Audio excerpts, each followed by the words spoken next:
CBS Radio Mystery Theater presents...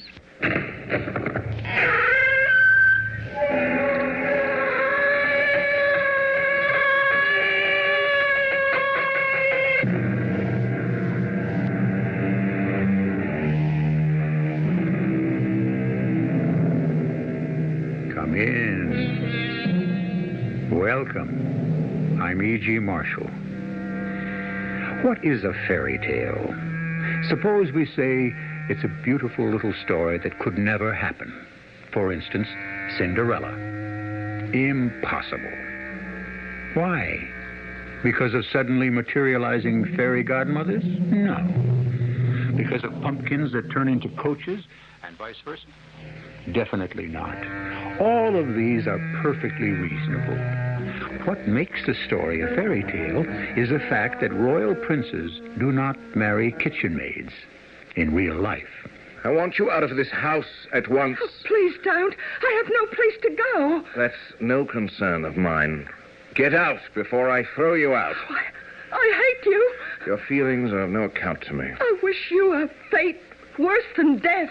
I'm sure you do. Oh, you're thinking a low, common, ignorant servant girl. What harm can she do? Well, I'll find a way. I swear to you, I'll find a way.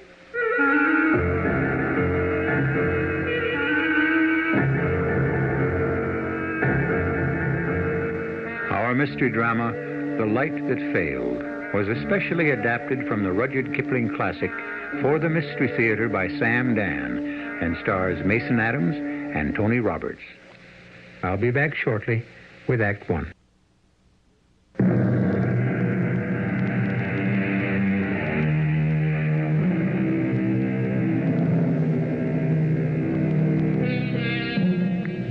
A story is many things to many people. The truth is that stories have lives of their very own. Sometimes the finished work may even baffle the author. Let us consider a work by Rudyard Kipling. If he were alive today, he might say, "What's going on here?" Well, Rudyard, what's going on is what you put in. However, we have taken the same poetic license with your story that you took with life. So, the time is 1882. The place is what used to be called the Anglo-Egyptian Sudan. The narrator is Gilbert Belling Torpenhow, a foreign correspondent for a string of British newspapers. I first met Dick Heldar in what was supposed to be the safety of the interior of a hollow square. You know, that's how the troops line up to repel an attack from all sides. The war correspondents, the doctor, all the folk who were useless during combat found themselves in the middle. But the crazed and fanatic followers of the Mahdi had broken through at several points, and so all of us had to pick up weapons and fight for our lives. I was standing shoulder to shoulder with a young man about my own age, and both of us were hacking away with sabers for dear life. Look out! I got him! On your left! I see him! Don't pull your arm back so far! What did you say? Duck! Above my arm! You exposed too much of yourself! Thanks. Look out! We'll get out. On your right! On your right! But I was too late. A huge tribesman, bleeding from a multitude of wounds, had brought a heavy sword down across the young man's head. But only because the native was mortally wounded had the sword turned in his hand so that the young man caught the flat of it instead of the edge.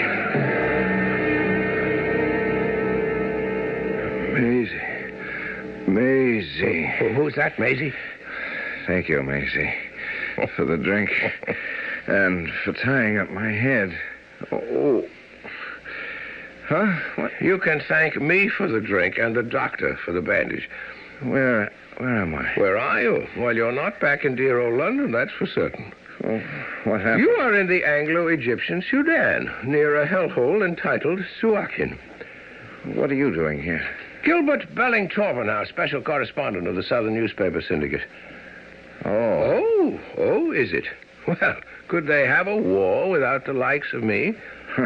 I suppose so. You suppose so. Without me, your British public wouldn't know what was happening.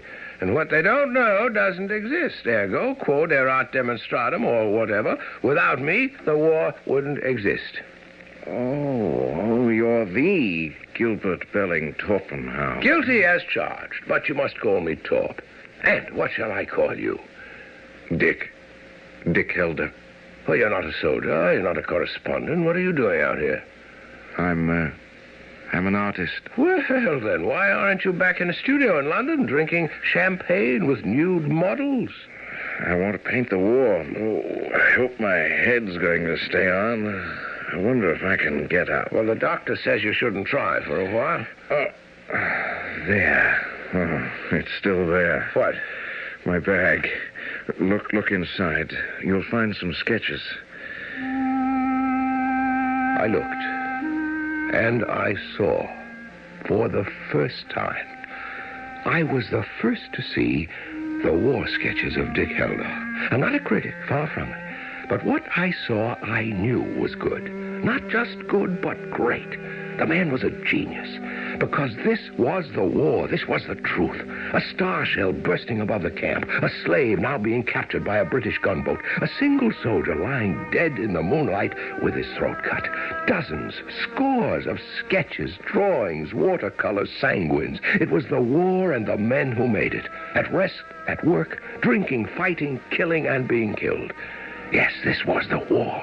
I would write 1,000 words to describe imperfectly what he could delineate with a single stroke of a pen or a brush. What do you think? I've seen worse. Do you have any money? No, not too much. My syndicate may be interested in taking on a war artist. Would they? I don't suppose you care much what you get. Well, money is really very unimportant. Oh, fine, because they'll pay practically nothing. They'll take advantage of you. All I want is my first chance. Well, I'll see what I can do. As soon as I could, I wired the syndicate. I've got a man here, great artist. And they replied, with their usual open-hearted generosity, we'll take him on trial, expenses only, send all his sketches. I knew I'd get my chance. Sorry it's so little money. Oh, if I come through this business alive, they'll sweat for it. They'll all sweat for it. All? Everybody. What's everybody got to do with it? Well, I've worked for nothing all my life. Your life has only begun. Sometimes I feel as though I've lived forever. Since the beginning of time, I feel that old. You don't look it. As I'll show them, everybody. And I must have lots of money. Why? Well, because it's no good without it. Money. That's what counts. And what about art? You worry about art, and I'll worry about money. And between us, we'll carry on to victory. I owe you a favor. The assignment from my syndicate? It may turn out to be a terrible disservice. Oh, no. Look, let's not talk about favors. In all that cutting and hacking during the last attack, we saved each other more times than we can count. What? Where are you going? To the telegraph office. And what for? I shan't tell you. You'd object. To what? To what I intend to do. You're a man of scruples. And you're not? I am an artist. Which means what? I do what has to be done. You have a bottle of whiskey your uncle sent you from London. The doctor says it's too soon after your clout across the head for you to think of whiskey. It isn't for me. It's for someone else. And don't ask for who, because I shall not tell you. Well, then you can't have the bottle. I won't aid or abet you in committing what I know is going to be a sin. It will be something sinful, won't it? Well, you would consider it sinful, I suppose. But you could prevent me from committing another sin, that of robbery, because if you don't give me the whiskey, I shall steal it from your kit. Oh, no, you won't, because I intend to guard it day and night. Oh, you're no match for me, Torp. You see, I was raised in a foster home by a Mrs. Jennett. Jennett? Isn't a Jennett a kind of a donkey? Yes. She had the mind and the morals of a female donkey, too. And when she hit you, you felt as if you were kicked by one. She was very economical. So Maisie and Maisie, I've heard that name before. Another little foster girl. We helped each other survive by stealing food under Mrs. Jennett's nose. And what happened to Maisie? I could probably steal that bottle of whiskey from your kit while you're looking at me. All right, take it. I'm doing this for you. I shudder to think of it. A rather odd one, that Dick Helder. But he was a genius. And that sort has to be human. And Maisie? Who was Maisie? Hers was the name that he kept repeating while he was delirious. Well, I'd get that out of him eventually. But now for the present problem. Why did he want to bring a bottle of whiskey to the telegraph office? I decided to see for myself. Hello, Torp. Just in time. He's out cold. Why did you want to get the telegraph operator drunk? So I could get these What's that? papers. Trelawney's dispatches. The exclusive interview with Lord Kitchener. We're in luck. Our friend on the floor hasn't sent him yet. Read him. That's not really ethical. Oh, it's not ethical, or it's not really ethical. Well, they belong to Trelawney. Oh, what right has Trelawney to an exclusive interview with the Commander-in-Chief? What right has Trelawney to be here in the first place? Why, the man can hardly write his name. But still, It's only because Trelawney Sr. is a high muck-a-muck in the War Office. Influence. I can't steal it and say Kitchener gave me the interview. No, but you can read it, you can make sense of it, you can extract the facts from it, and you can send it out as your impressions of the progress of the war. Oh, now, Dick. And Kitchener will say, who is this Torpenhow with his fantastic insight into my very own brain? You tempt me. If Trelawney were actually a war correspondent, if he deserved to be considered a writer. Besides, all's fair in love and war. I confess I didn't need too much more convincing. I thoroughly despised Malcolm Trelawney. I must say the article that appeared under my byline the following week was the making of me as a correspondent. Till this point, I was young and promising. Now, I had arrived. I was mature, a great practitioner of my art, and, heaven forgive me, I ate it up. But this isn't my story, it's Dick Heldar's. So, the war ended. We were all sent home. Dick had also achieved fame. His war sketches had caught the public fancy. We took rooms together in Mayfair. I shall have my share of the rent before the week's out. Wish you wouldn't worry about it. You have a reputation. You can sell anything you do from here on. You'll make a fortune. I already have a fortune. You do? All those sketches. Close to 150. They're mine. I can sell them immediately. Well, Dick... Well, Dick, what? I already can count on £15,000. What do you think 15,000 is too optimistic? No, it may even be on the low side. Well, then what are you talking about? It's probably some acquaintance rather stopping in for a drink. Yes, sir. Sir, you do live on a high floor. 7 stories high, but 7 is a lucky number. My stars, I must say so. Have I the honor of addressing Mr. Dick Helder? Well, the honor is dubious.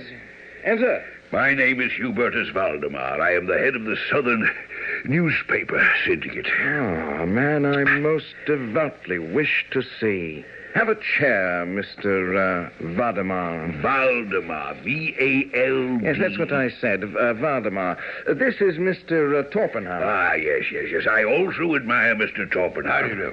I am here, Mr. Helder, to discuss our future business relationships. Well, any future relationship must necessarily be more expensive than the past. Oh, you'll find us most generous. I hope so. I haven't up until now. Incidentally, be good enough to send my sketches to this address. Your sketches? By actual count, 150. Oh, Mr. Helder, that cannot be done. It cannot? Since there was no specified agreement at the outset, the sketches become syndicate property as a matter of course. Those sketches belong to me. But a legal evaluation... The devil with your legality, Mr. Valdemar. Valdemar. You paid me the lowest rate in the world. Nothing. You can't keep those sketches. Good Lord, man, they're all I have. Torp, can he do it? Well, it's a rather cold-blooded steal on his part, but yes, Dick, he can do it. I'll have his blood first. Careful, Dick. Remember, we're not back in the Sudan. Sir, you will give me back my pictures. I believe it's time I was on my way. Sit down. How dare you take your hands off me? Dick, you can't simply... I don't know quite what to do with you. Of course, you're a thief, and you ought to be whipped. Take your hands off me. I'll shout for help. You're 7 stories high. My goodness, Torp, you wouldn't believe the fat on this one. You were going to steal those things from me, which are as my heart's blood. You, who don't know when you will die. Die? Die? Write a note to your office. Order them to give Mr. Torpenhow my sketches, every one of them. You have no right to steal. Oh, no, only you do. Write the note, or I shall strip off your hide. Dick, you can't do that. Oh, can't I? Watch closely. I learned how. I can't let you do that. Do you want to fight me for it, Torp? Dick! Should one of us be compelled to kill the other just because of this thieving jackal?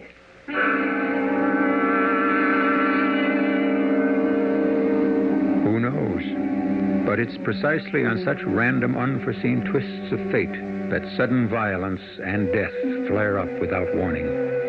We're accustomed to considering the artist as a creator, but in Dick Heldar, do we see the artist as the killer? Both Dick and Torp are young men who have been subject to the searing acids of deadly hand-to-hand combat. What does this do to the soul? I'll continue with Act 2 shortly.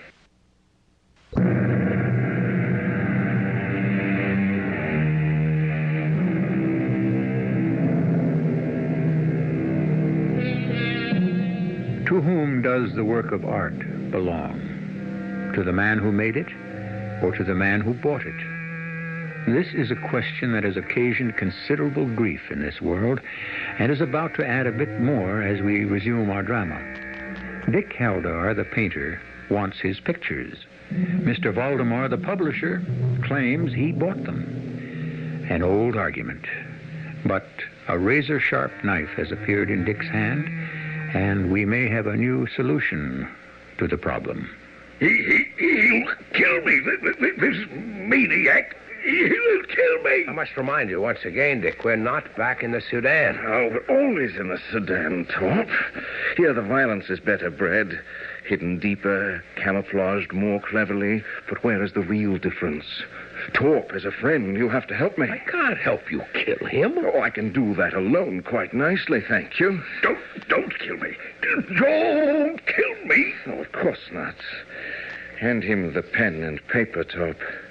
Now, Mr. Valdemar, you will write a note to your office and order them to give Mr. Torpenhow my sketches. He didn't say a word. He looked deep into Dick's eyes, and there he saw death. He picked up the pen with a hand that was remarkably steady, considering the circumstances. He wrote the note. I took a cab to the Southern Newspaper Syndicate's office. I gave it to some functionary or other, and I shortly received a gigantic portfolio. I brought it back to the flat. Now, I do hope this will be a lesson to you, Mr. Valdemar. And should you ever worry me later with any nonsensical actions for assault or whatever, believe me, I'll catch you, manhandle you, and you will die. Now go. Vanish. Disappear. Out. Be sure I have seen the last of you, Mr. Valdemar. Valdemar! What a lawless breed these people are. Think of the hideous blackness of that man's mind.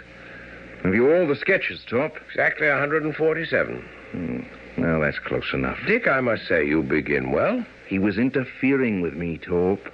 What did the money mean to him? He's a man of wealth. But this is my work. It's everything to me, and he was going to steal them. I'm sorry now I didn't hit him. I should have killed him. The commissions began coming in so quickly, Dick could hardly keep track of them. The ladies, especially the ladies, couldn't get enough of him. He had that way of making their eyes gaze forth in a kind of dreamy reverie. Yes, every female wants to be known as a woman of mystery. And with one sure stroke, Dick could give them a most unfathomable air. I caught him finally on one of the rare nights when he wasn't being lionized somewhere. Well, how does success taste, Dick? Good. No, delicious. I want more. More. The lean years are past, gone for good, but never to be forgotten. Oh, I shall wallow in these fat ones. Careful, my friend. That way lies bad work. Oh, I love the power, the fun, the fuss, and above all, I love the money. even though the people who make the fuss and pay the money are a queer gang. An amazingly queer lot. Well, I should think you have enough money now. Oh, no. Nowhere near enough. Well, then, Dick, you must tell me, what is enough? There are those men who have money, and then there are those men who have a fortune. And why would you want a fortune? For her. For whom? For Maisie. Huh? The mysterious Maisie. She won't have me until I'm fabulously wealthy and famous. Well, you're famous at any rate. Well, just a little. We need the test of time for that. And where is Maisie? I don't know. We were both boarded children at Mrs. Jennett's. I fell in love with her. Did she fall in love with you? She said she would, in time. If I became rich and famous, then she would seek me out. I'm surprised she hasn't so far. Well, that's because I'm neither rich enough nor famous enough. And how will you know when that will be? Simple. On the day she seeks me out. Meanwhile, I must try harder and harder. Tell me something about Maisie. She's an angel. And why aren't you good enough for her now? So, you don't understand. All right, then. Tell me this. Maisie, does she really exist? I couldn't get a rise out of him. He was doing what he wanted to do, turning out paintings as if he were a printing press. But it was a bubble that soon must burst. His work was becoming inferior. But you couldn't tell him anything. At least I couldn't. But finally, somebody did. Someone who never dreamed he was an expert on art. Someone I can only refer to as the unknown soldier. The way of it was this. We were out for a stroll, and we paused before the window of a print shop. There was a reproduction, a good one, of a painting by Dick, one that he had done in the Sudan. It was the wild, whirling rush of a field battery going into action under fire. As we gazed at it, I could hear a voice. And from the corner of my eye, I saw two artillery soldiers, and one was saying to the other, "Oh, they've chucked off the lead horse. He's tore up awful. But they're making good time with the others. That lead driver drives better than you, Tom. See how cunning he's nursing his horse. See how his foot's braced against the iron. He's all right. And the beggar what drew that picture, he knows what's what, he does. Let's go in and buy it for the mess." The picture won the complete approval of the sternest critics in the world. For a long moment, Dick looked at it, and then he cleared his throat. He had been moved in a way that I hadn't seen since the Sudan. We walked home in silence. When we arrived at our entranceway, there was a girl standing at the door. She had blonde hair, a cheap little sailor hat, and a rather soiled blue and white dress. She stood there and gazed at us. Suddenly, Dick shouted, "Maisie! Maisie!" "What are you saying, Dick? You mean this is Maisie?" Oh, here now. Who do you take me for? Maisie, you've come to me. Oh, no. It's not Maisie. Dick. She looks exactly like Maisie. Who are you, girl? Who are you? She's going to faint, Dick. Don't let her fall. What are we going to do with her? Perhaps we'd better bring her upstairs. A girl of her sort? What sort? Well, isn't it obvious? She must be drunk. No, I'd say she's hungry. She's starved. Oh, still, it's out of the All right. Yes, bring her up. She'll model for me. Yes, this is going to be my masterpiece. I won't title it. But Maisie will see it and know who it's meant to be. Torp, this girl was sent from heaven. I must put her on canvas.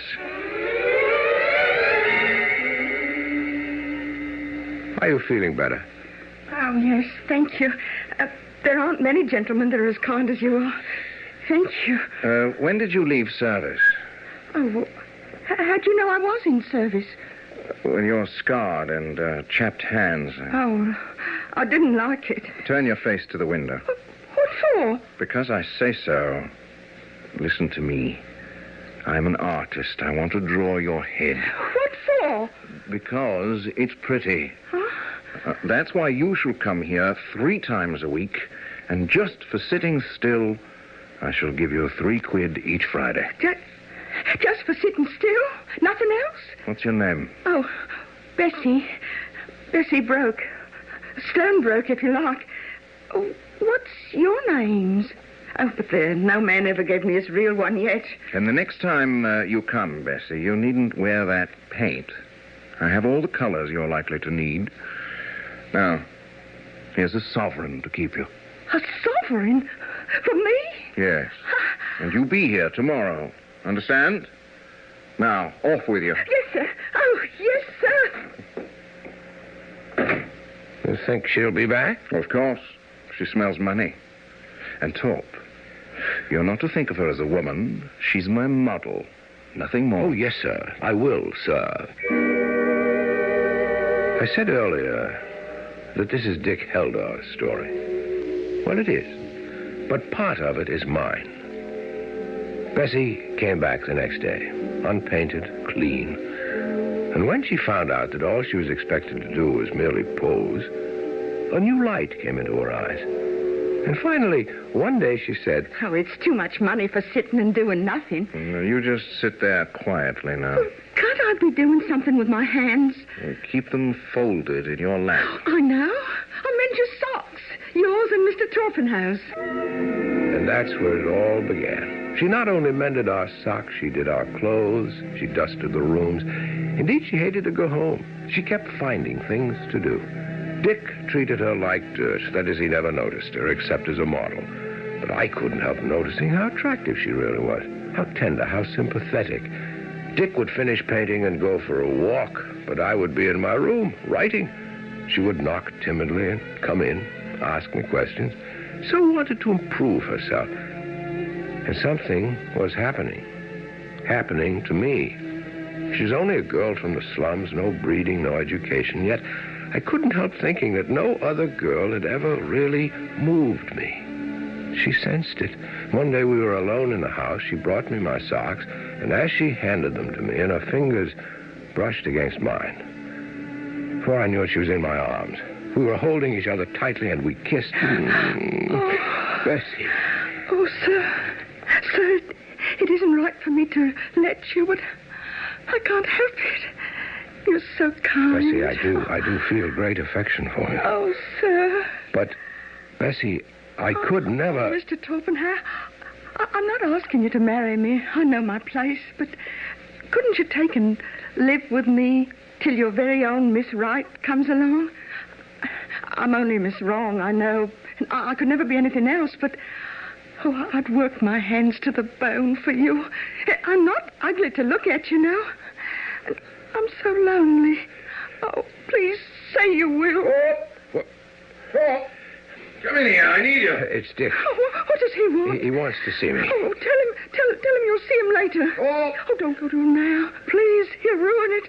That's what he'll do, ruin it. oh, Bessie, my dear, I'll be right back. No, wait. Oh, what kind of foolishness is going on in here? What the devil right of you to interfere? Doesn't your own common sense tell you it's impossible? For heaven's sake, Thorpe, whatever got into you? Dick, I oughtn't to have seen her moving about in these rooms like a housewife. It gives a lonely man ideas. Yes, and you've got to get rid of those ideas. Do you know how? Oh, Dick, I wish I did. Well, you're going to Germany to do a series on the army maneuvers tonight. Now, you can't stay and resist the devil. Success requires flight. Immediately. Pack your bag. Mr. Torpenhow, you're not leaving. Yes, he has a special assignment. I'm asking him. And I'm answering. Oh, please. You may leave now, Bessie. Be back here tomorrow at 11 sharp. I hate you. And your feelings are of no account to me. You'll pay for what you've done to me. Bessie, I do have to leave. I do. Oh, you took away my only chance for happiness, Mr. Heldar. But you'll pay. Oh, you're thinking, she's only a low and common girl. What can she do to a gentleman like me? But I'll find something.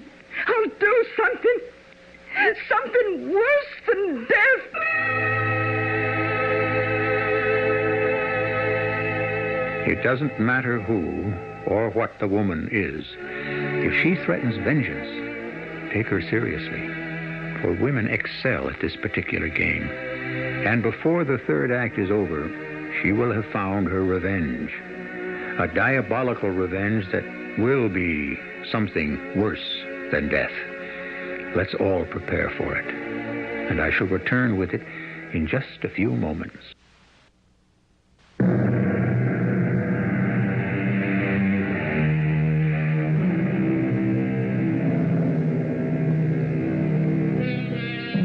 A fate worse than death. What could be a fate worse than death? That would depend on who you are. Before we speculate further, let us remember that the threat has been made by a very insignificant low-class servant girl. And while these distinctions may be blurred or even non-existent in our democratic society, our story takes place in Victorian England. And here is our storyteller, once again, Gilbert Torpenhow. Well, of course, it was madness on my part. Complete madness, a sudden seizure. How could I possibly marry a girl like Bessie? After a few days, I returned home. I didn't know what to expect. But there was Bessie posing as if nothing had happened. And there was Dick painting as usual. Dick, it's magnificent. Quiet. I have to catch this little shadow. But I can't be quiet. I can't. This is Bessie. Oh, no, it's Maisie. It's Maisie. You haven't painted like this since the Sudan. You didn't paint like this even in the Sudan. This is a masterpiece. Oh, confound you, Torp. You've broken my concentration. Hello, Bessie. Hello, Bessie. Be here 11 sharp tomorrow, you hear? Doesn't say much, does she? No. And it's a blessed relief. Oh, how she must hate us both. Doesn't matter. So, you like it? Oh, this picture will make you. I thought I was made already. I mean, as a real artist, not just a realistic painter of war pictures or a smooth society hack, but an artist. I will be an artist on the day that Maisie sees that picture. Because that's the day she'll come to see me. And she'll be mine. I hope so, Dick. Damn. What is it? For a moment, I thought I had a veil across my eyes. A veil? Oh, it's just the flimsiest gauze-like veil. It's probably indigestion.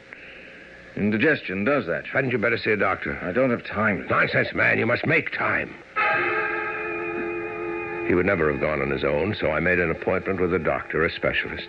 After much argument, I finally dragged him to the men's office. He was a very cheerful doctor. He chirped like a sparrow. Well, Mr. Heldar, you know we all need a bit of patching now and then. Like a ship. Exactly like a ship. We must be kept ship-shape, what? I think, Doctor, I have neglected the warnings of the stomach too long. Hence these spots before my eyes. Oh, is that what you think? Absolutely. Here I was under the impression that you came to find out what I think. Yes, by all means. Go ahead. Thank you. This wound, this blow you received in the fighting in the Sudan? Oh, that hasn't bothered me in years. Well, there was damage to the optic nerve and the bright, hot light of the tropics. Doctor, if there is a verdict, I want it immediately. Well? I am a painter. I have no time to waste. Tell me. Well, there has been steady, irreversible deterioration of the optic nerve. And I'm going blind? Yes. Absolutely, completely, totally blind? Yes. How long do I have? If you avoid all strain and anxiety, perhaps a year. You must stop painting.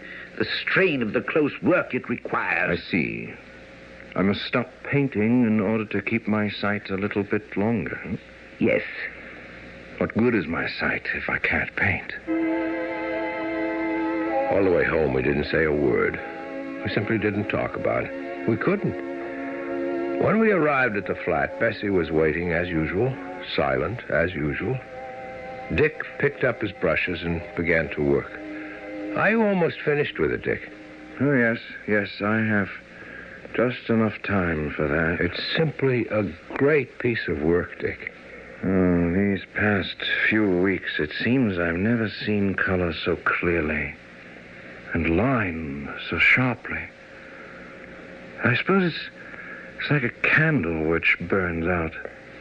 Just before the end, it sputters and flares for a brief instant. This is my brief moment. It's beautiful.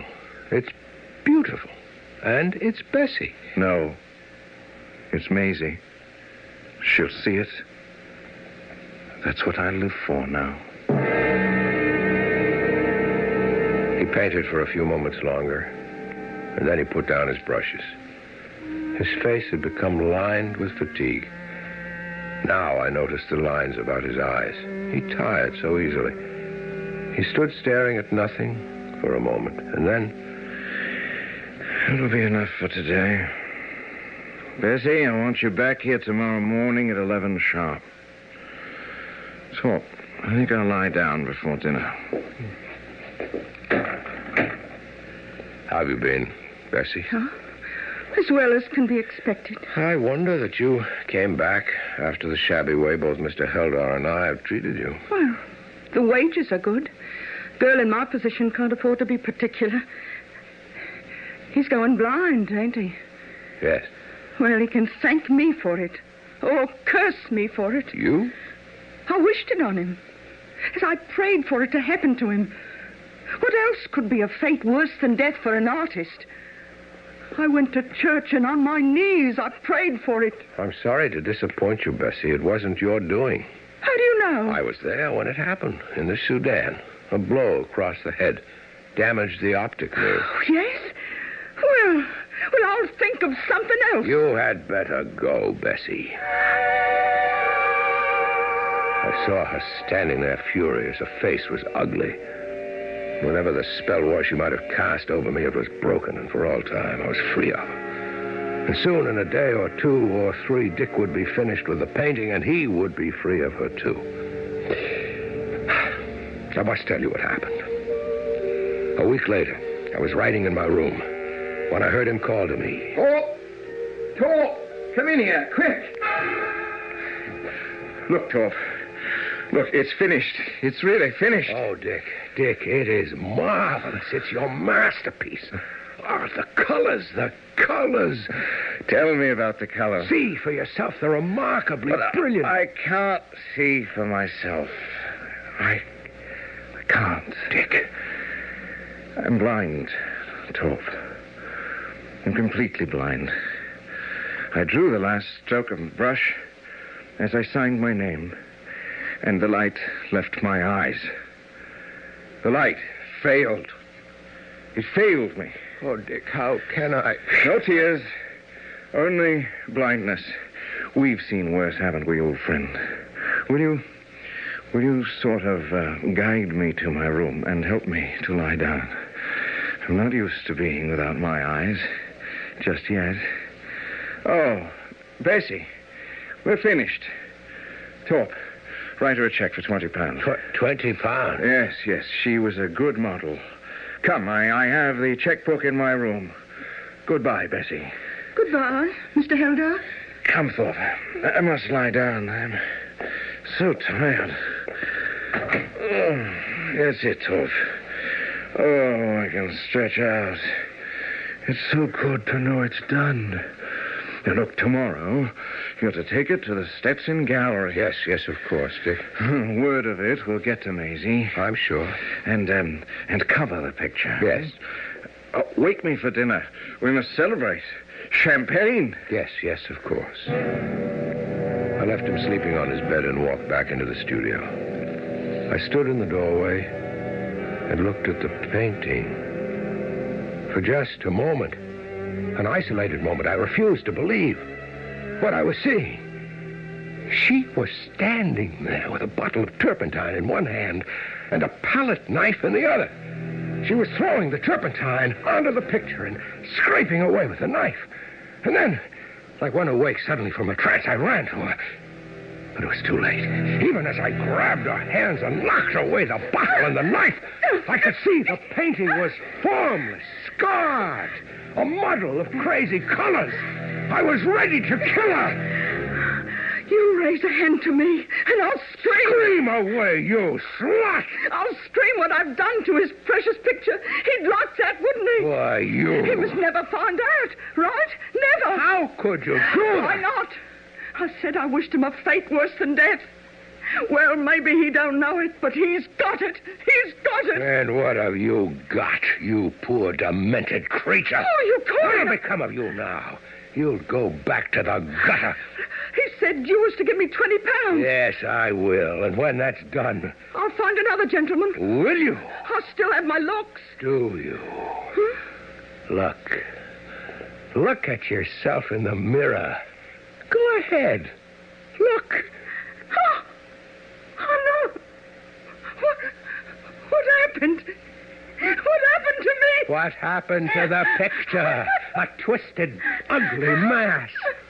Who'd want you now for anything at all? You'll die in the gutter. No, I didn't mean to. I was so... Oh, please. Maisie. Dick, look out. You'll stumble over that chair. Here, let me hold your arm. It's Maisie. She's here, isn't she? Maisie, you've come. I know it. As soon as the picture was finished, you'd come. You couldn't keep away. Dick, let me help you sit down. Maisie. Oh, where's Maisie? I just heard her voice in here. Maisie. What do you think of your portrait? Maisie. Dick. No. Let her think. Let her regard it. That's what you have to do with a picture. Regard it. Oh, Maisie, when we were children at Mrs. Jennett's, I helped you. And now you will help me. Oh, my darling.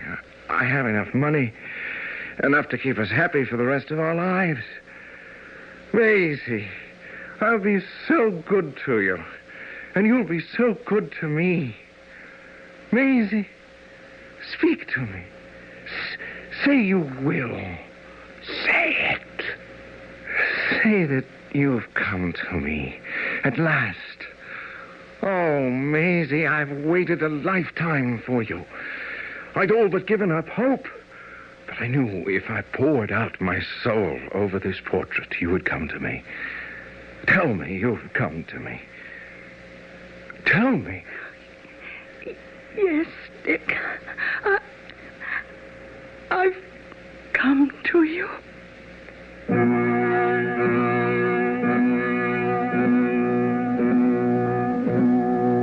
Taking everything into consideration, would you say we've had a happy ending? It's a complex situation, almost as complicated as happiness itself. However, one thing we do seem to provide, and that is the old saying, love is blind. I shall return shortly.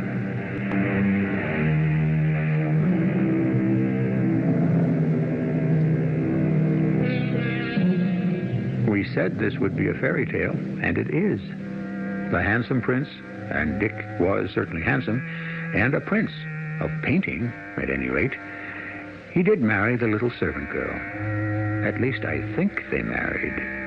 Living together, unblessed by clergy, was in those days a scandal. I don't know how things worked out. After all, you have imagination, too. Our cast included Tony Roberts, Mason Adams, Bryna Rayburn, and Jackson Beck. The entire production was under the direction of Hyman Brown. This is E.G. Marshall inviting you to return to our Mystery Theater for another adventure in the macabre. Until next time, pleasant dreams.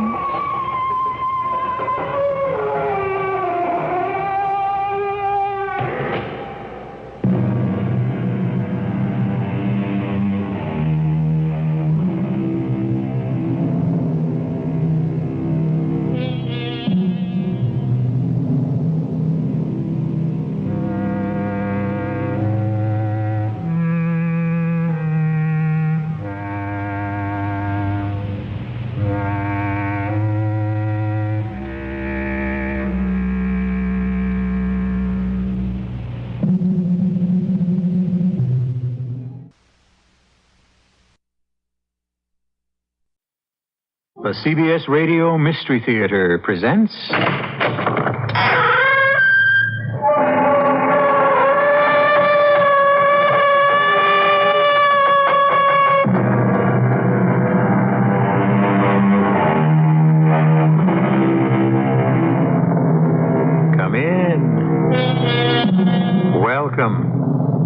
William E.G. Marshall. We all have fantasies. Some even try to live them out. And some, in spite of themselves, have them lived out for them. Dark, light, pleasant, terrifying. Let the human mind rest, and in sleep or in daydreaming, some fantasy, somewhere, sometime, is bound to take shape.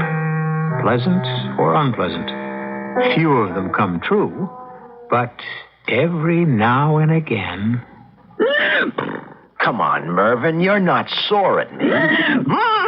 Keep your voice down, dummy. This ain't the garage. Hey, you bet like I told you. I didn't have the guts to go all the way. Oh, that's great. You just handed me the original horse laugh. I told all the other horses how I laid a 7-horse parlay on you that couldn't lose. And you let me down.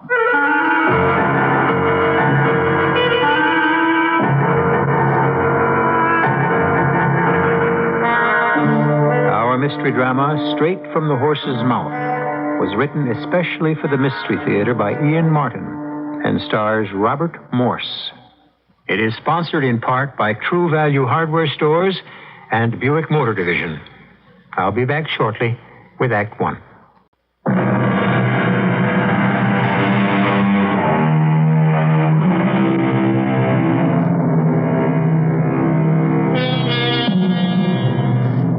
Life is a cycle, and a cycle is a wheel.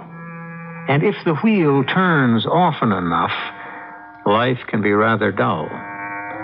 It wasn't, for example, notably thrilling for Hubert Purley, bookkeeper for Haskins Machine Screws, Nuts and Bolts Company, a business where even if the books balance all the time, the most sober of citizens, after enough years, may end up with a screw missing himself. Add to that a humdrum life at home, and let Hubert tell you his story himself. Whether you want to buy it or not is your decision.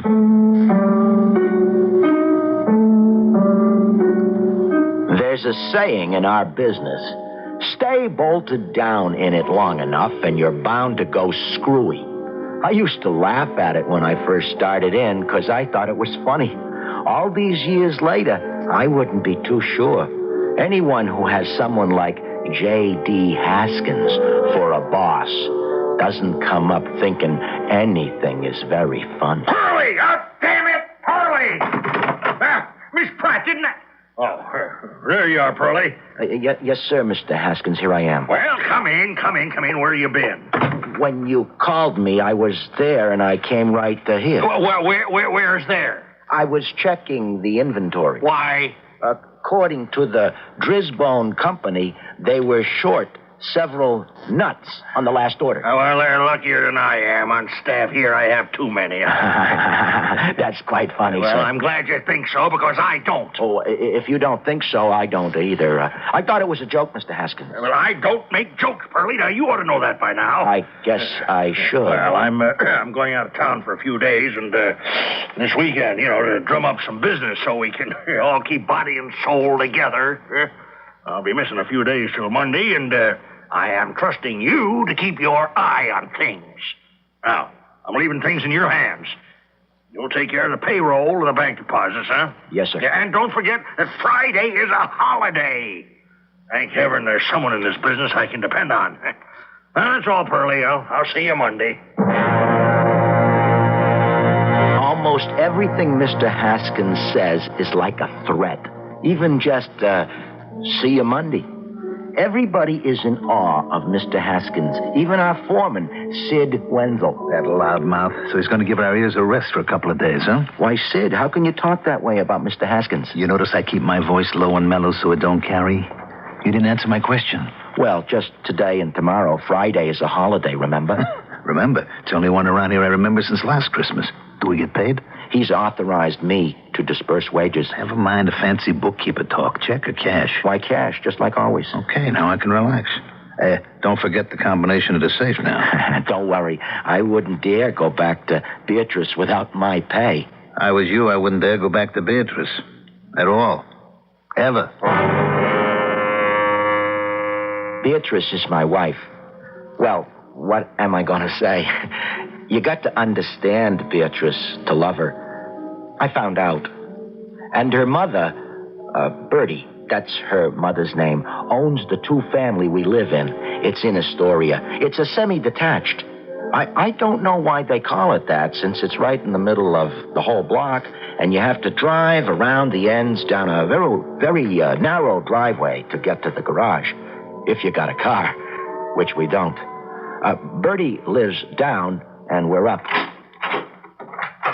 Who's that? I got a shotgun here. Don't you come anywhere near. It's all right, Bertie. It's just me. Eh? Who's me? Hubert. Oh, you. Who are you expecting, Jesse James? Oh, well, it's no call to make fun of a suffering woman. Oh, what's wrong, Ma? Oh, I got this sharp pain running across my back. I just got no strength anymore. Oh, that's too bad. What are you reading? Oh, just glancing through my poor husband's old books. Oh, that's his veterinarian encyclopedia. Some of it's real interesting. More than I ever thought about him. Maybe a little too interesting. What does that mean? From what you told me about your symptoms, looks like you might be coming down with the hog cholera. Hog cholera? What do you mean, Hubert? A person can't come down with something that infects a pig. I don't know what made me say it. Yes, I do. But I shouldn't have. Still, I'm not sorry. Let her stew in her own juice for once. I had worse things to face. I was home, but I was late, and Beatrice was waiting. Where have you been? Just coming home. You're late. Yeah, not very. Well, just as well. Aren't you glad to see me? Sure, I will be if the pot roast isn't stuck. Sit down, we'll eat. Couldn't I just wash my hands? Why? You got that ink on them again? No, I just have to go to the bathroom. Oh, all right. You got to understand, Bee. She gets impatient because she shouldn't really have married me. I mean, I'm not successful or anything. I wanted to be a CPA, but my father died, so I went to work and ended up a bookkeeper for Haskins Machine Screws, Nuts, and Bolts. I knew I wasn't going anywhere. So did Bee. The only difference was I was ready to settle. She wasn't. So it's like a high school reunion up in Syracuse this weekend, seeing it's a holiday. And I saved up, and I'm going to go. Oh, that's fine, Bee. It's good pot roast.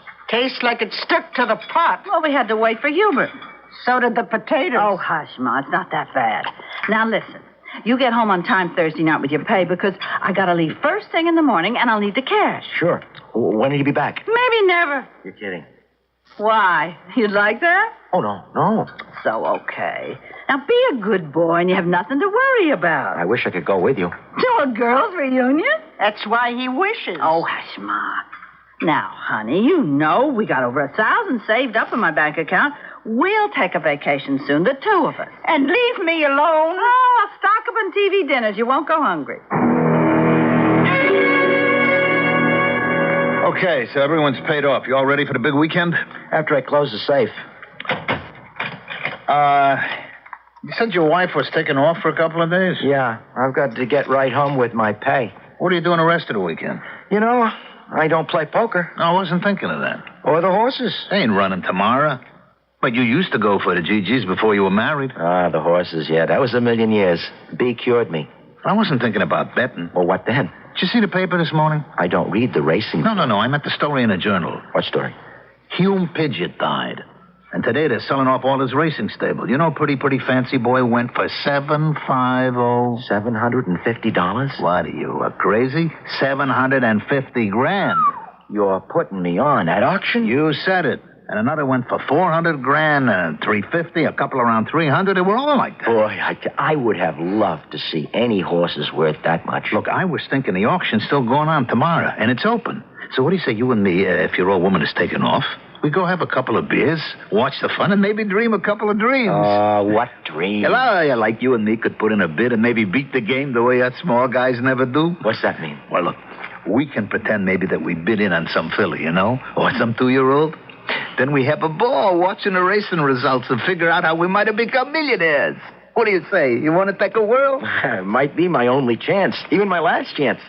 Where's the auction? Bill Chase Park. I'll meet you at the information booth in the Fleetown bus terminal right after I see B off at 10 in the morning.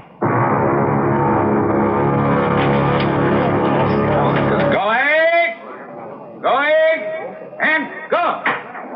Sold to Mr. Hyam of the chemist stables, Princess Nefertiti. Out of Princess Cleopatra by Copric Pharaoh for the amazingly low price of $220,000. Holy cow, $220,000. Yeah, but look at her. Those lines and the way she carries her head. That's a princess. Come on. What do you know from horses' figures? The only figures you know, you write in a book. A lot you know. I grew up on a farm, and one summer I was an exercise boy for a racing stable. No kidding? No kidding. So how come you never went into handicapping? I mean, you know horses, you know figures. How could you lose? I don't know. I married B. Ladies and gentlemen, may I have your attention, please? Your attention to number 333 in your catalog. 333. I wish I had a catalog. Who doesn't? Why? Something about that pony. Well, you got a hunch? But if you would just cash... If I did, what difference? Who could afford him? That's right. I wish I could, though. Well, don't be a jerk. Who needs a horse? More a companion. A buddy you want? Buy a dog. Shh, now they're going to bid. to open the bidding on Bourbon. Do I have an opening? What's his name? Merlin, like an omen. Who's Merlin? Didn't you ever see Camelot or read about King Arthur? He was the great magician. A wizard. What, like the Wizard of Oz? Something, yeah. Do I have a bid of 600? I have $500. I have a bid of 500. Do I hear 6? Do I hear 6, gentlemen? Do I... 500? That's an insult. I could see him blush. How could you see a red horse blush? All right. I have 8. I have 8. I have a bid of 8. Who'll give me 9 for this unusual animal? Do I have 9? No one? 875? Come on, horse lovers, you should be ashamed. 850? Take your hand down, Hubert. Do I hear a raise? 850? Hey, 850. Can't let him go that low. I just can't let him go that low. 3 times going, gone. Hubert. The gentleman of the instructions. Very good. What are you, crazy? You just bought yourself a horse for $850. Oh. Hey, what happened? All right. Stand back, everybody. Stand back. He's all right. He just got excited and he fainted.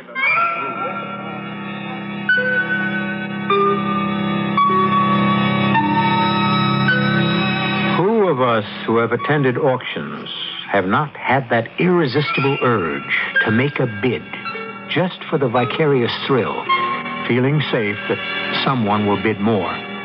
And how many of us have had nightmares that it might happen and we would win the bid? I'll return shortly with Act 2.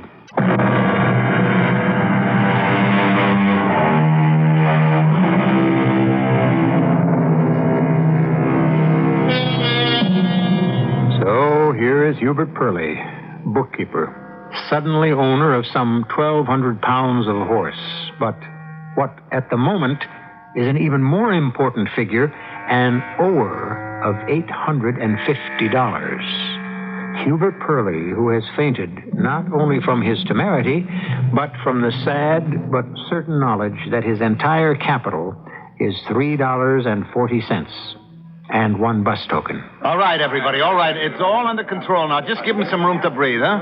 Hubie, you okay? I had a bad dream. What, did you board a racehorse? How'd you know? Because that's what you did. The guy's leading it over here right now. Oh, no. $850. That was the price. Maybe there's a sales tax yet. I wouldn't know when you buy a horse. How am I going to pay for it? What's B going to say? One thing at a time. You could maybe give him a check. Are you kidding? All I got is $53.74 in the Christmas club. Then I got one answer for you. What? B's gonna say plenty. Where's the guy that bought Mervyn? Who? Oh, you mean Merlin the wizard? No. I mean Mervyn the stable pony. Oh, yeah. You're the guy. Well, it's your prize. They're waiting for you at the auction desk to put up your dough. Wait a minute. What do you mean stable pony? Just here, Mervyn. What do you think you were buying? Citation? No, but I thought, I didn't... still want to know what you meant by stable pony. Can't you read a catalog, mister? This is a workhorse. You know, an odds and ends guy, but he is really dependable. Well, that's not what I bid for. Well, maybe not. But, mister, that's what you got. Hey, you trying to welch? Oh, no, it isn't that exactly, but see... Wait. Now, let me tell you something. I know Mervyn. And he's worth every penny you paid for him. Now, he may never have had the chance to show any Fielder's heels, but he has bloodlines. I mean, real class. He has?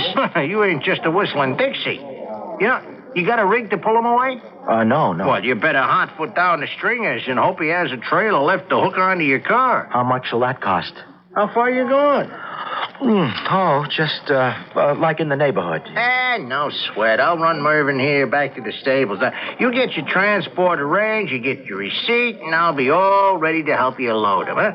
And let me tell you, mister, for my money, you got a real good buy. His money.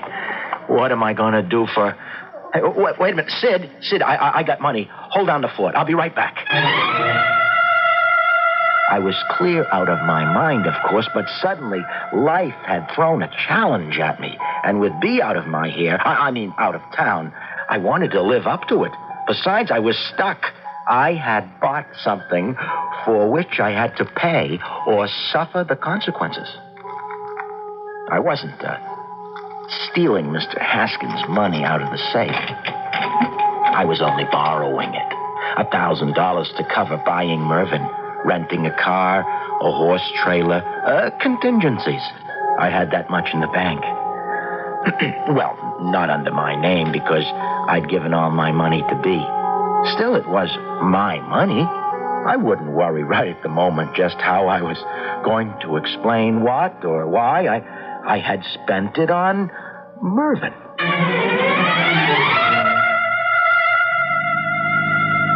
Do you know what you're doing, Hugh? No, just what I done. We're sitting here in a rented car with a horse trailer hooked on, and in that trailer is a horse. Now, what in the hell are you going to do with it? Not it, him. I'm going to put him up in our garage, that's what. B wanted me to clean it out anyway, and we don't have a car. You got to be crazy. I already was. Just do me a favor. Help me get Mervyn settled. Then take back the car and the trailer. It's paid for. I must be crazy, too. Okay. That's the last time I ever drag anyone with me to an auction.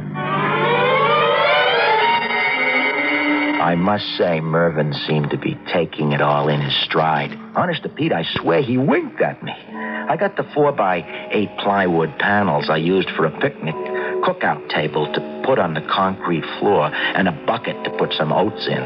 I stacked 2 bales of hay I'd gotten in the corner and spread another over the 2x4s. I kept myself busy, all right, because as long as I didn't have to think what I didn't want to think. How am I going to explain to B about Mervyn?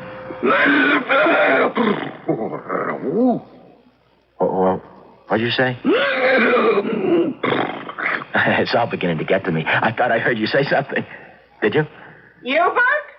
Is that you out there? And what are you doing? No, I was just, fixing up the garage, Bertie. Hey, don't let her know you're out here, huh? Hold it down. Okay. But how long do you think you can hide a horse? Well, just till I figure out how to... Holy Toledo. Oh, my goodness. Now I am hearing things. You got someone down there with you, Hubert? You're not drinking beer with one of those men Beatrice doesn't allow in the house. No, I'm not doing that, no. I suppose the moment my daughter's back is turned, you'll have that Sid Wenzel back again. No, Bertie, honest. None of the guys come around anymore. I'm the only one. The only guy down here, that's all. I'm fixing up the garage. Well, just remember, dinner at 6 sharp. I don't want to miss any of my shows. Who's that old bag? That's my mother. No. You didn't say that. You mean you don't like an old battle axe like that? It isn't that. Oh, no. Now on top of everything, I'll have to go to a psychiatrist. B could never live that down. What are you talking about? What are you talking for? You're a horse. Horses aren't supposed to talk. Well, I ain't no ornery horse. I don't believe it. I just do not believe it. Here I am talking to a horse. But worse than that, the horse is talking to me. Hey, what are you, a snob? Look, Mervyn, I got to get out of here, okay? What's the matter? I say something wrong? Just the fact you're saying anything, that's wrong. Would you excuse me a minute? Sure, it's your house. Only, don't be gone too long, huh? No, I'll try not. I mean, you comfortable enough? Well, yeah. Well, just as soon as it gets dark, we could maybe take a walk. It just don't take too long. I ain't no elk, you know. I don't know how I got through the next 36 hours or so. You ever tried to hide a horse in an area like Astoria? Especially with nosy neighbors? I gotta say, Mervyn cooperated. He was used to early hours, and he kept real quiet during the day. And the couple of nights we took nice long walks. Once I got over the first shock of his talking, I got used to him. And I must say, he was the first real close friend I had in a long time. He was a good listener. So by the time Bea got back, I knew he was at home and happy, and I was ready to fight to keep him. So, you enjoyed your weekend? Well, you know, Ma, it was interesting to see the old class, of course. The successful ones didn't show up, just as run-of-the-mill.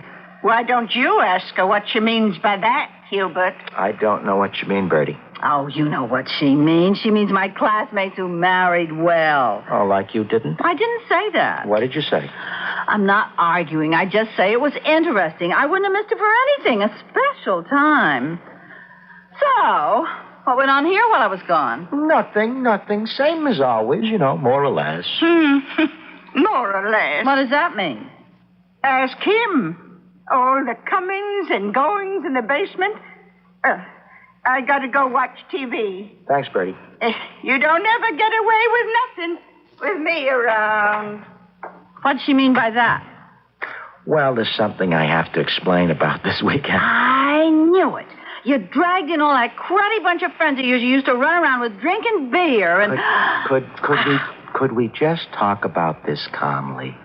Talk? Then maybe I could answer you. Okay. Now, you know how it is with us. I mean, every time I bring my check home, I turn it over to you, right? Right. So? So, it is our money. Yeah, well, I take the money because you don't know how to handle it. For your sake. And I put it in an account where it's safe. From me. What does that mean? Well, it's in your name. I can't write a check. That would be cashed. Well, of course not. That's how I keep it safe. But supposing I needed to write a check on that account or to get some money, how would I get it? You just ask me. Then would you give it to me? Well, it depends for what. Well, maybe you better come downstairs and meet our non-paying guest. I mean, sooner or later, you've got to anyway. I'd rather it was me that showed you than Bertie or someone else. It ain't the sort of thing you could keep a secret too long.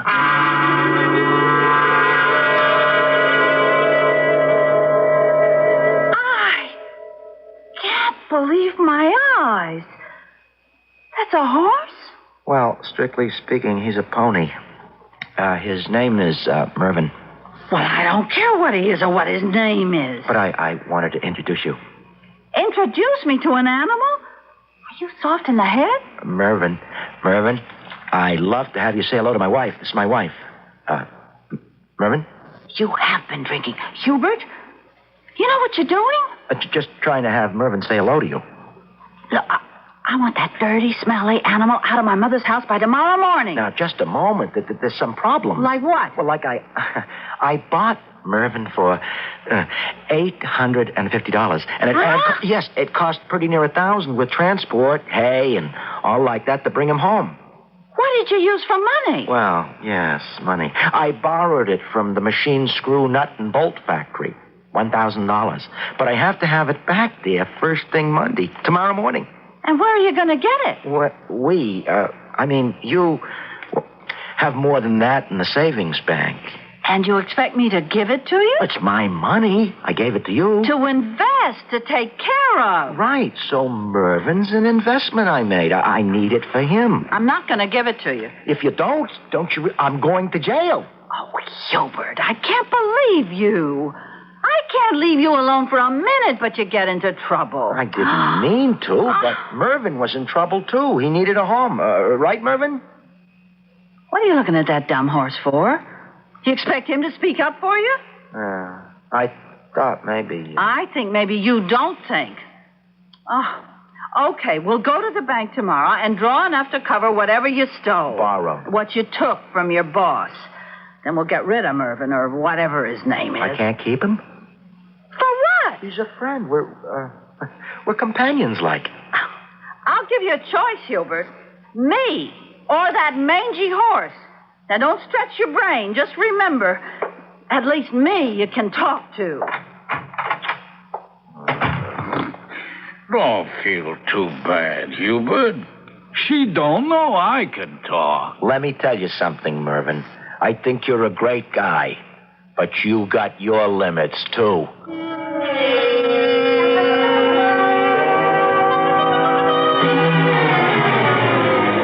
B was as good as her word. We got in the bank early, cashed a check for $1,000, and before Mr. Haskins got in Monday morning, I had the cash back in the safe. I never would have believed it, but the way things were shaping up, that was the least of my problems.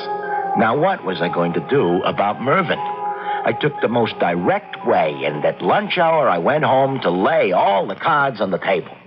Yeah. I see your problem. That's no help. I see my problem, too. But what am I going to do about it? Oh, don't look too tough to me. Oh, it doesn't. No, like this here. Now, your mother-in-law owns a house, right? Right. And you don't have no money because your wife glums onto your paycheck every week, right? And I'm not welcome because it costs money to get me, and it'll cost even more to keep me, right? That's right. But supposing I was to become a breadwinner, that I brought in enough dough to keep us all, like we horses say, rolling in clover. Oh, that would be a horse of another color. Yes, oh, we got him made. Oh, we do we? How? I'm gonna handicap the races for you. Better than that, I'll tell you the winner. Or, how to find out who's gonna win. You could do that? Hubo, pal. How could anyone turn his back on a tip from me, eh? It's straight from the horse's mouth.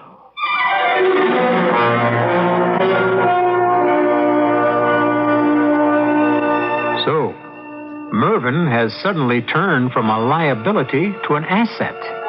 And what an asset. The possibilities beggar the imagination. Mervyn could turn out to be of more worth than Aladdin's magic lamp or the genie in the bottle. We'll soon find out when I return with Act 3.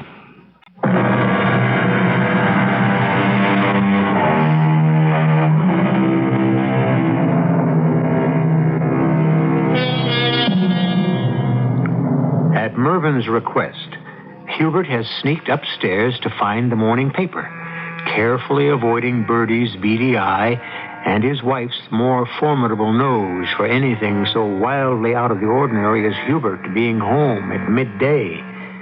Now, both horse and man are glued to the entries for that afternoon at Aquamont Racetrack. Read them out to me, Hubert. Well, in the first, there's Pug of My Heart. Hot dog, forget him. A Precious and True Blue. She'll be lucky to get out of the gate. Prometheus Flame Torch. The names they go for. A pleader. Hide and Go Seek Me. That's your boy. Starts slow, but comes out of the ruck at the half pole, and he'll blow them all down by at least 3 lengths. How much dough have you got? About $3. Holy cow. I mean, you should excuse the expression. What's Hide and Go Seek Me go off at? I beg pardon? What are the odds? Oh, 5 to 1. That'll get you 12. Why did you say this was going to make history? Because to build you any kind of a stake, Hubie boy, you're going to need the 7-horse parlay.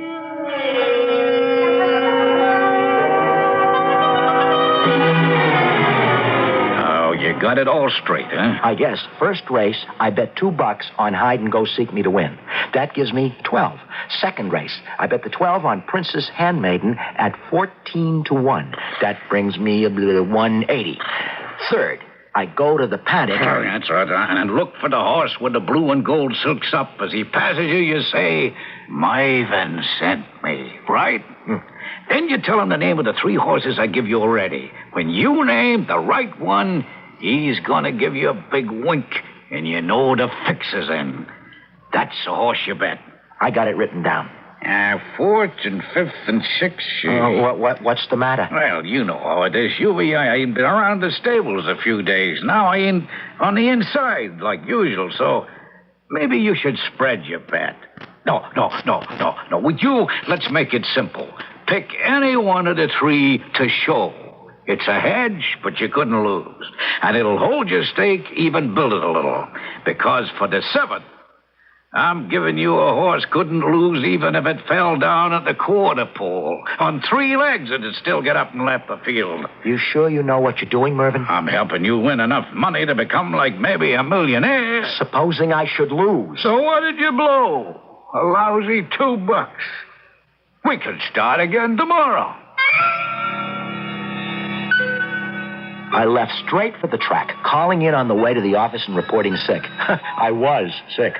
Sick with fear, anticipation, dread, and a kind of wild excitement I'd never had in my life. If Mervyn was right, and even accounting for the 3 races he couldn't figure exactly, with a $2 bet, I stood to come home with $500,000 to $1 million.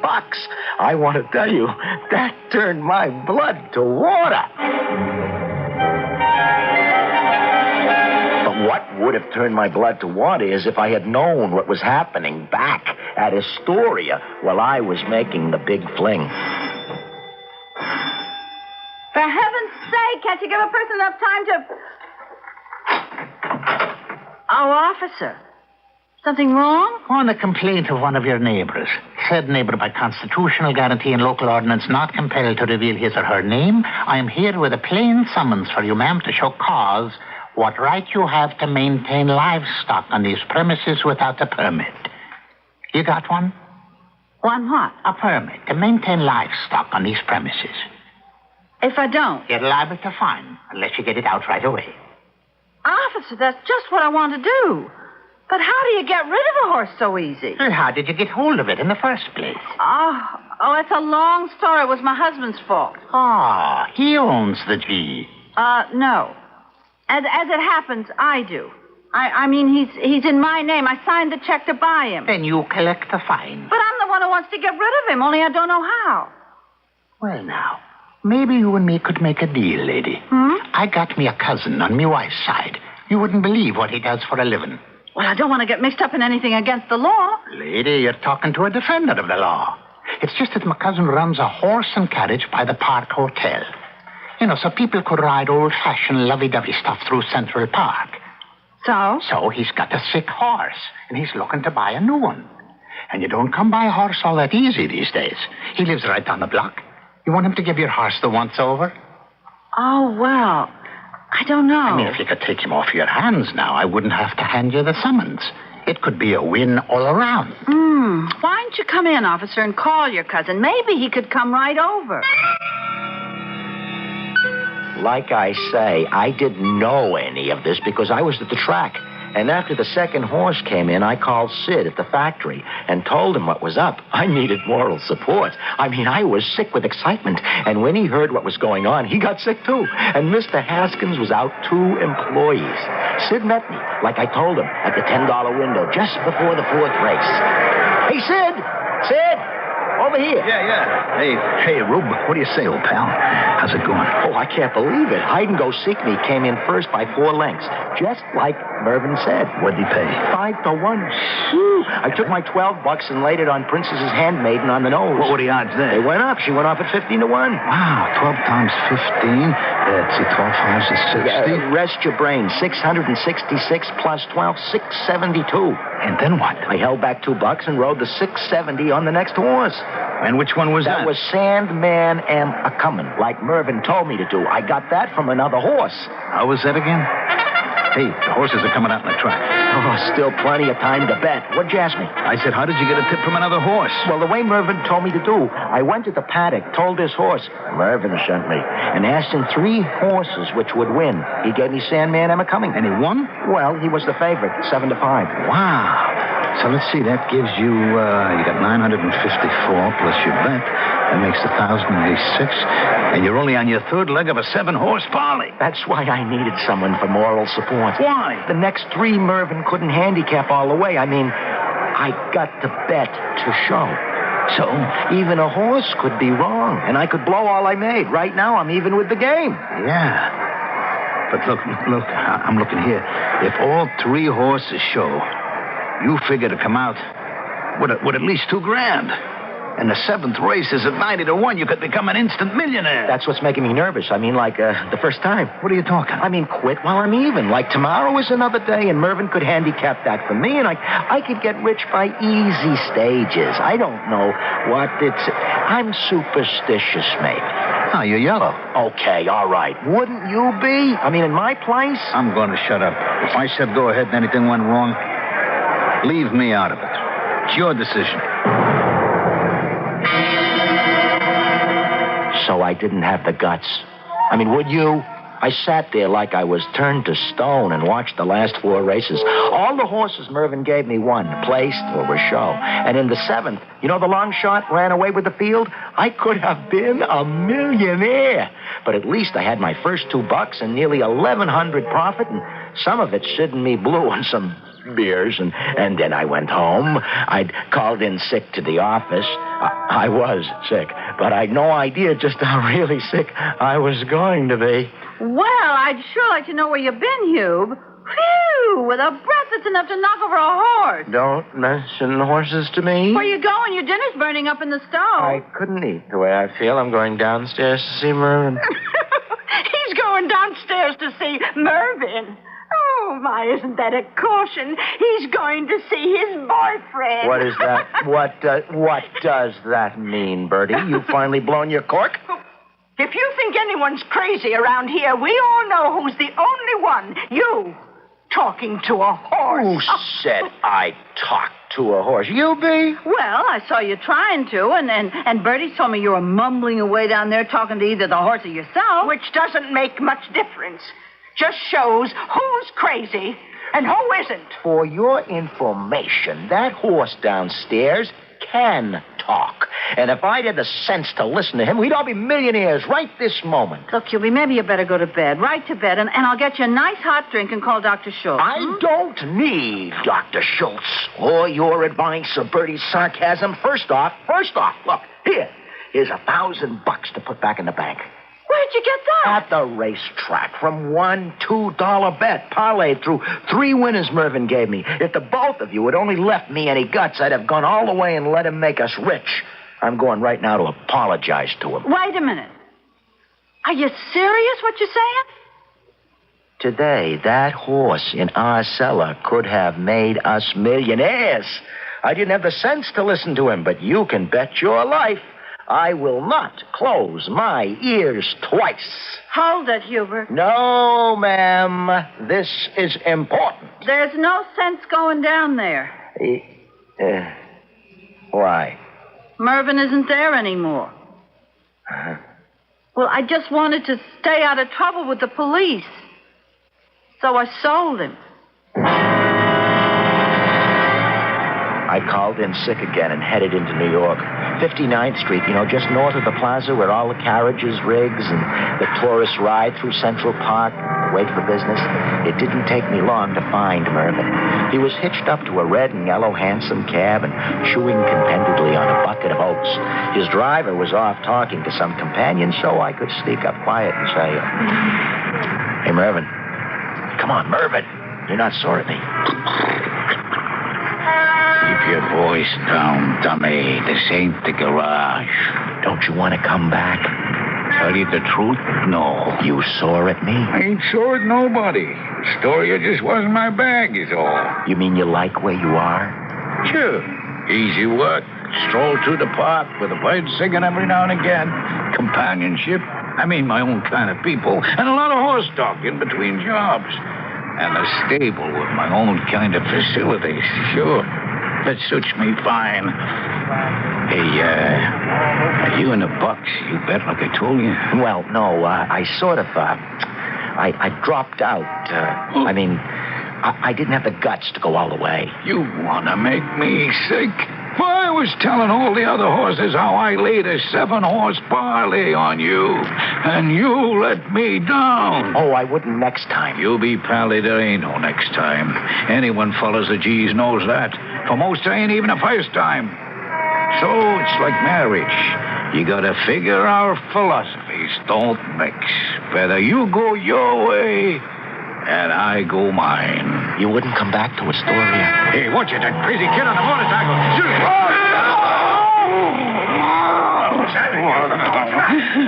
Gee, Hubby, I didn't mean to push you so hard. You trip on a curb. Hey, Hubby, you're real cool. You okay, buddy? Buddy.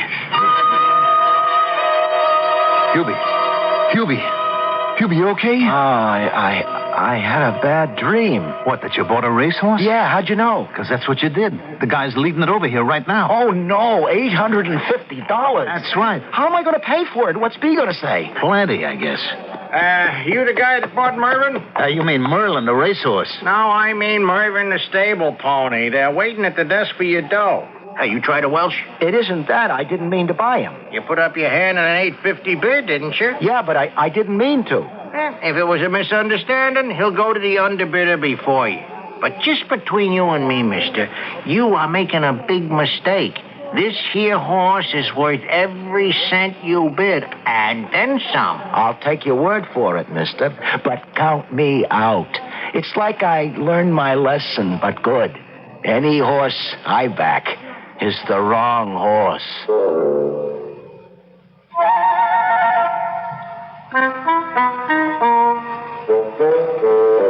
It would be nice to think that someone, Hubert Purley or you or I or any other such deserving soul, could get rich overnight. Any way at all, including backing the horses. But in the calm light of day, we all know that it's only a dream, don't we? So in the end, we'll all find more happiness in forgetting our fantasies than indulging them. Still, that doesn't have to stop us from dreaming, does it? I'll be back shortly.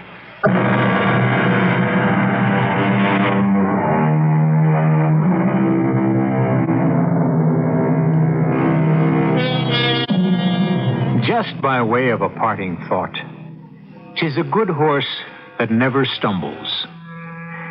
Everyone makes mistakes, but it leaves a pleasant taste at the end of this tale that no harm was done.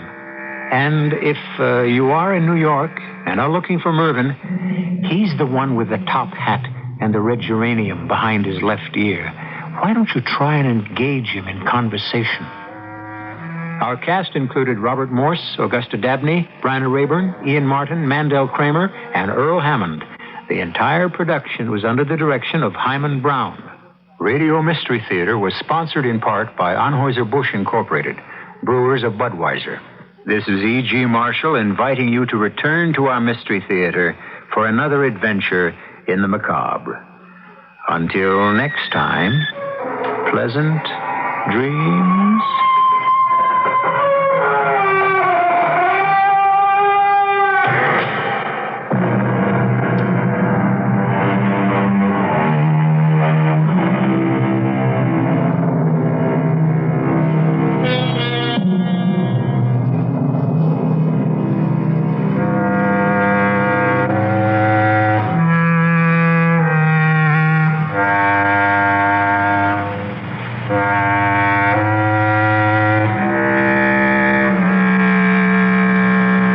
CBS Radio Mystery Theater presents...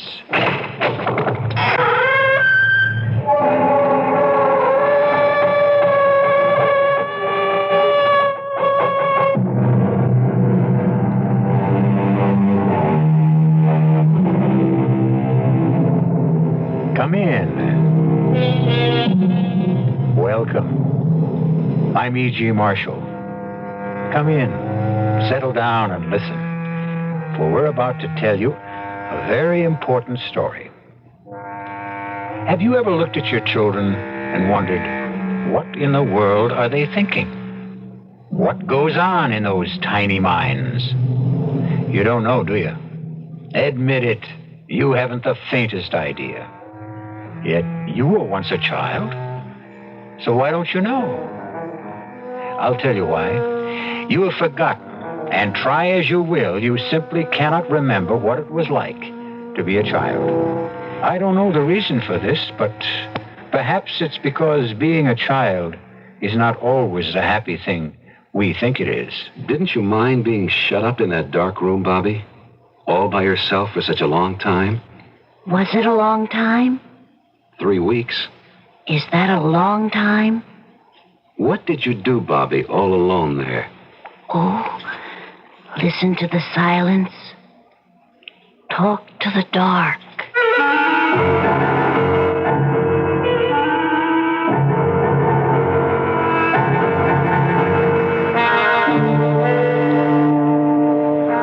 Our mystery drama, The Secret Life of Bobby Deland, was written especially for the Mystery Theater by Elspeth Eric and stars Michael Tolan. It is sponsored in part by Contact, the 12-hour allergy capsule, and Anheuser-Busch Incorporated, brewers of Budweiser. I'll be back shortly with Act One.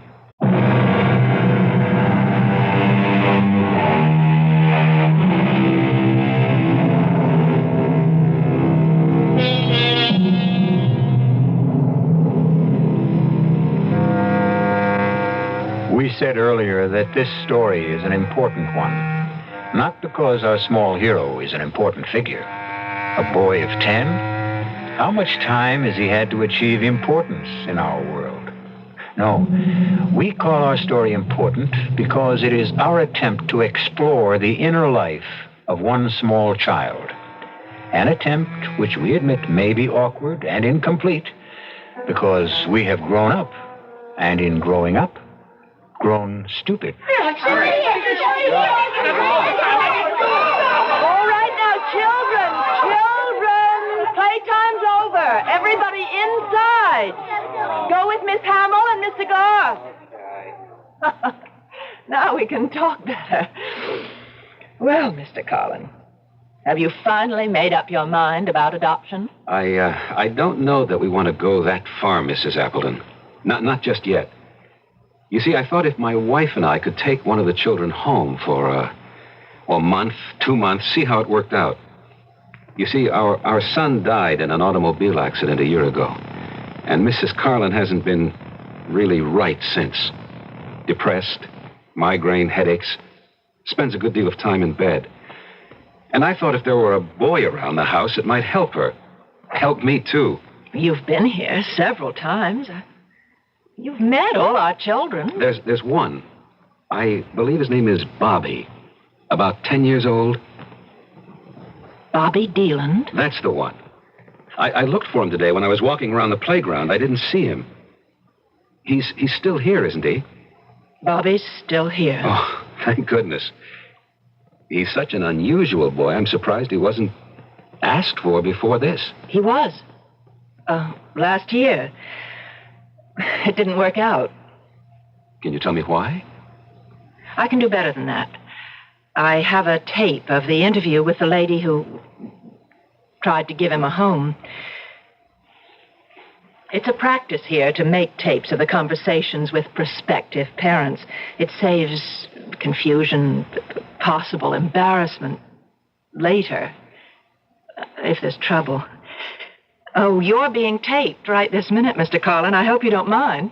No, not at all. Now, look, I won't play it all for you, just the part that concerns us now. And we did everything we could think of to make Bobby happy, Mrs. Appleton. He seemed happy. There wasn't any way we could guess that he didn't like it with us. And then to wake up one morning and he was gone. Simply gone. I'm sure you did everything you could. Oh, we did. And he seemed to like us. Of course, he's naturally so sweet, so good. Except for the stealing. The what? The stealing? Oh, look, I shouldn't call it stealing. We'd find little things missing. Little nothings. Once it was a frying pan. A wooden spoon one time. Oh, we found them later in his room. Once he took the belt from one of my dresses. a leather belt. Not that I cared. That's enough of that.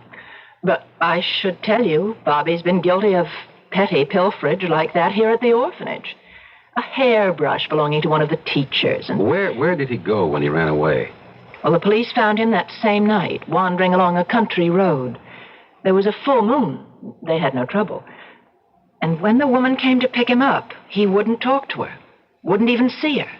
Didn't seem to hold anything against her. He just said it was no use. No use? It's what he always says. You mean this has happened before? Several times during the last couple of years. Look, I'm telling you all this to let you know that if you take Bobby into your home, you're not getting the usual child. No child is the usual child, Mrs. Appleton. Well, shall we go and have a talk with him, see how he feels about all this? By all means. Oh, I should tell you, Bobby's in confinement. You don't mean solitary He's confined to one room without lights or windows. I know that sounds severe, but It does. we've tried everything else. Even corporal punishment, though that's prohibited by law. It didn't do any good. He doesn't seem to feel it. How long has he been confined? Oh, nearly 3 weeks now. Mrs. Appleton, 24 days is supposed to be the limit before the victim goes mad. That's been established in prisons with grown men. Bobby's a boy. A most unusual boy. Shall we go talk to him? Please. This way. Mrs. Appleton, may I ask you, what is Bobby being punished for? What did he do? Oh, didn't I tell you? He ran away from the orphanage. That's the only thing he ever needs to be punished for, running away.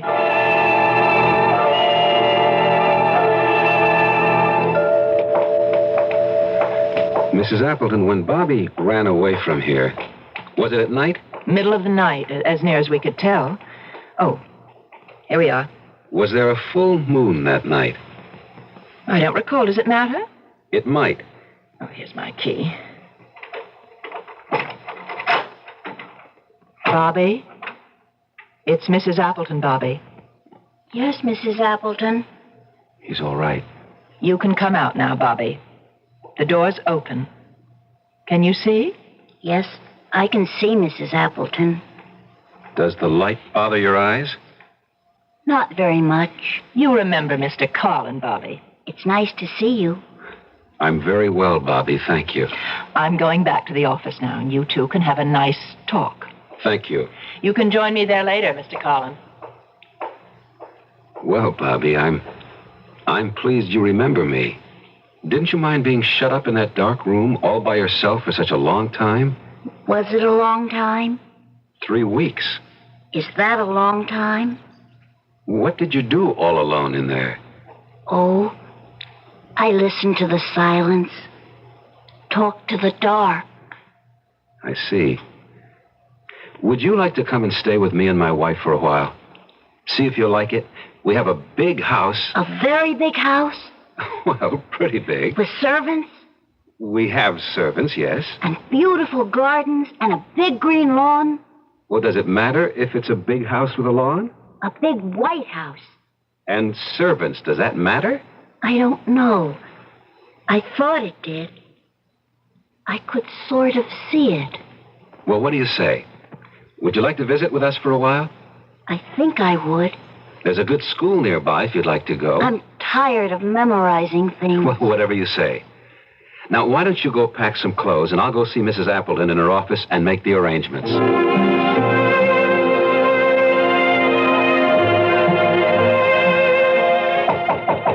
Come in.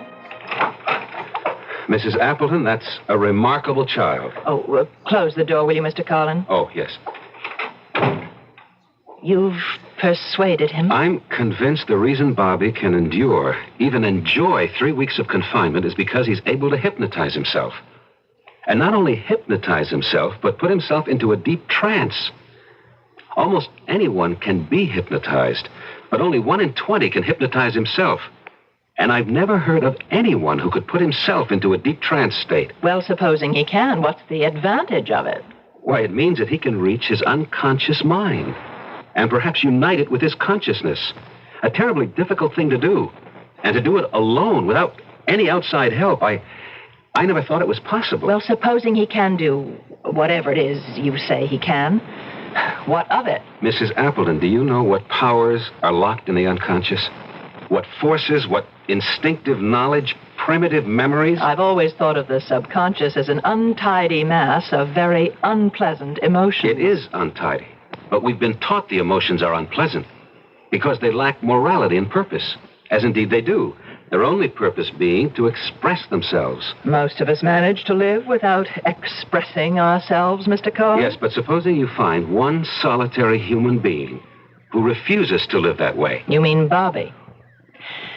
Well, Mr. Cullen, if he's willing to go with you and you want him, I've checked you out and everything's in order. Oh, one thing, Mr. Cullen, I hope you're not going to talk to Bobby about his mother. Why not? Why shouldn't he talk about his mother if he wants to? Well, it's not really healthy in his case. He makes up outrageous stories about her. Such as what? Oh, that she was fantastically beautiful, that she married into royalty, a prince or a duke. Oh, children often fantasize that way. Last year he told us that she was a movie star, imagine. Who was she really? Oh, just a poor, pathetic woman on relief. I found that out from our records. I wasn't here when she brought him, but that was 6 years ago. He was only 4. The records say she simply couldn't afford to keep him. She's never been back? Never been back. Never called to see how he was getting along. Never sent him a present or even written him a note. Come in. Oh, Bobby. All packed to go home with Mr. Carlin? He has a big white house, Mrs. Appleton, with a big lawn and flowers and lots of servants. Haven't you, Mr. Carlin? Yes. I'm sorry about your wife. What? What about my wife? I'm sorry she's so unhappy. Didn't you tell me she's unhappy and sick sometimes? I don't think I did. You must have. Or how would I know?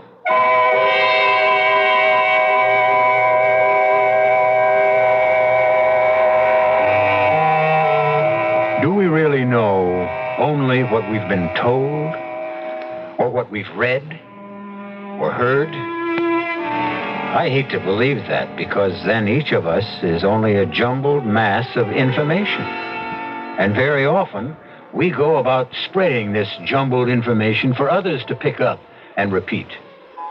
No wonder the world is in such a turmoil, if all we know is what we've been told by people who only know what they've been told, who only know what... Oh, no, there must be more. We can't go on this way. However, having no solution at hand, I shall return shortly with Act 2.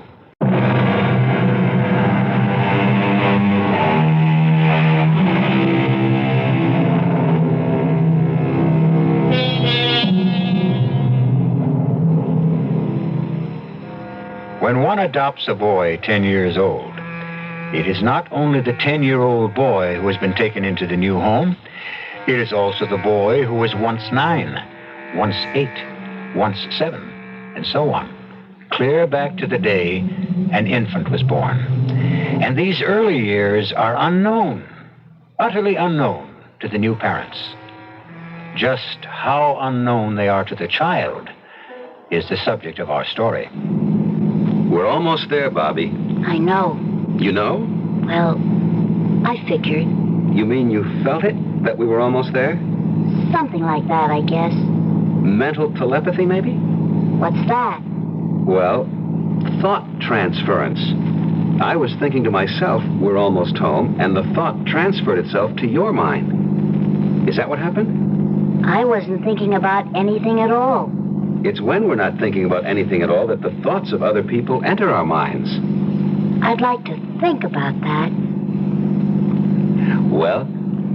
I think that's very true, what you said, Mr. Carlin. It's when you're not thinking about anything at all. That's when the good things happen. What good things, Bobby? Oh, all the good things. Mr. Carlin, you should have turned right there. No, that's Birch Tree Road. We live on a street... You should have turned there. Go back. Hey, Bobby, take it easy. Go back. Bobby, I know where I live, and I know how to get there.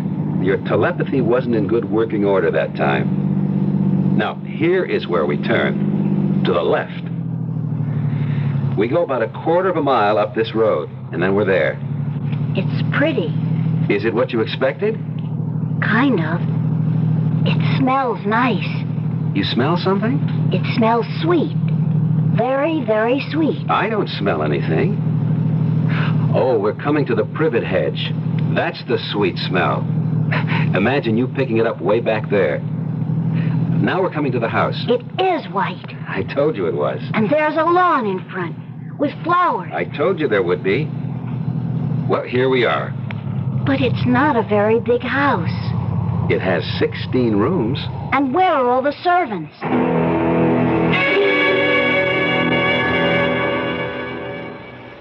Did you sleep well in your new room, Bobby? Yes, I did. It's a very nice room. Nicer than the orphanage? That was nice. But this is nicer. This morning, Bobby, I want to take you to meet my wife. Her name is Anita, if you want to call her that. I think I should tell you she gets migraine headaches from time to time. I know. I knew she was sick sometimes. I think she's sick now. No, she's not. I saw her this morning. She was fine. Come on, let's go upstairs. Okay. It's not very nice to be sick like that, is it? No, it certainly is not. I used to have asthma. That was terrible. What did you used to do about it? Oh, I made it stop. Made it stop? Just like that? Sort of. It was a long time ago. Here we are. Anita, may we come in, dear? Come on. Anita, this is Bobby. Go away, please. She's sick. My dear, is it another migraine? Please. I can't. Bobby, we'd better come back later. She's sick. You'll meet her tomorrow. Come on. Mrs. Carlin, I'm here. I know how much it hurts, but I want you to know I'm here. And I want it to stop hurting. Please. Try to look at me, Mrs. Carlin. Bobby, don't. When she's like this, it's no use. I want you to give me your headache, Mrs. Carlin. I want you to give it to me. Look, Mrs. Carlin. Anita, look. Give me your headache. I want to take it away from you. I'm going to take it away from you. Do you hear me? I'm going to take it. You're going to give it to me. I'm going to take it. Yes, I'm taking it. You're giving it to me. You're giving me your headache, aren't you? Yes, you are. I know you are. Please give it to me. All of it. Yes. Oh, please. Oh, yes. Yes. Yes. Yes. Yes. Yes. Yes. It's gone. All gone. Bobby, where are you going? It's all right. All right. Bobby? I couldn't help, Mr. Carlin. I had to throw up. Well, that's all right, son. That's all right. How is Mrs. Carlin? She says her headache is gone. Yes. Of course it's gone. She gave it to me. And how are you? I think I'm going to be all right pretty soon. I never knew before what a migraine headache was like. Now I know.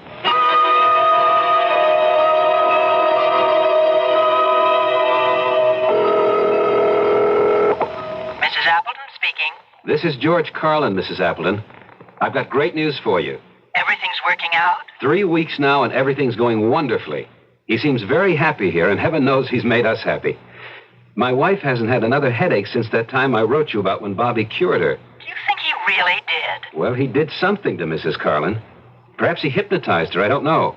But her headache stopped. I was there. I saw it happen. Well, I have to take your word for it, Mr. Carlin. Has he stolen anything that you know of? No, I don't think so. Well, you'd better check. There's a belt of mine missing, but I'm sure I must have mislaid it. Look in his room. No, I wouldn't dream of doing that. The boy is happy here, and we're happy having him here. Has he talked about his mother? No, he hasn't mentioned her. Well, my advice is to keep it that way. I don't think I agree with that, Mrs. Appleton. You know what I told you. All you'll get from him is a lot of wild fantasy. At this point, I feel I'd like to hear anything Bobby cares to tell me. Well, if you don't want to take my advice... No, it's not that, Mrs. Appleton. It's that for the time being, I'd sort of like to follow my own instincts. You understand? I suppose so. I'll keep in touch with you. Please do, and good luck to you. Thank you. Oh, Bobby, I didn't hear you come in. That was Mrs. Appleton I was talking to on the phone. How is she? She's fine. Do you miss her? Not too much. Bobby, you know that black-tooled leather belt of mine? Yes, I know that belt. I can't find it. Have you seen it? It's in my room. Well, did I leave it there, do you think? I don't know. I don't think so. By any chance, Bobby, did you take it out of my room? I guess I did. I'm pretty sure I did. You want me to go get it? Well, you can have it if you really want it. Only I'd rather you'd ask me instead of just taking it. But I don't want it. No?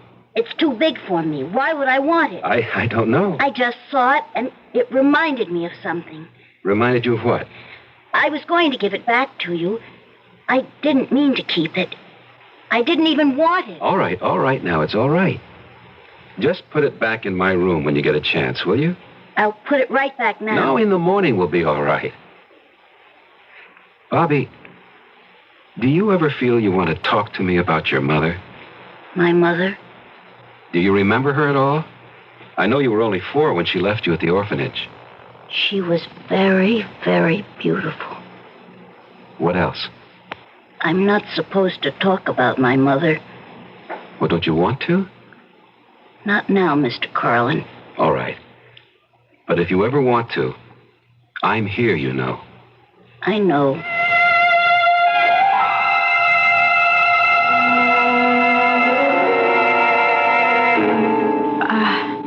George? George? Hmm? Oh, what are you doing up? Can't you sleep? Not for hours. Oh, the moon is so bright. I don't wonder. No, it's not just the moon. I was thinking about Bobby. Oh, funny. I was thinking about him, too. I talked to Mrs. Appleton this afternoon. She asked me, did Bobby ever talk about his mother? He never does. That's what I told her. And she said, fine, keep it that way. But I said I didn't agree, that I thought he should talk about whatever he felt like talking about. Oh, you're absolutely right.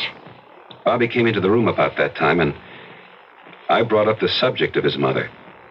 And all he'd say was, she was very, very, very beautiful. That's all? I tried to get him to go on, but he just clammed up, said I'm not supposed to talk about her. Mrs. Appleton probably told him not to. She has a point in a way. She says Bobby makes up wild stories about his mother, whom he hasn't seen or even heard from in 6 years. You mean since he was 4? That's right. But he tells people, or used to, that she had dozens of admirers, finally married some title gent, became a movie star. Oh, George. Our children often do that. Another thing, Mrs. Appleton asked me if Bobby had snitched anything. And I told her about my black-tooled leather belt. Then when Bobby came in, I asked him had he seen it, and right away he said yes, it was in his room. Really? I asked him if he'd taken it, and he said he guessed he must have. Did I want it back? It was too big for him anyway. Now, isn't that peculiar? You know, I told you the woman who took him last year said he snitched silly things. A frying pan, a wooden spoon, a belt off one of her dresses. Oh. Now, I wonder if that's where our little frying pan disappeared to. They were asking me in the kitchen if I'd seen it. What, there's a frying pan missing? Heavens, George, we have about 12 frying pans of assorted sizes. Is there anything else missing? No, nothing else. Oh. Well, unless you want to say one of my shoes is missing. One of your shoes? Those high-heeled things. I've given up high heels, and I put those out to give away. And next time I looked, there was only one. Must have gotten thrown out. Goodness, it would take one shoe. Who would throw away one shoe? Oh, George. Look, come on back to bed. Maybe you can get to sleep. Yeah, maybe. That damn moon wasn't so bright. Shines right across the bed. Why don't you pull the curtains? You know what? It's a full moon.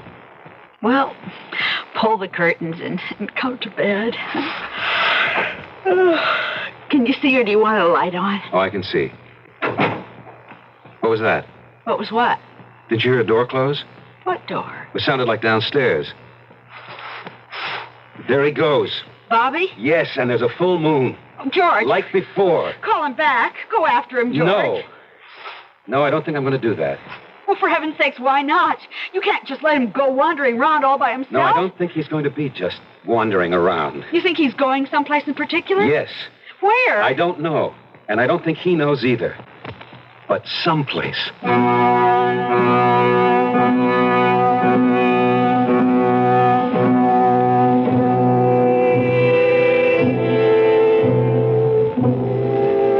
As we are all going someplace. We don't know where, and there is no one who knows to tell us where. Yet very deep in our minds, or our hearts, or our tormented souls, we know we are going someplace. We can't see ahead, and it does no good to look back. We can only trudge on down the road to someplace.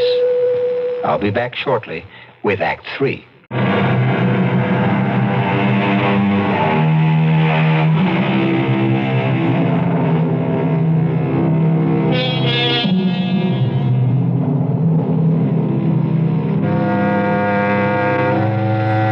Full moon with which Act 2 ended has been wiped out now by the exploratory colors of the rising sun. And steadily down a winding road trudges a small boy, 10 years of age, steadily, purposefully, toward a destination he could not name were you to ask him.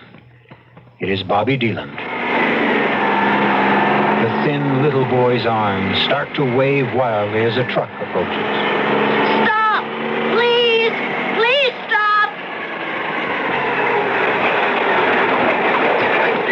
What's up, kid? Could you give me a lift? How far are you going? I don't know exactly. Down the road a ways. Come on, get in. Here, let me give you a hand. That's a pretty big step up. I can do it. What you doing out at this hour? It's hardly daylight. I have to go see somebody. You expected? Yes, I'm expected. I didn't say when, though. Going to see your folks? My mother. Oh, your mother. And I guess you know where she's at. Somewhere along this road. No number? No name? Like on a mailbox? I'll know when we get there. You've been there before, I guess. It's a great big white house with a big green lawn and flowers. I think I know the place you mean. And lots of servants. Yeah. There it is. There it is. See? Right there. Stop. I want to get out. Stop the truck. I'll stop.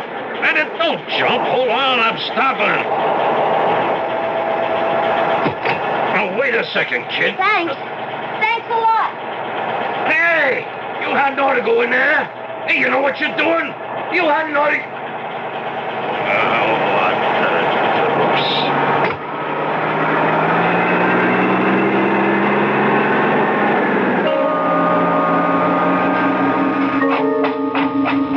That's it.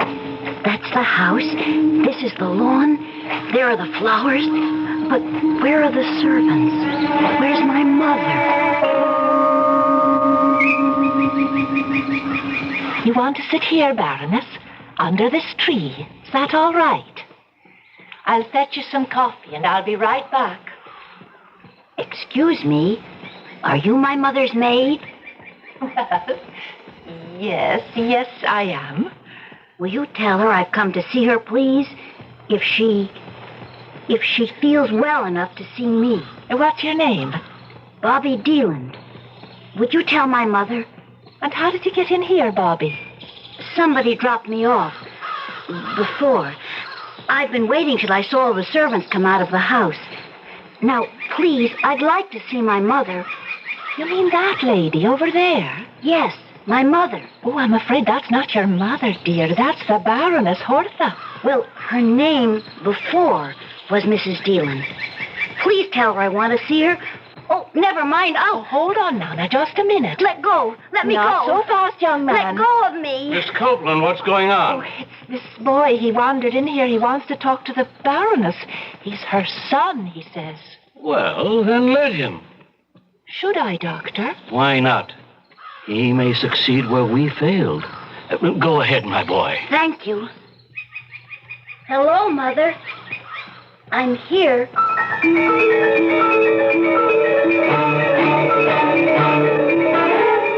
Hello, Mrs. Appleton?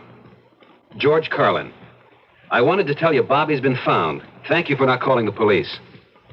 Well, you know, I told you I saw him leave the house. I simply followed him in my car. It wasn't hard, so don't worry. What's that? Well, and I don't think that's necessary, but if you want to... Look, can't you tell me over the phone? Well, all right. No, I'm not at home. I'm at the place where I found Bobby. It's on Birch Tree Road, not too far from where I live. A big white house, very big. Big lawn out in front. It's the Wesley Sanitarium. You know it?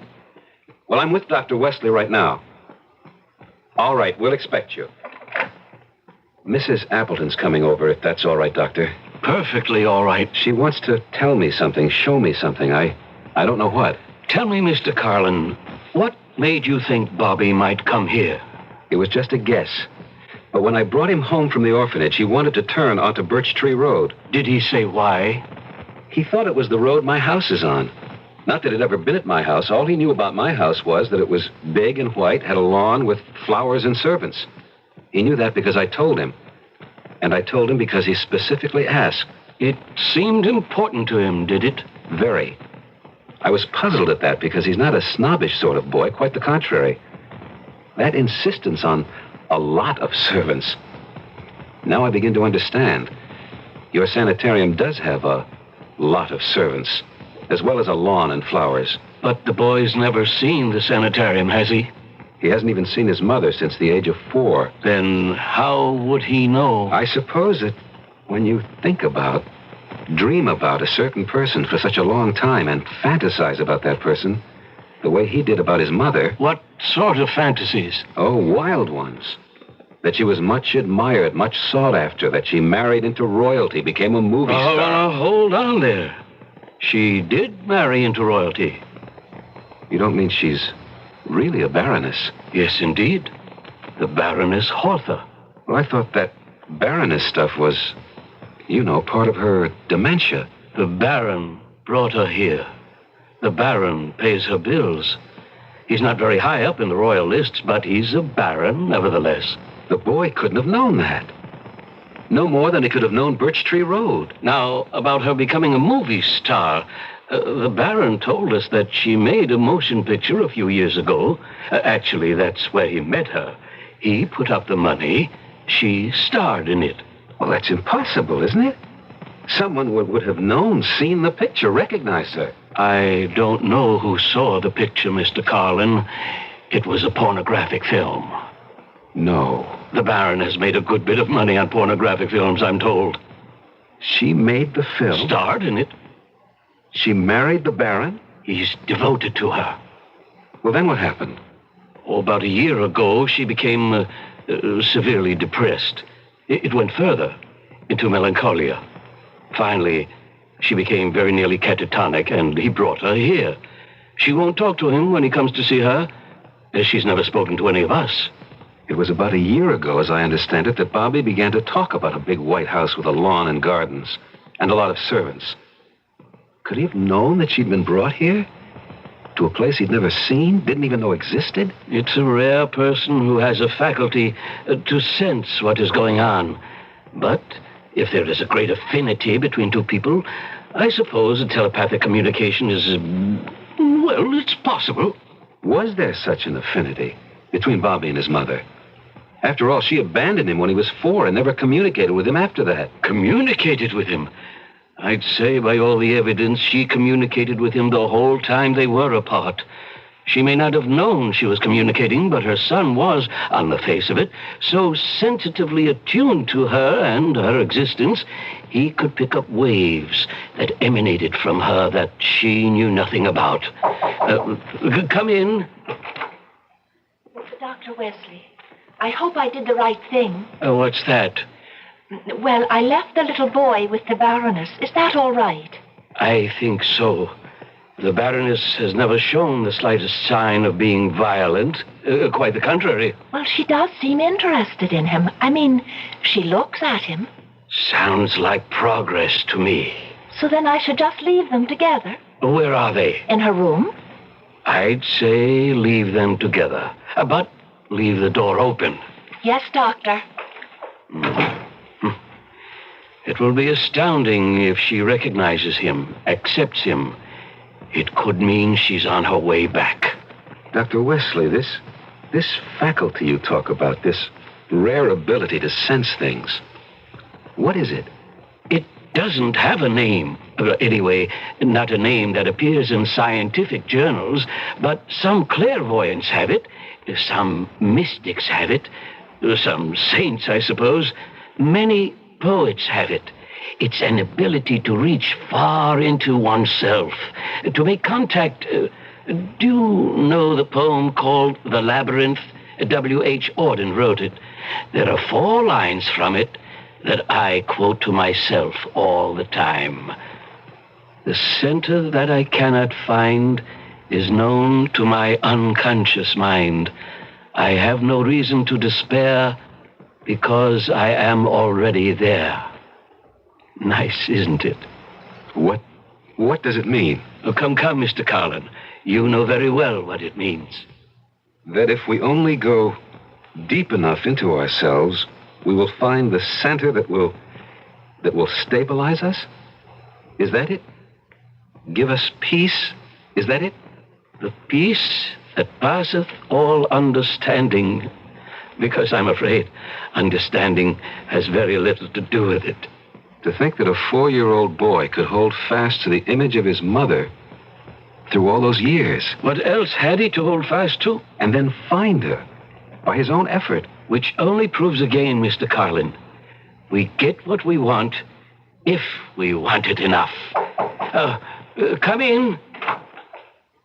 Mrs. Appleton. I got here as soon as I could.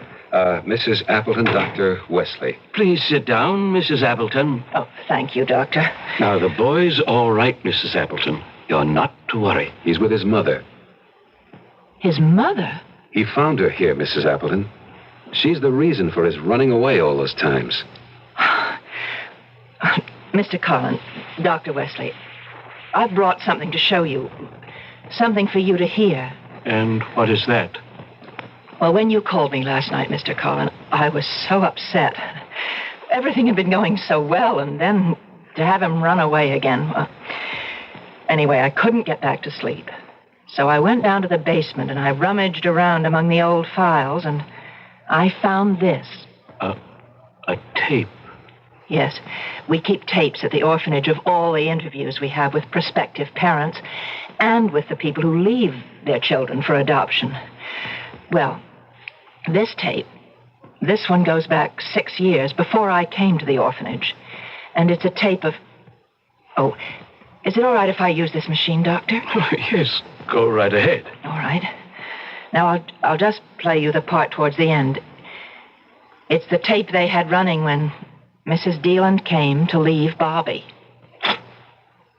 You gotta take him or I'll kill him. Look, I'm a cheap prostitute. I live in one room. I have to send the kid out to play in the street while I'm conducting my business. Now, how long can I go on telling him it's his Uncle Charlie I got up in my room? And another thing, I haven't got the greatest disposition in the world. And when I'm hungover, when my head hurts, I go crazy, and I'm liable to hit him. And not just hit him. I'll hit him with anything that's handy. Yesterday, I hit him with my shoe. With the heel. My shoe. A spike heel this high. It doesn't have to be a shoe. I'll think of anything and hit him with it. A frying pan, the belt of my dress, anything that's handy. Well, I wanted you to hear that, Mr. Collin, because you said that Bobby had taken a belt at your house, and the woman last year said he took a frying pan. He took a shoe of my wife's. I think we'd better go see if everything's all right. Come with me. He's right down the hall. How in the world did his mother come to be here? It's a long story, Mrs. Appleton. How did he know she was here? That's an even longer story. Here we are. Is he in there with her? Yes. Be quiet. I brought you some presents, Mother. Look. Here's a belt. And here's a frying pan. And here's a shoe. See, Mother? They're for you. With my love.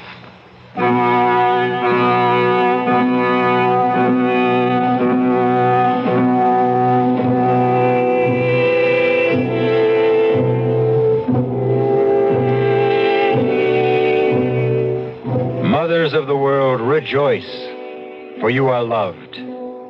Of course, in the human nature of things, you are simultaneously hated, and by the same person. For no emotion as powerful as love can flourish unadulterated. Side by side with love goes hate. It is, you might say, a package deal. I'll be back shortly.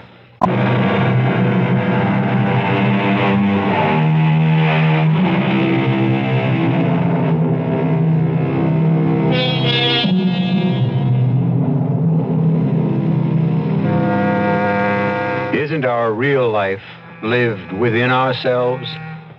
The posturing we do in full view of others, what is that but the antic behavior of a poor clown who needs to be applauded? The exterior life is really only incidental, yet we expend all our energy on it, while the interior life is left to its own devices, as though deeply ashamed of it. We wish to disown it. Our cast included Michael Tolan, Marion Seldes, Martha Greenhouse, Hetty Galen, and Gilbert Mack. The entire production was under the direction of Hyman Brown.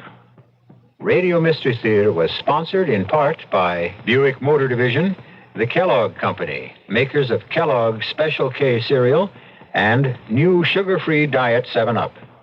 This is E.G. Marshall inviting you to return to our Mystery Theater for another adventure in the macabre. Until next time, pleasant dreams.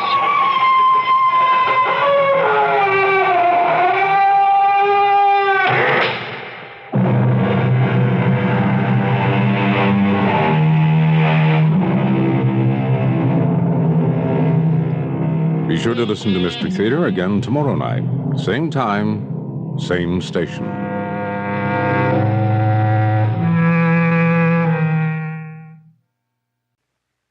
The CBS Radio Mystery Theater presents...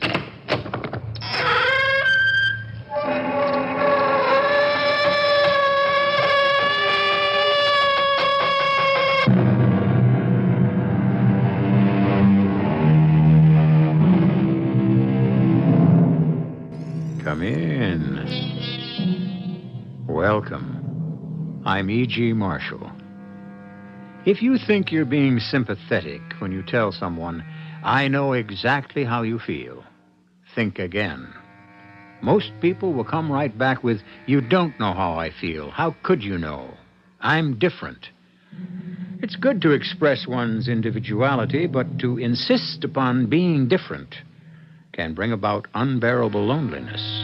A person can be lost without an alter ego, someone to confide in.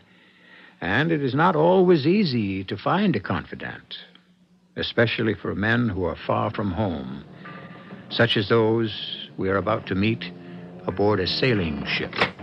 Who's there? I brought you breakfast, sir. How dare you enter my cabin without knocking? Oh, with Captain Briggs, I always come I don't in. care what you did for Captain Briggs. I'm in command now. You will never enter this cabin without knocking on the door. Is that understood? Yes, Captain. Now get out. Oh, that was a near thing, wasn't it? It's too near. We can't let it happen again. What's the use? I'm worse off than I was before. Either way, it looks as though I'm doomed to be hanged.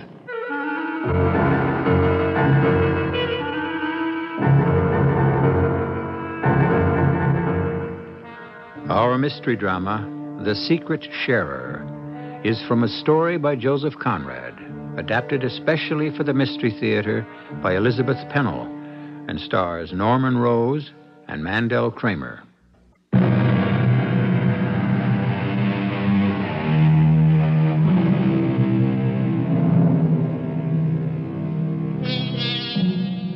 Joseph Conrad was acclaimed for his powerful stories of the sea. Born in Poland, a tragic childhood included exile to Russia with his parents, who died there. In his youth, an uncle managed to get him to a French ship, where he became an apprentice seaman. Later, he joined the English merchant service, where he rose through the ranks and knew firsthand the vicissitudes of 19th century life on a sailing ship. His true adventures were the basis for the stories he wrote, and mysticism ran deep as he imagined himself as the captain in the tale we're about to hear. Come aboard a four-masted schooner, which has just been loaded with a cargo of tea and spices from the Middle East to be transported across the Indian Ocean. Steward, where's my supper? Well, I'm waiting for the captain. Well, we won't wait any longer. He makes his own rules. But I thought... Yes, I know. You thought when a ship was in port that the captain and first mate always took supper together. Well, that's the way it was with you and Captain Briggs. Perhaps it's better this way. If I may say so, sir, this captain's a strange one.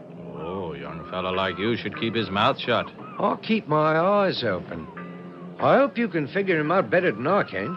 Trouble is, he never asked my opinion. Not the way Captain Briggs used to. He acts as though he's too good for the likes of me. Not wanting to talk. He doesn't talk very much to anybody. But I'm the first mate. He's coming, sir. Your supper's ready, Captain? Thank you. Sorry not to have joined you, Jackson, but I had some things to tend to. Are you aware that there is a ship anchored inside the islands? Oh, no, sir. Bless my soul. Another ship, you say? Well, how could she possibly be? I don't know. With all those rocks and inlets out there, I saw her mastheads above the ridge as the sun went down. I know about that ship, sir. You do? Why didn't you tell me? Let the steward tell us what he knows. Well, she draws over 20 feet. She's the Liverpool ship Sephora with a cargo of coal, 123 days from Cardiff. How does a steward pick up information like that? The tugboat skipper told me when he brought the fruit and vegetables. He says they'll take her up the river to shore day after tomorrow. That's enough. I'll find out anything else the captain wants to know. There's nothing more we can find out tonight. I'll take the watch, sir. No. You and the crew have had 2 days of hard work. Tell all hands to turn in without setting an anchor watch. But, sir... I'll be on deck myself until 2 o'clock. You can relieve me then. Well, very well, Captain, but it seems most unusual. It's the way that I want it. Of course, at the slightest sign of wind, we'll call all hands up and make a start at once. Aye, aye, sir.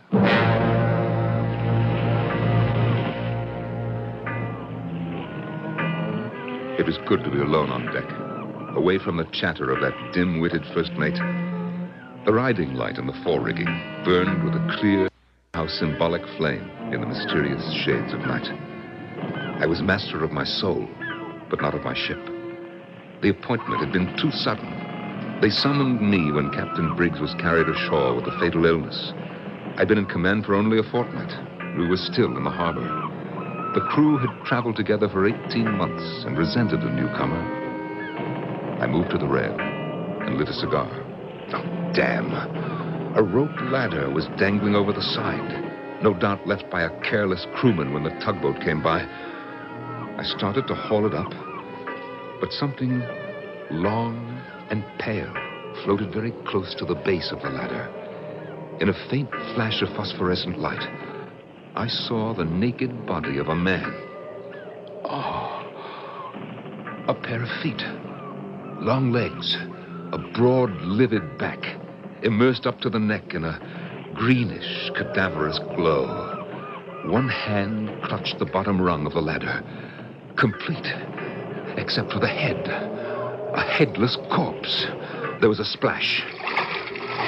And I saw a glistening shock of black hair. And then, total silence. As the man held on to the bottom rung, making no attempt to climb aboard. I leaned far over the railing. What's the matter? Cramp. No need to call anyone. I was not going to. Are you alone on deck? Yes. I suppose your captain has turned in? I'm sure he hasn't. Look, could you call him out quietly? I am the captain. Who are you? My name is Liggett. What are you doing down there? I've been in the water since 9 o'clock. Now the question is, do I let go of this ladder and keep swimming till I sink from exhaustion? Or may I come aboard? Climb up the ladder quietly, and I'll fetch you some clothes.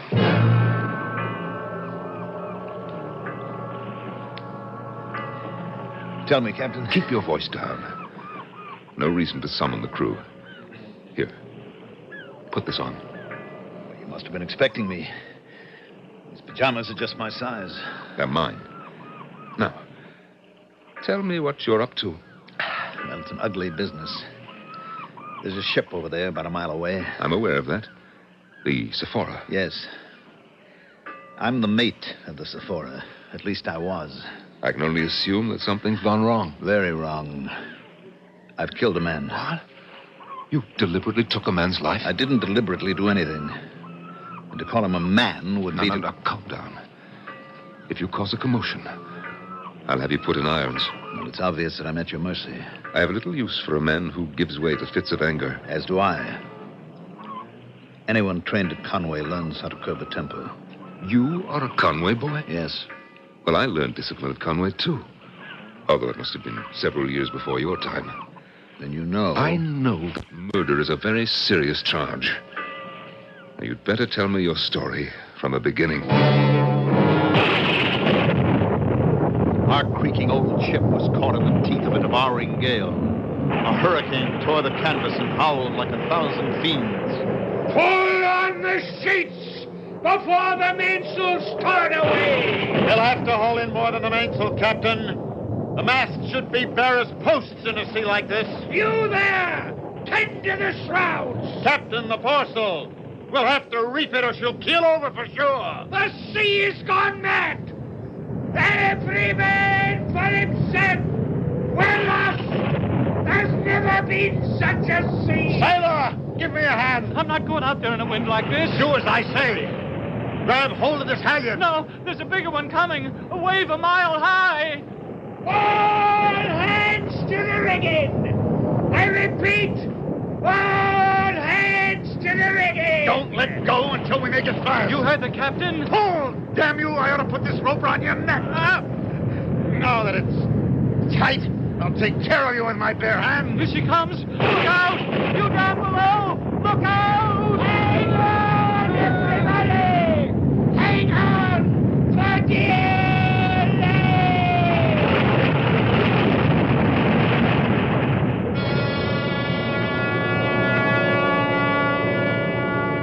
I hung on all right, to the throat of that miserable sailor.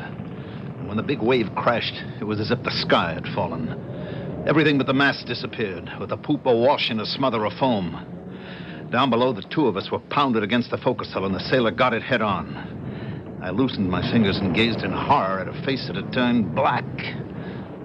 The man was dead. But you were unharmed? His body cushioned my fall. Then he actually saved your life? In a strange sort of way, yes. I hadn't meant to harm him.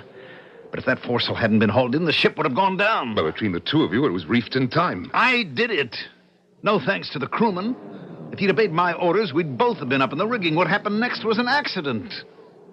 Or an act of God. Surely you had witnesses? Yes, I did. And they acted against me. How could they? They saw me do exactly what I did. Grab that man by the throat. Next, the huge wave obliterated everything from their view. I'm not sure that I believe your story. After that one terrible crash, the seas subsided. The men scrambled down from their perches and gathered round to stare at the body. Where was the captain? Oh, he was there, passing judgment in front of the whole crew before I even had a chance to speak.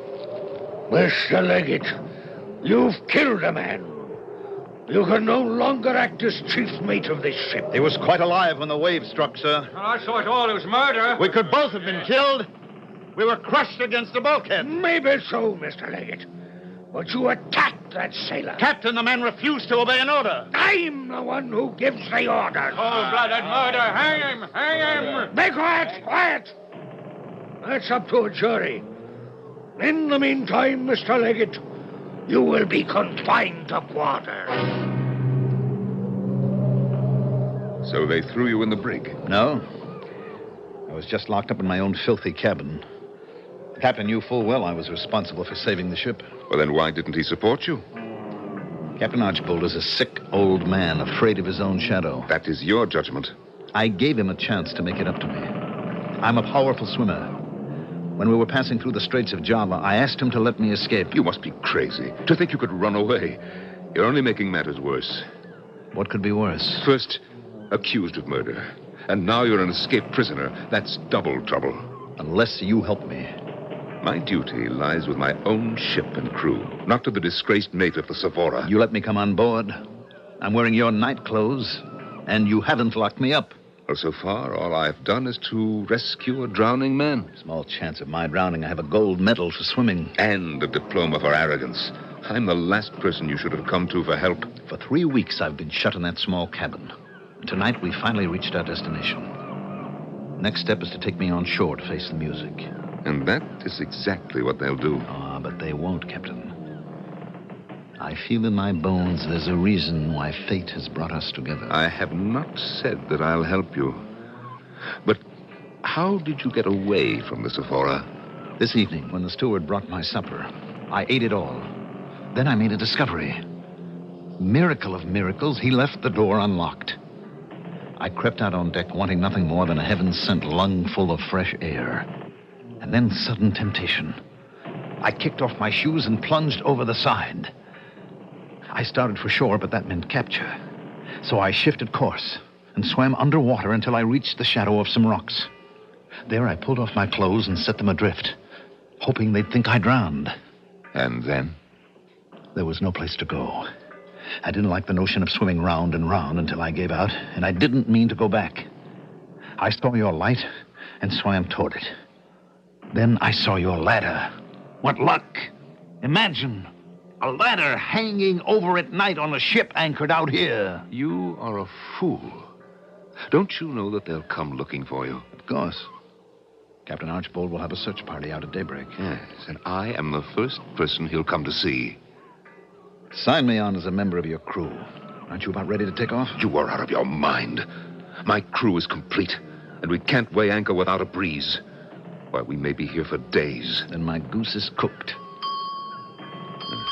It's time for the first mate to take over the watch. I might just... Shut up!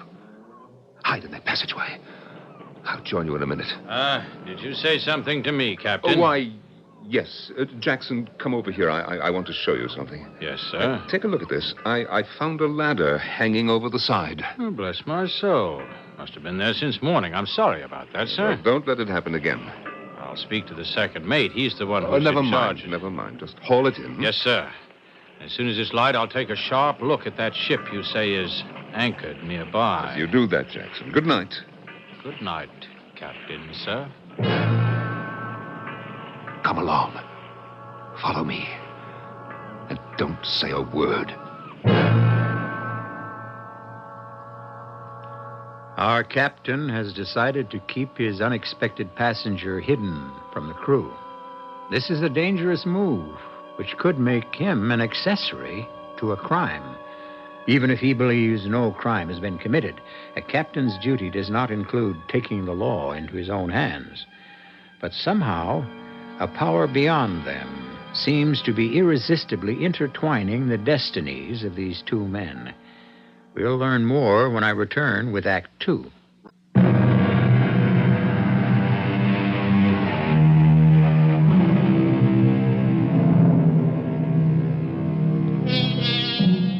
In the middle of the night, a man has emerged from the sea. And although the captain of a schooner has taken him aboard, there is no assurance that he has found refuge. This man, named Leggett, is wanted for murder. Now, as he follows the captain, he may have lost his last chance to escape. Noiselessly, the captain opens a door, and then, rather roughly, pushes the man ahead of him into blackness. Please, Captain. I don't think I can stand another night in the dark. Not another night alone. Well, this is my cabin. We can talk in here. The walls are thick, and the crew is sleeping. They'll be waking up soon. When daylight comes, we must not raise our voices. We could be overheard in the passageway. Captain, do you intend to keep me a prisoner here in your own cabin? For the moment, yes. Stay where you are until I light the lamp.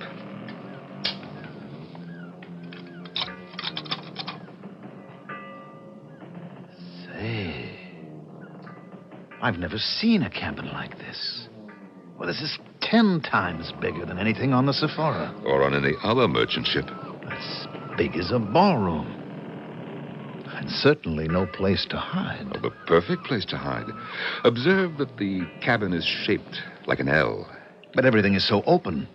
Even this large closet. Well, note how it's placed. In the arm of the L, where it can't be seen from the rest of the room. Not bad. Oh, you haven't seen the best. Hmm? A bathroom. I don't know how many ships you've sailed on, but where did you ever see a tub like this? Why, it's marble. It's the whimsy of a former captain, made in Greece. I could fall asleep in there right now. Neither of us has had any sleep. Climb into my bed and I'll rest on the couch.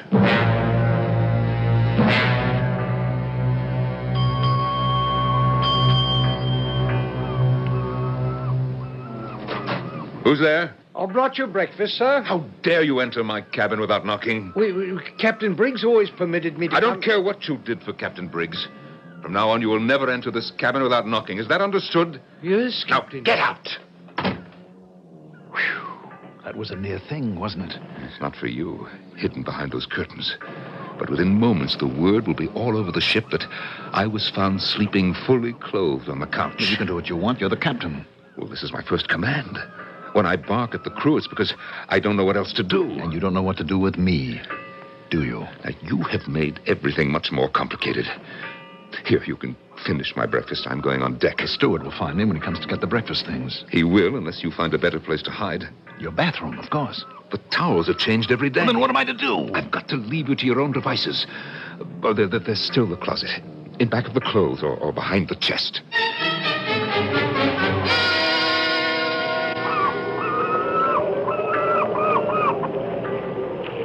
Good morning, Captain. Morning, Jackson. Still no sign of a breeze? Not a breath, sir. But I've been keeping my eye on that ship over there, and bless my soul, but they've been busy. Well, how can you tell from this distance? The first sign of dawn, they lowered their boats, but instead of heading for shore, they've spread out in all directions. Have they come this way? Not so far. But it's very puzzling. They keep going out to those rocks and pushing into the underbrush as though they're looking for something. It's no concern of ours. Bless my soul, look. Look! One of their boats is headed right this way. Find out who it is. Hello! Hello out there! State your business! The captain of the Sephora wishes to speak to your captain. Very well, Jackson. Lower the ladder and have him piped aboard.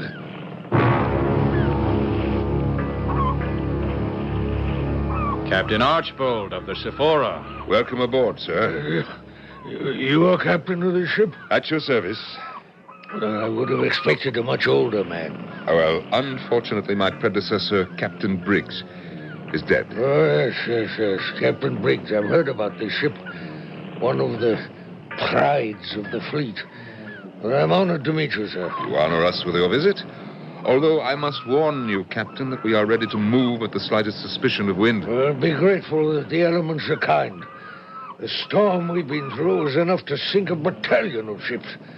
We were saved by God's mercy. Is there something I can do for you, sir?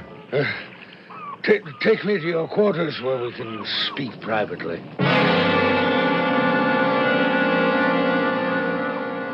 Excuse me, Captain, if I go in first. Now, watch your step. Well, what grand quarters. Does the cabin go all the way around here? Yes, but come over to this table. Steward, bring us some brandy. I never touch liquor. Give me water. I've been on some thirsty work. Exploring those islands, painful duty. Yes, I'm sorry, Captain, but would you mind speaking up just a bit? Well, you're deaf or something? A ruptured eardrum. Almost drowned years ago. Now, what is it you want to tell me? 37 years at sea, and nothing like this has ever happened before.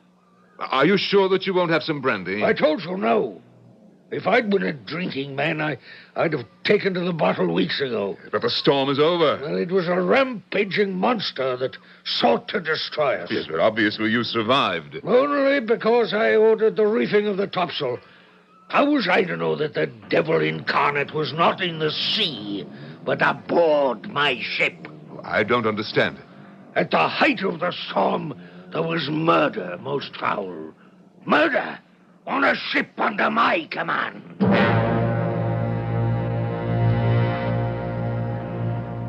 Strangled him, he did. In cold blood. You said that a wave crashed over your deck. Now, I've seen the sea kill a man very neatly by simply breaking his neck. No man killed by the sea ever looked like that. Black in the face, with tongue hanging out. And the mate's fingers clutching his throat. But if the mate was tending to the foresail? God's own hand did that, and no one else. I never trusted that man Leggett. Well, you hired him, didn't you? Forced to take him with the ship's owners. Smart he was, but different. A fancy talker. Or Captain, what's over and done with? It's on my shoulders. I'll be blamed. For what? But you've safely delivered ship and cargo. But the murderer escaped. How can I bring him to justice? You've searched all the island? To no avail. I can no longer put off going to shore. It'll have to be a report of suicide. Beg pardon? Suicide. That's the way I'll write it up. Unless, of course, you manage to recover the man before tomorrow. Only we can spend no more time looking for the body. I must get back. Captain, on a ship like this, you don't suppose there's any chance that... Come along. I'll show you every nook and cranny.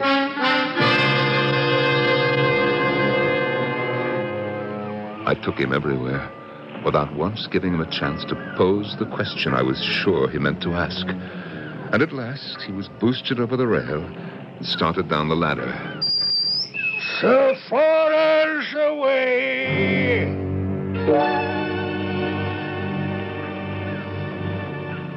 Sir, we've heard a most extraordinary story from the crewman with that captain. Yes, I'm sure you have.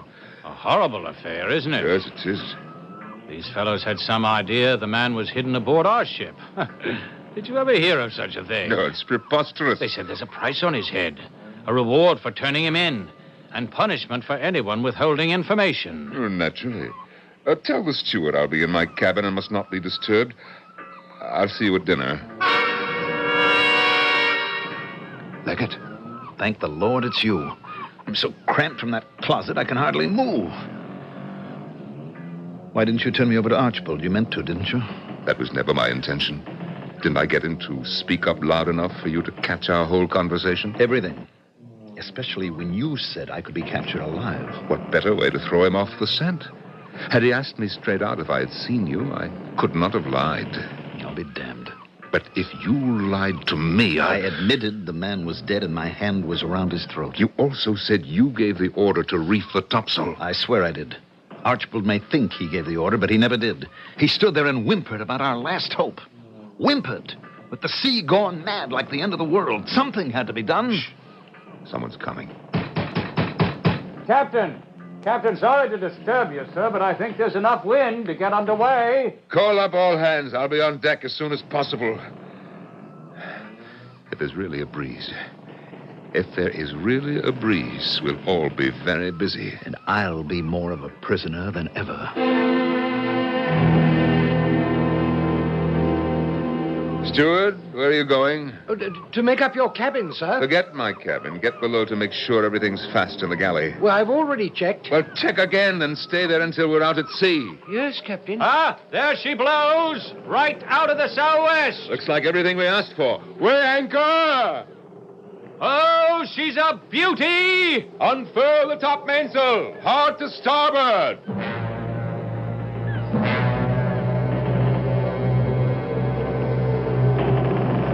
I thought your first mate would never leave. That damned marble bathtub is cold when there's no water in it. At least it's better than the closet. Oh, I hid there, too, when the steward came in. I told him not to come here until we were out to sea. From now on, it will be much more difficult. Captain, I cannot survive like this. Didn't you find those canned goods stashed in the closet? Oh, I've enough to eat. But I can't go on. I've had more than I can stand. I know now why you're protecting me. If you're so smart, tell me why.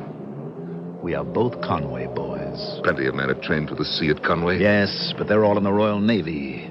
You and I are mavericks. We don't belong. I chose my own way. And so did I.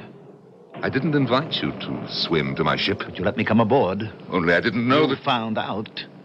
We're outcasts, both of us. And whatever I'm guilty of, you're just as guilty, and we're both doomed. This is my ship. And I can do what I choose. Can you? You didn't feel that way yesterday. But I do now. And you can stay in this cabin to the end of the voyage. Oh, no, Captain, not me. My freedom is very precious. But it's not here, cooped up in your closet or bathroom. I'd rather give myself up. You can't. Not now. The ship is under sail, and it's a long way to home port. Why, if you revealed yourself, the crew would mutiny. That would be a noose round your neck, not mine. All right, we'll find a way. I promise you we will. If you and I are so much alike, we'll work this out together.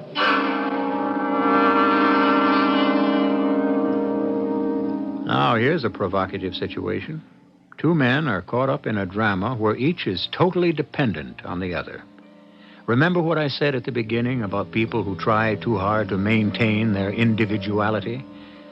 The loner, attempting to hide his own fears, may isolate himself so completely that he has nowhere to go. In Act 3, we'll find out what becomes of these secret sharers who, at the moment, are in a very vulnerable position.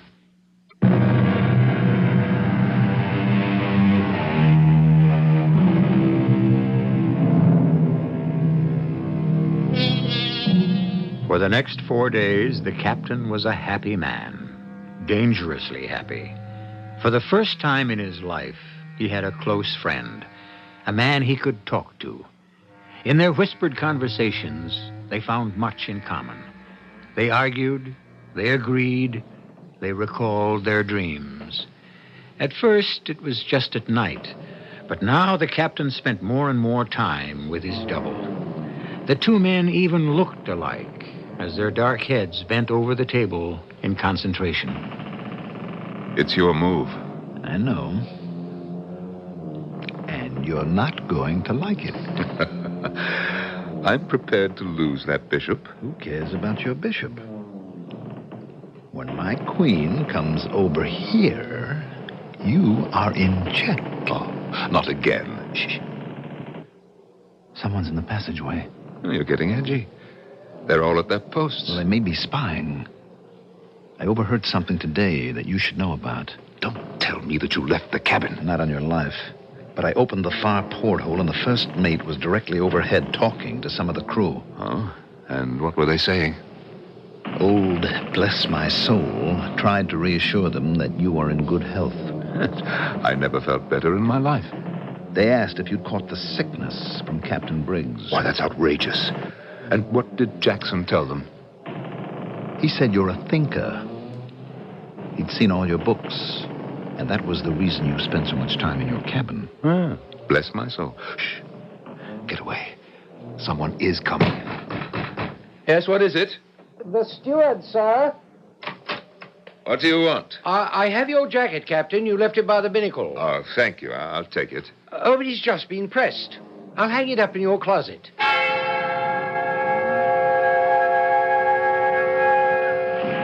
Mr. Jackson, sir? Yes, steward? Do you play chess with the captain? I don't know how. Why do you ask? Well, when I was in his cabin just now, there was this chessboard with all the pieces set up as if... Well, I've heard that it's a game people can play alone. But I could have sworn there was another chair. And 2 glasses on the table. I'm relieved to know that's what the captain's doing instead of lying sick in bed. But he is sick, Mr. Jackson. All I did was hang up his coat in the closet, and he stood there all pale and trembling as if he'd seen a ghost. Well, take a look at him now. Striding across the deck. Jackson, I want a word with you. Yes, Captain? Do you recall our plan for going through the Straits? Well, I know how Captain Briggs would do it, sir. No, what we talked about yesterday. Yesterday, Captain? Yes, when I showed you the chart. Begging your pardon, sir. But you did not show me any chart.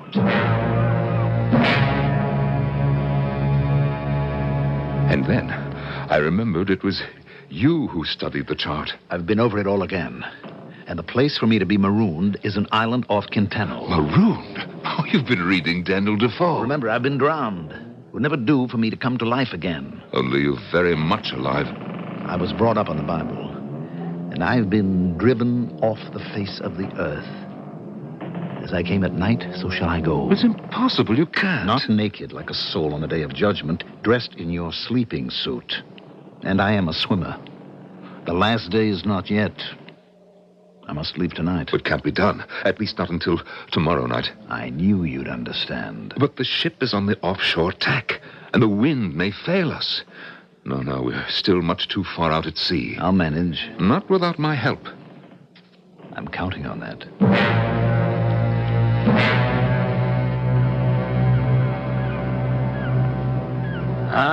Bad luck, Captain. The wind has died down. So I see. In my experience, sir, we may be becalmed for quite some time. May I reassign the crew? Give them shifts for relief in this oppressive heat. You should all have white hats, like mine. I got it in Rangoon. It's most unusual, sir. I'll be off to tell the men that Jackson, one moment. Be ready to call all hands on deck when we change our course. Well, I will, sir, but I see no signs that there'll be any change in the weather. We're not doing well in the middle of the Gulf. Now, tonight, I'm going to look for the land breezes. Captain, bless my soul. We can scarce do that in the dark with all those islands and reefs and shoals. But on this coast, any regular land breeze will be inshore. Now, we must get close to find it. Impossible to get close, Captain. It can't be done with the currents from the Straits. You will follow my orders as I give them. Now, right now, send a couple of hands to open the 2 quarterdeck ports. Open the quarterdeck ports, Captain. What for? Because I tell you to do so. Have them opened wide and fastened properly.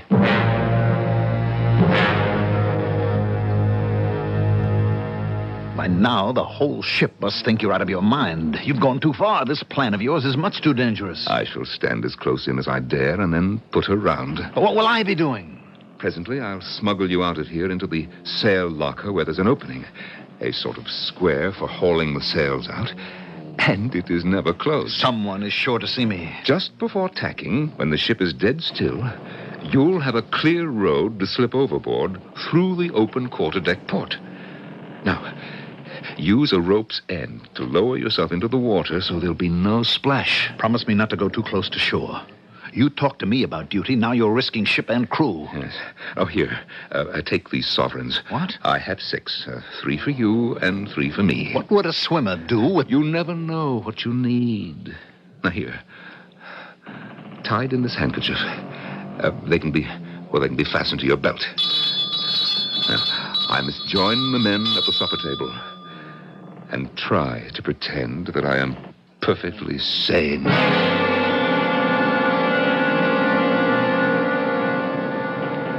You're bareheaded. With the sun beating down, you need something to cover your head. I need to get my head under water, and the sooner the better. I mean when you get to shore. No trees on those islands, and the sun is merciless. After all these months under cover, I'll glory in the sunshine. You will take my hat. You see, the brim goes all round. Here. Now put it on your head. Captain, you are mad. A swimmer with a hat on his head? Well, then put it in your belt. You'll need it. And now, Be off.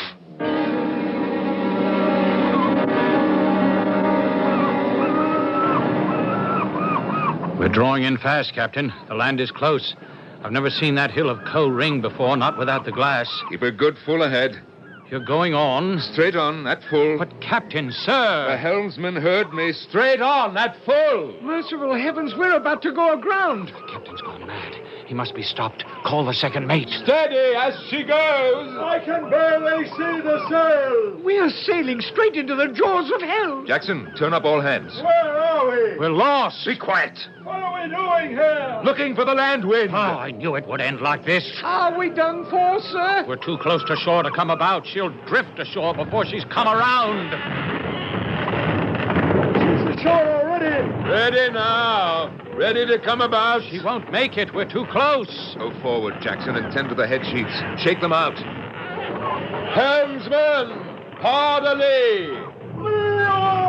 Swing the mainyard. But, Captain, that rock will get us broadside. Better to crash the prow head on. Had we come too close, our fate hung in the balance as the black mass of land loomed over the afterdeck. My ship and I were new to one another. It was too soon for the ultimate test. So far, she responded to the helmsman's lightest touch. But now, she came about, shuddered once, and then all was ominously still. If I failed to set the sails, if those menacing rocks seemed but inches from the port side, our course must be set by the tides. But who could tell which way they ran? I could only grope like a blind man. Call for torches on the lee side? No, they might reveal... But I could not think of him. Not now. I had to find out from which direction the breeze would come. I had to. Captain, the men are threatening to jump overboard and swim for shore. Before they make a move, order searching lamps trained down on the water on the lee side. Now hear this. Now hear this. It was deathly still. The water like a pool of ink with no sign of movement. I don't know what you're looking for, Captain. The slightest stirring of the current. When I find out which way it's flowing, we'll set the sails. Can't see a thing in those black waters. Well, look for a piece of driftwood. Not a sign of anything. I can feel it under my feet. The ship is inching us toward shore. Steward, get me a piece of paper and be quick about it. Well, there's no paper up here, Captain. I'd have to go below, and I'm not sure that even then... Oh, she's beginning to yaw. Jackson, stay up here. We must throw something overboard that floats. I'll be down by the taffrail. For the moment, the crew was kept busy with the lights directed toward the shore, while I stared into the void beyond the stern. And there it was. My sign, written clearly in the water. And now I knew exactly what to do. The man at the wheel stood like a statue, and I was near enough not to raise my voice as I confidently gave the next order, shift the helm. He jumped round to the other side and spun the wheel. She's catching the breeze. Let go and haul!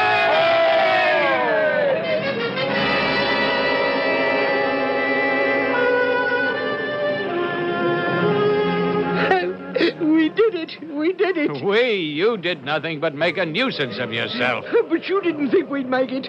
I heard you say we'd be dashed against the rocks. How did the captain know exactly the moment to raise the sails? He found which way the tide was running. But how? I stared into the water and there was nothing to see. Take a look out there. Even in the dark, it's still in view. Well, I'll be. What? That's the captain's. Of course. Jackson, now that we've picked up a brisk breeze, why don't you come to my cabin so we can chart out what looks like a clear course ahead? Thank you, Captain, and if I may say so, sir, this calls for some sort of celebration. Well, she handled very well. You did it, sir. Captain Briggs would never dared to do a thing like that. We could have stayed in the Gulf for days. I saw no reason to waste time in these waters. What you did was a stroke of genius. I was hard-pressed to know which way the tide would run. Well, bless my soul, sir. I'll wager there's not another captain on the 7 seas would have had a hat like yours to throw out on the water.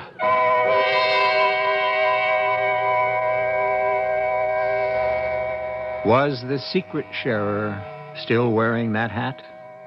We like to believe, as the captain did, that he was already safe on shore, the floppy sun hat carelessly abandoned as an encumbrance to his freedom. But from that moment forward, the captain was indisputably master of his ship. He had pulled off a dangerous maneuver which gained the respect of every member of his crew. There is a moral to this tale, and we'll consider it in just a moment.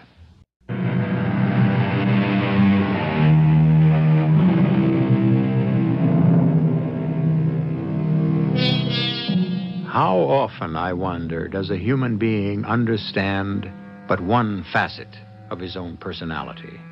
The captain of our story was given a chance to examine the other half of himself, the part that wanted to run away. From now on, he would find contentment looking up at the great curves of canvas or watching the water fan gracefully from the sturdy prow. He needed his ship. But Leggett was not cut out for the discipline of a seaman's life. He knew now that he could exist only as a wanderer. Each had found his freedom from fear, from loneliness. Our cast included Norman Rose, Mandel Kramer, William Redfield, and Court Benson. The entire production was under the direction of Hyman Brown. And now, a preview of our next tale. He stopped for a moment, and he sort of looked back over his shoulder. Just long enough so I could get a glimpse of his face. Right, And he looked like Boris Karloff. No. But so help me, I know who he did look like. Yeah, and now you're going to tell me it was your bench sitter, right? Your, what is it you call him, your viewer? That's just what I'm telling you. I'll lay $1 to donuts that old bum used to visit or sneak into this house around 50 years ago, when he was a young guy. So maybe he did. But what's it to you? What do you care? I don't know. I just sure give a hell of a lot to know what went on in that house that was strong enough to call a man back from today to walk through that frame to yesterday. Radio Mystery Theater was sponsored in part by True Value Hardware Stores and Buick Motor Division. This is E.G. Marshall inviting you to return to our Mystery Theater for another adventure in the macabre. Until next time, pleasant dreams. The preceding program was broadcast with the permission of the Columbia Broadcasting System.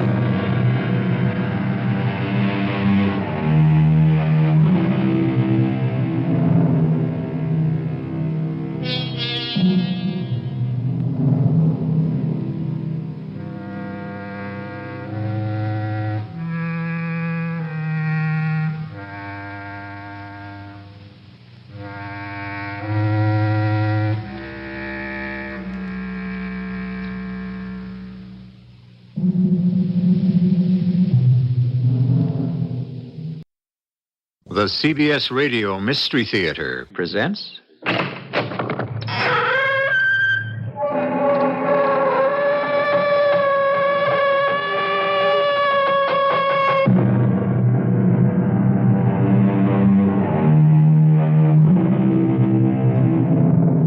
Come in. Welcome. I'm E.G. Marshall. Of all the promises a man or woman can make, I can think of no two more solemn and morally binding. The first, the answer to the question, do you take this man to love and to cherish, to honor and to obey, in sickness and health, as long as you both shall live? And the other, the Hippocratic Oath. This phrase in particular, whatsoever house I enter, there will I go for the benefit of the sick, refraining from all wrongdoing or corruption, and especially from any act of seduction. Oh, yes, Dr. Kowalski. Sure. They told me I must be operated on immediately, but not by Dr. Kirk Malcolm. He's the only surgeon available to do it now. Dr. Hallam is a fine man, but you're risking your life by waiting for him. I feel I'd be risking my life more to go under Dr. Malcolm's knife. For crying out loud, man! This isn't the Dark Ages. It's still a dark age when a man's wife can be coveted and stolen, as mine has been. Any man that can break one commandment wouldn't hesitate to break another. I wouldn't let your Dr. Malcolm lay a finger on me.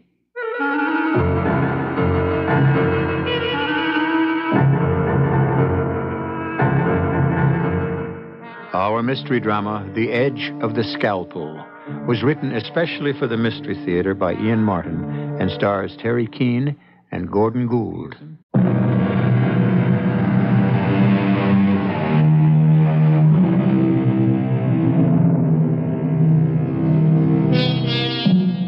The Edge of the Scalpel. This is the story of a surgeon who walked it, who poised it above his deadly rival, literally holding the life of the man on the operating table in his hands. Let us follow the tall, gaunt man there who looks 10 years older than his 38 years, whose aging face still retains the good looks and the mark of a spoiled and petulant youth, who walks slowly, leaning on a cane for support, to the main nurse's desk at Guardian Hospital. Excuse me. I want to see Nurse Stewart, Nurse Carrie Stewart. Oh, Nurse Stewart has duty for another 3/4 of an hour. If you want to walk over to the waiting room... Walking is not my strong suit, as you can see. Will you ask her to come down here or put her on page? Oh, I can't page a nurse. Well, she won't mind. I'm her husband. Oh, why, bless me. How do you do, Mr. Stewart? How do you do, Nurse McGrath? You know me. Well, why not? It's such a loving little family here at Guardian Hospital, isn't it? I think your wife is still operating with Dr. Malcolm. That's exactly what bothers me. I'll be waiting for her right by the elevator as soon as she's ready to see me. Thank you for saving another patient for me, Dr. Malcolm. Well, thank you for the correct diagnosis, Dr. Kowalski. We make a team. We all make a team. Right, Gary. Kirk, what would you do without her? I'd hate to speculate, Ted. Or have you speculated? Oh, come on, Kirk. My reputation as the hospital Lothario is all gossip. I play the field. Now, with you and Carrie, that's different. Here's the elevator. Care to join us? Nope. Three's a crowd. I mean... Forget it, Ted. Carrie is my surgical nurse. Sorry about that. He didn't mean anything. Maybe it's my guilty conscience. Coffee? A nurse and a doctor? Well, protocol is no problem to the Chief of Surgical Services. I'll exercise a command. Coffee. I'm yours to obey. I wish that were true. Kirk, don't, please. You never know who might... Surprise, Carrie.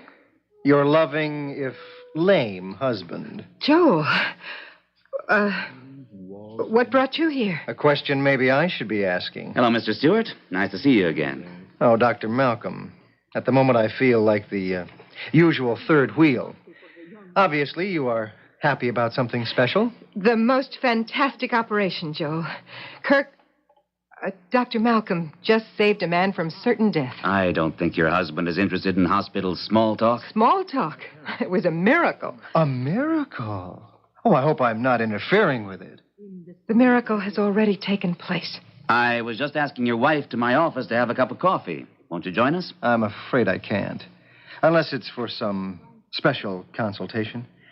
No. Perhaps I could be allowed to steal my wife away.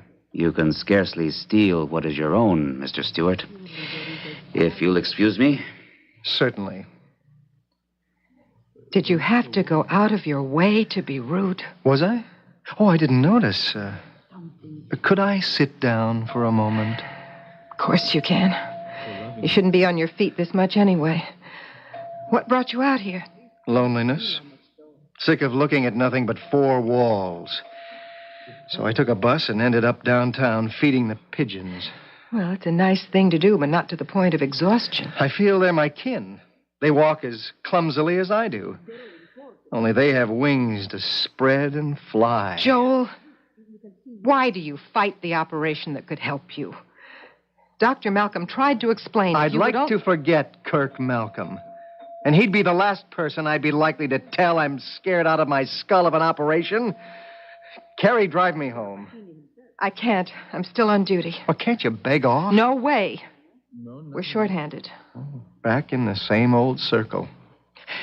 Everyone has a duty but me. You have one. Go back to work. You know there's always room in advertising for your talent.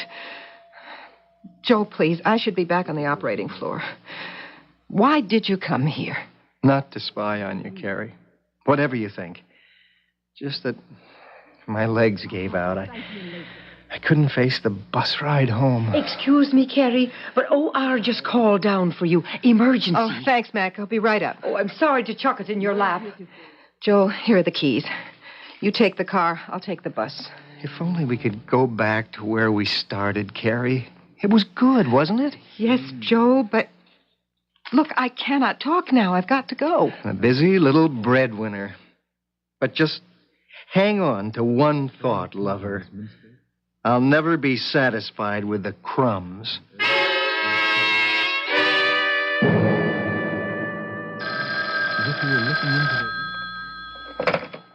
Yeah. It's Carrie, Joel. I won't be able to make it home for dinner. Can you manage? Oh, my greatest talent. I manage to manage, somehow. Obviously. Where are you spending the evening? With one of your doctor buddies? It's an emergency operation to try to save a young boy's leg. Oh, how noble. Will the great God, Malcolm, perform another miracle? I don't know. None of us knows. Which is exactly why you'll never get me near an operating room. They never know. None of them does. This way, at least I have two legs. Not very serviceable, but there, in an emergency. I may be very late. Don't wait up for me. Don't try to protect my feelings. I ended being less than a whole man a long time ago. You should be very proud of what you did for that boy, Kirk. If it works. In the long run, we can all be proud, Ted. Such modesty. Don't you love him for it, Carrie? I respect him, Dr. Kowalski. Right. I should choose my words more carefully. Well, I'm off. I have an angel waiting for me in the wings. Oh, my goodness. What is it? The time. I gave Joel the car. I've got to dash if I'm to catch the last bus. No need. I'll drop you off. If you want me to. All right. There's so many things I'll meet you at the doctor's entrance in 10 minutes.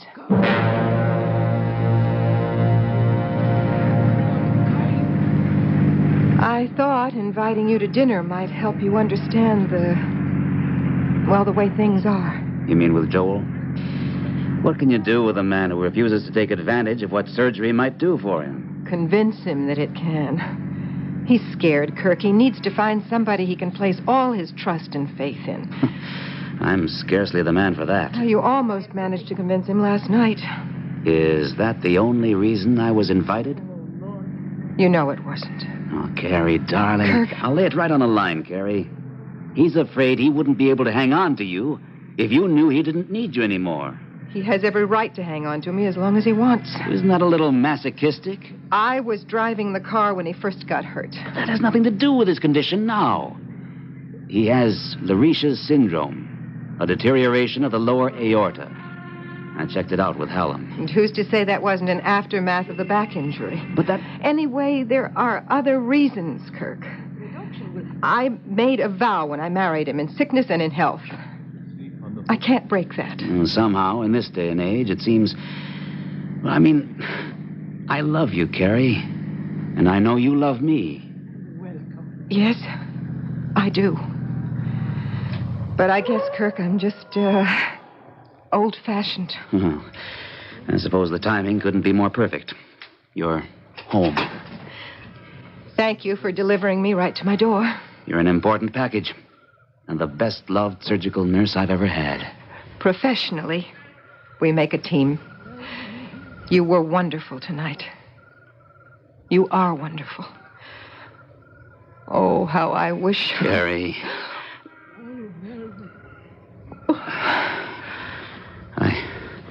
I apologize for that.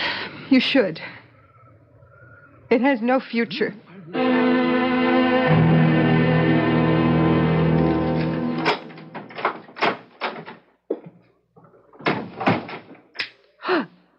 Joel. You startled me. I just thought I'd throw a little light on the subject. I gather it was a successful operation? It'll be a year before we know that for sure. Funny, I thought you'd already gotten far enough to predict results. Joel, I don't quite know what you mean, but I do know I don't feel like matching rapiers tonight. I am tired, and I want to go to bed. I'm not stopping you. Good night, Joel. Aren't you going to kiss me goodnight, too? So you saw. I've been waiting all evening. And watching. Well, it didn't mean anything. Or if it did, it was an end. Not a beginning. Whatever you say, Carrie.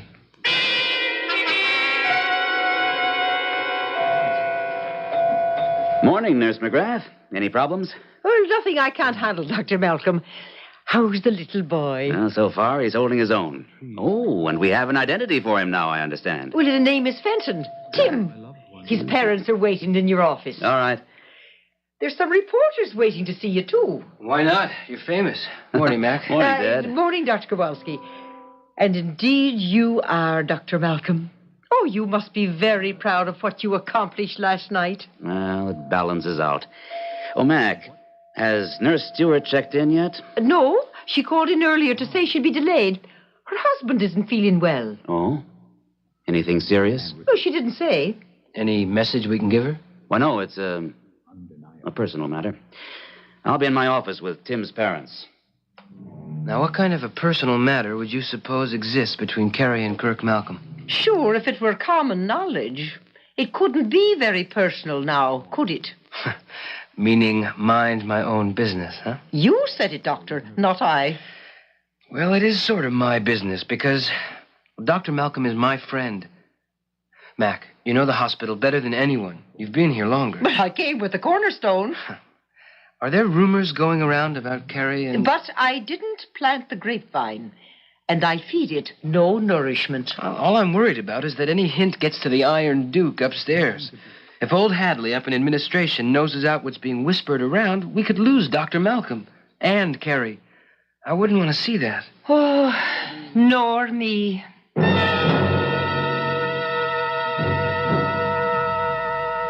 I stayed home because I'm your wife, Joel. Not by choice. Not because you love, but out of duty. I didn't say that. You didn't have to. Maybe because it isn't true. What? You might be a little ashamed after last night. I told you that's a closed chapter. I doubt it. Why don't you admit you'd give anything to be rid of me? What good am I? I can't support you. I can't even make love to you. I'm a husband in name only. If I had any guts, I'd walk out of your life. Only I'm not very good at walking either. That's something that could be fixed. How? Under your surgical boyfriend's scalpel? No, thank you. I wouldn't give him the chance to dispose of me so easily. That's a terrible thing to say. And a terrible thing that two of you are doing to me. I may be no damn good, but you're my wife. And that's what you're going to stay till... Joe? Oh, Joe, what is it? Pain. The pain. Joe. Again. Maybe you'll get your wish after all. But you hear this, Gary? You get me my own doctor, or I'll haunt you the rest of my life.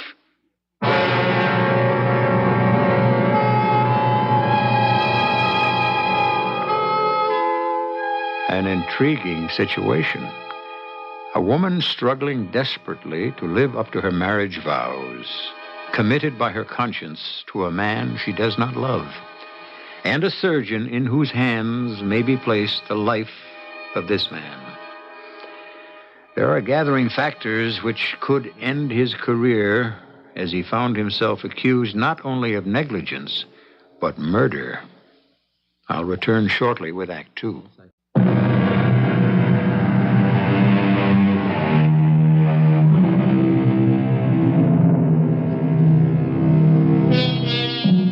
Now the real suspense begins. The ultimate suspense in our world. The fight to save a human life. As the door to the emergency room opens, Carrie turns toward it, her face drawn and strained. A nurse and orderly wheel Joel out, now mercifully unconscious. Doctors Kirk and Kowalski follow. Orderly, take Mr. Stewart to room 416. Dr. Kowalski will be in charge for the moment.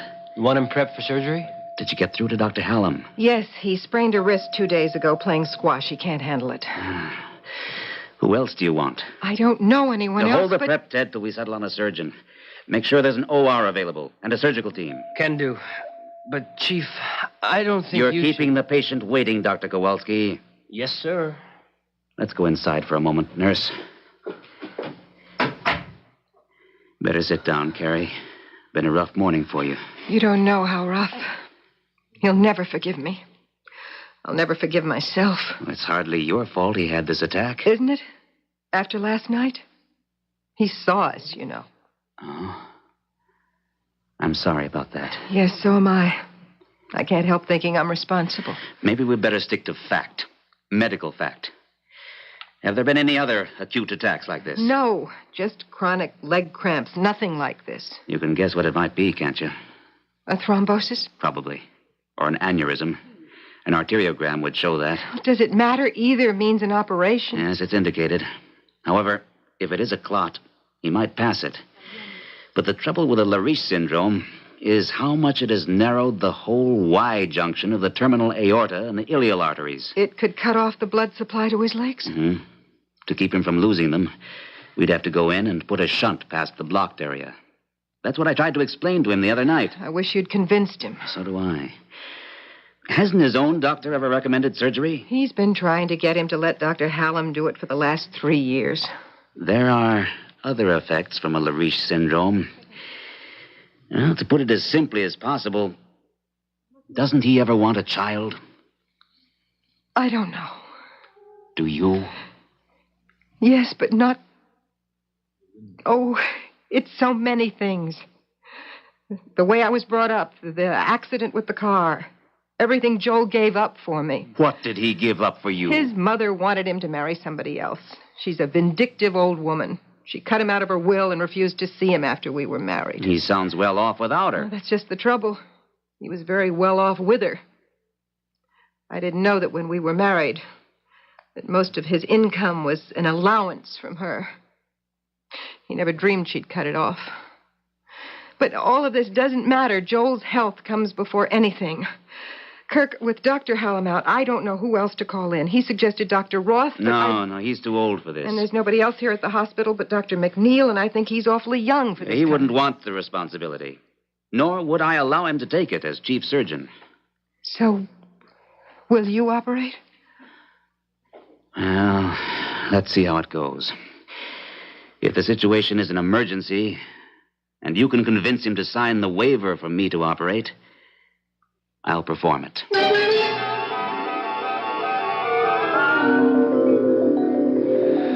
What do you want? I'm sorry if I woke you, Mr. Stewart. Every 2 seconds, someone does. The worst is over. We've taken all the necessary tests. What's the verdict? I'll let Dr. Malcolm answer that. Dr. Malcolm? Oh, yes. I am acquainted with him, and he's acquainted with my wife. So am I. I'm Dr. Kowalski, by the way. I've heard of you. Your wife's most ardent admirer. Nice try, Doctor. Not the most ardent, though. She's quite a woman. Pretty common opinion around you doctors, I gather. One you share. Oh, I do. I also share another one that seems quite prevalent. What's that? That she's much too wonderful a woman to be wasted on a helpless invalid. Isn't that what her colleagues say? I've never heard anyone say it. As to your being a helpless invalid, that isn't accurate. In a sense, what happened to you this morning may turn out to be your lucky break. In what sense? Well, you could have gone along for years with a chronic circulatory condition. Now that it's acute, something has to be done about it. An operation? That's up to Dr. Malcolm. Oh, no, my friend, it is not. Only over my dead body. How's the patient, Dr. Kowalski? Just fair, Dr. Malcolm. Forgive me, Carrie. That's all right. I want to know. Okay, this is right to the roots. There's advanced claudication in the lower extremities. I'd say immediate operative procedure is indicated. Does my husband agree? I didn't tell him directly. I said that was up to the surgeon. Well, then let's settle it right now. Why don't you have a talk with him first, Carrie? All right. But you do feel it's an emergency, Dr. Kowalski? I know damn well it is. Then I'll prepare him. Thanks. Who is going to operate, sir? I am. If Mr. Stewart agrees, Mrs. Stewart has asked me to. Oh. Well, he's in pretty poor general health. He might not come through. I know. But if he isn't operated on, he could lose one or both of his legs. Or his life. Look, why stick your neck out? A surgeon sticks his neck out every time he takes that knife in hand. I'm the only surgeon in this hospital, or presently available, that's best suited for the job. Anything else you want to say, Dr. Kowalski? No, sir. Except, good luck.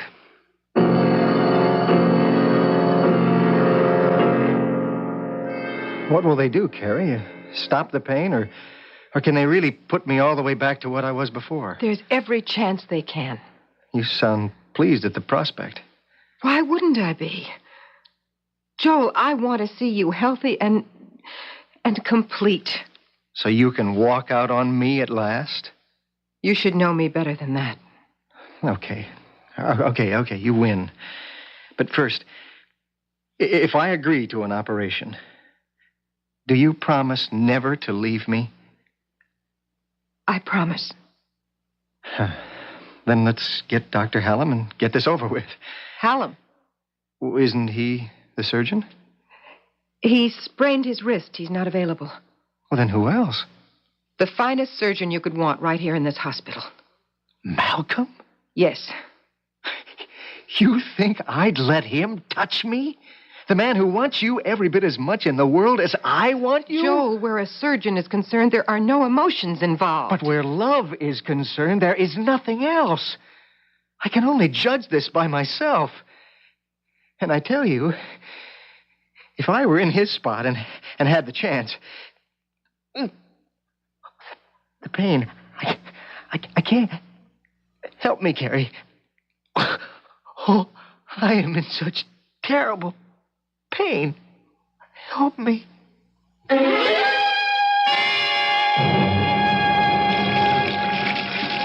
Dr. Malcolm, you sure we should go through with this? You're the internist. You know that it's crucial.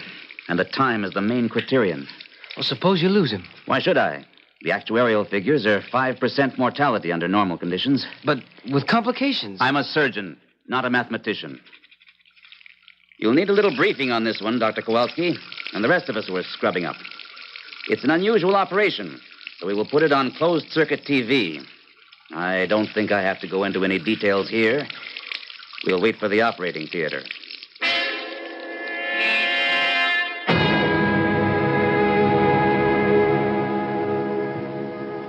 Blood pressure? 200/120. I don't like that. Still, there was bound to be hypertension. How long are we going to be, Dr. Malcolm? Not less than 3 hours is my guess. Could be twice that. Ask Dr. Frost on anesthesia if he can hold him. Nurse, let me see your instrument tray. You can switch on the closed-circuit TV now. For most of you observing this operation, this will be your first experience with the Lariche syndrome. The patient involved is at a critical stage, since a large thrombus or blood clot is cutting off the main circulation to the interior organs and the lower extremities. So, operative procedure is mandatory. Is everyone ready, Dr. Kowalski? Ready, Dr. Malcolm. Very well. Nurse, skin knife.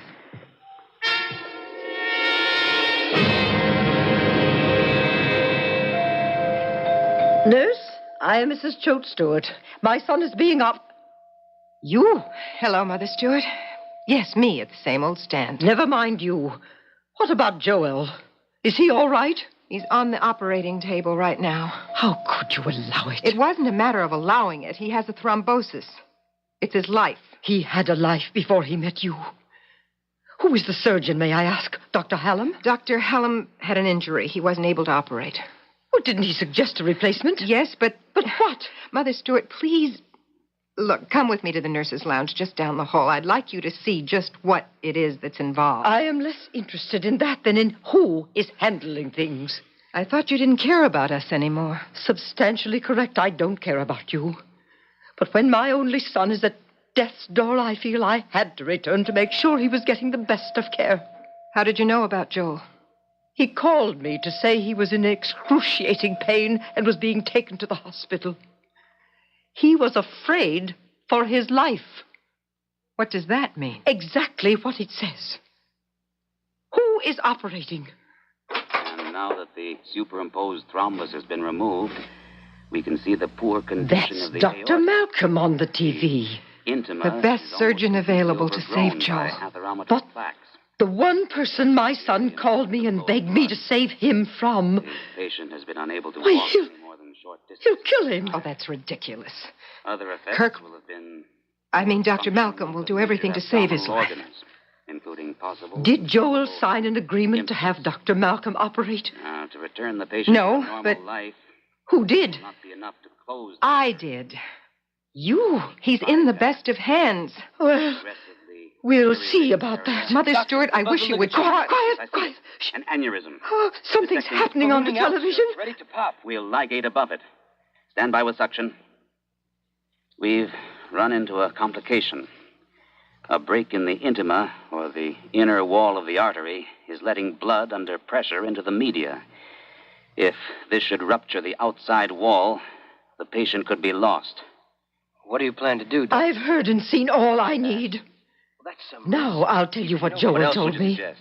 That he was afraid that somehow you and Dr. Malcolm were going to maneuver him under Dr. Malcolm's knife. He couldn't be in better hands. That is a matter of opinion. I'm going to try to put him back on his I feet. just want to warn you, Carrie, that if anything happens to my boy, I'll have no interest in a civil case. It will be criminal all the way. And I will name Dr. Malcolm, who has broken up your marriage for premeditated murder. And you as accessory, both before and after the fact.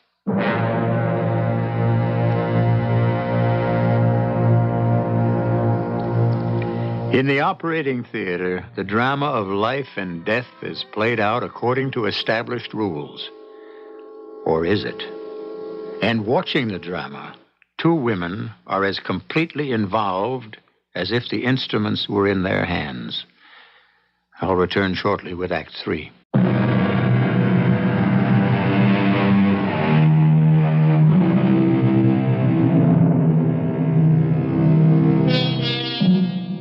A high point of drama.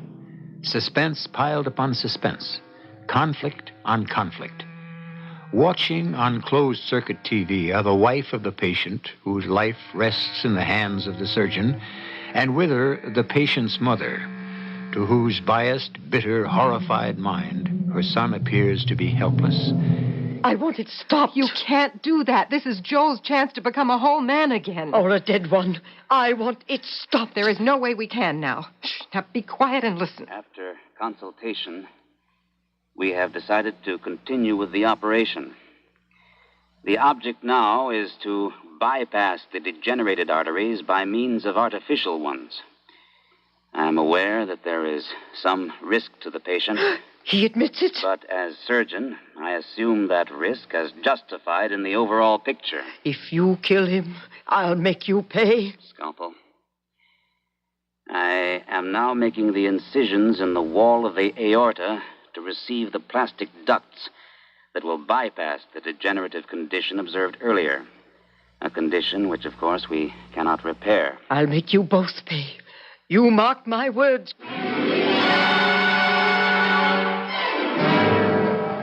Anesthesiologist reports he's throwing premature beats, Dr. Malcolm. I'm almost finished. He's on the edge of cardiac arrest. And let's hope he doesn't go over it. I need 5 more minutes. Then we can close. It's going to be a long 5 minutes, sir. If I can buy those for him, I can buy him a long, healthy life. It's got to be worth it.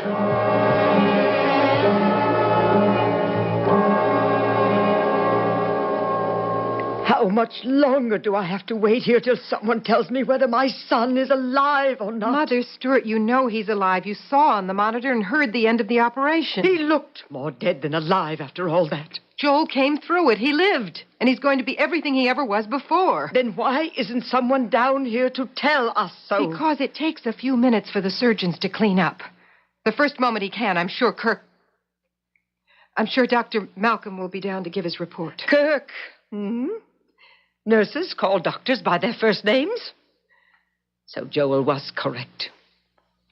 Yes, I'm sure he'll be down to report to you. Not to me. He doesn't even know I'm here. He should be here any moment. Oh, I don't want to talk to him. I don't want to even be near him. Not the man who planned to break up my son's marriage. You were the one who was against Joel marrying me. I should think you'd have been glad to have any excuse for something to break it up. Oh, is that what you have in mind? You think I'd permit a little snip like you to walk out on my son? I have no intention of walking out.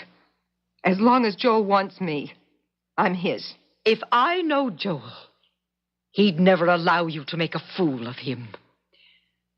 It must have made you pretty desperate to attempt anything like this. Sorry I took so long. I'd have phoned, but I thought you'd rather hear the news in person. I'd like to hear it, too. I happen to be his mother. This is Dr. Kowalski. Since I have been sitting here for hours watching him on that TV screen, I'm quite aware of that. And of other things. You were against the latter half of this operation, Dr. Kubelski, or whatever the name is, correct? Against? Mother Stewart, Dr. Kowalski was only expressing an opinion as an internist when he was asked. I don't recall his being asked. Am I to understand my son is still alive? Of course. He came through very well. There's every hope for him. Every hope for what? I don't quite understand. His life? Naturally. And beyond that? It's not up to me to make predictions, especially till he comes out from under the anesthetic. And who's in charge of that? Dr. Malcolm. He's in the recovery room with a battery of nurses and doctors. I want to see Joel. Oh, well, that wouldn't do any good for several hours yet. Either to you or to him. Very well. I shall wait here. I want to be the first to see him. By hospital procedure, it would be his wife. His wife and I can straighten that out between us. I just want to be sure I am notified at the first moment.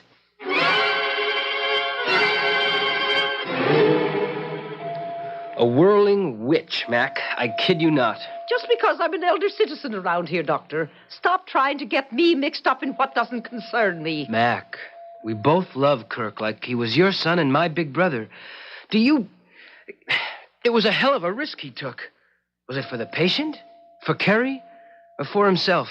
What do you mean, himself? If Joel Stewart had no physical problems and doesn't need nursing care, wouldn't that leave Carrie free to make a choice which she's never been able to make? Since there's not a damn thing you can do about it. Mind your own business. Welcome back, Mr. Stewart. I got through it, Doctor. You have a remarkable will to live. I told my wife I wanted to die. Your conscious wish, perhaps. Your unconscious was much stronger. And, what was your wish, Doctor? To keep you alive. It's my practice, when I can. Even when you're in love with the patient's wife? I won't answer that. Would you like to seek your wife? I suppose so. I'll bring her in. Oh, Dr. Malcolm? Yes? I suppose I should thank you. It's not necessary. I really shouldn't.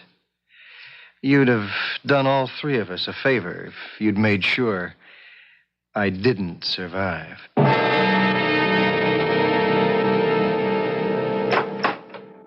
Well, Well, Carrie, it looks as though... Excuse me, Dr. Malcolm. I don't believe you've met Joel's mother, Mrs. Choate Stewart. Pleasure, ma'am. That remains to be seen. Is my son still alive? Well, of course. I came to tell his wife she could see him briefly. Both of you, if you desire. You can see him first if you want, Mother Stewart. I think I do. One question, Doctor. Do you expect him to live? I haven't a doubt, barring unforeseen complications. And will he be his old self? If you mean physically, I confidently expect, with therapy and proper care, in 3 months he'll be as active and healthy as all of us. I want to see him. All right. Nurse, take Mrs. Stewart to the recovery room. Shall we go along? No. Give Mother Stewart a little time with him alone first. Very well. Shall I accompany you? I would prefer to see him alone. As you wish. If you'll just go with the nurse. Quite an old battle axe. Well, that's about the politest name I can think of for her. Oh, Kirk, you took some awful risks. I did what I felt had to be done. Not just for me. Of course not. I mean, it wasn't in your mind or your heart that if Joel was no longer an invalid, then perhaps you and I... Not while I was operating, no. But now it is. No, it's too late. Whatever else might have been possible before, I promised Joel if he had this operation, I would never leave him. So, please, Kirk, let's leave it at that. If you love me. I just can't take any more. If I love you. Well, let's put it this way, Carrie. Because I love you, I leave it. It's a matter of conscience. Thus, conscience does make cowards of us all. That isn't fair, Kirk. I can't renege on a promise. I guess I wouldn't ask you to. So, this is the end for us? There never was a beginning. Now I must go to my husband.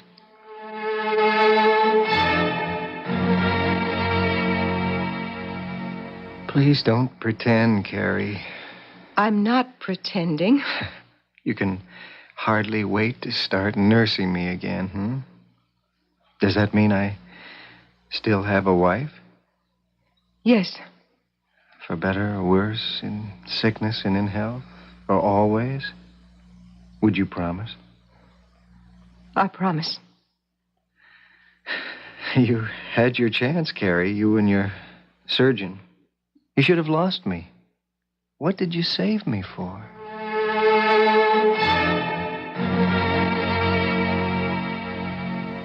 I'm a hard and unpredictable old woman, Carrie. And I've learned a lot of things today. A respect for others that I give seldom and grudgingly. A recognition of my own selfishness and of your unselfishness. The dedication of your surgeon, Dr. Malcolm. The weaknesses in my own child, some of which he inherited from me. Mother Stewart, Let me finish. It will be a long and expensive convalescence. I can afford it. You can't. He will mend physically, but all the flaws in his character, which I see so clearly for the first time, will still be there. When I told him I would remake my will in his favor and renew his allowance, he jumped at the chance. Mother, I can manage. I am perfectly willing. I know you are, Carrie. And now that it's too late, I wish you were to be my daughter-in-law. I don't understand. Everything I offered Joel was contingent on one thing. That he gave you your freedom. It didn't take him a second to make up his mind. But he needs me. No, he needs a crutch. I can provide him all the various sizes and shapes he needs. You and your Kirk put my Joel back on his feet. Now let me do the same for you. There's one thing your surgeon, no matter how sharp his scalpel, could never do. Cut the umbilical cord. I've set you free from Joel. How can you answer for him? It's all been discussed. I can answer. And what about me? It's my unwedding gift to you. Whatever your heart most desires.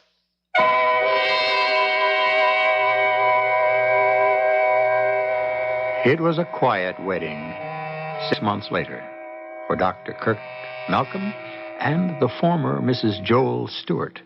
Ted Kowalski was best man, and everyone else who had attended the operation was there, except for the patient himself. He was traveling in Europe with his mother. A Gordian knot had been untied by the ancient method of cutting through it. But whose scalpel was sharper, the surgeon or that vitriolic old lady who had strength enough to admit her mistakes? I'll be back shortly.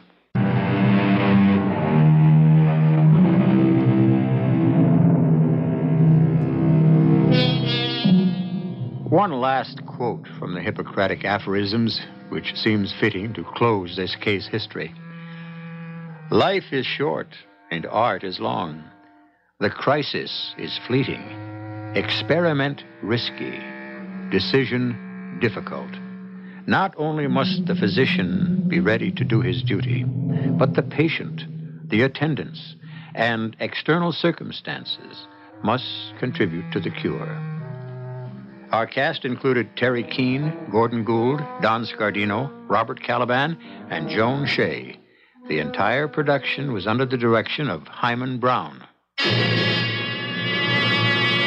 And now, a preview of our next tale. You don't belong here. You belong in some kind of an asylum. You don't mind, Luigi, I'm taking my drink over to one of the tables, and if I were you, Luigi, I'd call an ambulance. Now, just a minute. Take your crummy hands off You me. ignorant little huckster. Luigi, he's getting a little violent. You'd better throw him out before he loses control completely. What do you think you're doing? Put that broken Don't you take another step toward me, Delaney. Not one step. You really are crazy. Just stay where you are. What do you think you're threatening?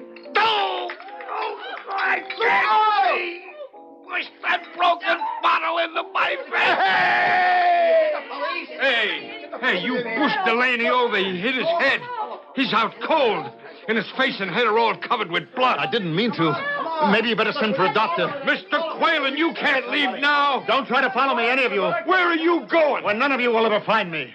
Not if you were to live forever. Radio Mystery Theater was sponsored in part by Buick Motor Division and Time Magazine. This is E.G. Marshall inviting you to return to our Mystery Theater for another adventure in the macabre. Until next time, pleasant dreams.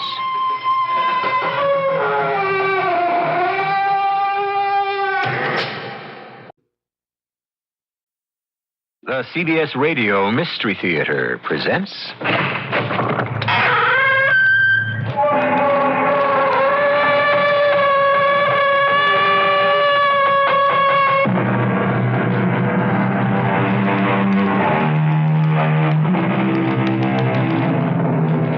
Come in. Welcome. I'm E.G. Marshall.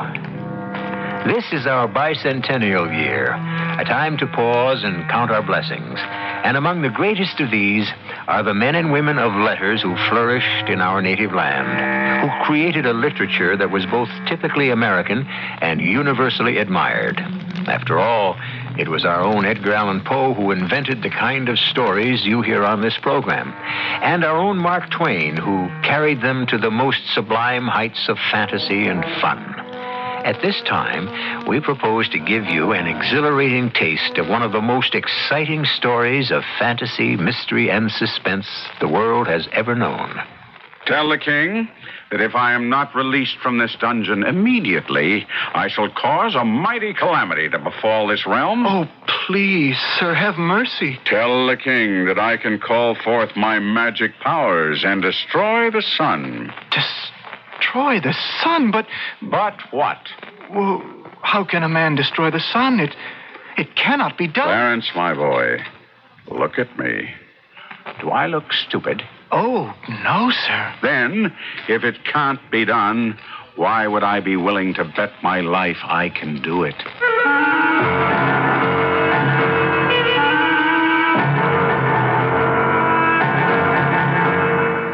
Our mystery drama, A Connecticut Yankee in King Arthur's Court, was adapted from the Mark Twain classic especially for the Mystery Theater by Sam Dan and stars Kevin McCarthy.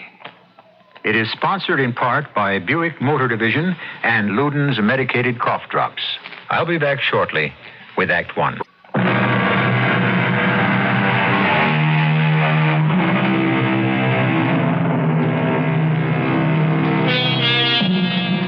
Mark Twain begins his story with these words. It was in Warwick Castle that I came across a curious stranger.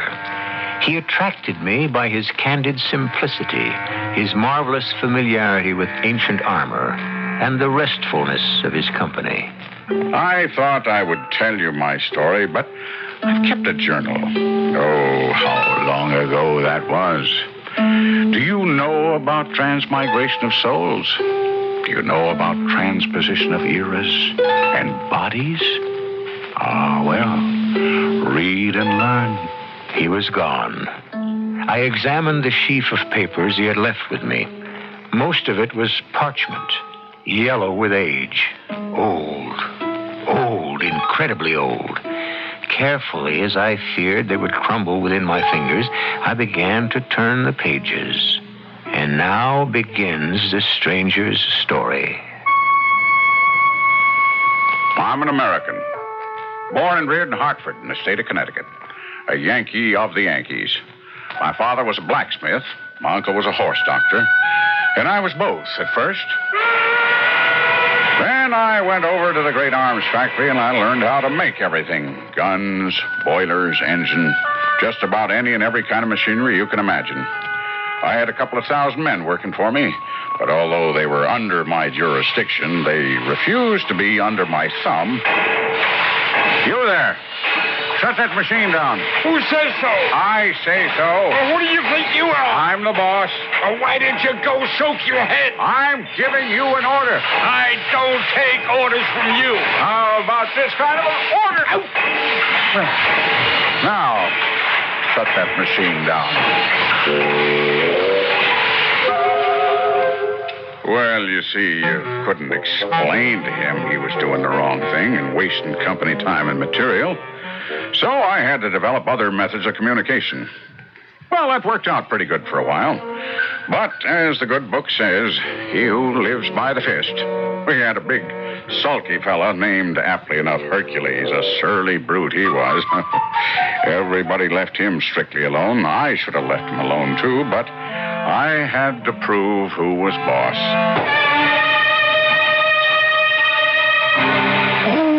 He laid me out with a crusher alongside the head that made everything inside crack. It seemed to spring every joint in my skull. And then suddenly the world went out in darkness.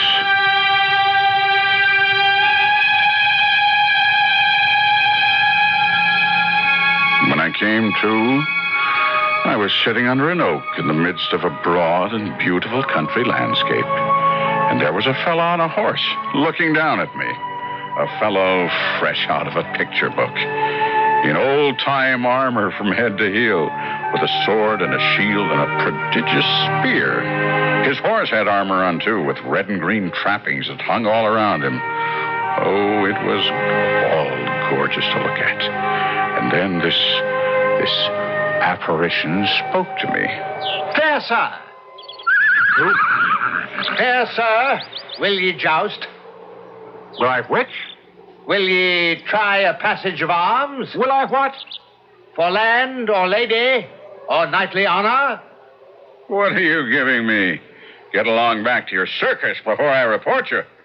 Sir, thy incivil, discourteous, and unmannerly answer shall receive the chastisement it so richly deserves. And don't hurry back. As he galloped off, I thought I'd seen the last of him. But wouldn't you know, he suddenly turned around, came rushing back with his long spear pointed straight at me. I saw he meant business, and so I was up the tree when he arrived. Varlet, stand and fight. Now, friend, I don't have any real quarrel with you. Wilt thou tilt with the lads? What makes me think he's from a circus? Then draw thy sword. He has to be from an asylum. Cowardly wretch. And so I'd better humor him. Friend. I be not friend of thine. Can't we discuss this reasonably? Dost thou acknowledge thyself captive of my sword and spear? Absolutely, and I'll be sure to acknowledge it to your keeper. But of a surety, thou must this acknowledge to my keeper and thine, his beloved majesty, King Arthur. How far are we from Bridgeport? Bridgeport? Huh? I wit not the name. Come, we hie toward Camelot. Camelot? You're kidding. Of a surety, varlet, thou art most free with thy tongue, and thou speakest the strangest language.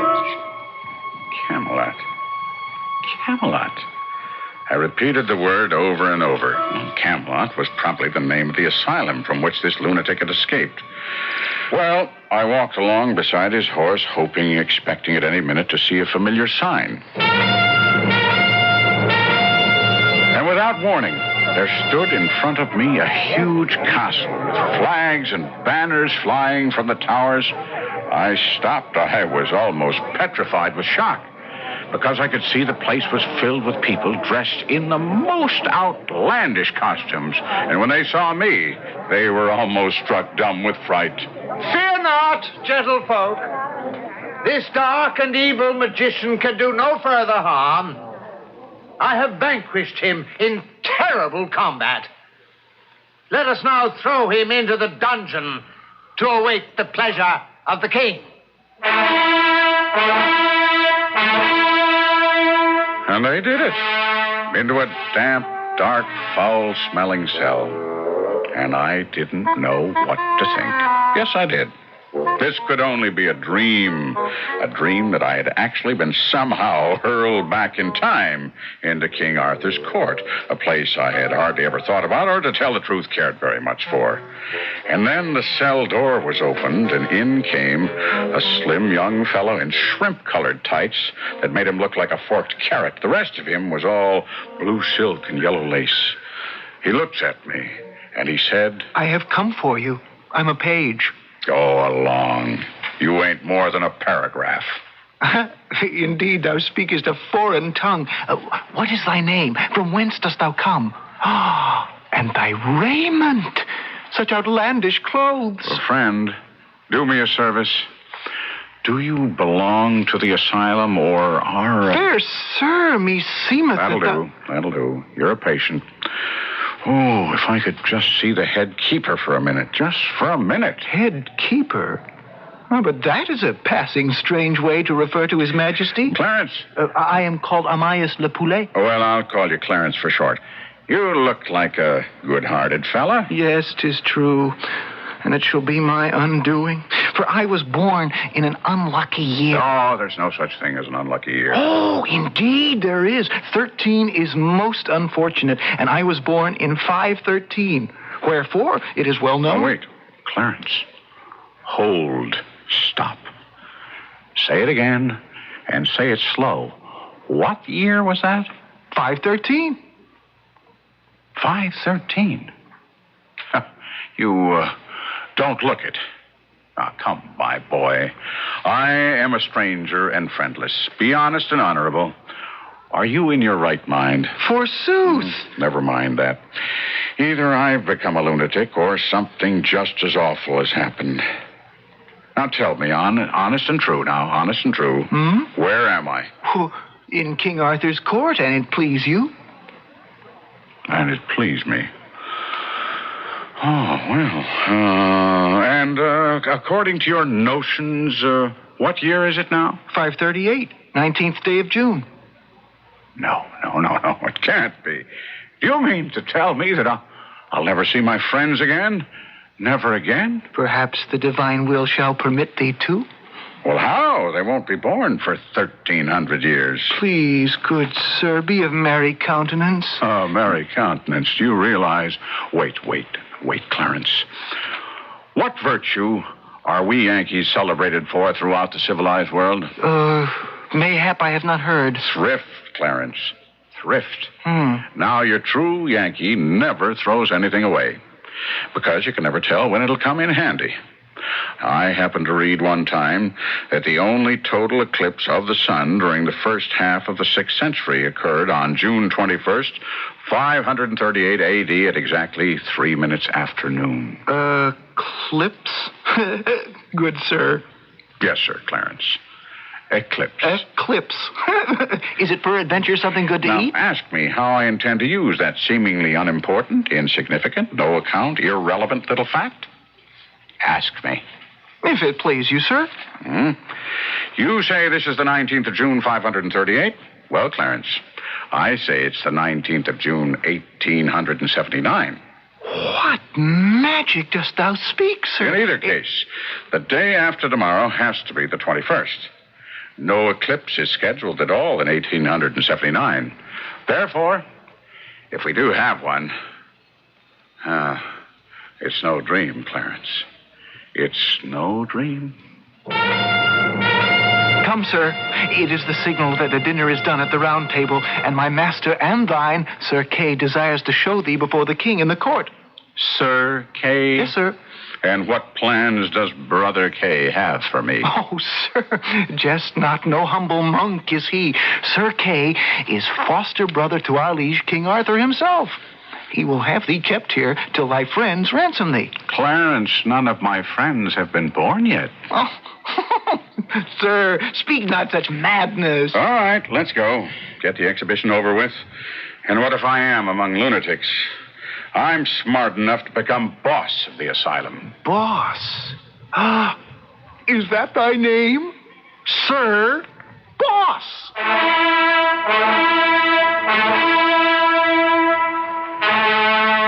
King Arthur's court. How do I describe it?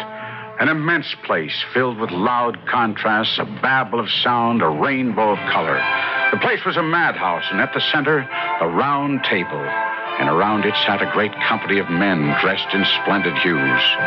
Well, finally the king raised his hand, and it must have been a signal for silence. Sir Kay, my good brother. Yes, Your Majesty. Is this the sorcerer? It is even true, my liege. Yes, it must be true. Who but a sorcerer would wear such outlandish clothing? This suit cost $15, second hand. The suit is one of enchantment. Who's that? That's Merlin, sir. Merlin? Merlin, the mighty magician whom all men fear. The suit is one of enchantment. I behold in him a creature of the devil. A creature of the devil? Your Majesty, I see the devil emanate from his body. Burn him. Well, then, if it must be done... It must be done, Your Majesty. Then let it be done day after tomorrow, the 21st day of the month, at high noon. This is not the usual manner. They do not kill. They hold for ransom. Well, Clarence, don't worry about it. Well, you say I'm not to worry, but they burn thee at the stake high noon the day after tomorrow. No, Clarence. They won't be able to swing it. Swing? No, you see, I won't be here. Well, I wit not what thou sayest, Sir Boss. Where shalt thou be? In Hartford, Connecticut. Oh, is that the place of magic and enchantment where Sir Kay captured thee? Oh, it's a place of magic and enchantment, I guess. In some ways. But dost thou intend to return there? Oh, I don't have to return. I never left. Sir Boss, my poor wits cannot understand. Don't worry about me, Clarence. I'm still there. All this is only a dream.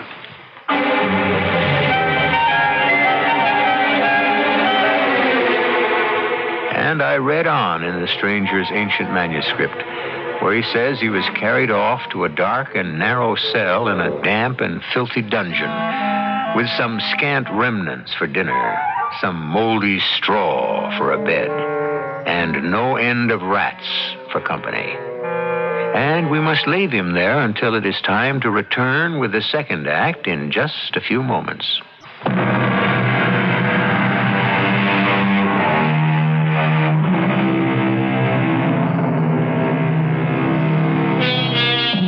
The Yankee, a two-fisted foreman in a Connecticut arms factory, picked a fight with the wrong party one day. When he recovered consciousness, he found himself in a strange place, peopled by folk who claimed to be members of King Arthur's court. Indeed, because of his odd 19th century clothes and manner, he has been judged a sorcerer and has been condemned to the stake, the usual fate of such people in those times.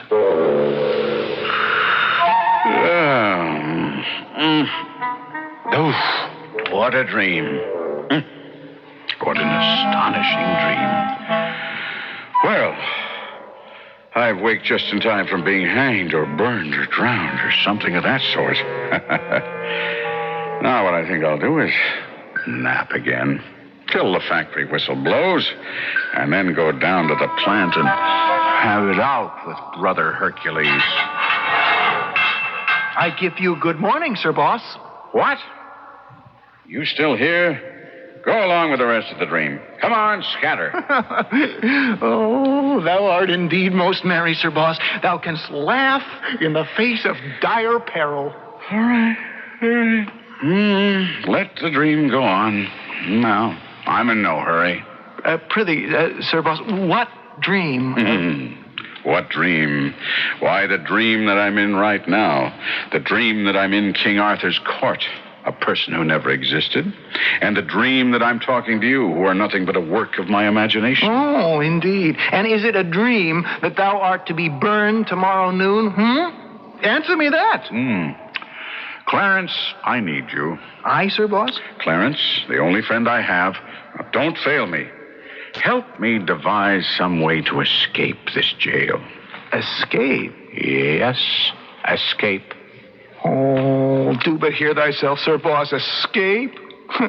The corridors are filled with men at arms. No doubt, no doubt. But how many? Huh? Not too many, I hope. A full score. One may not hope to escape. Besides, there be other reasons. Weightier reasons. Other reasons? What are they? Well, 'tis said Merlin, in his malice, has woven a spell about this dungeon. A spell? And there bides not the man in this kingdom desperate enough to cross its lines with you. Oh, now, God pity me, I've told it. And you, Sir Boss. Yes? Be kind to me. Be merciful to a poor boy who means thee well, for shouldst thou betray me, I'm lost. Sir Boss. Sir Boss, please. Please. Merlin. Merlin has wrought a spell, Merlin, forsooth. Oh, I never. Merlin, that cheap old humbug. Sir That maundering old fool. Bosh, pure bosh. The silliest bosh in the world. Beware. These are dreadful words. Of all the childish, idiotic, chuckle-headed, chicken-livered superstitions that I ever... Do you know why I laughed? No. But for our blessed lady's sake, do it no more. Well, I'll tell you why I laughed. I laughed because I'm a magician myself. Thou? Thou? That's absolute sooth, Clarence. Thou? A magician? I've known Merlin 700 years. Don't interrupt. He's died and come alive again 13 times, and he always travels under a new name. Smith, Jones, Jackson, Robinson, Peters, Haskins, Merlin. Always has himself a brand new alias. I knew him in Egypt 300 years ago. 300? In India 500 years ago. And he's always blathering around in my way every place. He makes me tired. He don't amount to shucks as a magician. Knows some of the old common tricks, I grant you, but he's never gotten beyond the rudiments and never will. But, Sir He's Boss... well enough for the provinces. One-night stands and all that sort of thing, you know. But, dear me, he oughtn't to set up as an expert. But Merlin Anyway, not where there's a real artist. Clarence, I'm going to remain your friend right along, and in return, you must be mine. I want you to do me a favor. Aye? If it be in my power. Get word to the king that I'm a magician myself, and the supreme grand high yuckamuck, and the head of the tribe at that. Tell him that I'm just going about quietly arranging a little calamity here that'll make the fur fly in these parts if Merlin's project is carried out and any harm comes to me. Will you do me that little favor, Clarence? Oh, Sir Boss, please, I'm frightened. Now, Clarence. Promise me, poor sinner that I am, poor unworthy sinner, that thou shalt always be my friend, Sir Boss. Sure. And thou shalt never turn against me. Never. Never cast any of thine awful enchantments against me. Absolutely. And thou wilt always protect me. Always. Well, then, I hasten to do thy bidding. Well, I could see how things work in this asylum. People simply take you at your word. So I was feeling good for a while. And then it occurred to me, when this boy calms down, he'll wonder why a great magician like me should have to beg a nobody like him for help. And he'll see that I'm a humbug.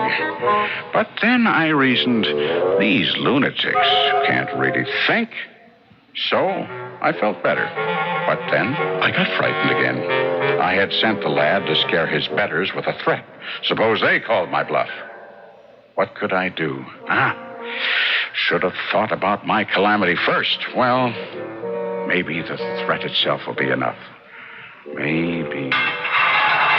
Clarence? Sir Boss? Well, Clarence? Speak. Tell me, give me the verdict. I hasted the message to our liege, the king. Yes? And straight away, he had me led into his presence. He was frightened, even to the marrow. And straight away, he said, I give the order for the instant enlargement of, what name is this mighty enchanter, lad? Sir Boss. Sir Boss. Rescue him at once from the vile dungeon, clothe him in silks and furs, lodge him as befits one so great, and let us pray that he will forgive us our foolishness. Yes, Your Majesty. Your leave to speak. You have our leave, Merlin. This threat, this calamity, of what does it consist? I know not. Lad, has Sir Boss described its awful nature? No, sire. And wherefore, lad, hath he not named it? Well, mayhap, Merlin, it is too awful. And mayhap it does not exist. It does not exist? He hath not named his brave calamity. Verily, it is because he cannot. But, Merlin, it may well be... It may well be foolish and idle vapor.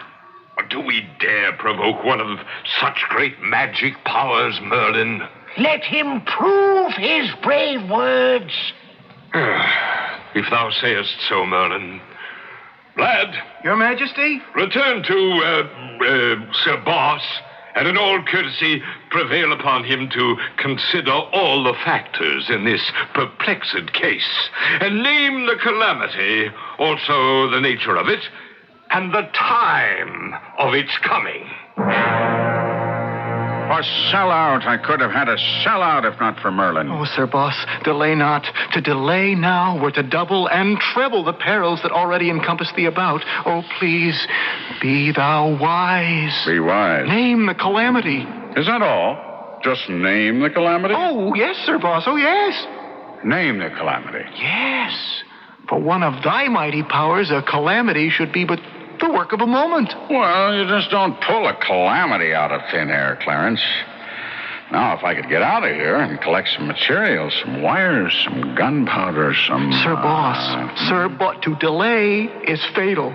Thou hast but one more day. Thou shalt die tomorrow, the 21st day of June, 538. Now, how's that going to look on my tombstone, Clarence? Born 1850, died 538. 538. Sir Boss, does something occur to thee? How long have I been shut up here? Ye were enclosed here when yesterday had been well spent. It is 9 of the morning now. Well, then I've slept well, sure enough. 9 in the morning, you say? And this is the 20th? Yes. And I'm to be burned at the stake tomorrow? Yes, at high noon. The 21st. My boy, we're saved. Saved? Oh, Sir Boss, I never doubted thee. And you know what the instrument of salvation will be. The eclipse. Oh, the thing that thou did speak of before. Clarence, it seems I recall that Columbus or Cortez or one of those people used it as a trump card against some savages. Do you follow all this? No, Sir Boss. Mm-hmm. Why don't I play that trick myself? Sir Boss, if thou canst arrange for a calamity... And why not? Wouldn't be plagiarism, because I'd be getting it in nearly 1,000 years ahead of those parties. Sir Boss, life hangs upon it. Dost thou have a calamity? Now just tell me once again, tomorrow is the 21st day of June, and this is the year 538. It is true, Sir Boss. Well, very well, Clarence. You shall go to the king, and I shall tell you what to say. I await thy words. You shall say to the king that at the noon hour tomorrow, I will smother the whole world in the dead blackness of night. I will blot out the sun, and it shall never shine again. The fruits of the earth shall rot for lack of light and warmth, and the peoples of the earth shall famish and die to the last man. Go, tell this to the king.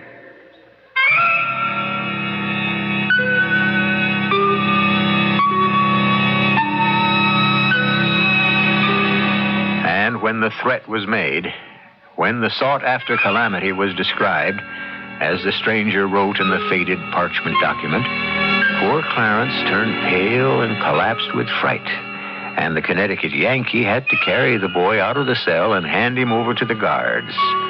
Well, now I must hand you over to some folk who have some words of wisdom for you, and then we shall all return here for the third act.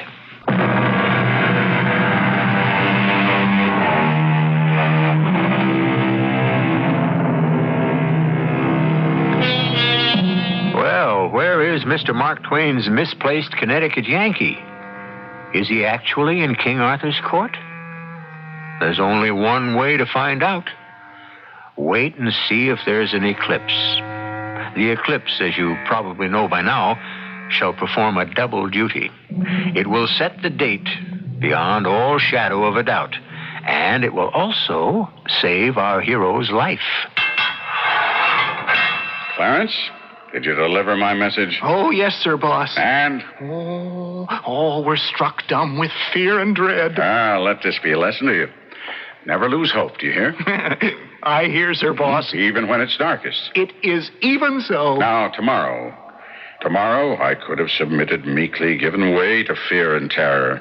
But I thought my way out of a tight place instead. And tomorrow noon, they'll conduct me to that stake, but I won't be burned on it. No, Sir Boss. Tomorrow noon, I shall become the most powerful man in the kingdom. I can't wait for tomorrow. And I'll even tell you something else, Clarence. We may not have to wait for tomorrow. True, Sir Boss. Because, true. You see, the calamity that I told you to describe to these people. Do not say those dread words I'm again. sure everyone's terrified. Isn't that true, Clarence? Verily, Sir Boss. Well, if I know human nature, they'll come here to see me, to try to compromise.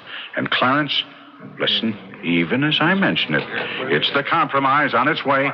Listen, they're coming. And if it's a good compromise, I'll accept.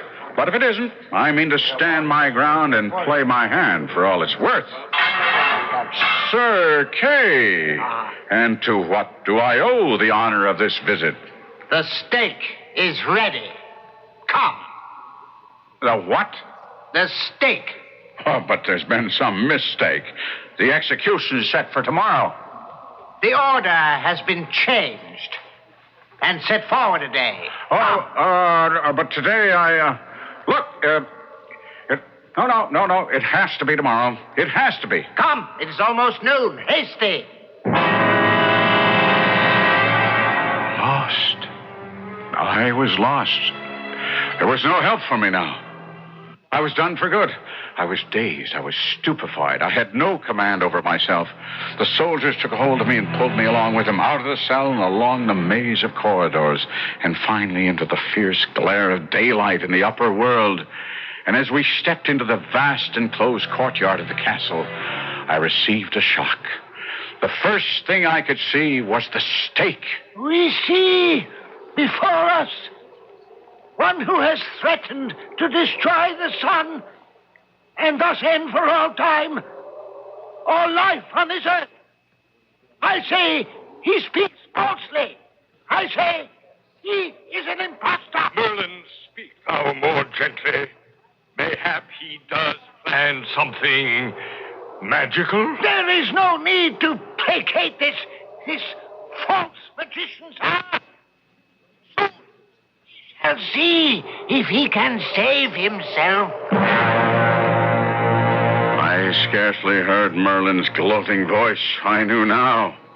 I was a man without hope, and with each passing moment, the realization that I was about to die crept inch by inch through my veins and turned me cold. Sir Boss! Sir Boss! Clarence, what are you doing here? I am thy servant, Sir Boss. It is meet that I serve thee to the end, but there shall be no end. There shall be no end, you say? We know thou hast prepared a calamity. I had prepared a calamity, Clarence. Has aught gone amiss, Sir Boss? They changed the day on me. The calamity was set for tomorrow, not for today. I know, and 'twas through me that the change was wrought. Clarence, what are you telling me? When I spoke thy words to them, when I revealed the calamity in store, oh, how mighty was the terror it did engender. Then also I saw that I could save the sun. Save the sun, Clarence. It would not be necessary to destroy the sun. But Clarence. Yes, Sir Boss. Thou canst very well destroy the sun and return to thy far-off realm. But all here would be dead. That was the idea. Yes, and so I pretended unto this one and that one, the king, Sir Kay, Merlin, Sir Lancelot, that thy power against the sun could not reach its full until tomorrow. Clarence, so if any would save the sun and save the world, thou must be slain today, while thy enchantments are but in the making and lack their full potency. Maybe I should have explained that... It was but a foolish lie, but you should have seen them seize it and swallow it in the frenzy of their fright, as if it were a salvation from heaven. And all the while I was laughing in my sleeve to see them so chiefly deceived. See how happy the matter is spread? Happy? For whom? Well, for all of us. Consider, thou wilt not need to do our son a real hurt. Make but a little darkness. A little darkness. Only the littlest little darkness. And cease with that. Sure. When they see that first shadow fall, they will go mad with fear. They'll set thee free and make thee great. Have thy triumph, good Sir Boss. But I implore thee, remember my supplication and do the blessed sun no hurt. For my sake, and I am thy true friend. I can promise you this, that the sun shall suffer no hurt from me, ever. I guess when we're done in more by our friends than by our enemies. Tomorrow I could have worked a miracle. Today, I can only be fuel for a fire. Poor Clarence. What could I say to him? How could I explain it? I wanted to frighten the king and Merlin in the court, and I did. And I also frightened Clarence as well. I should have thought of that. All Clarence really wanted to do was to save the sun. He actually thought I would have to destroy it to prove my point. Well, it should be a lesson to me. But, unfortunately, I won't be able to learn from it. How do I get out of this? If it's a dream, I don't seem to be waking up. And here are the soldiers piling up rows of very flammable-looking wooden faggots all around me, around my ankles, my knees, my body. And I hear the voice of a monk droning something in Latin. And now, Now comes a man. His face is masked, the executioner. He carries a blazing torch. He kneels down at my feet. He's ready to apply the torch, and it's no dream. Ye have threatened us with destruction. Answer him, Sir Boss. Remove the smirk from his evil countenance. Thou hast threatened our very font of life, the blessed sun itself. Well, show us thy powers. Merlin, do not force Your him. Majesty, the man is a liar. He has no powers at all. He has lied. Now, Sir Boss, now. Make them all quake and tremble. Poor Clarence. Poor Clarence? What sayest thou? Why poor Clarence? Because... Sir Boss, look. Oh, the sun. Look, everyone. The sun. The sun. Thou hast begun thy magic. See the black about the sun. The eclipse. It can't be. Sir Boss, spare the sun. Apply the torch. I am Merlin. I forbid it. I am the king. Then I shall apply it myself. I am Merlin. I fear no one. Stand back, old man, before thou encounterest the wrath of Sir Boss. Even now, he destroys the sun. Now, those are but random clouds. Hand me the torch. It's the eclipse. Executioner, hand me the torch. I say no. Stay where you are. If any man moves, even before I give him leave, I will blast him with thunder. I will consume him with lightning. Even the king. Now, as for you, John W. Merlin, sit down. Sit down, or you're a dead man. That's better. Sir Boss, be merciful. I will think it over, Your Majesty. Say no further into this perilous matter, lest disaster follow.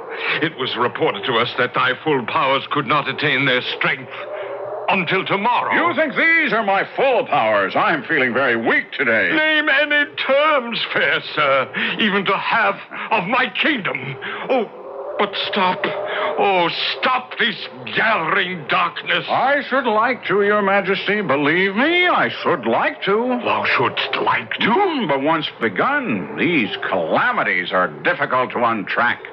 It's best not to start them. We understand full well, but each moment it grows more dark. And see, the people are struck dumb with fear. As they should be. How long, oh, how long shall thy anger last? Oh, Your Majesty, Sir Boss never remains wrathful too long. I implore thee, Sir Boss. I shall let this darkness grow deeper for a little while longer in order to serve as a lesson. Oh, we have learned our lesson. Have you? Then let all be silent while I gather my powers in order to reverse this terrible darkness and save our glorious sun. Clarence, what day is this? The 21st. The 21st? Hang it. You said it was the 20th. By thy favor, Sir Boss, numbers flow through my head as water through a sieve. Well, then, if it's the 21st, this is the 6th century, and this is King Arthur's court, and I might as well make the most of it.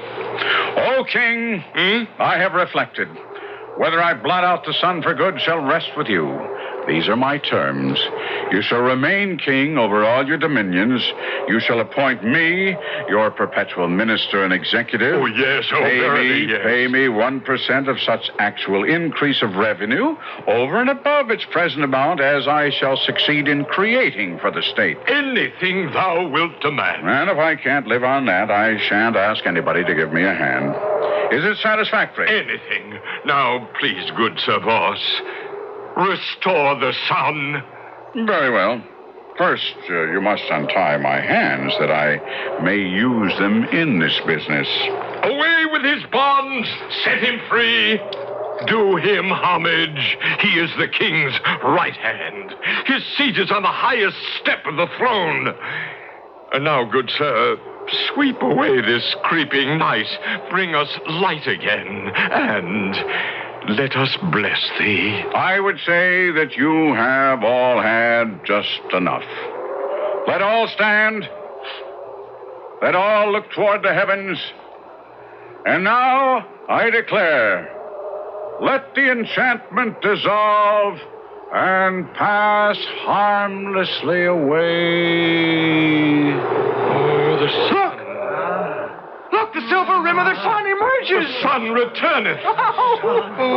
I, the boss, have so commanded. All hail the boss! Hail the boss!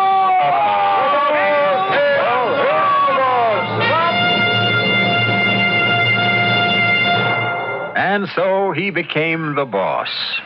And to a primitive country, he brought the blessings of soap and toothpaste and gunpowder and books and railroads and telephones. And how did it work out? Well, this is only the exciting beginning of the story. Our purpose is to get you to go to the book itself and enjoy Mark Twain's glorious spoof on, when Mark Twain spoofs, he spoofs just about everything. But before you run to your library or bookstore, wait a few moments for me to return.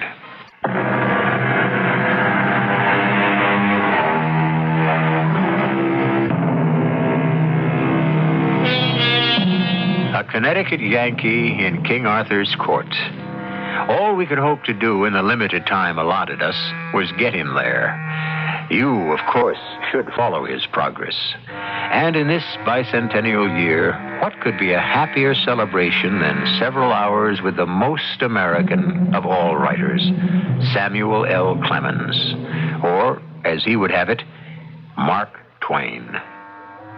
Our cast included Kevin McCarthy, Robert Dryden, Russell Horton, and Arnold Moss.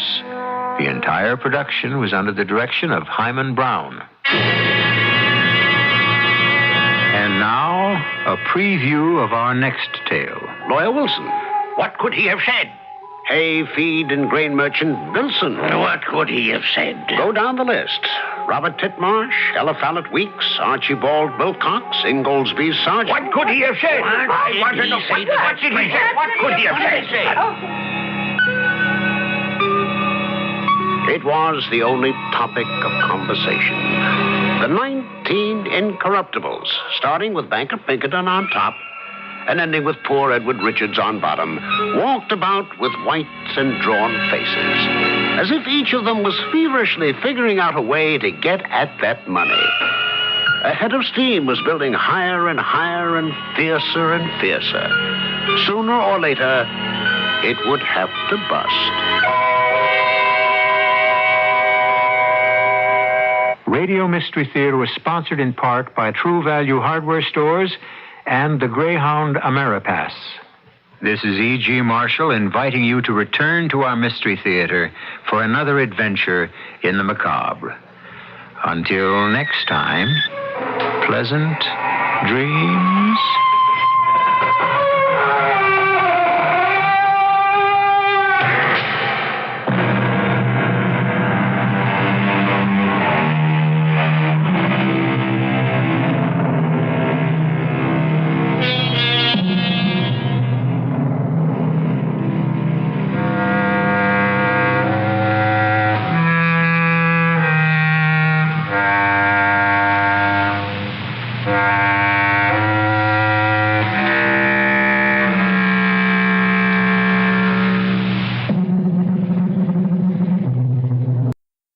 The CBS Radio Mystery Theater presents...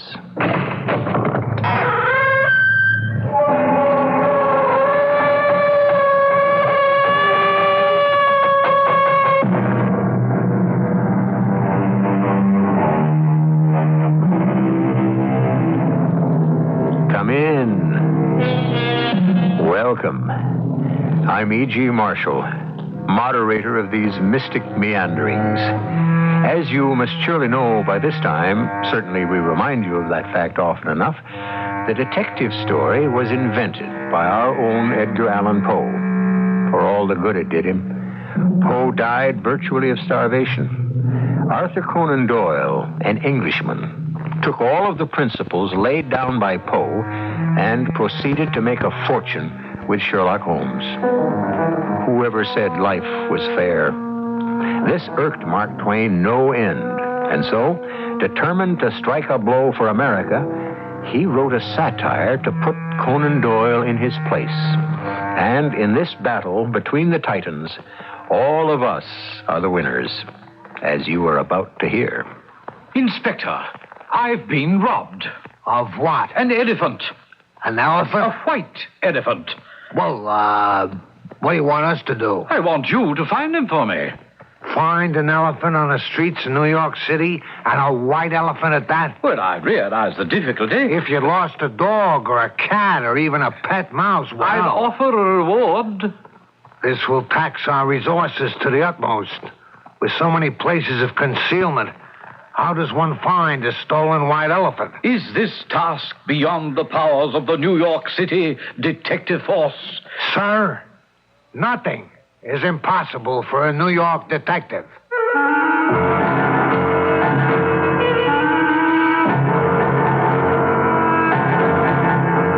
Our mystery drama, The Stolen White Elephant, was adapted from the Mark Twain classic, especially for the Mystery Theater by Sam Dan, and stars Robert Dryden and Ian Martin. It is sponsored in part by Time Magazine and Buick Motor Division. I'll be back shortly with Act One.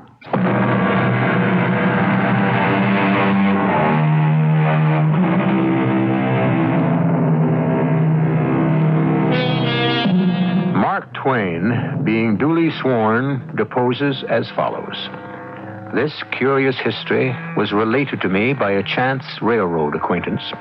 He was a gentleman of more than 70 years of age, and his thoroughly good and gentle face and earnest and sincere manner imprinted the unmistakable stamp of truth upon every statement which fell from his lips. He said,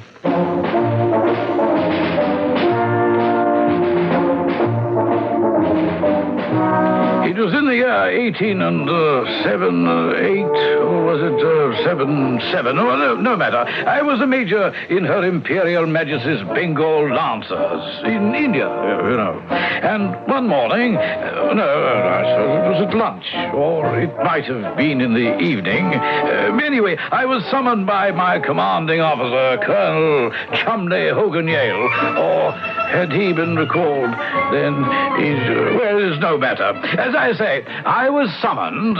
sit down, Smathers, sit. Do you know where Siam is? Well, I suppose I might find it on the map, Colonel. Well, it seems that the king there kicked up no end of a row about the border or some such rot. Oh, yes, sir. Yeah, cheeky beggar. Well, he was treated to a whiff of grape shot, I can tell you. That brought him to his senses, eh, what? Quick enough? Yes, sir. Well, as a sign of his gratitude, he intends to send Her Majesty a token of his esteem. Yes, sir? An elephant. An elephant? A white elephant. Why a white elephant, sir? It seems it's a sacred animal and all that sort of thing. Yes, but whatever will the Queen do with the white elephant? Ours not to reason why, Smathers. You are placed in command of the White Elephant Party. Yes, sir. I must remind you that the fate of Her Majesty's Indian Empire is in your hands. Yes, sir. Therefore, you are to guard the beast with your life. It shall be done, sir. It's up to you, Smathers, to deliver this white elephant into the hands of the Queen. Into her hands? Smathers, England expects every man to do his duty.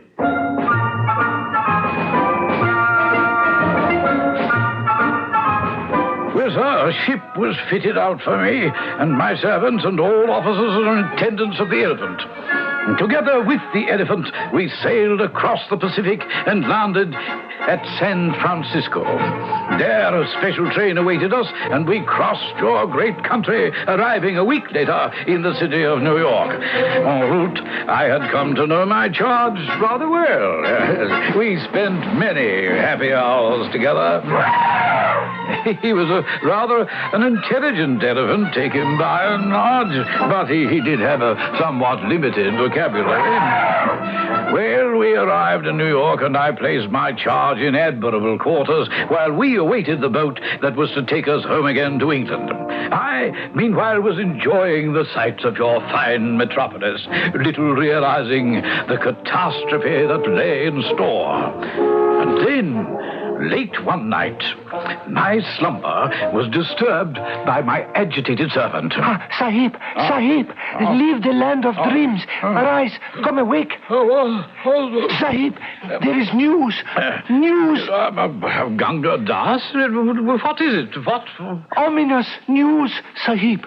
Frightening news. Ganga Das, will you just tell me what? The elephant. Oh, yes, the elephant. The sacred white elephant. Our elephant. Well, what about the elephant? The elephant is gone. Gone? Stolen. Oh, no, don't say that. I would say something else if that would make the Sahib happy. I rushed to the building where we had quartered the elephant, and there was a gaping hole in the back wall, as if somebody had broken through the bricks and masonry and thus been able to make away with the elephant. Oh, yes, the place was in ruins, and so was my career. I had failed. The fate of the empire had been placed in my hands, and I had faltered. I could look forward only to ruin and disgrace. And then I remembered that I was in New York, where the head of the detective force was the celebrated Inspector Blunt. Oh, if anyone could save me, if anyone could restore that elephant... You realize, Major Smathers, the Herculean nature of this assignment? Oh, indeed, Inspector, I do. An elephant, especially a white elephant. One does not easily lay one's hands on a creature of this sort in New York. Oh, I realize that, Inspector. There are hundreds, virtually thousands of places where one could hide a white elephant. That is true. Why, if you weren't looking for him, you could pass him on the street and hardly notice him. Yes, of course, I appreciate the difficulty, but tell me that you will take the case. Inspector Blunt, you are my only hope. A stolen white elephant. Think of it. Trying to find a stolen white elephant. It's got looking for a needle in a haystack beat all holler. Major Smathers, I'm your man. Inspector Blunt. Oh, I tell you, he was a man to inspire confidence. He was a tall, thin man with a strong, compact frame. A person of no common order. Calm and in command. This is no ordinary case. Every step must be warily taken. Oh, yes, sir. And secrecy must be observed. Of course. Not just plain secrecy, but profound secrecy. I understand. Speak to no one, not even to the reporters. I will handle the press personally. I will tell the Fourth Estate only what it will suit my ends to let them know. Now, to business, systematically. For nothing can be accomplished in the detective business without strict and minute method. Oh, I'm sure I agree, Inspector. Now then, the name of the elephant? His name, yes. Hassan Ben Ali Ben Selim Abdallah Mohammed Al-Hamul Yamsachip Boyd Luth Sultan Ebi Budfor. Does he have a nickname? Jumbo. Place of birth? Siam. Parents living or dead? Dead, I believe. You positive? Well, is it important, Inspector? One must be thorough in these affairs. Now, can you describe this elephant? Oh, yes, of course. He was a white elephant. I'm afraid we must do better than that. Height? 19 feet.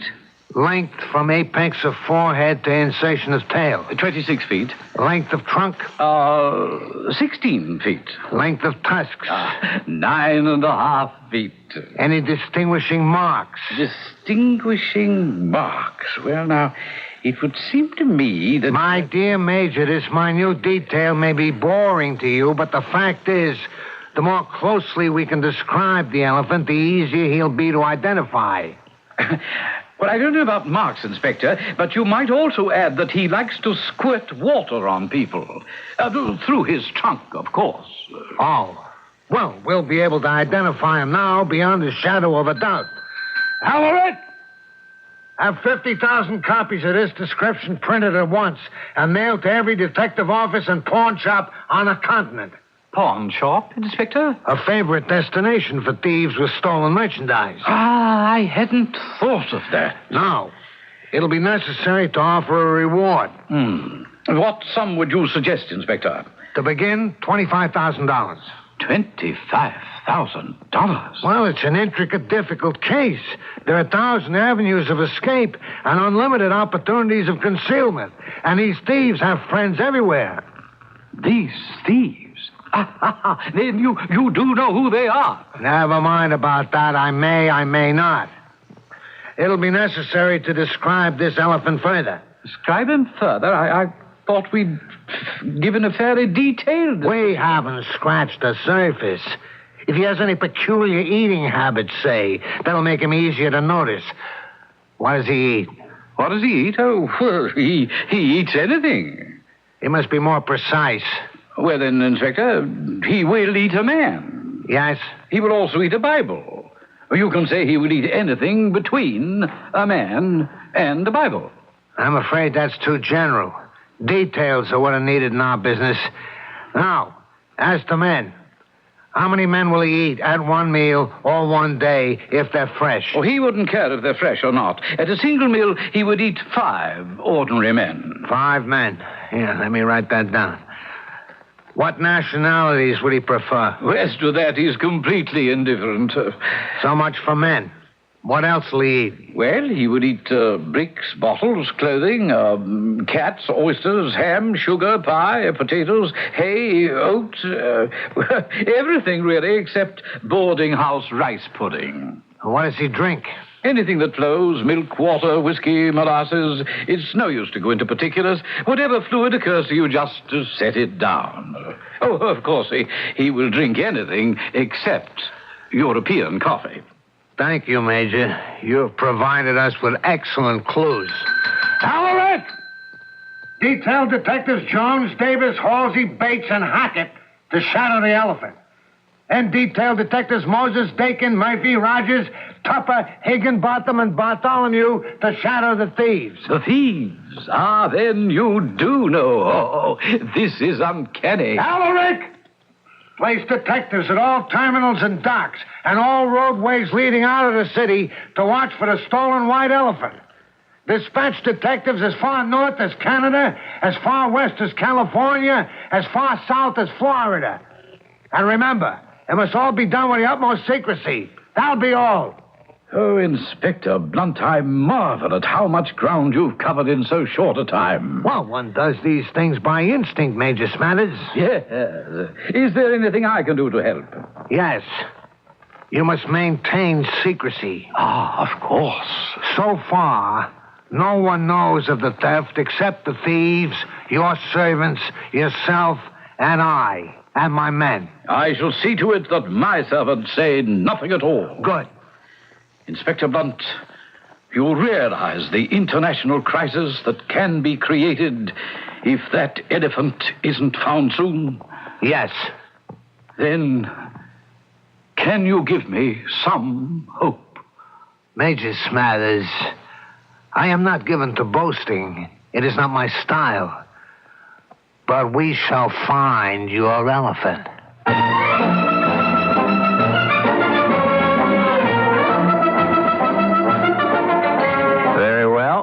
You heard all the details Inspector Blunt demanded. And what is genius but the capacity for taking infinite pains? And it's just as well, because if you're looking for a stolen elephant in the city of New York, you certainly need a genius to find him for you. I expect to find you waiting here for me when I return in just a few moments with Act Two.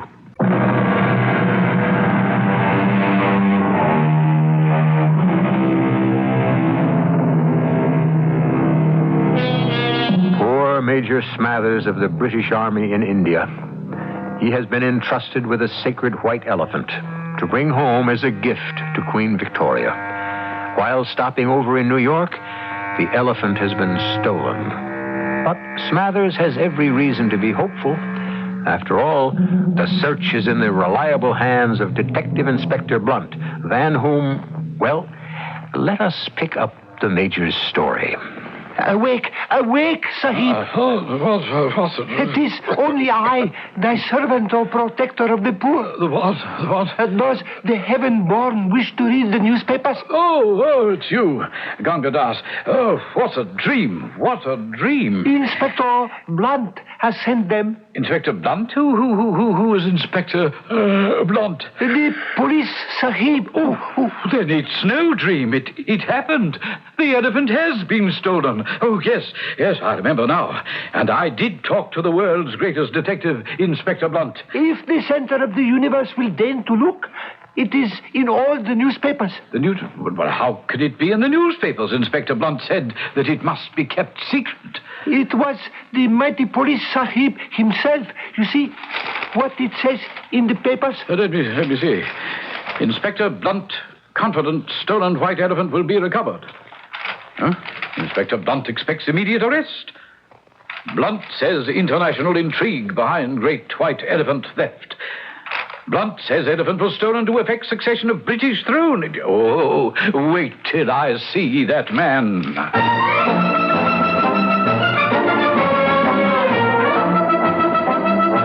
But, Inspector, you said the papers must not be told. They must not be told unless they ask. And when they ask, they must be told. Do you understand? Detectives must keep on the good side of the newspapers. But why? My good fellow. Fame, fortune, reputation, constant public mention. These are a detective's bread and butter. He must publish his facts and his theories. Or you know what will happen? No. It will be assumed that he has none. Therefore, we must publish our plans. We must show the public what we're doing, or they will assume we're doing nothing. Isn't it better to have a newspaper say, Inspector Blunt's extraordinary theory is as follows, than to have them print something harsh or sarcastic? Yes, I see your point, of course. But, for instance, in the Gazette you say that although the rear wall of the building was torn out and the only door was locked, you didn't believe that the thieves had removed the elephant through the open space, but they took him out through some, as yet undiscovered outlet. Exactly. Well, then why did the thieves trouble to make the hole in the wall? To mislead me. But I'm too clever for them. Oh. But it also says in the papers that the $25,000 reward is only being offered to detectives. Is that quite correct? Oh, yes, indeed. But it would seem to me that the reward should be offered to anyone who would find the elephant. Yes, but it's the detectives who will find the elephant. Now, if some other people were to find him, it would only be because they were watching the detectives and taking advantage of the clues that they stole from the detectives. So you see, regardless of who finds the elephant, it's the detectives who deserve the credit and the reward. Yes, of course. That does sound reasonable. First report's coming in. Now, let's see. What have we here? I've got a clue. Found succession of deep tracks across a farm. Shall follow them. Detective Dolly, Flower Station, New York. I say, that's absolutely marvelous. Well, Dolly's our best man. Your beast is as good as found. Just arrived at Barker, New Jersey. Glass factory broken into during night. Have eyewitness reports of elephant. I'm staying with it. Detective Baker. One of my top people, that Baker. Yes, but dear me, how could the elephant be in both New York and New Jersey? Be assured, Major, there is a rational explanation. Well, then, what is it? Wait a minute, another telegram. Shadowed elephant tracks 3 miles. Large, deep, ragged they were. Met a farmer who says they're not elephant tracks at all, but holes where he dug up trees last year. Dolly, Detective, Flower Station, New York. Well, now, how do you account for that? Well, this farmer, this alleged farmer, is obviously a confederate of the thieves. His purpose is to deceive Dolly. Alaric! Send the following coded message to Dolly. Arrest the farmer and continue to follow the tracks to the Pacific if necessary. You see, the wires are humming. Coney Point, Pennsylvania. Pennsylvania? Oh, yes. This operation is national in scope. Gas company office broken into during night. And huge 3-month stack of unpaid gas bills taken. Looks good for our side. Murphy, detective. Good heavens, Major. Would he eat gas bills? Oh, yes. Gas bills, water bills, coal bills, grocery bills. The beast is omnivorous. Inspector Blunt. Oh, send her in. Well, now, progress indeed. I am about to interview a special informant. Informant, Inspector? Yes. We have strings into the underworld. A job like this cannot be kept secret within the criminal fraternity. Major, you're about to witness the solution of the case. Oh, Lily, sit down. What do you want? You know what I want? Information. I don't know nothing. Now, Lily, this is no way to talk to an old friend. I don't know nothing. Tell me about the elephant, Lily. The elephant? What elephant? You want to know about elephants? Go to the circus. Now, Lily, you have already made your ritual objections. Whatever that is, I didn't do it. I even got an alibi. So, let us get down to business. Look, I'm out of the business now, Inspector, so help me. I'm going straight. Who would steal an elephant? Are you kidding? Who would steal a white elephant? Oh, a white elephant. You should have said so in the first place. A white elephant. Let me see. Name's on the tip of my tongue. Would it be, by any chance, Barge Criswell? Barge Criswell? Yeah, sure. It's got to be Barge. How do you know? How do I know? Oh, he's been all over town bragging about how he's done it. Is that a fact? Yeah. Everybody knows it's Barge. You sure? I'll swear to it on a stack of Bibles. Sounds too pat, Lily. You sure you're not making this up? Why would I make it up? Oh, come on. Have I ever given you a bum steer, Inspector? Why would Barge Criswell or anyone else steal a white elephant? That's what I asked him just the other night. I says to him, Barge, tell me, now why would you steal a white elephant? You know what he done? He just looked at me and he said, why would I steal a white elephant? Because he's there. That crazy Barge Criswell. All right, thank you, Lily. That will be all. You don't want me to tell you nothing else, Inspector? You may go now. Anytime, Inspector. Goodbye. Don't take any wooden nickels, Inspector. Well, I tell you, Inspector, I mean it's nothing short of miraculous. If I hadn't witnessed it with my own eyes, how you drew the information from her, such subtlety, such skill. Routine in this profession, my dear Major. And what is your next move? Our next move is to apprehend the thieves and collect your elephant. Yes, but where is he? Shouldn't it be obvious? Well, to a genius, yes. To me, no. He is here. Here? Right here. In New York City. New York? But the telegram... Cleverly arranged for by Criswell's crewmen to throw us off the scent. The elephant's been here all the time. But where? In Criswell's apartment. In Criswell's apartment? Of course. And now... we shall recover your beast, Major. You may wire your government, tell them the matter is settled, the case is closed. And now, we move in for the kill. Alaric! I want 100 men armed to the teeth. We will surround the home of Barge Criswell. We will take him, dead or alive. I wonder, may I come along, Inspector? Are you armed, Major? I have a revolver. Good. What was that? What was what? Well, that sound. What sound? I could have sworn that I heard the elephant. The elephant? Yes, the elephant, as if he were... As if what? Well, as if he was somewhere in this very building. How could he be in this building? Somewhere deep in this building. You realize, of course, that that's impossible. Well, but I'm so sure that I heard him. Oh, yes, you probably did. After all, if I didn't know better... it would be possible to think that he could be here. The place from which he was stolen was just down the street. Major, it's entirely possible that you did hear him. Is it? You heard him because you wanted to hear him. I don't understand. We're about to capture him. You were so filled with anticipation that in your mind, you can actually hear him. Ah, yes. That accounts for it. Well, shall we proceed?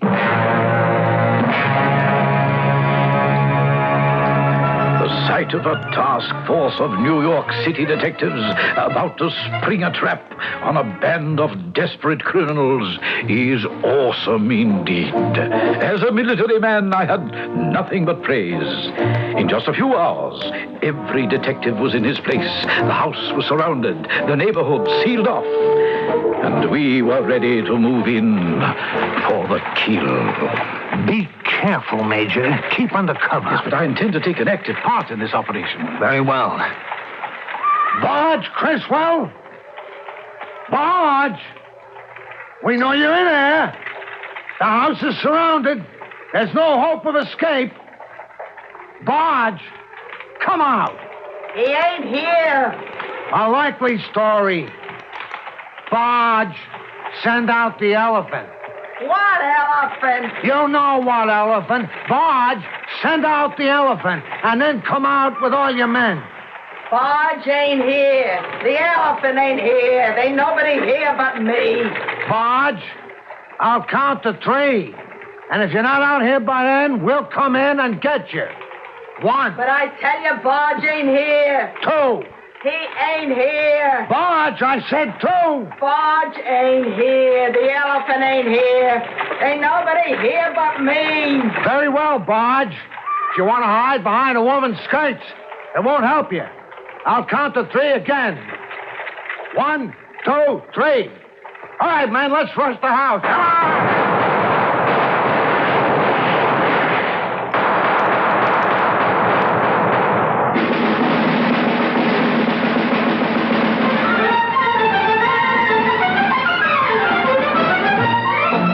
And so the assault is on. And a full-fledged battle it is, too, from the sound of it.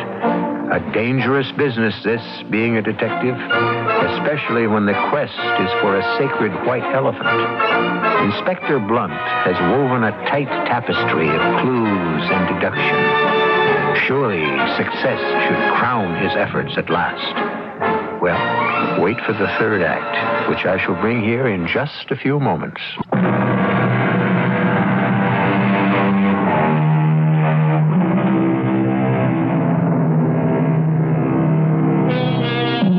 How does one find a white elephant in New York? Especially when it's been stolen by a band of experienced, resourceful, and desperate thieves. Well, one turns the famous police inspector Blunt loose. One watches Blunt use all of his almost miraculous powers of deduction. And one sees him march inexorably to where his quarry is hidden.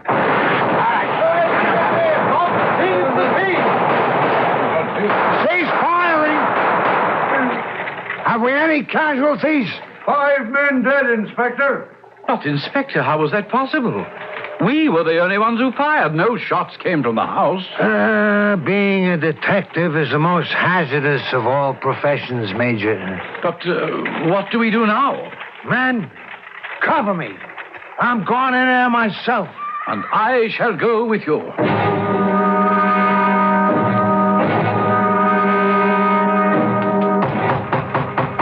Open up. Open the door, or we shall break it down. Is your revolver loaded, Major? Yes, sir. Be ready for anything. What's all the noise about? Hi, where is he? Where is who? Madam, I advise you do not play the fool. Where is the elephant? How could I have an elephant in here? I ask the questions, madam. You furnish the answers. That is the nature of our relationship. Is that understood? Yeah. Now then, where is Barge Criswell? Barge Criswell? Where is he? You ought to know where he is. Madam, I warn you. He's dead. Your lies cannot save him. You're crazy. Barge Criswell's been dead these 15 years. Madam, I shall arrest you as a material witness. Barge was hanged. Yeah, hanged? You arrested him yourself. Here, I still keep the newspaper story. There. You see? Barge Criswell hanged. Hand me that. Brilliant detective work by Inspector Blunt led to the conviction and hanging of the notorious Barge Then it's true. He is dead. Even a detective would know that.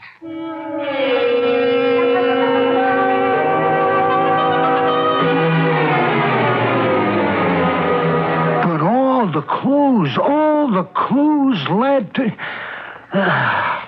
It had to be Criswell. Oh, please, Inspector, don't be distressed. Major, you must admit the only reason Criswell is innocent of the crime is because he happens to be dead. Quite right, Inspector.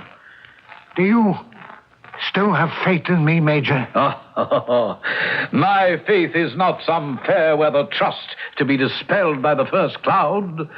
You don't know how much that means to me. I shall make the recovery of your white elephant my life's work. I will find him if it kills me. Perhaps we'd better double the reward. Consider it done, sir. What was that? Yes, I think I heard it. It sounded like the elephant. As if he's right here. Right here. Our ears deceive us, Major. Well, but I could have sworn I just heard... No. We want to hear him. Rest assured, we soon shall. I am now constructing an entirely new theory concerning the motives and modus operandi of the International Band of Elephant Thieves. International? That was my fatal mistake. I was too, parochial. Too limited in my quest. Yes, indeed. The insidious hand of a foreign power is very much in evidence. I have every faith that you are correct, Inspector. But if I had faith, the same could not be said for the local and international press. Every day, new reports were received of elephant sightings and further stories of his wild depredations. The headlines would read, "Harvests demolished, factories destroyed, death and devastation. Inspector Blunt has a new theory. Inspector Blunt has a newer theory. Inspector Blunt fooled again." I was so disturbed by all this, but not the inspector. My dear Smathers, this is all deliberate on my part. I am spreading these stories to lull the thieves into thinking they're safe. To make them think they're dealing with an incompetent fool. Therefore, they shall become careless and make the fatal error that will seal their doom. Do you understand? Of course I understand. Well, the sheer brilliance of that strategy takes my breath away. It is merely standard detective procedure. But to allow yourself to be unfairly pictured and caricatured as a buffoon... One must play the hand one is dealt and hope for a vindication of history. In heaven's name.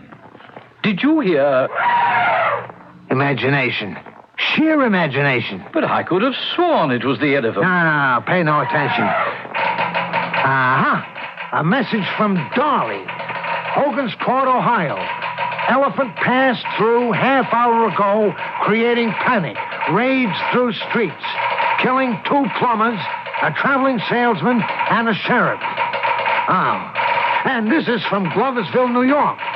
Elephant broke up anti-temperance meeting here this evening, placing his trunk through the window, and he washed it out. Whole region in terror and pursuing him. Signed, Murphy. But how could the elephant be in both Ohio and New York? Major, this is no ordinary elephant. And here we have no ordinary case. Oh, yes, that is true, I suppose. But... why do I keep hearing the elephant so clearly? You mean, why do you think you hear him so clearly? Well, I wish that... Yes? What do you wish? Nothing, Inspector. No, I have faith in you. I shall have faith in you to the death.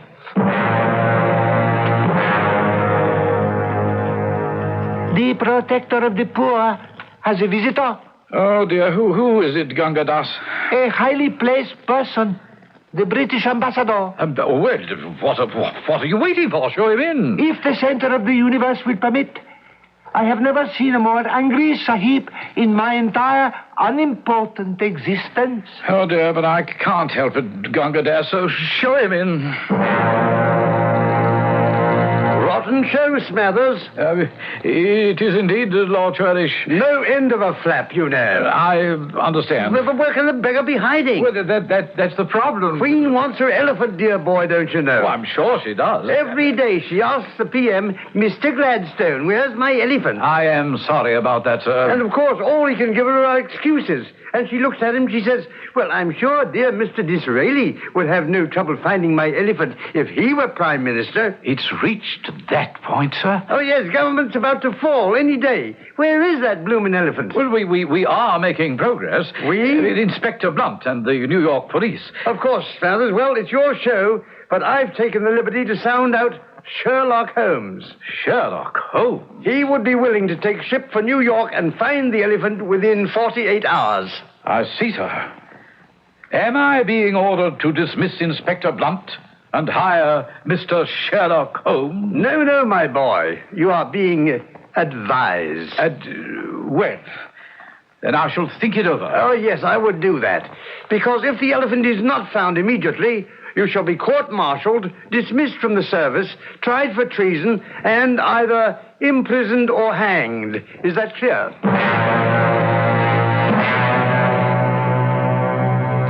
I believe the reward should be higher. Well, it's 150,000 now. Yes, well, the case is extremely complex. Well, whatever you think best, of course. Oh, no, Inspector Blunt. I could swear. This may be the very news I've waited for. I'm on his track. He cannot be more than 15 minutes ahead of me. Detective Darley, Rosebush, Michigan. Inspector, don't you think that we should... This is it. Blue Cheese, Wisconsin. Elephant sighted in field 2 miles north. Signed, Detective Stump. Major, we've got him now. We've got him. Are you sure? Positive. He is now in the midst of my men. He and the miscreants who have abducted him. Go home, Major. Get some rest. You shall be notified as soon as he's been returned here. Awake, protector of the poor. What's the matter? A message from the Sahib of the police. News. What kind of news? Great news. Oh, yes? Hassan bin Ali bin Salim Abdullah. That's it all, Gunga Das. What about Hassan bin Ali bin Salim Abdullah Muhammad El Hamali? He has been found.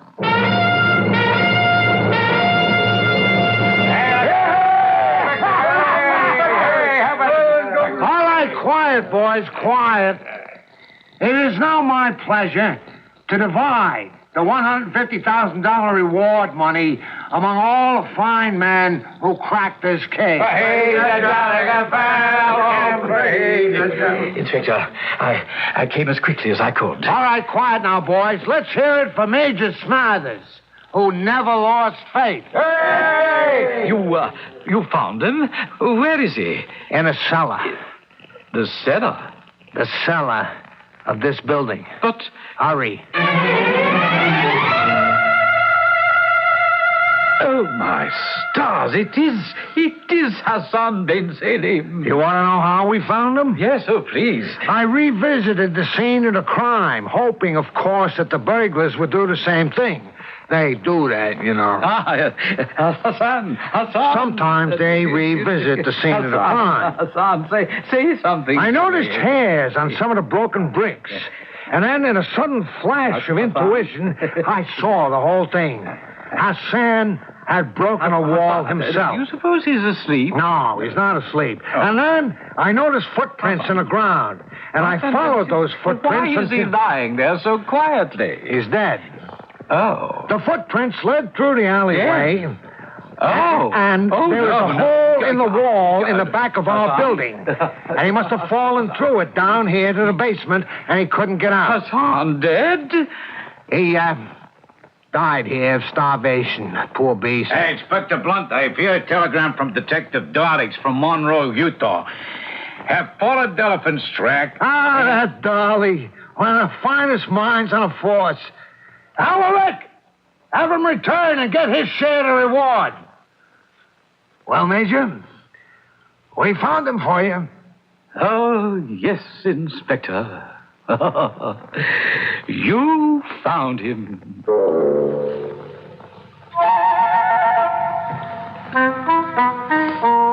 Well, sir, I don't care what anyone says. Oh, I may be a ruined man today and a homeless wanderer on the face of the earth. But my admiration for that detective, whom I believe to be the greatest genius the world has ever produced, remains undimmed. And both he and I shall be vindicated by history.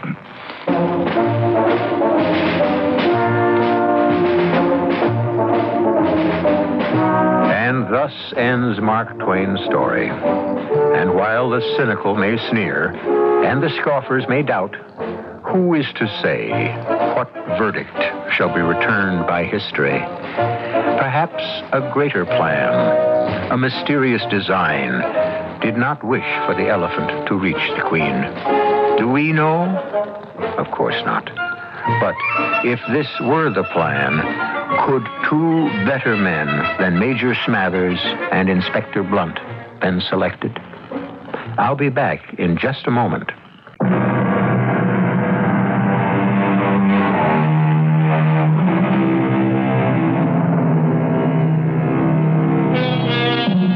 And what is the moral of our story? Mark Twain was not fond of pointing out morals. As a matter of fact, he said, persons attempting to find a motive in this narrative will be prosecuted. Persons attempting to find a plot in it will be banished. And persons attempting to find a moral will be shot. Well, nothing of the sort will ever happen to you if you join us here 7 days each week. Our cast included Ian Martin, Robert Dryden, Bryna Rayburn, and Peter Donald. The entire production was under the direction of Hyman Brown.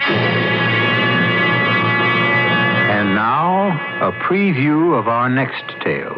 You're killing them. They'll all be dead. Look, the earth is opening under their feet. They're going. They're gone. The earth has swallowed them up. Oh, those poor people. Oh, don't weep for them. They're of no value. That's the history of the world, isn't it? Well, good morning, Theodore. Oh, you startled me, Uncle Peter. How could I startle anyone? I didn't see you coming. Were you busy with great thoughts? Oh, no. I was merely talking to this... Oh. Well, there was someone here just a moment ago. Oh, yes, my boy. I know it affects me, too. I keep seeing people who aren't there myself. Radio Mystery Theater was sponsored in part by Buick Motor Division and Time Magazine. This is E.G. Marshall inviting you to return to our Mystery Theater for another adventure in the macabre. Until next time, pleasant dreams.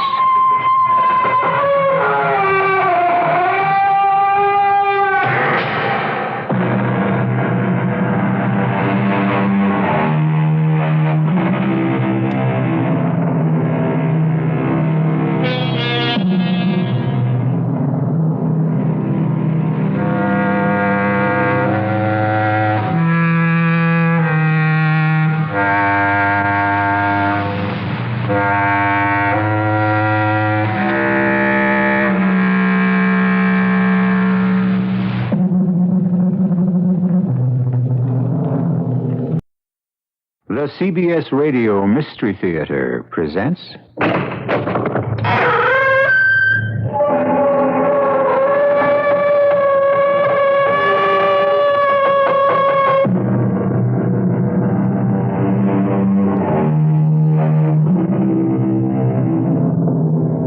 Come in.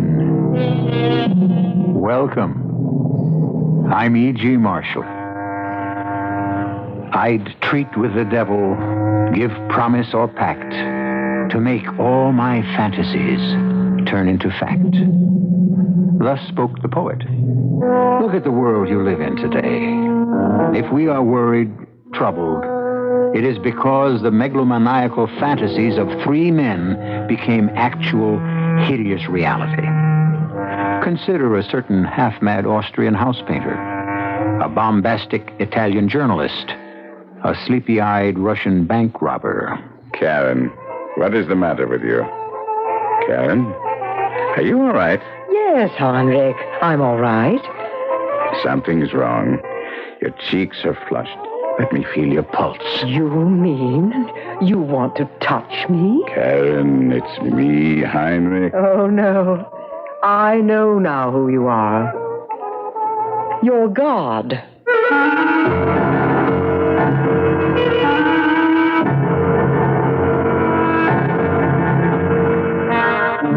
Our mystery drama, Goodbye Karl-Erich, was written especially for the Mystery Theater by Sam Dan and stars Kevin McCarthy. It is sponsored in part by Anheuser-Busch Incorporated, Brewers of Budweiser, and Sign-Off, the sinus medicines. I'll be back shortly with Act One.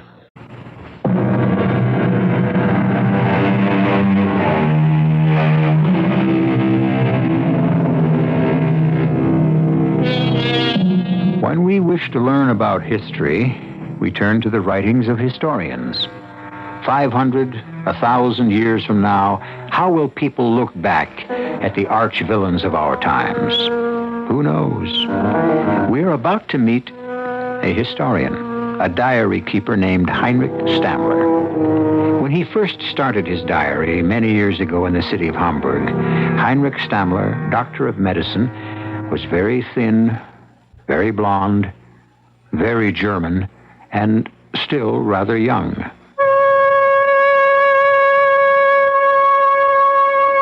January 2nd, 1927, Grandfather presented me with this beautiful leather-bound book and directed me to fill its empty pages with the day-by-day story of my life.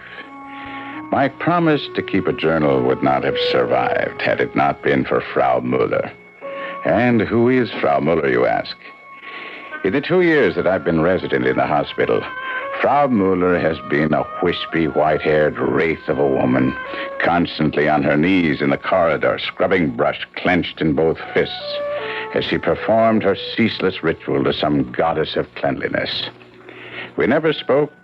We never even exchanged casual greetings. Indeed, I never even knew her name was Frau Müller until yesterday. Yes? Come in. I said come in. Yes? Oh, you're the cleaning woman. Yes. Is it that time of day already? Yes, it is. All right. I'm through here. You can tidy up. Herr Doctor. Yes. Well? My name is Müller. Irma Müller. Well, Happy New Year to you, Frau Müller. And now I shall get out of the way. Herr Doctor, you... What is it? What is it? Well, speak up. You must help me. What do you want? What do I want? I realize I have no right to want anything, to ask anything.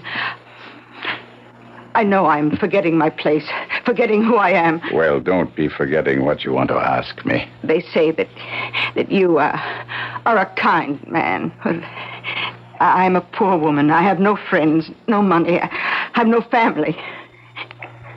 You are my only hope. Huh? For what? Well, I have a son. His name is Karl-Erich. Yes?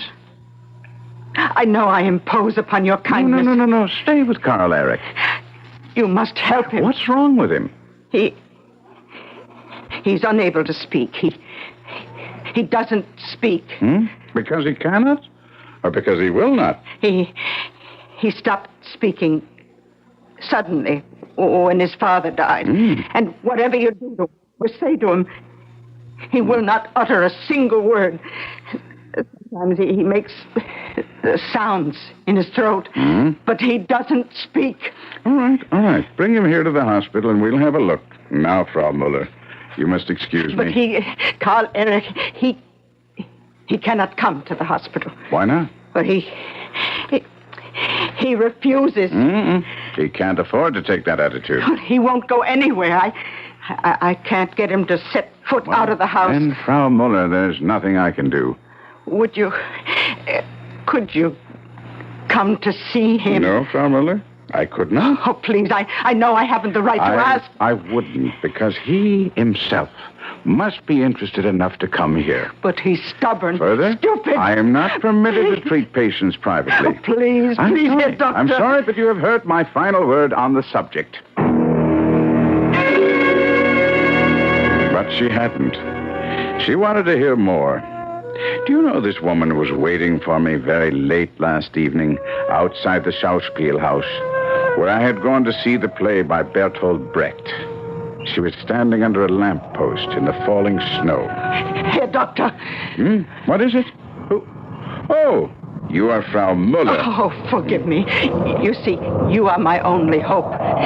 My last hope. Frau Muller, I am willing to help you, but you will have to bring your son to the clinic. But he won't come. Well, in that case, there's nothing I can do. Don't you understand?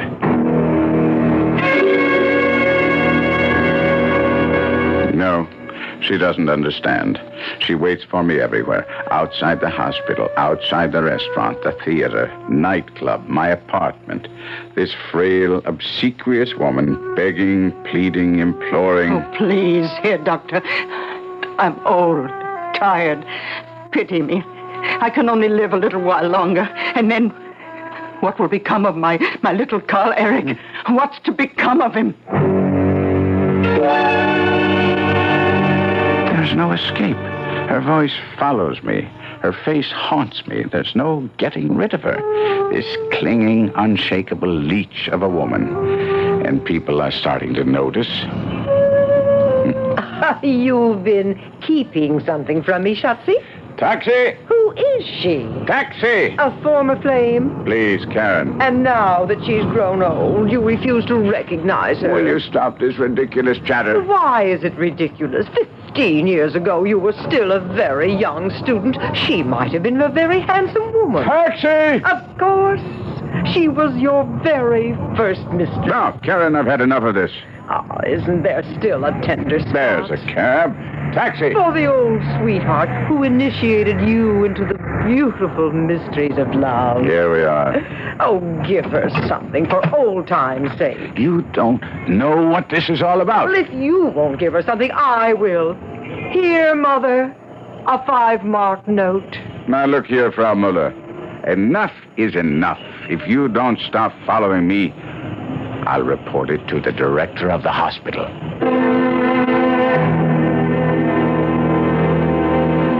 January 19th. Last night, I went to see Karl-Erich. Yes, like the rains that erode the rocks, Frau Muller finally wore me down. She lives in a miserable flat not far from the docks. The smells, the dirt, the vermin. All this was predictable. But the surprise was Karl-Erich. After the way she talked about her little boy, I'd anticipated a skinny brat of 7 or 8. I was not prepared for a broad-shouldered giant, perhaps a few years younger than myself. Blonde-haired, blue-eyed, naturally handsome. His face was distorted, made ugly by a terrible grimace of hatred, and a look of madness in his eyes. And yet this bruiser, who could have broken me in half with one hand, cowered in the corner like some terrified animal. Say hello to the doctor, Karl-Erich. The nice doctor has come all the way to help you. Say something. Well, up to your old tricks? Won't open your mouth? The doctor is with the city hospital. He's an official of the government. You want him to arrest you? Animal, open your mouth. You can speak. You're being stubborn, stupid. Speak. Speak. Talk. Say something. Stop it. Stop it, Mother.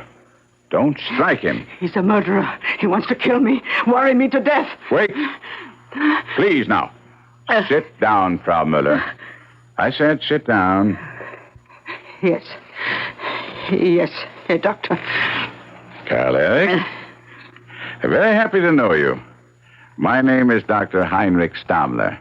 Now, as you can appreciate, your mother is quite worried, Karl. Surely you agree that what you're doing now it simply has no future. Tell him you're from the government.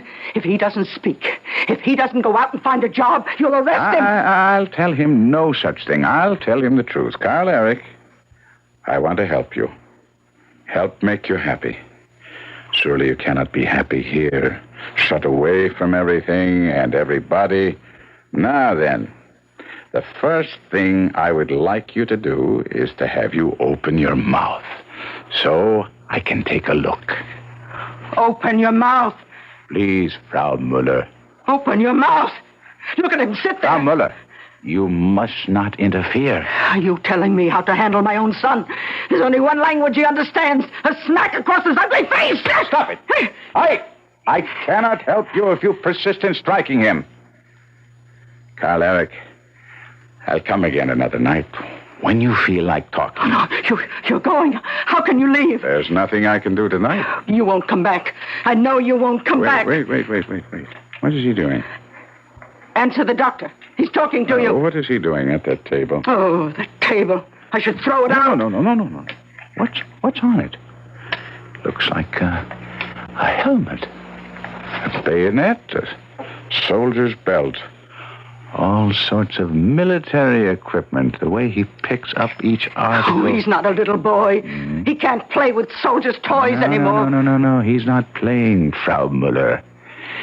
It's as if he's experiencing a religious... 10 years ago, when he was 12 years old, in 1917, we learned that his father fell in France. Since that day, he has been dumb. He refuses to speak. And he has made himself a little shrine. Now I understand. Now I know how to talk to him. Oh, Doctor, don't go near the table. Don't touch anything on that table. Karl-Erich. Karl-Erich! Put away that bayonet! I only mean to... Put down the bayonet! Karl-Erich! Karl-Erich!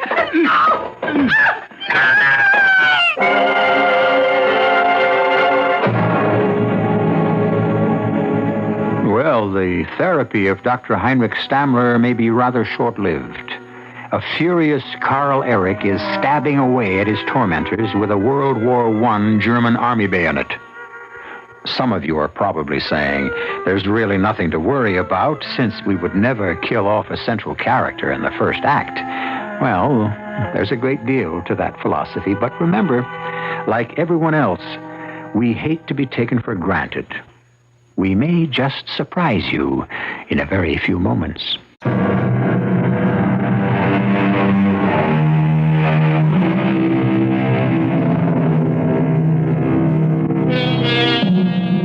This is a day in the life of Dr. Heinrich Stammler, as recorded in his diary almost 50 years ago. It describes the night of January 19th, 1927. He is in a dismal flat in a dingy tenement in the city of Hamburg. There is a tear in his coat where a wild thrust of a souvenir bayonet has narrowly missed doing him serious damage. The bayonet is in the hand of a wild-eyed blonde giant of about 22 who has just undergone a fit of uncontrollable rage.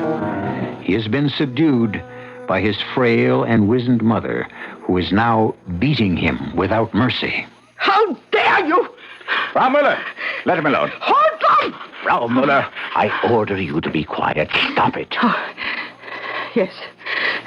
Yes, Doctor. Now you will be silent. But... or leave the room. He's only being stubborn, willful. What? Why can't he talk? because. I'll try to explain. He suffers from a form of hysterical aphasia. The shock of his father's death paralyzed that portion. Paralyzed? You say he's paralyzed? No, Let us say the shock stunned that portion of Karl-Erich's brain, which transforms ideas, things into words. Karl-Erich and I have so much in common, huh? Such a great deal to talk about. You do want to talk with me, don't you, Karl-Erich? But you see, he is unable to transform the idea yes into the word yes. He must learn to speak all over again. Karl-Erich, you must do this for your father. Can he rest in peace if his death has made you dumb? Did he die for the fatherland only to destroy his son? Tomorrow, we begin. You'll come to the clinic. Don't be frightened. Don't be frightened. No one will hurt you. January 27. It proceeds slowly. What is the true etiology of hysterical speech disorders? Each case is a world of its very own. A dark and brooding place filled with fear and terror. And I must lead this lad from its jagged shadows into the sunlight. The tongue against the upper teeth. And explode.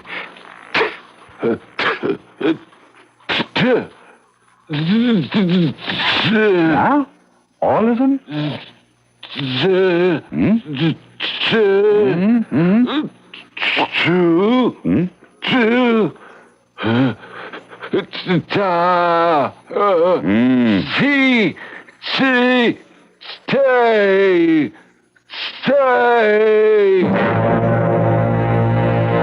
This is an orange.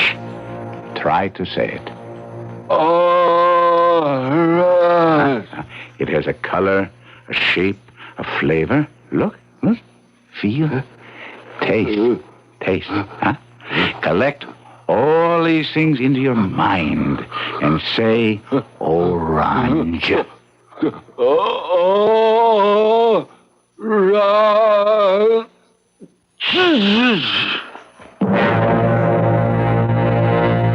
This is a cup. Now, watch. You turn the cup upside down. The outline of the cup is like the shape of the top of your head. Head. The key is the word head. Now, the word cap sounds like the word cup. And a cap fits on your head. Huh? And a captain.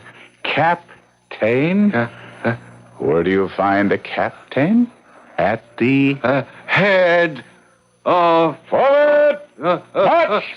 Soldiers! Captain! Captain! A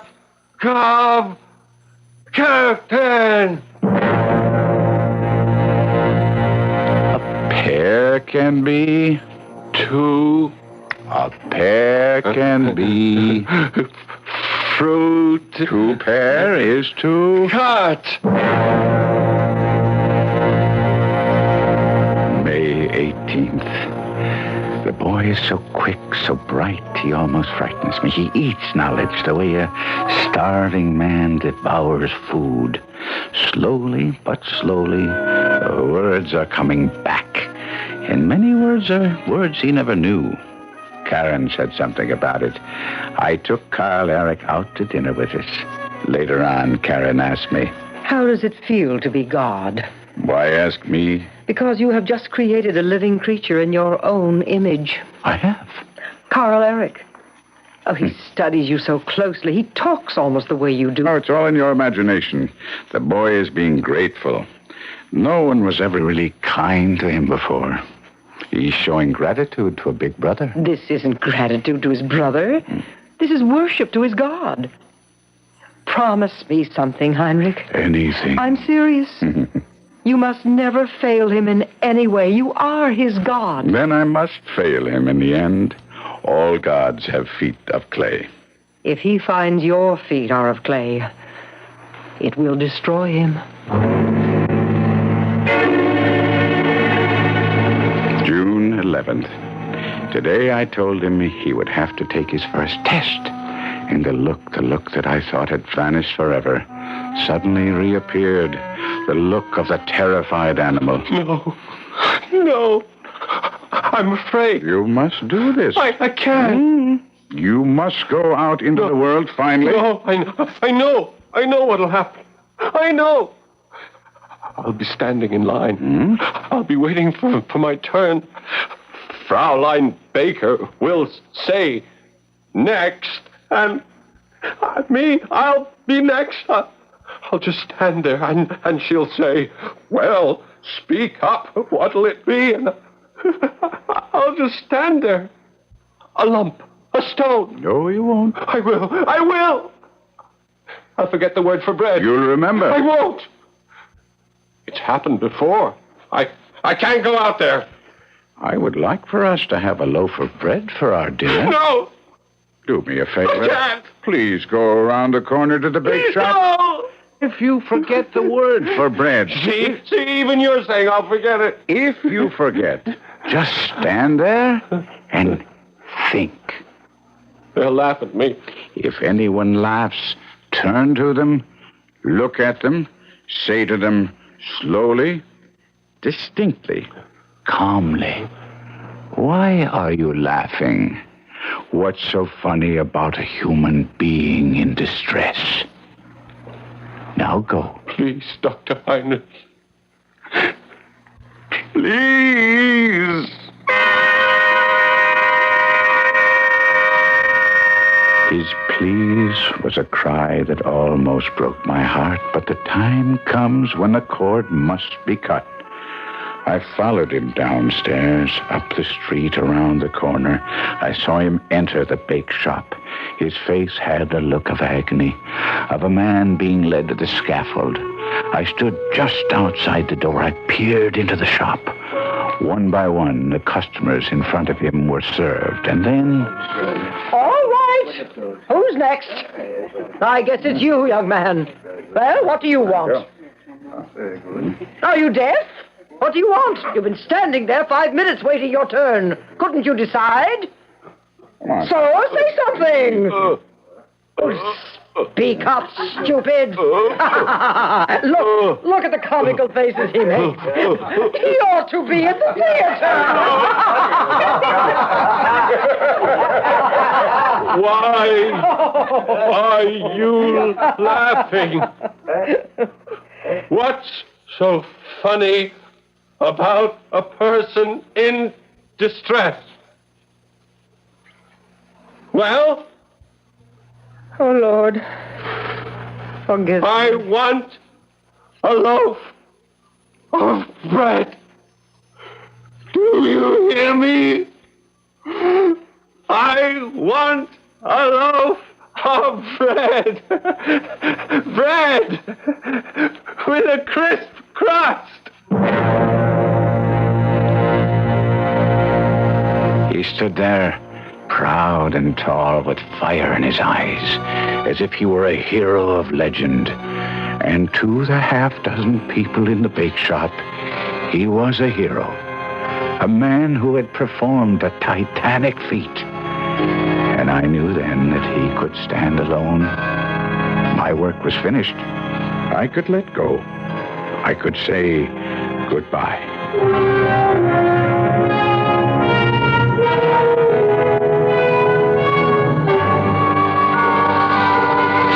Goodbye, Karl-Erich. Dr. Heinrich,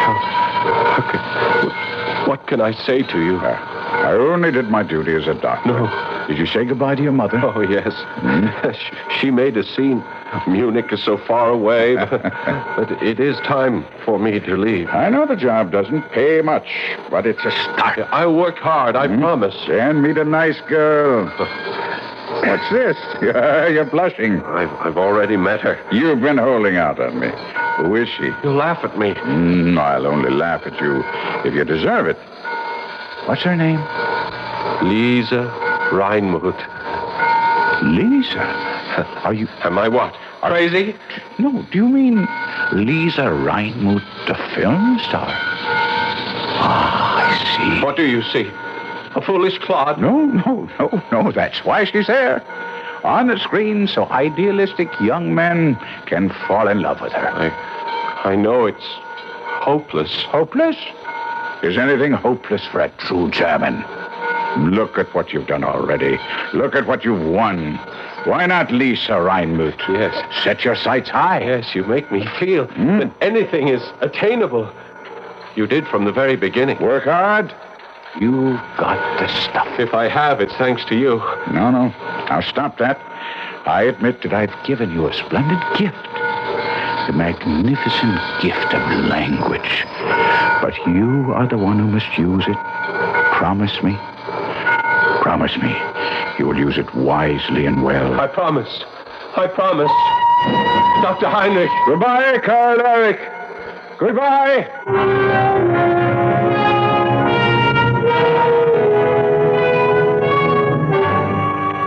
February 23rd, 1929. Karl-Erich's regular weekly letter arrived again this morning. I think my boy is feeling his oats. Dear Dr. Heinrich, I lost my job, but I have found my future. We were sitting around at the loading dock during lunch hour, and the talk turned to what talk often does, women. And the foreman, a man I really don't like, was sounding off about a certain person. You take these movie actresses. How do you think they get their jobs in this corrupt society? It's not how good they look on the screen. It's how good they perform with the producer. Would you say all actresses are like that? I would say they have to be. Even Lisa Reinmuth? Lisa Reinmuth is the mistress of... Shut up! Why, you punk!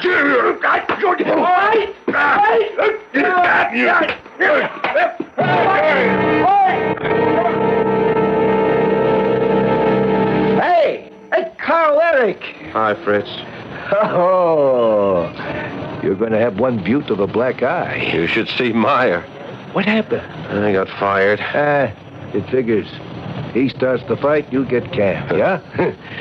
I like the way you handle yourself. Look at where it got me.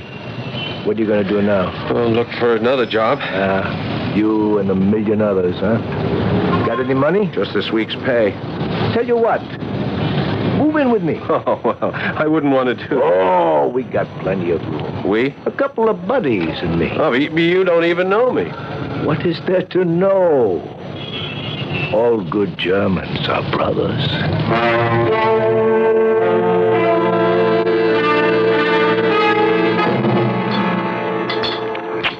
Here, have some more sweets. Oh, no, I feel guilty. Oh, look. One day I'll be out of work, yeah? Or Otto or Hans. And you will have a job. So, go ahead. Eat. Where are Hans and Otto tonight? They left early. They had to set the place up. What place? Why, the meeting place. I don't have to be there till later. But I better hurry. What kind of meeting is it? Say, why don't you come along, I mean, in the ordinary way, you couldn't hope to get in. We're really going to have a mob. But I'll get you the best seat in the house. You sound like a man of influence. I'm getting there. I'm chairman of the meeting. And I'm the one who's going to introduce him. Introduce who? The Schöne Adolf. That's who? Adolf? Adolf Hitler. The savior of Germany.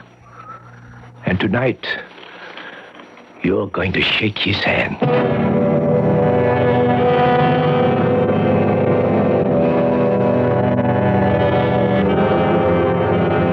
Let's see. That was part of a letter written by Karl-Erich Müller to Dr. Heinrich Stammler from Munich in the year 1929. 1929. Things were touch and go that year. The world hung in a precarious balance, waiting to be tipped one way or another.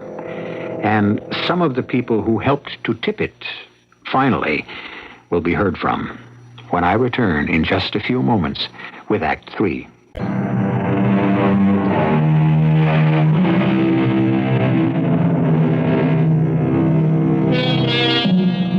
What was it like in the past? Well, historians list the events and enumerate the dates and describe the scenes. But how did it look? And how did it smell? And how did it feel? You had to live it to know it. Early in 1929, Adolf Hitler addressed a National Socialist rally in Munich in Bavaria. And Karl-Erich Müller was introduced to him.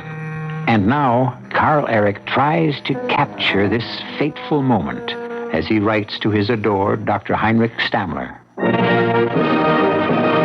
He takes your hand in both of his. He looks deep into your eyes. And at that moment, you expose your soul. At that moment, the world holds still. At that moment, nothing exists except for his eyes. And then he smiles. And he says, Karl-Erich Müller, I am happy to be your comrade. Oh, my Dr. Stammler, I have been born 3 times. Once when my mother gave me birth, once when you raised me from the darkness, and once when I looked into my Führer's eyes. June the 15th, 1931. Dear Dr. Stammler, I can't explain how busy things are, but regardless, I shall write you my letter each week, religiously.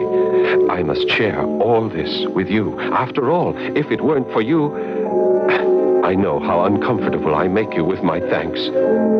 Your prediction came true. I met her. Yes, I met her. I finally met Lisa Reinmuth. Karl, good news. You've been assigned to the film and theater section. What do I know about theater? Oh, with your mouth, how honey drips from your tongue. What am I supposed to do? Convince people in the cultural world to join the party.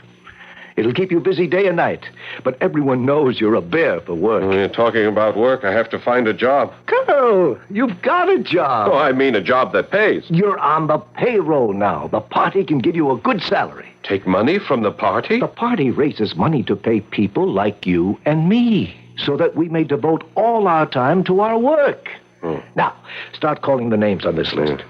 Oh, by the way, the one on top is interesting. Lisa Reinmuth? Yeah. How can I call her? Simple. Pick up the phone. She's a great star. Why would she talk to me? Our party is the wave of the future. And you and I are riding the wave.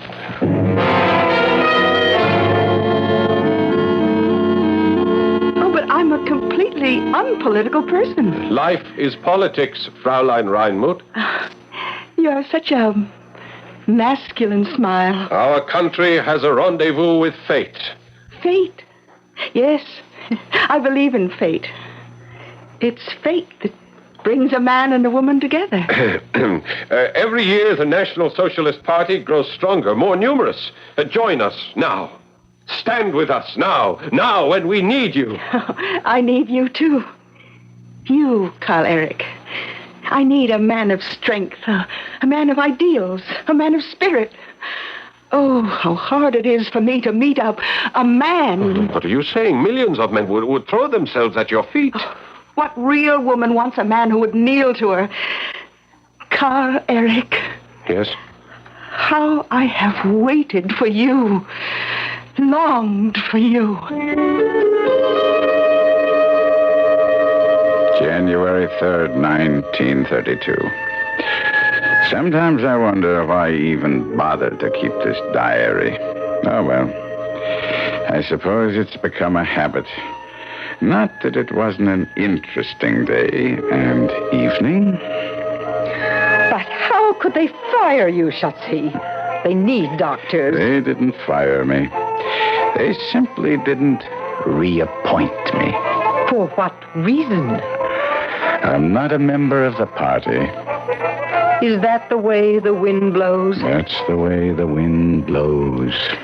I see your boy is doing all right for himself. He'll come to his senses sooner Good or evening later. to all true German comrades. This is Fritz Stauber with the program National Socialist headlines. Suppose we turn him off, huh? Tonight, our guest is a German hero who is also my closest, dearest friend, Karl-Erich Mueller. Do we listen? Oh, why not? He's still my Karl-Erich. Karl-Erich Mueller, together with his beautiful fiancée, and we all know who she is, the lovely Lisa Reinmuth, and also an honored guest, a woman who is a credit to true German motherhood, Frau Irma Mueller. Let us hear from Lisa Reinmuth first. I could only give myself to a true Aryan, to a man of the purest German blood. Our children will be supermen. The best advice. And now, the hero himself, Karl-Erich Mueller. Thank you, friends. My heart is full. The dreams of my lifetime are coming true. What can a man want? An honored old age for his blessed parents, a true German woman to bear his children, honor and glory for his beloved fatherland. None of this would have happened for me had it not been for one man, one great man. He knows who he is, and he knows I can never forget him. All right, that's enough. Where will you go, Heinrich? Oh, there are other jobs, other hospitals. But the Nazis are gaining power every day. It might be better The to... Nazis. Just scum that has been roiled up from the bottom of the stream by the political storms. This is a civilized country. But I've heard the people scream, Heil for Hitler. Hitler? How can any intelligent German take Hitler seriously? Why, the man's an Austrian.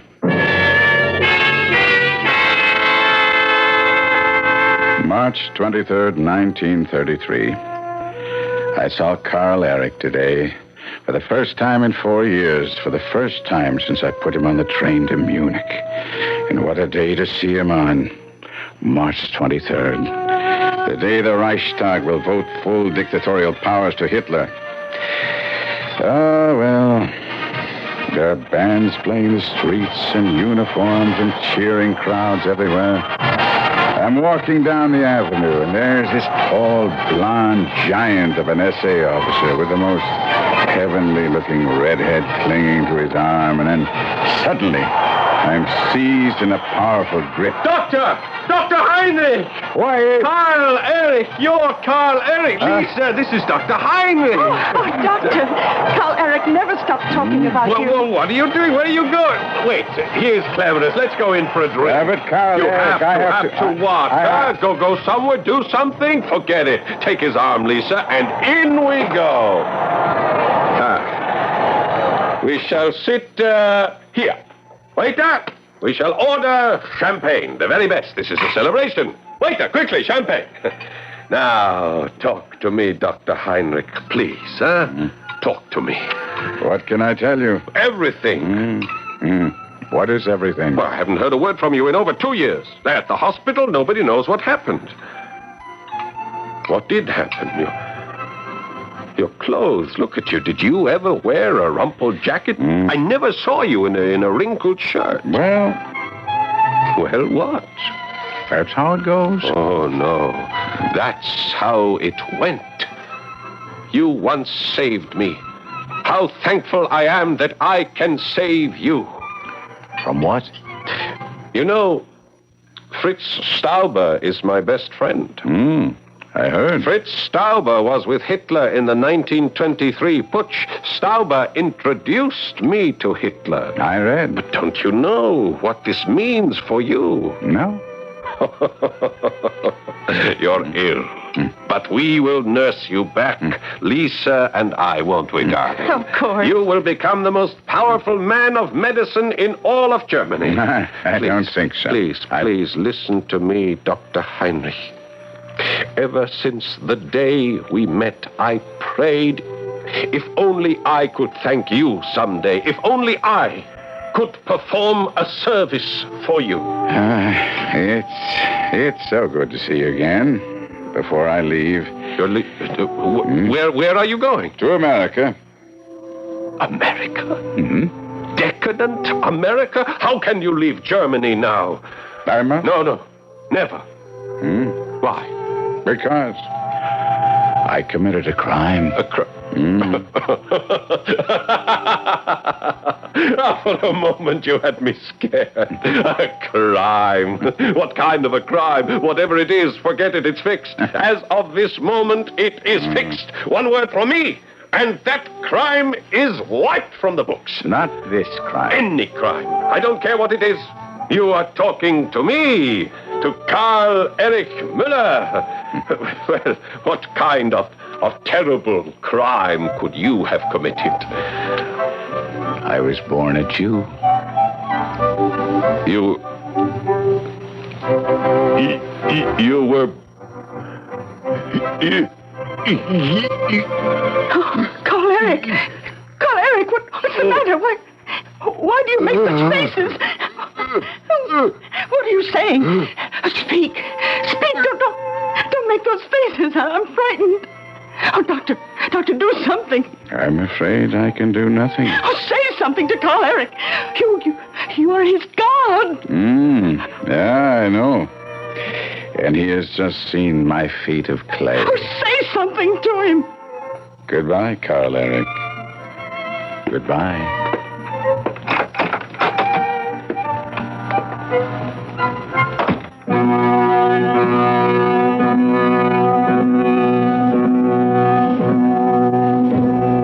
From the diary of Dr. Heinrich Stammler. I left him sitting there, staring into space, that dull and vacant look that would remain forever on his countenance. Goodbye, poor Karl-Erich. And that is the last entry.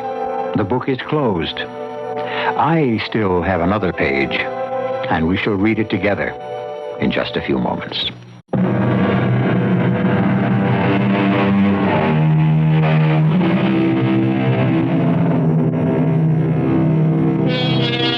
The twilight of the gods, all of the gods of power and conquest, were finally blasted from their feet of clay a decade after our story ended. Unfortunately, they have been recreated, rededicated, and once again, so many of us worship the gods of fire and destruction. Who will expose and destroy those gods in our time? Our cast included Kevin McCarthy, Paul Hecht, Bryna Rayburn, Joan Shea, and Sam Gray. The entire production was under the direction of Hyman Brown. And now, a preview of our next tale. What is it? I don't know. A funny dead smell. Oh, we must get this house open and let some air in. And what? I thought it was oppression at first, but strange reaction. Heavy, listless. No, what's the word? I know. Something I've never totally felt in my life. Even at my parents' funerals. Sad. Just unbearably, inescapably sad. Oh, Lord, help us. I knew as soon as I saw the door open. And the moment we got inside, she's back again. You let her back in. Radio Mystery Theater was sponsored in part by Sign-Off, the sinus medicines, and Anheuser-Busch Incorporated, brewers of Budweiser. This is E.G. Marshall inviting you to return to our Mystery Theater for another adventure in the macabre. Until next time, pleasant dreams.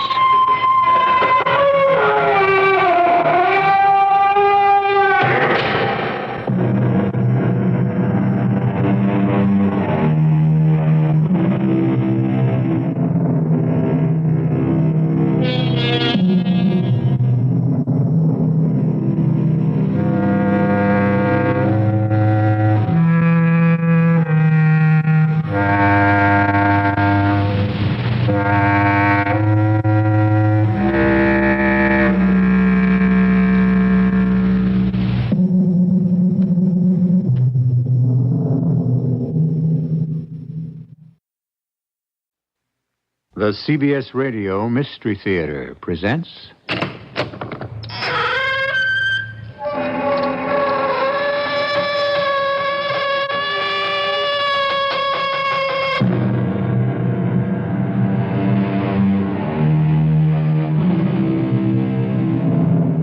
Come in.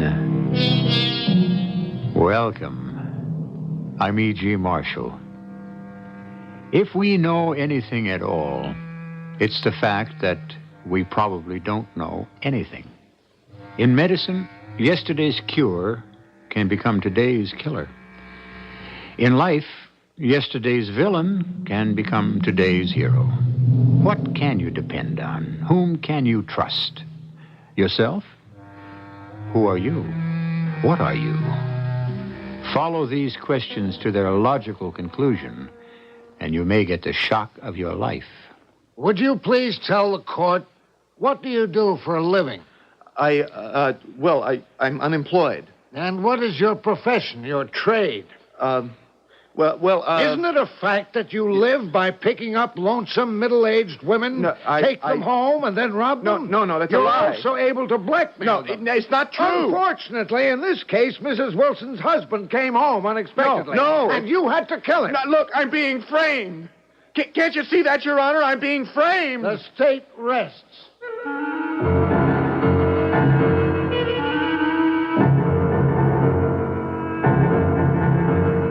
Our mystery drama, Lovers and Killers, was written especially for the Mystery Theater by Sam Dan and stars Robert Dryden.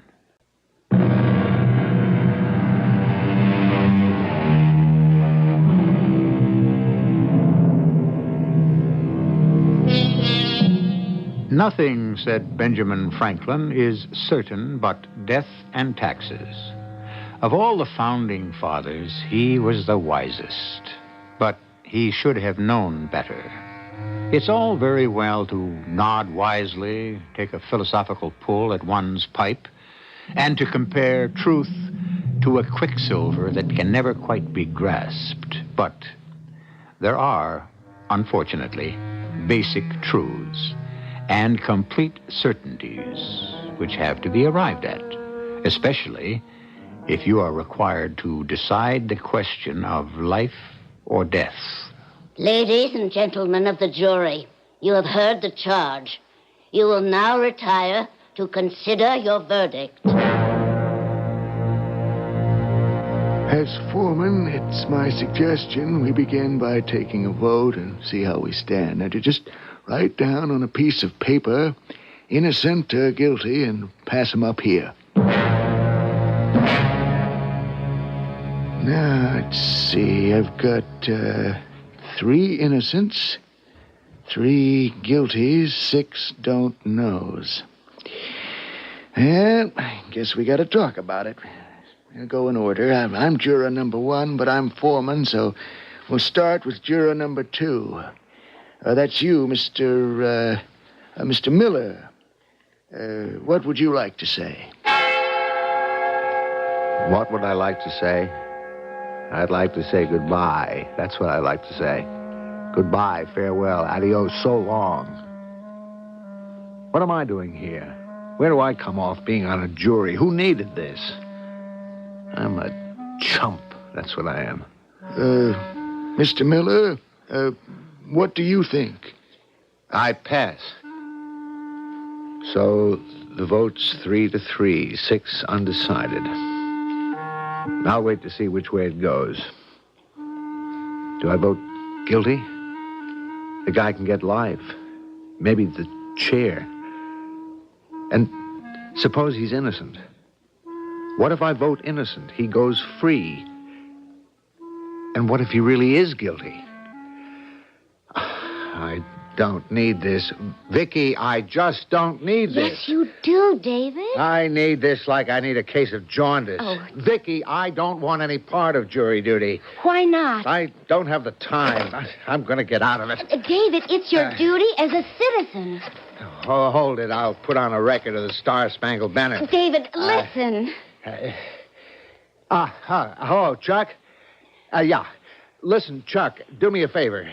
You got all the connections in the world, and I got a summons for jury duty. Now, how do I kill it? David. What? What do you mean it can't be fixed? Everything can be...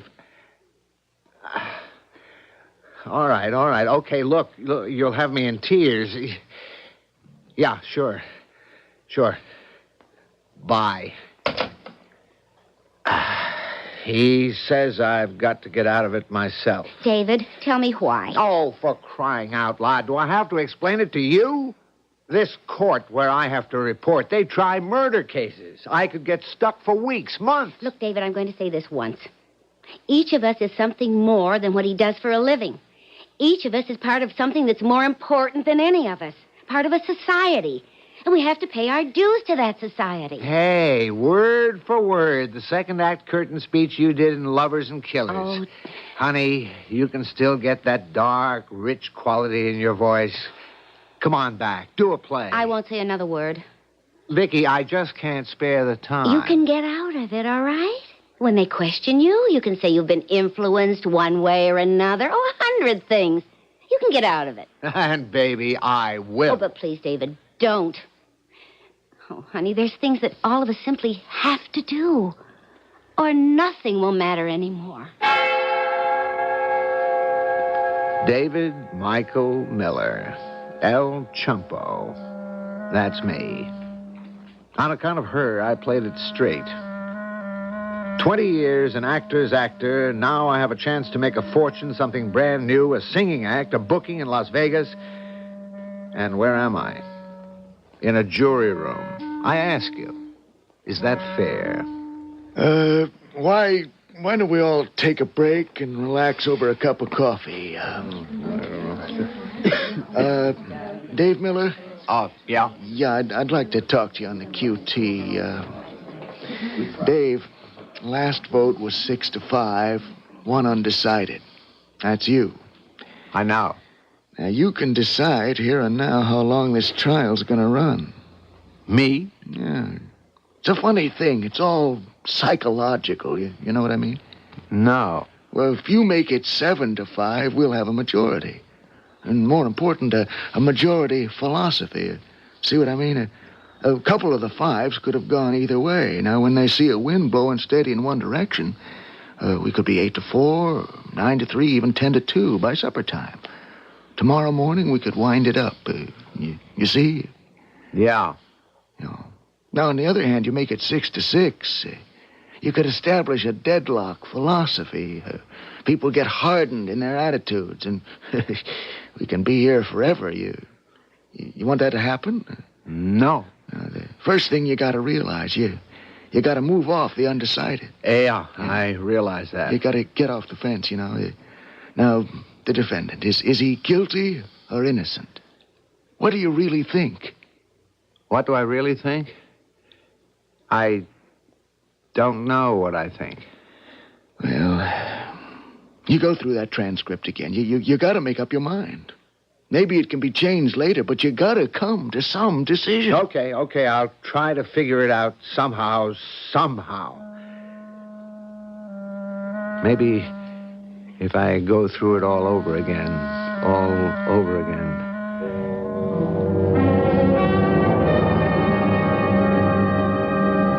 Tell the court your full name.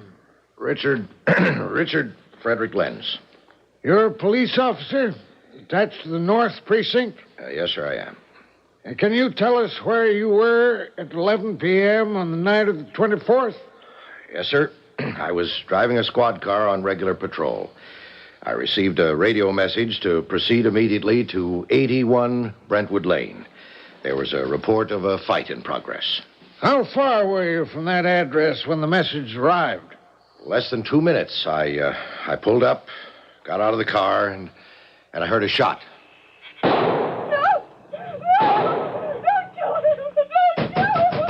up! Open it! I'm a police officer! Open the door! It's the police! Open the door! The back way! He's running out the back way! You there! Halt! Stop! That's a warning now! Freeze! That's it. Now just keep your hands up high and don't move. And who was that man? The defendant there. Howard Ingleside? Yes, sir. And he had the gun. Look, I admit I had the gun. I was so confused. I didn't realize. Mr. Ingleside, I must ask you to remain silent. Your Honor, I never denied I had the gun. You will have your turn. Continue, Mr. District Attorney. What did you do then, officer? I brought him back inside the house. The victim, Mr. Wilson, was lying on the floor, dead. And Mrs. Wilson, she must have fainted because she was on the floor, too. And that's exactly what happened? Yes, sir. That's what you'll find in my report. Well, thank you, Officer Lenz. The people call Mrs. Mara Wilson.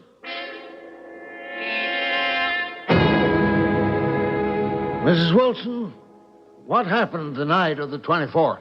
Oh, please, I find it so hard to talk.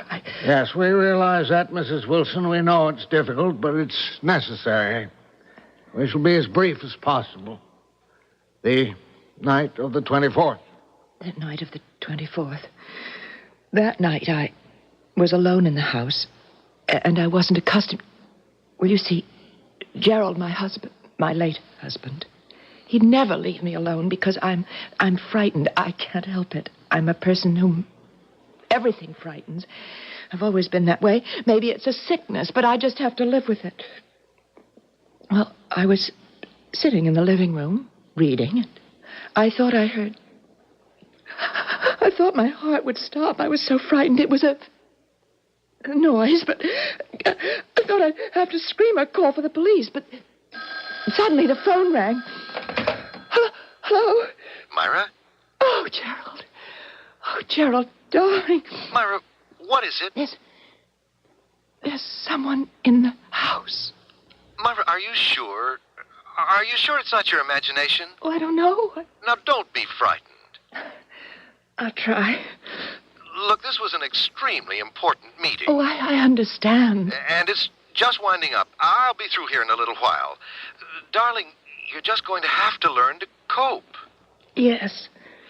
Why don't you listen to some music? Yes, dear. Really, there's nothing to be afraid of. Yes, Gerald. Goodbye, darling. I'll be home before you know it. Goodbye. Goodbye. Gerald's right. He's right. I've just simply got to get home. Who's there? Who's there? Who? There's no one here. It's the roof. It's the wind. Who are you? Shut up. Shut up. Who are you? Get away from that phone. Please. Who are you? What do you want? Don't hurt me. Shut up. Look, let's turn this on. Play some music. There you are now. Just relax. Please, we have no money in the house. I have my purse here. Here's $20. Just take it. I don't have any jewels or anything. Just shut up, please. Do you want silver? We have silver. We have a sterling silver service for 8, and it's hardly ever been used. Take it. No, I don't want your silver. Oh, then what do you want? I want you to come over here, huh? No. Baby? No, you don't want me. You wouldn't want me. I'm a middle-aged woman. I said, come here. No. Oh, don't kill me.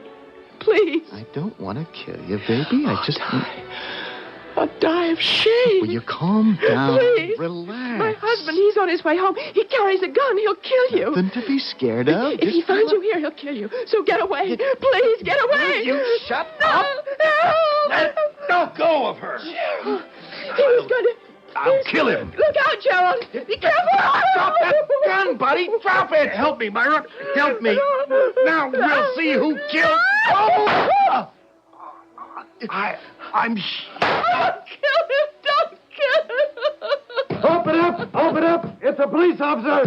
You killed him. You killed him. Open the door. It's the police. My husband has been murdered.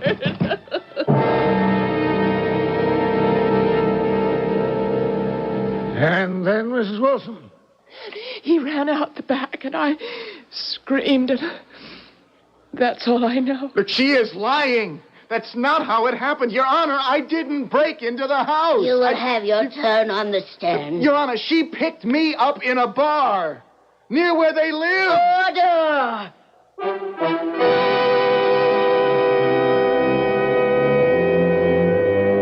Yes, indeed. Order. And what order of proceedings are taking place here? Do you see where this is going? Well, that's why we have courts of law and trials and testimony to establish the truth. Truth. Keep that concept uppermost, and I shall return shortly with Act Two.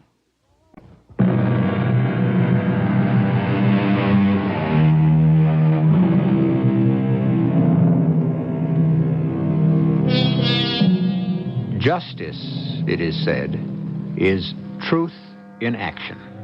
Well, we're in the right place. We're in a court of law where a man is being tried for murder, and we're seeing it all through the eyes of juror number 2, Mr. David Michael Miller. The problem is, although he's looking very hard, he can't be sure of what he's seeing.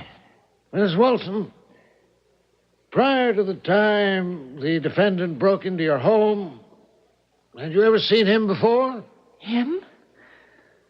That man? Yes, Miss Wilson, that man seated at the table.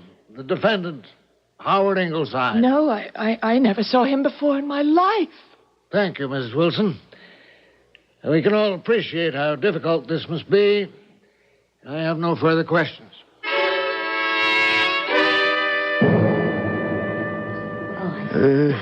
Dave Miller? Yeah. Dave, I think it's time we had another vote, but, What?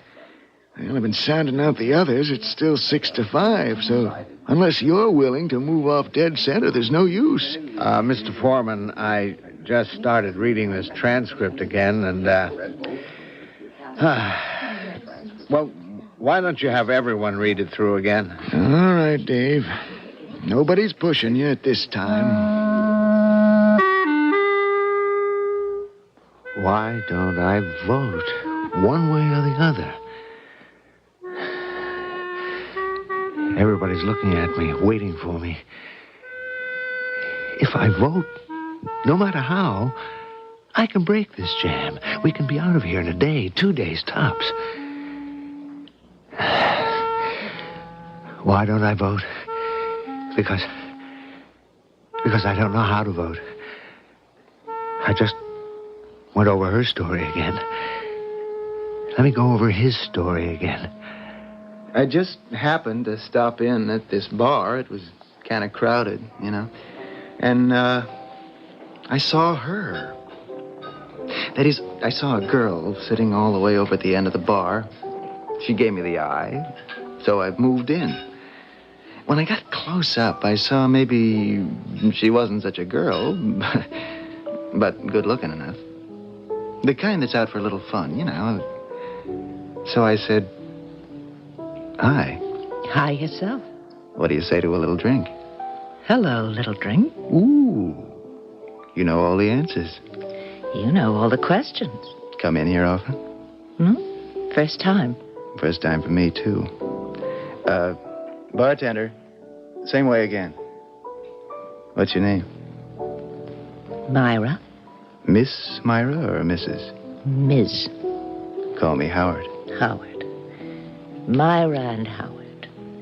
That would be a new combo. We've had John and Mary and George and Martha, and now Howard and Myra. It's got a kind of a ring to it. What do you do, Howard? Nothing. Oh, I see you go to bars and pick up lonely, middle-aged ladies. Beats going on welfare. Besides, you don't look so middle-aged. You know what Ben Franklin said? Always make love to an older woman. She'll be so grateful. Really? Did Ben Franklin say that? Oh, could have been H.L. Mencken or Voltaire. Have you ever read anything by Voltaire? No.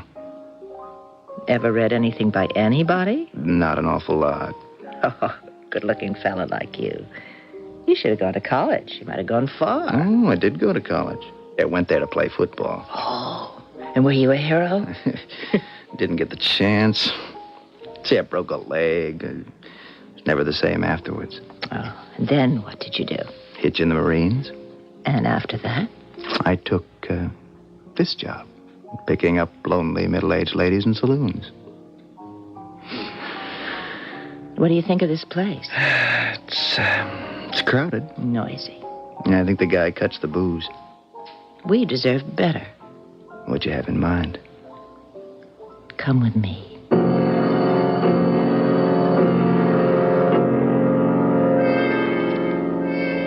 How's this? Whoa, nice layouts.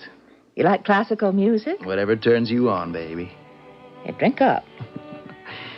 You, live here alone? Mm-mm. Friend husband. Ooh, and where is friend husband this evening? Portland. Maine or Oregon? He told me, but I forgot. Well, they're both about the same distance from here. Well, here's to Portland. And here's to us. Come over here. Meet me halfway? Let's take it from there.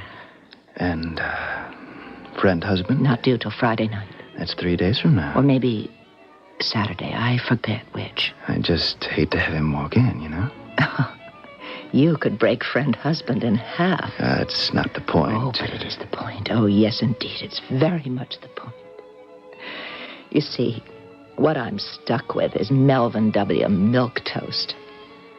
I was very young when I married friend husband. Honey, I can see a crying Jack coming on. I was in college, and he was rich.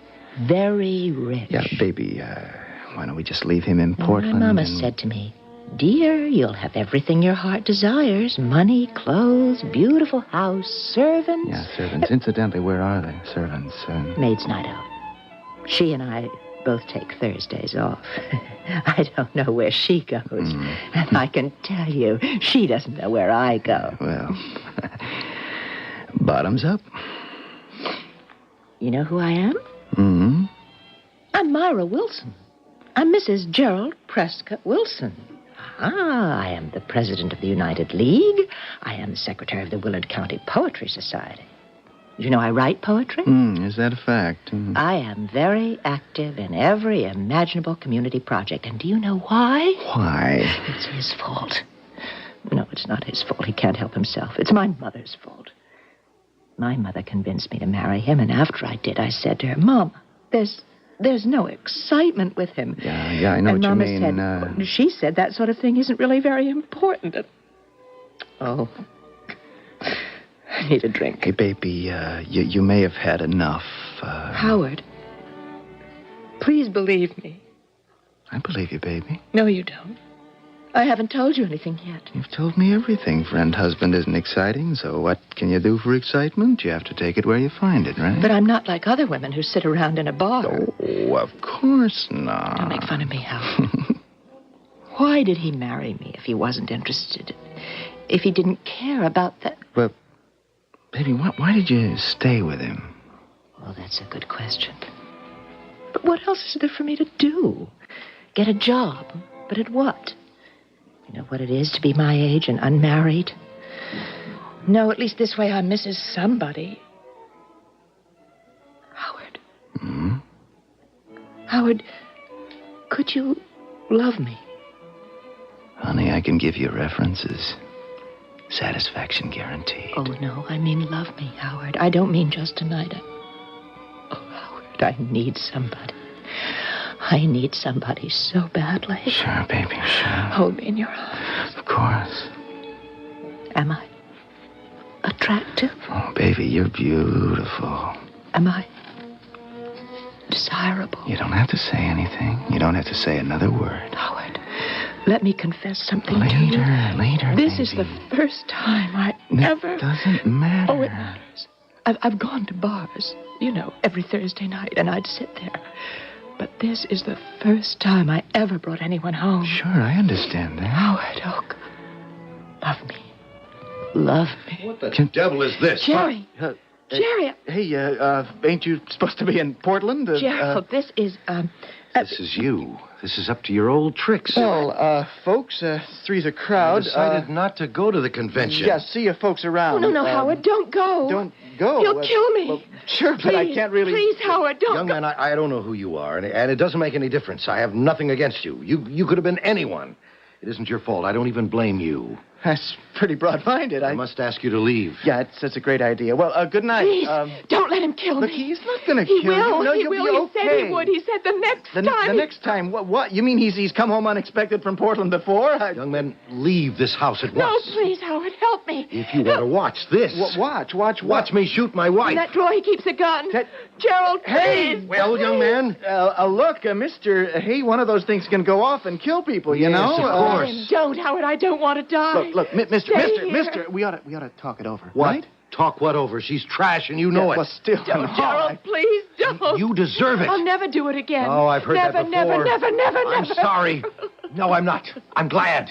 I'm finally doing what has to be done. Gerald, you'll be so proud of me. There's a law, I'll be my dear good. Myra, against adultery. A law. And how many times have you broken it? Well, as far as that goes, Jerry, you know, there's a law against murder. Keep out of this. Please, Mister, you're not going to listen kill him, her. Jerry, please. Young man, you don't know what she's done. It doesn't matter what she's done. You've never killed anybody. You don't know what it is. That's enough. Listen to him. You'll have nightmares all your life. I don't care. I'll change. I promise you. You'll see. We'll have a wonderful life together. I'll be someone absolutely different. It's too late, Please, Myra. Jerry, This guy is please. crazy. He's Stand back. Will you put down that gun? Don't make me kill you, too. Put it down.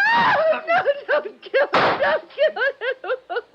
Open it. I'm a police officer. You killed him. My husband's been murdered. Open the door. Well, what do you mean? I didn't murder anybody. Murderer. Listen, I had to do this to save your life. Murderer. Well, I am getting out of here. The back way. He's running out the back way.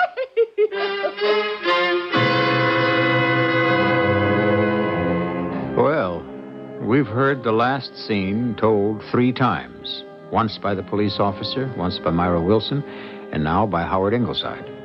Everyone who has seen it differently. How did you see it? Someone is telling the truth. But who? I'll be back with Act 3 in just a few moments.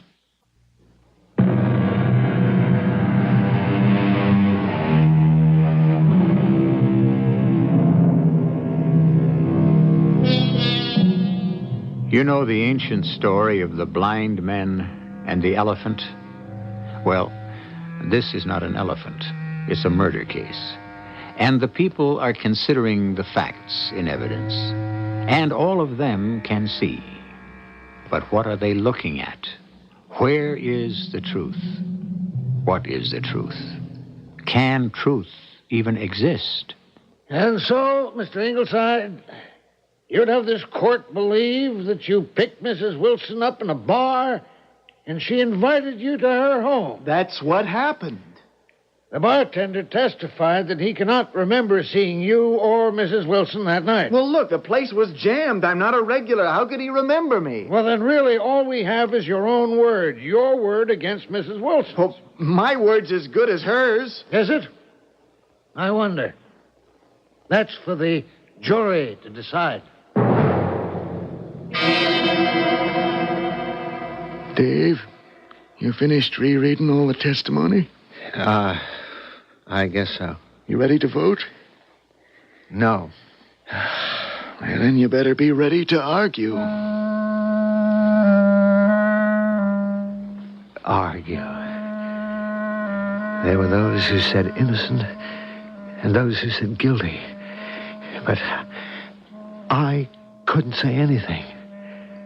So I had everybody on my back. Who are you going to believe? A woman who's respectable, who doesn't have so much as a whisper of scandal about her? I didn't say she was lying. Let me finish. A woman who plays around. You don't keep it quiet. Somebody knows there's talk. There has to be. Now, nobody can prove Mrs. Wilson was ever anything than an honest, decent person.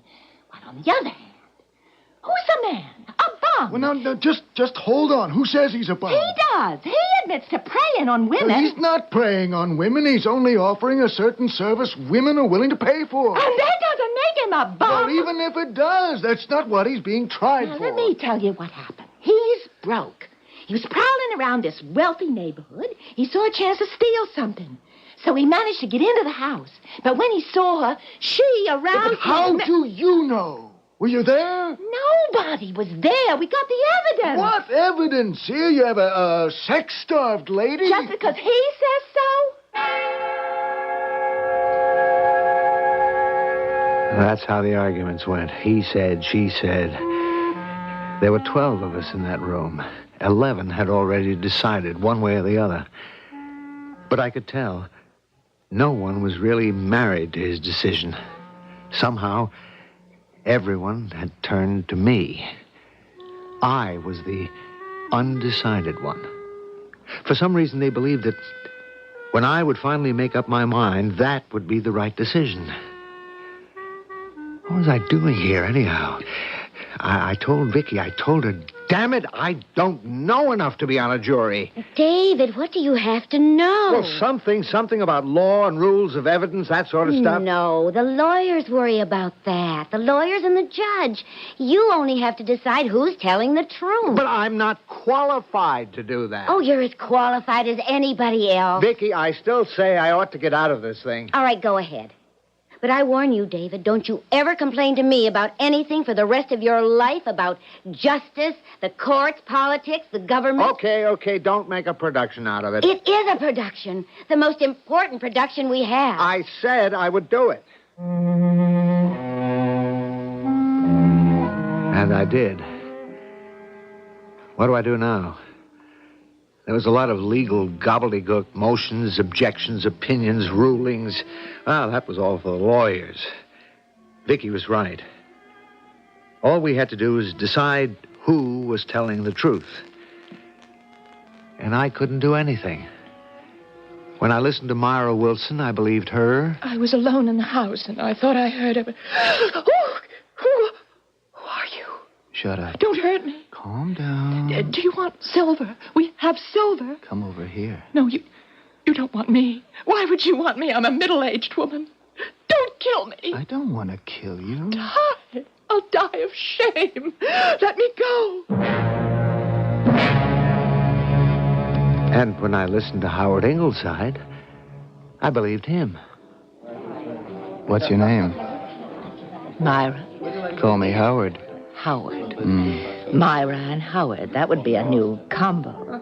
John and Mary. George and Martha. Now, Myra and Howard. It's got a kind of a ring to it. What do you do, Howard? Nothing. You go to bars and pick up lonely middle-aged ladies? Beats going on relief. Always make love to an older woman. She'll be so grateful. And just as I'd start believing him, I'd see her face again on the stand. The terror, as she described. Let me go. Let me go. Calm down, Please. baby. My husband, he's on his way home. He carries a gun. Take it easy, If he finds you honey. here, he'll kill you. Now, hold Oh, no. And just as I thought she had me, I remembered the look on his face, the tone in his voice. Where's friend husband? Portland. Maine or Oregon? They're both the same distance from here. I'd hate to have friend husband walk in, you know. You could break friend husband in half. I'm married to Melvin W. Milquetoast. Oh, Howard, could you love me? Satisfaction guaranteed. Love me, Howard. Love me. And that's how it went. Back and forth, back and forth. In a crazy kind of way, I knew something like this could very likely happen. I'd even mentioned it to Vicky. It was my last shot before leaving home that day. Vicky, let me tell you why I don't want to be on a jury. Really. Really? All right, darling. Tell me really. It's because I'm a sucker. You can be called many things, but certainly not sucker. No, what I mean is, I'm a sucker for a good performance. You know me. I sit in a theater and someone up on that stage You won't be in a theater. You'll be in a courtroom. Well, it's the same thing. I never listen to what they're saying, only to how they say it. David, you know as well as I do. The performance has to have truth, or else it just doesn't work. Ah, you can believe that. I do. Well, we disagree. Maybe. But if you believed it, it would open up new horizons to your acting career. Now, look, let's not get off into that. Oh, darling, it's part of the same thing. How extremely qualified you are to be a juror. What makes me qualified? Look, let me put it on your terms. You just said a courtroom is like a theater, right? All right, now let's assume that's true. Then the trial is a play. The judge, the lawyers, the witnesses, the accuser, the accused, all of them are actors. Oh, honey, trust your instinct. What instinct? Your theatrical instinct. No one has a better one. Who has your ability to examine a play and spot the flaws, huh? No, wait a minute. You make it sound too pat. Every word spoken at that trial will be recorded. It'll be on a transcript. Transcript. The second part of that word is script. When the performances confuse you, look at the script. Analyze the script. Oh, come on, darling. Nobody's ever fooled you. You know something? You're going to sell me yet. David, do it. You need it for a selfish reason. Yeah? Yes. For years now. Well, you've lived in the world of artificial drama. Get some new experiences and get them firsthand. Take a part in a real play. Wow, when you get wound up. Oh, you'll thank me, David. You'll see. But it was not a real play. That is, a real play on the stage. Because a real play on the stage is a work of art.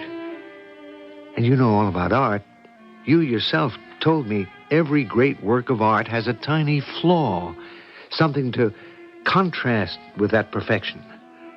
Something that lets you grasp it. It isn't here, Vicky. It isn't here. Sure, I know my theater inside out. All theater begins as a mystery, and every play still has a mystery at the heart of it. When you see a good murder play in the theater, the playwright gives you clues. If you watch it carefully, this beautiful piece of tapestry, you can spot the seam. Where and how it was all put together. But here, there is no flaw, no seam. There are 12 of us, and none of us can find it. That's not true, Dave. We have people here who've made up their minds. You're the only undecided. Made up their minds on the basis of what? The evidence. What evidence? The same evidence has called for 2 different conclusions. Dave, we have to come to a conclusion. What is it? Are you scared to take a position? I've been through this transcript. Oh, well, I know. Not just once. Yeah, you can say that again. There are thousands and thousands of words here. But you know what it all rests on? The last 3 lines of dialogue, when the district attorney wound up his cross-examination of Howard Ingleside. It was his word against Mrs. Wilson's. That's what it comes down to. That's what everything comes down to. So, how are you going to vote, Dave? You'll swing this jury. How? If everybody already believes... Because your belief is stronger. Why? How do you know? I can feel it. You're crazy. Dave, there's really no evidence. In most murder cases, unless witnesses actually have seen the fellow do it, it all becomes a matter of who tells the better story. Oh, sure, the rest of us, all 11 of us, have decided for or against. You know why? No. You tell me. Because of our prejudices.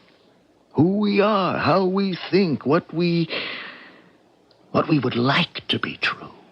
And what do you really think, Mr. Foreman? I think Howard's telling the truth. Why? Maybe I don't care for the look in Mrs. Wilson's eye. Maybe because my son was in the Marines. Maybe because...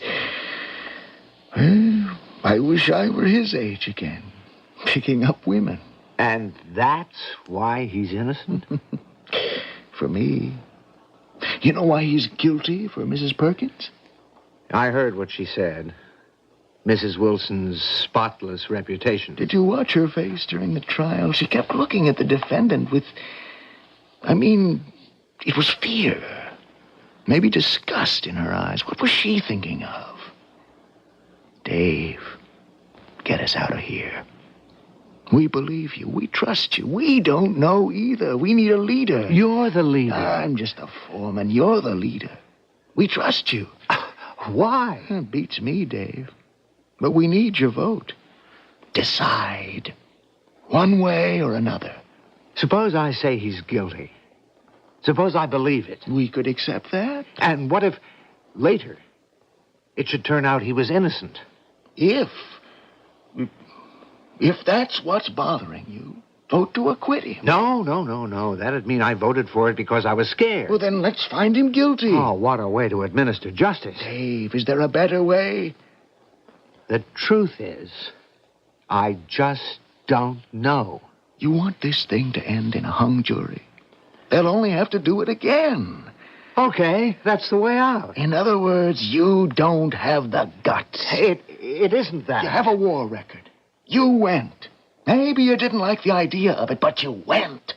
You did what you had to do. But it's not the same thing. Right now, deep down, way down in your heart, you know what you believe. Don't you? Well, Dave, people have to stand up and be counted. Yeah. You have to stand up and be counted. Okay. And that's all we need. You want me to call for the vote? Dave? Yeah. You can call for a vote.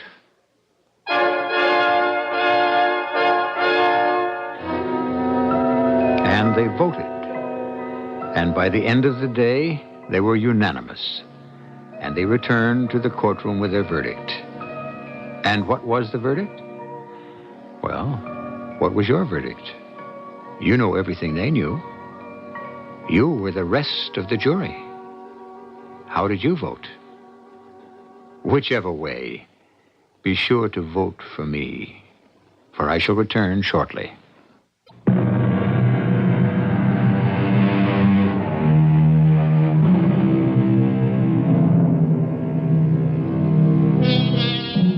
One person, and only one person, knew the truth. And he was Gerald Wilson. But he was dead. Therefore, we will never really know, will we? But think of so many of the great trials and vital matters of public dispute during the recent past. Is everyone satisfied with the endings? Don't most of us keep asking, did he or didn't he? Was she or wasn't she? Maybe the truth is like quicksilver, elusive, mysterious, impossible to hold. Our cast included Robert Dryden, Russell Horton, Marion Seldes, E.V. Juster, and Robert Maxwell. The entire production was under the direction of Hyman Brown. Radio Mystery Theater was sponsored in part by True Value Hardware Stores. This is E.G. Marshall inviting you to return to our Mystery Theater for another adventure in the macabre. Until next time, pleasant dreams.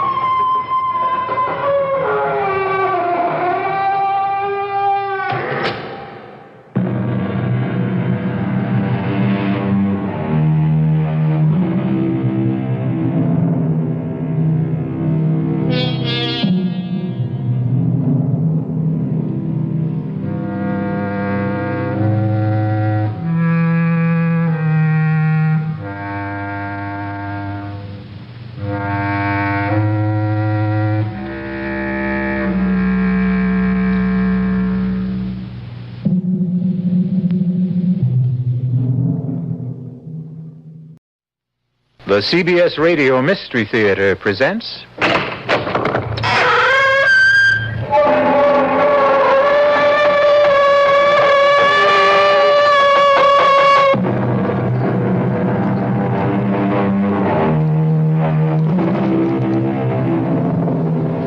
Come in. Welcome.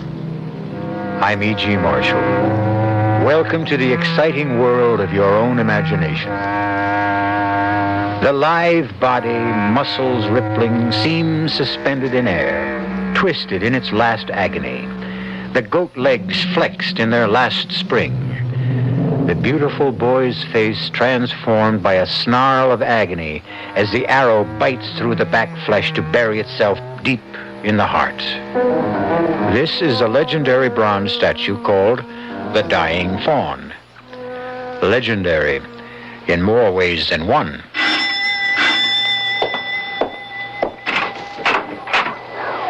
Jameson? Miss Abbott. Not any longer. This is my husband, David Cadelli. How do you do, sir? I've heard so much about you. It's my pleasure, Jameson. Congratulations, Miss Abbott. I mean, Mrs. Time for that afterwards. Are the others here? Mrs. Abbott and Mr. Pierce arrived this afternoon. Are they with him now? No, Miss Sarah. Like you, they were too late. Oh, no. You mean he's dead? It was to be expected. When? The statue started to bleed the night before last.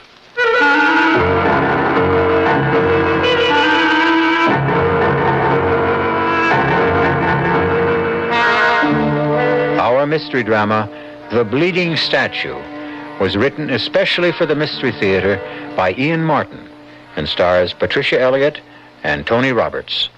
It is sponsored in part by Buick Motor Division and Anheuser-Busch Incorporated, brewers of Budweiser. I'll be back shortly with Act One.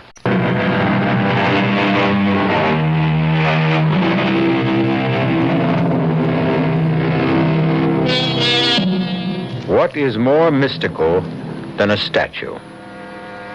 The wounded fawn. No one is sure that it was not originally chiseled in marble, that the bronze we know today was not taken from a long-lost original. Where it comes from, no one knows. Where it was perhaps best known to the public at large was in its last appearance, or disappearance, on the stage of the Palace Theater as the climax of the farewell tour of Prior Abbott, the Merlin of the magicians. Thank you. And now, if you ladies and gentlemen will permit, my greatest illusion, the death of the wounded fawn.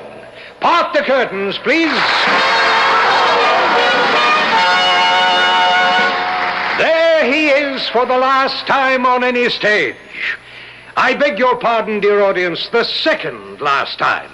For if I'm to make him disappear, I would have to make him reappear, and both in front of your very eyes. Observe the dying fawn, 1,440 pounds of cast bronze.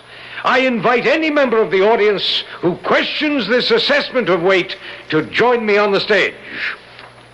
I only wish to know that all of you are ready to believe that this statue does have a life and volition of its own, for it is about to disappear before your very eyes. Concentrate, observe, be aware, and beware.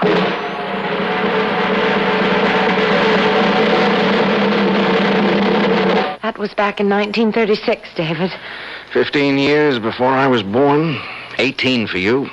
How do you know about that final performance? You weren't there. Neither was my mother. She was about 5 then. Strange. What? I can't connect your grandfather, now what do I call him? Not what you do. The wizard. It's kind of corny. Not for me. It was my mother's second marriage. I was 5 years old. Mother was about 28. He was 57.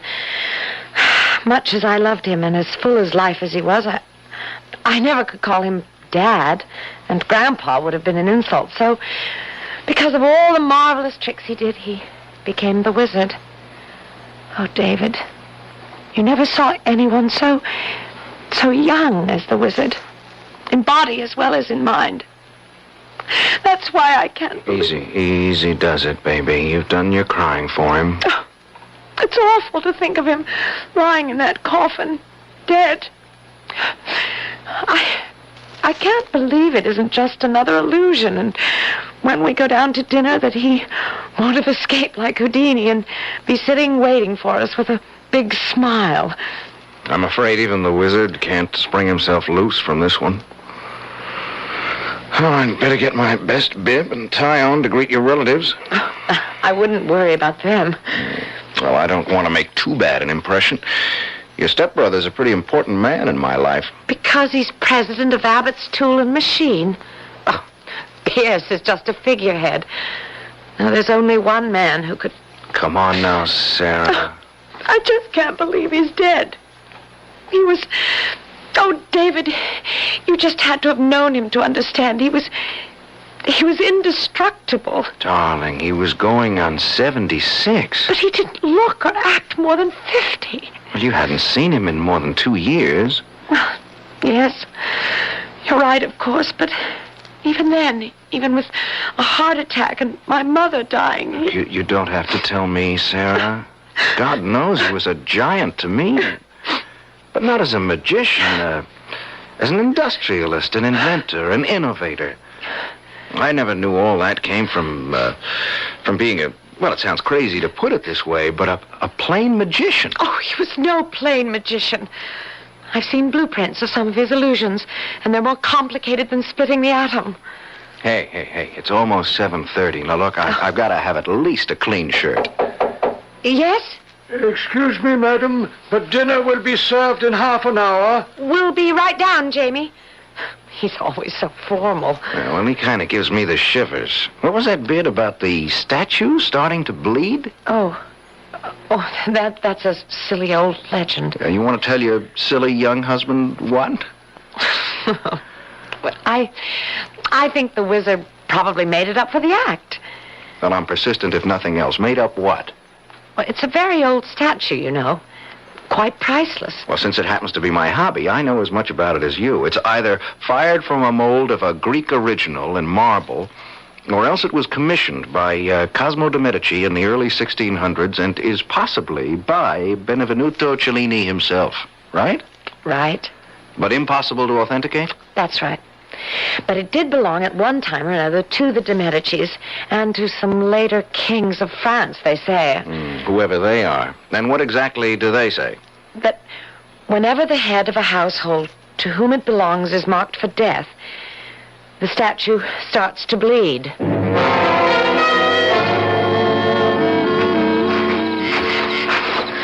I don't want to be late for dinner. No, we won't be. I just had to see this fabulous statue. Well, there he is. Wow. What a setting. He's magnificent, whoever the sculptor was. He's sad. Poor wounded god. God? Come closer. Look at him. He's not just a faun. He has to be Pan himself. Without the horns. Ageless, deathless. The spirit of youth and life. Just like the wizard. I never thought he could really die. Hush, hush, baby. That's the only thing none of us can sidestep. Hey, where's this blood supposed to come from? From the air wound, of course. Right here? It's between the shoulders? Oh, I suppose. I've never seen it. It's just a story, David. What is it? It's nothing. Let me see your hand. You touched the statue. Look, it's just rust, darling, that's all. Bronze doesn't rust, David. That's blood.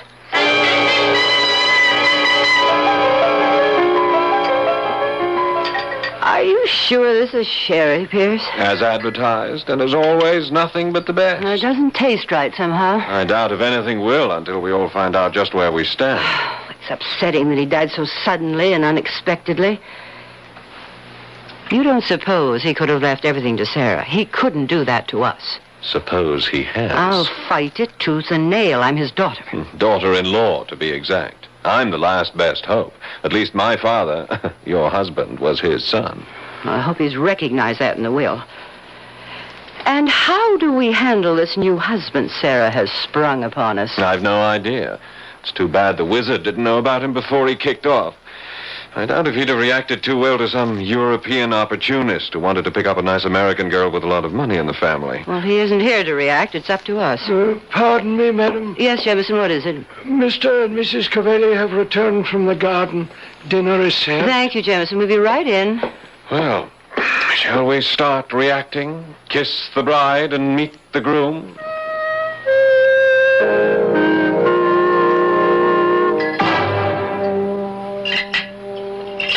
Well, since we all seem to have finished dinner, shall we retire to the drawing room for coffee? And the moment of truth. You can clear if you wish, Jameson. Yes, Mrs. Abbott. Oh, thank you, Jameson.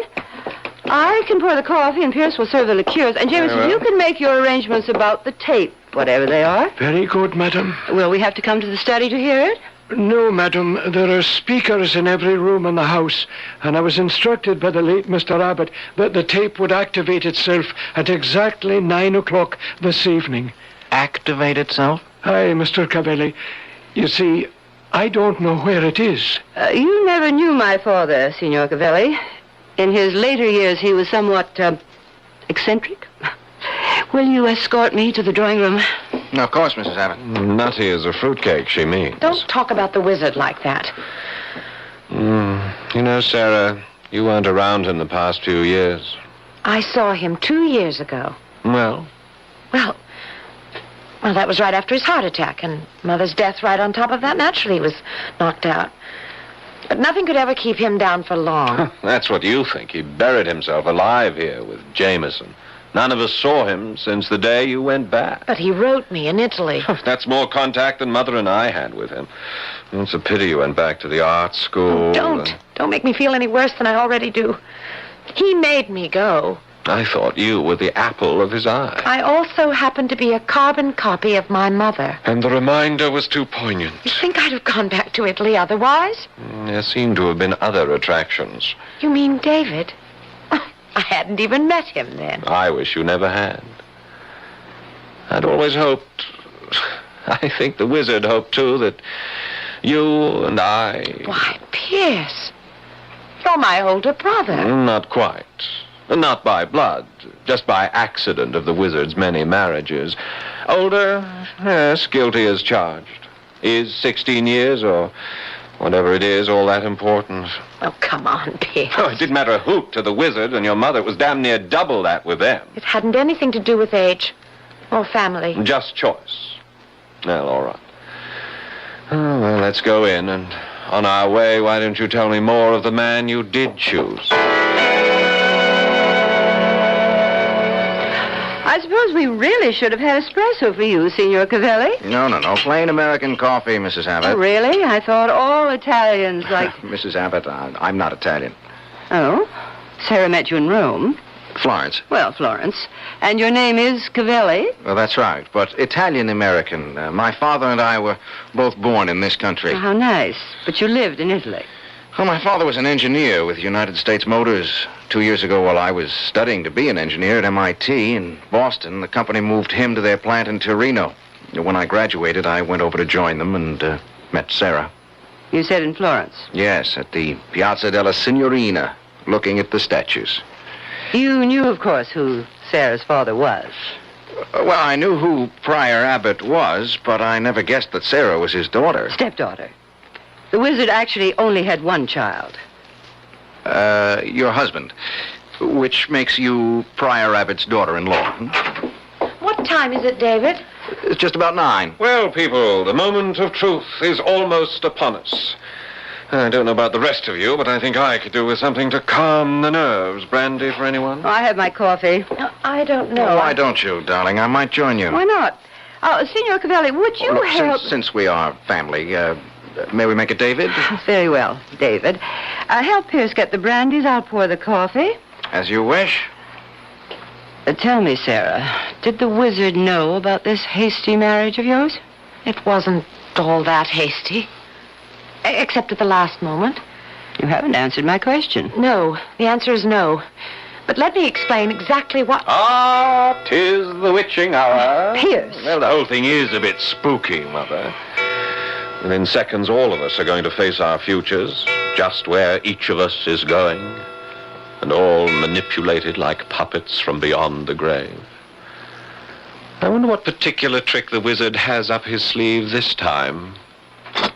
We're about to find out. Pierce Abbott termed it the moment of truth. Are we to hear it from a disembodied voice speaking out of the past? And what will the truth mean for the four people sitting, awaiting that voice? I'll return shortly with Act Two.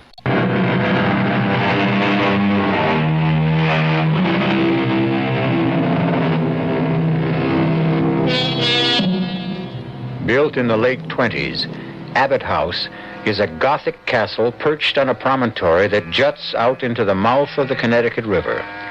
Now bathed in fitful moonlight, its flying buttresses and ornamental gables seem almost as much of an illusion as any of the great ones that made the immortal P.J. Abbott the beginnings of his fabulous fortune on the stage.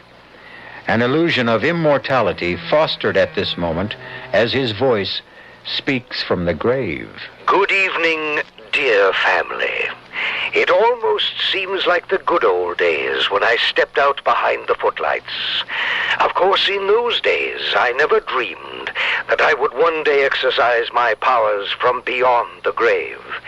When you hear this, I shall be dead, my will signed, sealed, attested, and delivered to the hands of my attorney. It leaves everything I have completely and totally to my beloved Sarah, without let nor hindrance, now that she is 21 years of age. Everything? How dare he? Good God, what am I going to do? Oh, no, I don't want it all. Subject to these provisions, in the event that my daughter-in-law and her son will sign papers prepared by my attorneys waiving all right or claim to my estate, or legal moves to contest it, they will receive jointly an income yearly till their deaths of what I shall call 30 pieces of silver, the equivalent of $30,000. I further make it a condition that until the will is probated, that all three of you shall stay here at Abbott's house, nor shall any of you leave the grounds for any reason whatsoever. He's crazy. Don't ever say that about the wizard. And just in case any of you question my sanity, my will is attested to by 3 objective psychiatrists who have found me sound of mind. And now for a few personal messages. Can't someone turn that off? I don't want to hear any more. I've arranged there's no way for you to turn this recording off. I want you all to hear. Sarah, you and your mother were the 2 bright spots in my life. Your mother was taken from me. I don't think it was an accident, but I can't prove otherwise. So the best I can do is what I have done. But please, Sarah, whatever the others do, you stay here. For here, I promise you, you are safe. If ever you need help, run to the statue and ask for it. You will find it. A last good night from the wizard, who trusts you and loves no one but you. Insane. Absolutely mad as a hatter. What was all that about Sarah's mother? He's trying to suggest that we had something to do with her death. Oh, Sarah, I hope you don't think... Yes. I don't want to think at all at the moment. I've been traveling for something like 16 hours and my head is splitting. I'm a bit cross-eyed myself. If you'll excuse us, I think we'll turn in. Yes, we're all a bit rocky. Come on, Sarah. Yes, David. Will you excuse us, Mrs. Abbott? Of course. We're both really bushed. Good night, Aunt Rose. Good night. I'm not going to let him get away with it, Pierce. Take it easy, Mother. Not on your life. For that matter, on both our lives.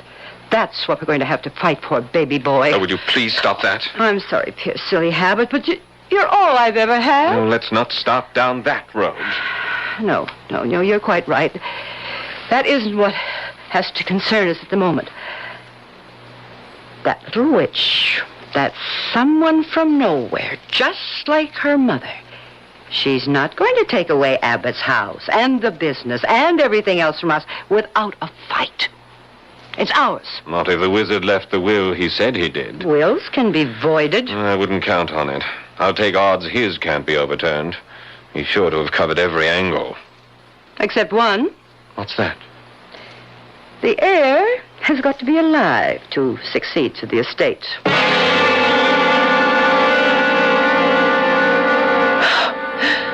I think I'm too tired to get ready for bed. David? What? What are you staring at out the window? That damn statue? It haunts me. Why? Oh, a lot of reasons. Sarah, I don't like this. I don't like any part of it. What, David? It's all so crazy. Statues that bleed and disembodied voices on hidden tape recorders. Your stepsister, or whatever relation she is to you, and Pierce. The suggestion that your mother's death was... How did she die, darling? Well, I was away, so I only know what I was told. The wizard had had a heart attack, and she'd been nursing him. She came downstairs and told them that she wanted a breath of air, and she went out... Wait a minute. Who is them? Them... Pierce and Rose and Jameson. Where were they? Rose and Pierce were in the drawing room. Jameson was in the pantry. And none of them followed your mother? Followed her? How did she die? I guess she had a sort of fainting spell. And she fell and hit her head somewhere on the statue.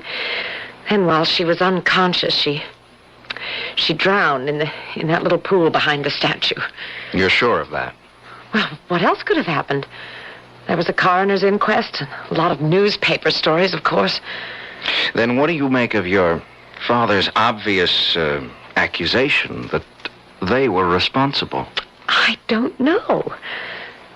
Maybe they're right. That the wizard was never really himself again. Oh, David, I wish you could have known him. He was marvelous. The most marvelous person I ever knew. Before you. Holy smoke. What is it? The statue, it isn't there anymore. It's gone. What do you mean? Where? Wait a minute. A cloud just drifted across the moon. As soon as it clears, you'll see. But it couldn't just disappear. But it did. There's nothing there but the empty pedestal. And the grotto and that little pool rippling in the moonlight. Wait a minute. That cloud's just about to clear and I don't believe it. Well, you'll have to. There it is, large as life. But it wasn't there a moment ago. Oh, darling, there must have been a tree branch in the way. How could it disappear? Oh, David, I'm just wrung out. I've got to go to bed. I just want to sleep away today. Do you mind if I use the bathroom first, dear? Of course, darling. I want to run downstairs for a moment anyway. Where are you going? I won't be a minute. I left something in the car. I want to get it.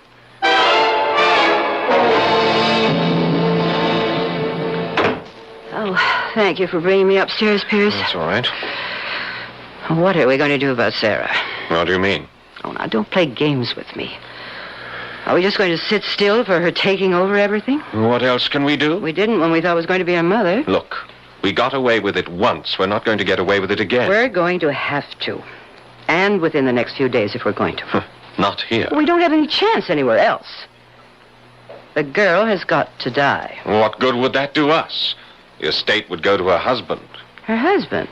Oh, now that's very interesting, Pierce. This young upstart, ambitious, carefully marrying a young girl without her family's knowledge, obviously anxious to make profit out of it. What do you have in mind, Mother? Why wouldn't he be just as anxious to get rid of Sarah as we are, Pierce? We'd never be able to get away with convincing anyone of that. Now, there's only one way. How? Now that Grandfather's dead, and we know the secret of the statue, I can fix it so it will seem to kill them. Both of them? Oh, is that necessary? It's the only way.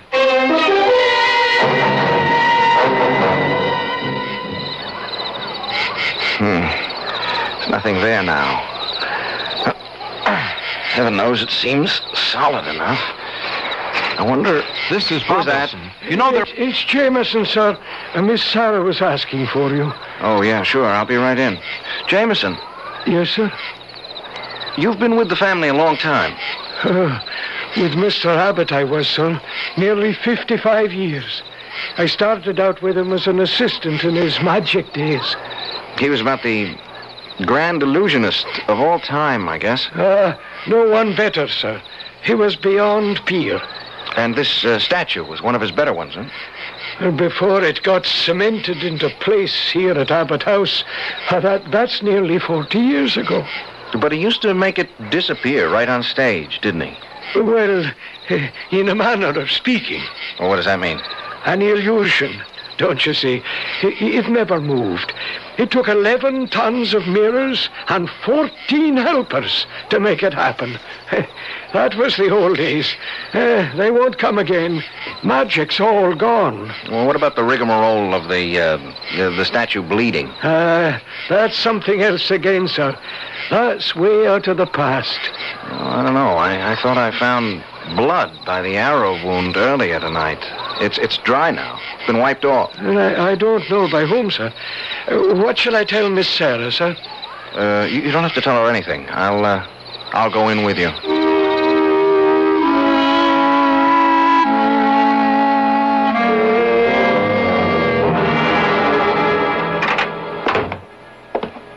When you're tired, fancy plays strange tricks, Mr. Cavelli.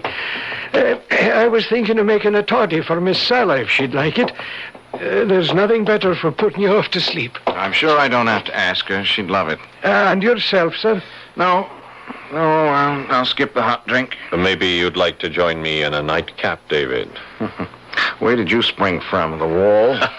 No, as a matter of fact, I was headed for the pantry here to ask Jameson to make one of his famous toddies for Mother. And for you, Mr. Abbott? Oh, no, thank you. I'm a cigar freak. Oh, Jameson, when you've made the drinks, I'll take them up. Oh, that's all right, sir. I'm happy to be of service. I'll bring them up when they're ready. Want to join me in a nightcap while we're waiting, David? Okay. Just a quickie, though. Then I'll walk you upstairs.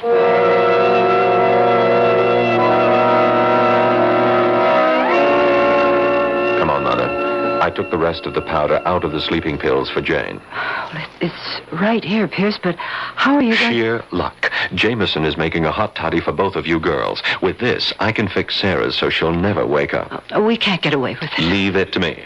David and I just had a good night drink. I only had some chloral hydrate to slip in that. But he's going to wake up with a large headache tomorrow. Dare we risk it? We have no choice, Mother. We've got to go for broke. If we don't, I'm dead. And as you well know, I'm just selfish enough to make sure that everyone else goes before me.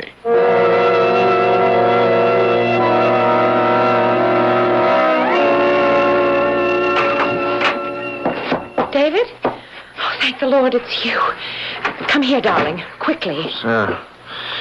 Sorry, I don't know. I gotta get to bed. What is it? I just looked out the window again, and you're right. The statue just isn't there. It's completely disappeared. Statue? Something about statue. Darling, I'm sorry. What's the matter, David? I'm down one drink. I guess I've one drink too many. I'm blind drunk. Oh, I was the one who was sleepy before. Now I'm wide awake, and you're... Jameson, bring you a nice hot toddy. Put you to sleep, like me. David? No, David. Don't leave me alone. I'm scared. David, I don't know what I'm scared of, but I'm scared.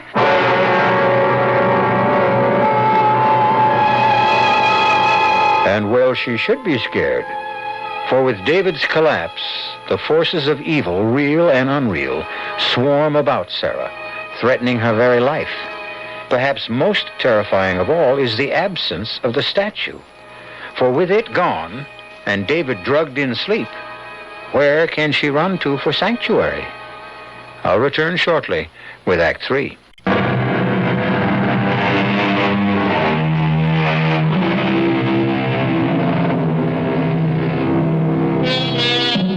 Those scudding clouds that alternately mask and unmask the moon play a ghostly light across the long, curving staircase as Pierce Abbott descends it. The phial of lethal powder spilled from the sleeping pills hidden in his hand. Silently, he crosses to the swinging door of the pantry, edging it open slowly, disappointed to find Jamie facing him. Yes, Mr. Abbott. Oh, just wondering if the drinks were ready to take up. We'll just have to add the hot water. Anything I can do for you, sir? Oh, yes, Excuse my back, sir. Oh, that's quite all right. Just getting the kettle. That's fine, that's fine. What did you say before? I wondered what brought you down again, sir. Oh, yes. Anything I can help you with? No, I thought perhaps I might have left my lighter down. Ah, indeed you did. I put it right here on the tray with a glass for your mother. Yes, thanks. Jameson, it's all right. I might as well take this tray up with me, If you wish, sir.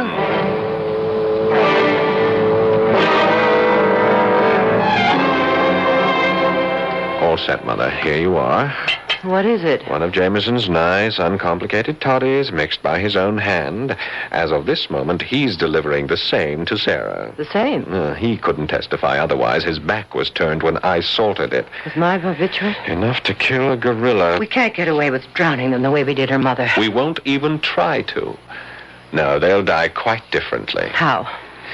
I've been experimenting with the statue, and I've made a discovery. It moves on hinges and counterweights and escapes into the pool. Take those hinge pins out, reduce the counterweights, and it will collapse and crush anything in the way of its fall. The secret room would be exposed. No, there's a false base which slides into place. The whole thing will seem nothing but a tragic accident. Another chapter to add to its legend. When will you get them there? Tonight, when everyone's asleep. Sarah may be dead already. David is dead weight, but I can drag them through the secret tunnel. It's mostly downhill. Come along, drink your toddy, go to sleep, and leave this to me. I won't draw an easy breath all night. By tomorrow, you'll be able to. We both will.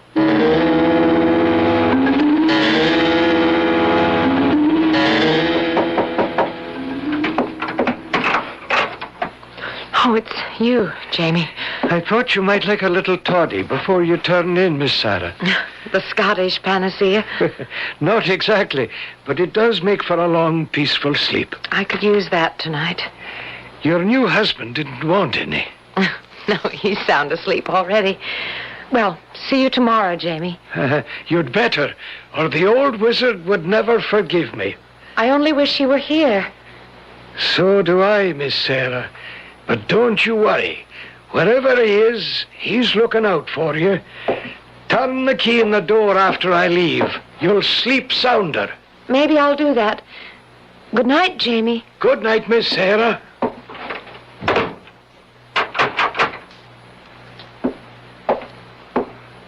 All locked up, Jamie. Hi, Mr. Abbott. And off to bed, then. Hi. Are you off yourself? Hardly keep my eyes open. You've given Miss Abbott her drink, all right? Oh, yes. Did I what? Did you get your mother's to her? Oh, yes, indeed. Well, this is where I leave you. Up the wooden staircase? My nightly climb. Sleep sound, Jamie! Sorry, Jamie, old boy. I just have to make sure.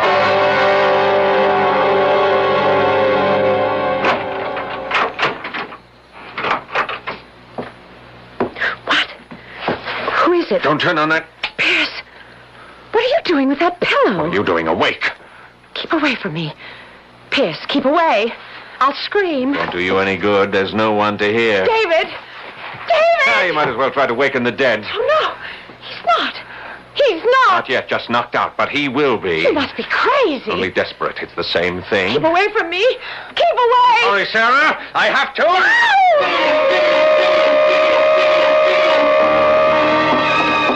Help me. Someone. Help me. Wizard. Help me. Save me. You said to come to the statue. Help me. There's no one to help you anymore, Sarah. No one. It's moving. Help! Help! You're safe, Sarah. Come quickly down into the vault. Wizard! You're alive! Quickly! doing? Damn you, grandfather. Can't you stay decently dead? Damn you, son. Can't you stay decent? I'll make you stay dead this time. I've gone too far to hang back. I warn you, I won't hesitate to use the gun. Then don't, or it will be too late. Pierce! No, No, I won't let you trick me again. The last trick is going to be mine. Wizard, look out! The statue! Too late! We all go together!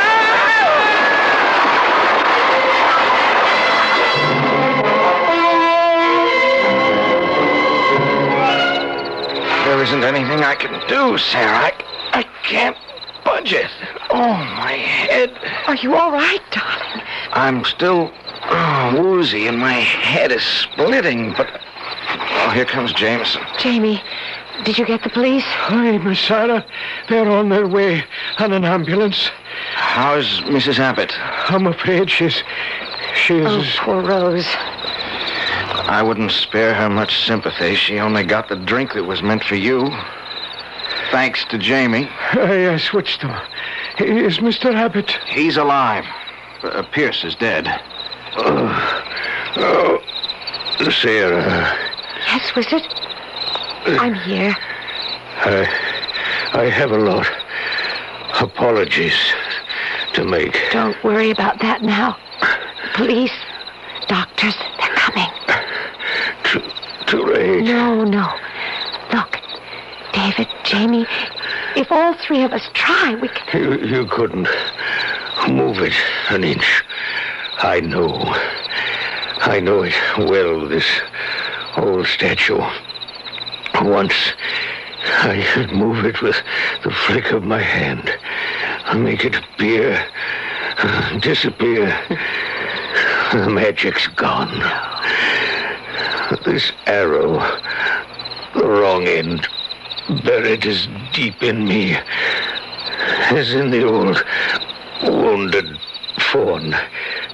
Things I have to tell you. It's better not to try to talk. Let him, Sarah. He wants to. Jamie, will you tell the most? Jamie, tell him about the last 2 years. After your mother died, Miss Sarah, it was in a bad way. The heart mended physically, but it was still broken. And then he began to think and brood on it. And he was sure that Mr. Pierce or Mrs. Abbott had killed her. But why would they want to... If your father had died, honey, all the money would have gone to your mother. But Mother, or me for that matter, we'd have been willing to share. Well, there was no way you could prove them responsible for Sarah's mother's death? None. And you dreamed up this crazy masquerade just to bring them out in the open? No, I tell them, Jamie. A few months ago, Mr. Abbott discovered he had a carcinoma. The prognosis was very bad. So, since I was scheduled to die, I decided to advance the date a little. He was worried about you, Miss Sarah, and he wanted to protect you. He was afraid of Mrs. Abbott and Mr. Pierce after what happened to your mother. In this house, from his secret vault, there's a system of reflecting mirrors that lets you see what's happening in any room, and equipment to hear. He knew he could protect you here and maybe unmask Mr. Pierce and his mother. But Wizard, I didn't need your money. I couldn't have left it to them. Rest, dear. Please. The ambulance will be here soon. Too late. For me, child. This is my real farewell appearance. Wizard, please. Sing no sad songs for me. I had it all. I leave it all. And I'm glad that in the final grand illusion, my old partner shares it. Funny, the day before you came, I cut my hand on this arrow buried in my chest. It was blood. Signaling the death of the head of the house. Now, Sarah, this statue will never bleed again. We die together, he and I. Now watch. I am about to disappear before your very eyes. Concentrate. Observe. Be aware. And all the rest is silence. The statue, of course, did not disappear. Restored, it still occupies the grotto. Abbott House is a curiosity. Its periscope mirror system, its intricate sound wiring, its secret passages and subterranean vault, a mecca for tourists. And the statue doesn't bleed.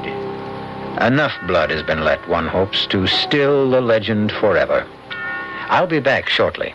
Breakfast in the morning, Kellogg. You'll know why when you drive it. Well, there you have it. An impressive small car variety under one roof. At your Buick Opel dealer.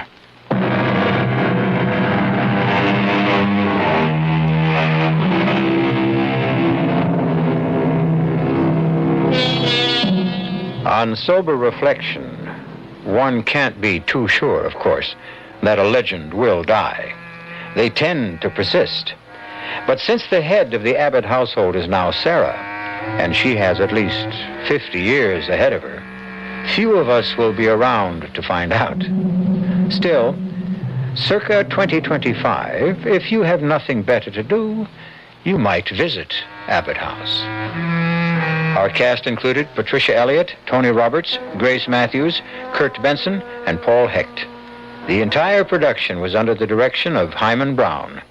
Radio Mystery Theater was sponsored in part by the Kellogg Company, makers of Kellogg's Special K cereal, New Sugar-Free Diet 7-Up, and Contact, the 12-hour allergy capsule.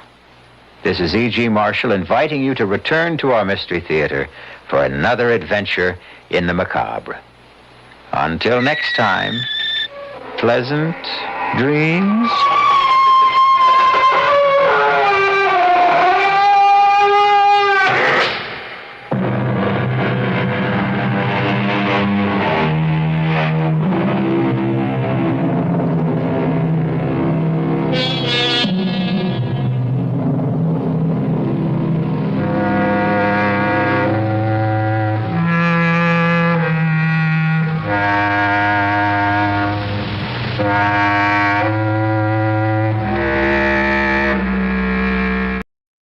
The CBS Radio Mystery Theater presents...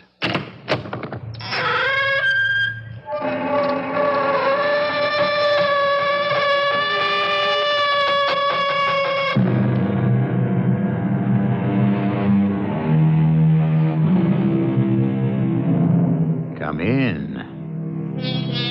Welcome. I'm E.G. Marshall. To thine own self be true. And it must follow, as the night the day, that thou canst not then be false to any man. Consider that statement, and ask yourself, what is the great poet saying? He says to any man. He doesn't say to any other human being, just man. Therefore, we must assume you can be as false as you please to any woman. Richard, what are you doing here? I'm waiting for Louisa. Louisa? Yes. She said to wait here for her. But Louisa is... Well, don't be afraid to say it. Louisa's dead, I know that. But she said she'd be here. But how can she? How can she? I know everything you're going to say, but I also know Louisa. If she said she'll be here, she'll be here. Dead or alive.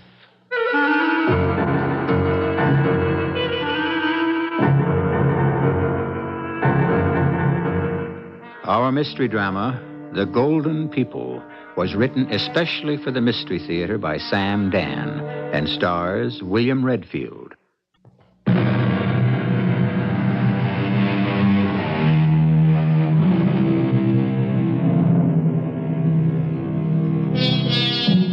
How fickle and unfair fate can be. Why does she give some of us so much and some of us so little? I'm in trouble already. I have made fate capriciously female and have probably thereby aroused the ire of all the women's lib persons in my audience. But I must be true to my story, which happens to be about the quintessential male chauvinist. His name is Richard Paradon, and he only goes to prove how capricious is fate, as I started to say before. He has everything: looks, brains, charm, talent, and he also knows how to make money. Watch him. He is working now. You, sent for me, Mrs. Palmer? Please, sit down, Mr. Paradon. Oh, Mr. Paradon, Mrs. Palmer, how formal we are today. Just think, in a few weeks it will be Mother and Dick. Permit me to tell you why I asked you to come here. Permit me to anticipate you. You have decided to give Laura and me your blessing. Well, you know how excited she is. Only the other day she said to me, just think, instead of being Laura Palmer, I'll be Laura Paradon. I won't even have to change my monograms. I have decided it's cheaper to pay you off. Say that again. You know, and I know, why you want to marry Laura. Why don't you take a check now and leave? Why should I? Why be satisfied with a piece when I can have the whole pie? Because it will never come out of the oven. If you marry Laura, I shall cut her off without a cent. Oh, you wouldn't disinherit your only child? No. It's a bluff. Call it.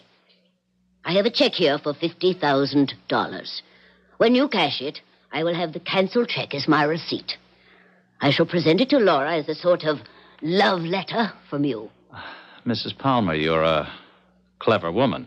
Attached to the check will be a statement signed by you to the effect that for payment received, you have decided to fall out of love with Laura. Well, you certainly are skilled in meeting this sort of situation. I should be. I've had enough practice. I beg your pardon? When a wealthy woman has as her only heir a rather unattractive daughter, she becomes the target for every fortune hunter, hustler, and... Mrs. Palmer, your daughter is not unattractive. Well, I suppose that's true. My daughter is really ugly. Well, now... Mr. Paradon, I have remained wealthy because I accept reality. Then why not accept me? I am reality. I'm willing to marry your daughter. For her money? That's reality. Who would marry her for any other reason? I cannot accept you because you are a scoundrel. Who else but a scoundrel would marry for money? I would be kind to her, good to her. For a while. And then, because you have no real staying power, you'd become tired of her, leave her, after going through all her money. And there she'll be, all alone in the world. Actually, she's all alone in the world now, isn't she? Well, I'm alive. At least she'll have money.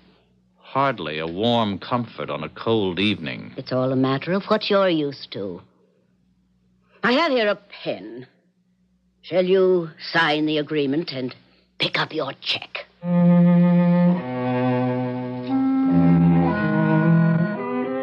Now, you may ask, why take a crumb when you might have the whole banquet? Well, you know what they say on Wall Street. Sometimes the bears win, sometimes the bulls win. But the pigs, well, they always lose. And yet, although I'm certainly not a pig, I always lose, too. Not because I'm greedy, but because I have too much faith. Faith in horseflesh. Faith that certain numbers will come up on various wheels. Faith that specific combinations of spots will appear on certain dice. Why go on? In less than 50 days, or an average of $1,000 a day, that $50,000 was gone. Gone with the wind. And so, it was time to visit my sister, Big Sister Sally, where I could find respite and comfort. Or in other words, where I could freeload until something turned up. Ah, that hi-fi, it is magnificent. You should know. You bought it for me. Did I? I forgot. You can have it. What are you talking about? Richard, you're broke.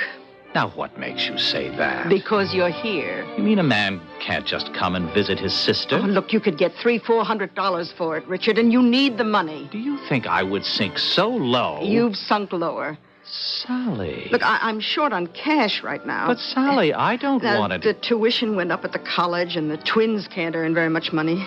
And it's all I can do to hold my job at the radio station, much less ask for a raise. Sally, if you think I would deprive you of the one thing that brings you joy in life, your classical music... Look, I just want you to know you can have it any time you need it. Oh, poor Richard. It isn't your fault.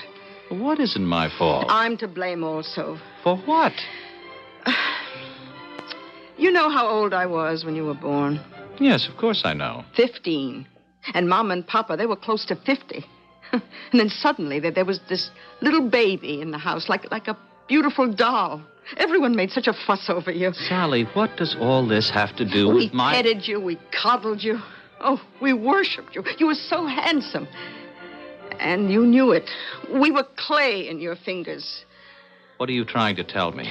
No one could say, including me, that you were growing up into a beautiful, self-centered parasite. Now, that isn't fair. Of course not, but it's true. You live completely for your own pleasure. And why not? It pleased us that you should do so. But soon, Richard, soon... Soon what? Soon your ravishing looks will no longer take everyone's breath away. That's because they'll no longer be ravishing. And then what becomes of you? Already your hair shows signs of becoming thin. That isn't true. There are little lines. Where?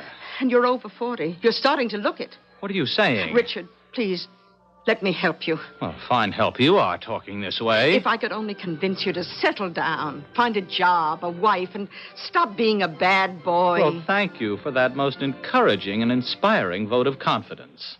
If ever I need a boost for my morale, I know just where to go.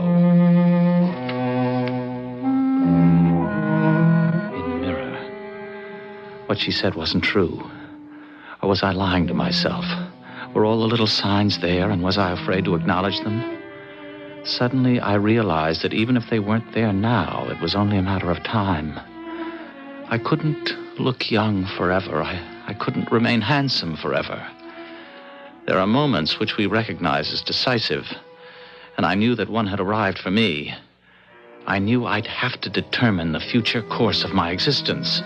Richard, are you all right? What? Oh, yes. Yes, fine.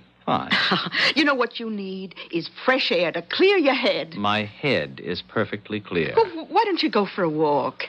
By the stream. No, I'd rather sit in the house. Oh, but it's such a beautiful day. All right, Sally, all right. If it'll make you happy, I'll go for a walk. By the stream. All right. By the stream.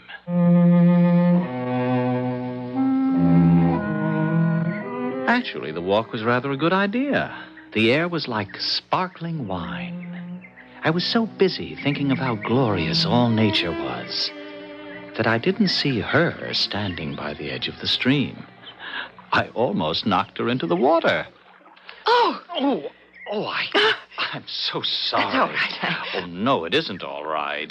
Well, I'm sure you didn't do it on purpose. I was so busy thinking. I'm sorry. I was in a world of my own. So was I. Oh, really? Oh, what were you thinking about?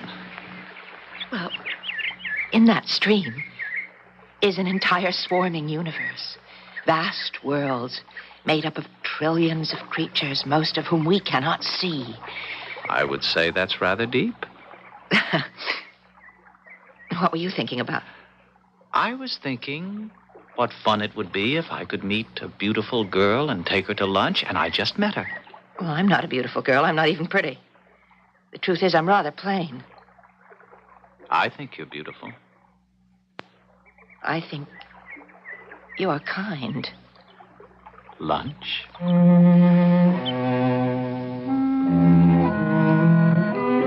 Now, why did I do that?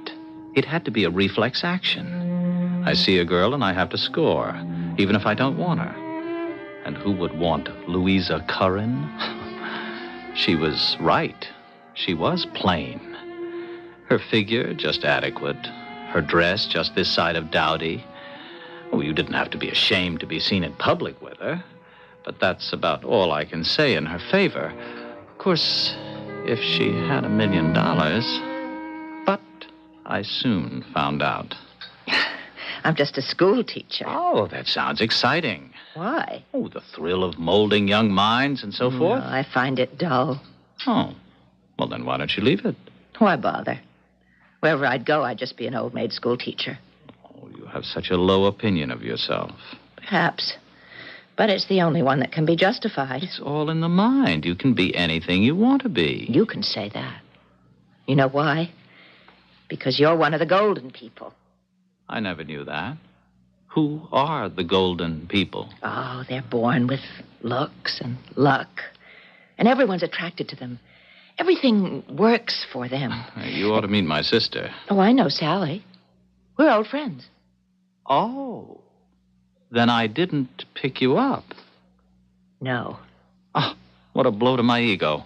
If you think that was a blow, this should knock you out. Sally and I, we arranged this apparently casual encounter. She was to suggest that you take a walk toward the lake, and I would be there. Oh, I see. Sally was wrong to entertain even the faintest notion that a man like you could even consider a girl like me. I don't know why I call myself a girl. I'm 35. And never been kissed? Well, not often. Not often enough. You know something?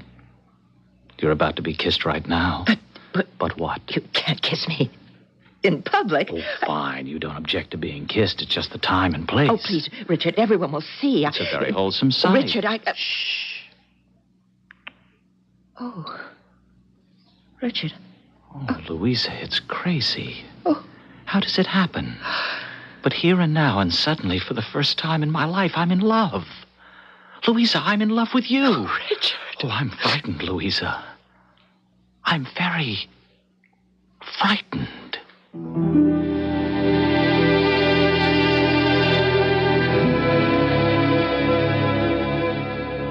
Isn't it said that man fears nothing as much as the unknown? Certainly to a man like Richard Paradon, love is an unknown quantity, something new and strange.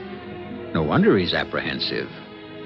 However, I'm aware some of you hard cases in our audience are probably saying, a story about love is all very well in its way, but when is someone going to be killed? Patience, friends. I shall return with Act 2.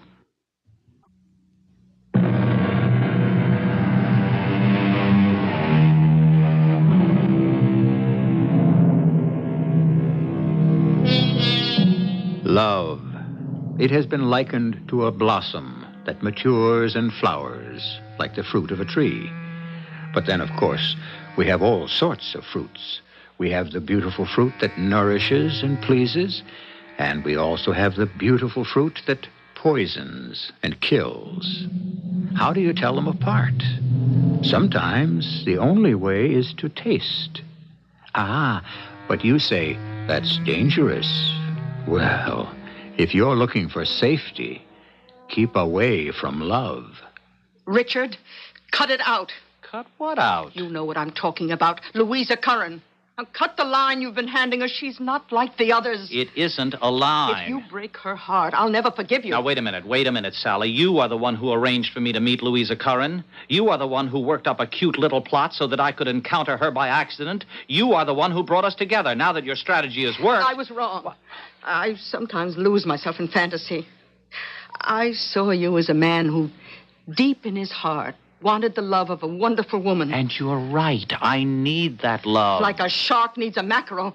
But I was carried away, and so I did something dreadful. I exposed you to Louisa. No. You did something wonderful, Sally. You're just making a play for her. You're wrong. Take me at my worst. Did I ever go for a girl without money? Louisa has some money. She's been saving for years. Oh, I'm talking about real money. If I'm as bad as you say, why would I bother to make a play for her? Because she's there. Look, this isn't exactly a bustling metropolis up here. You're bored, restless, frustrated, and she's available. What are you making out of this? She's not like any woman you've known. If she finds out this is just your way of passing the time, it could kill her. Sally, I'm serious. Richard, I've never asked you for anything, but I am now.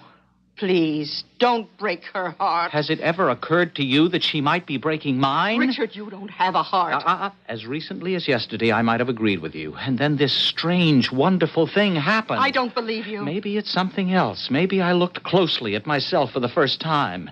Maybe I was terrified by what I saw. Maybe I was struck suddenly by the emptiness, the hopelessness of my stupid life. Maybe that's why I want her. Does it matter why we love? Richard, I never heard you speak this way before. For the first time in my life, I'm serious. But it could all be a joke. Do you want to hear the punchline? I don't really impress her at all. What are you saying? I can't get to first base. Oh, I wish I could feel sorry for you. As you have done unto others, so it is now being done unto you. Thank you. I know I can always come here for inspiration and comfort.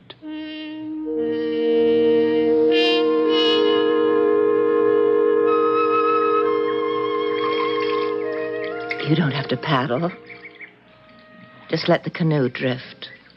Louisa. Now, just toss your line over. If you talk, you'll scare away all the fish.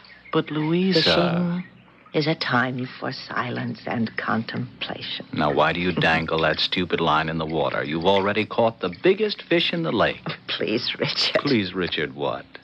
Every time I tell you I love you, you say, please, Richard. I can't believe you when you say you love me. I'm not pretty enough. I'm not smart enough. I don't have that knack for pleasing men that so many girls just seem to be born with. So why should you, who could have any girl in the world, want me? But I can't have any girl in the world. It appears that I can't have you. Oh, Richard, every girl dreams of a time like this. And for more years than I like to remember, I dreamed of it, too. And then I stopped dreaming. I accepted reality. What's reality? Love would not be for me. Oh, it was hard to accept, but I was able to come to terms with it, and I was able to make a life for myself. So now, Richard, please don't... Don't what? Oh, let me be. It would be so easy for me to fall in love with you. I want you to fall in love with me. Richard, Let me show you how Richard, easy. Be careful, the canoe, it'll tip over. Let it.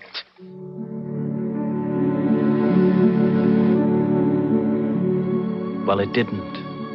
I looked into her eyes, and at that moment she was beautiful. Everything about her was beautiful. I was happy. Happier than I'd ever been in my life. The vagabond days were over. Just in time, I'd found a wonderful girl. And a job. Yes, there was one thing I could always do, and that was sell. And so I took a job in a sports car showroom. I wouldn't make a fortune, but I didn't need a fortune. Her house was adequate, comfortable, and all paid for. And every night we would sit, listening to music, and planning for our wedding. Do you love me, darling? I adore you. And you'll be happy here in Sadler's Corners. Yes. You're wonderful. Do you love me? I adore you. Just think. You've been all over the world and seen everything, done everything.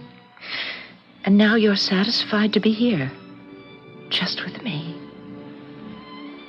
Oh, darling, do you love me? Oh, you don't have to keep asking every 30 seconds. It's silly of me. I don't know how to behave. This being in love and sharing and being so close, it's all so new to me. I'm so afraid I'm going to lose you. You couldn't possibly lose me. Oh. That's very pretty music. It's my favorite. It's from Orpheus in Hades. His wife, Eurydice, died, and then he goes down into the underworld to bring her back. Ah, now that's love. Would you do that for me? I don't think I'd ever be able to find the place. I tell you what, you'd know where I was. You come back and get me. Is it a bargain? Oh, it's a bargain. Eurydice will return to Orpheus. Oh, Richard, I love you so much. You've become my whole life. The old drives, the old desires, the old needs were gone, replaced by a feeling of peace. I'd done my share of hunting, and I was glad that it was over. I was so deep in my thoughts that I didn't notice her. Is this a bedroom or a showroom? She was tall. A better word is stately. She was blonde. Her face was perfect. Her figure left absolutely nothing to be desired. And she was smiling. Do you sleep here?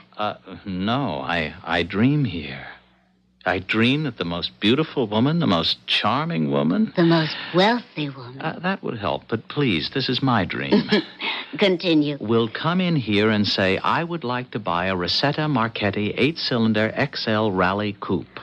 I would like to buy a Rosetta Marchetti 8-cylinder XL Rally Coupe. Well, step this way, beautiful lady. Behold. I'll take it. Without asking the price? I never ask the price.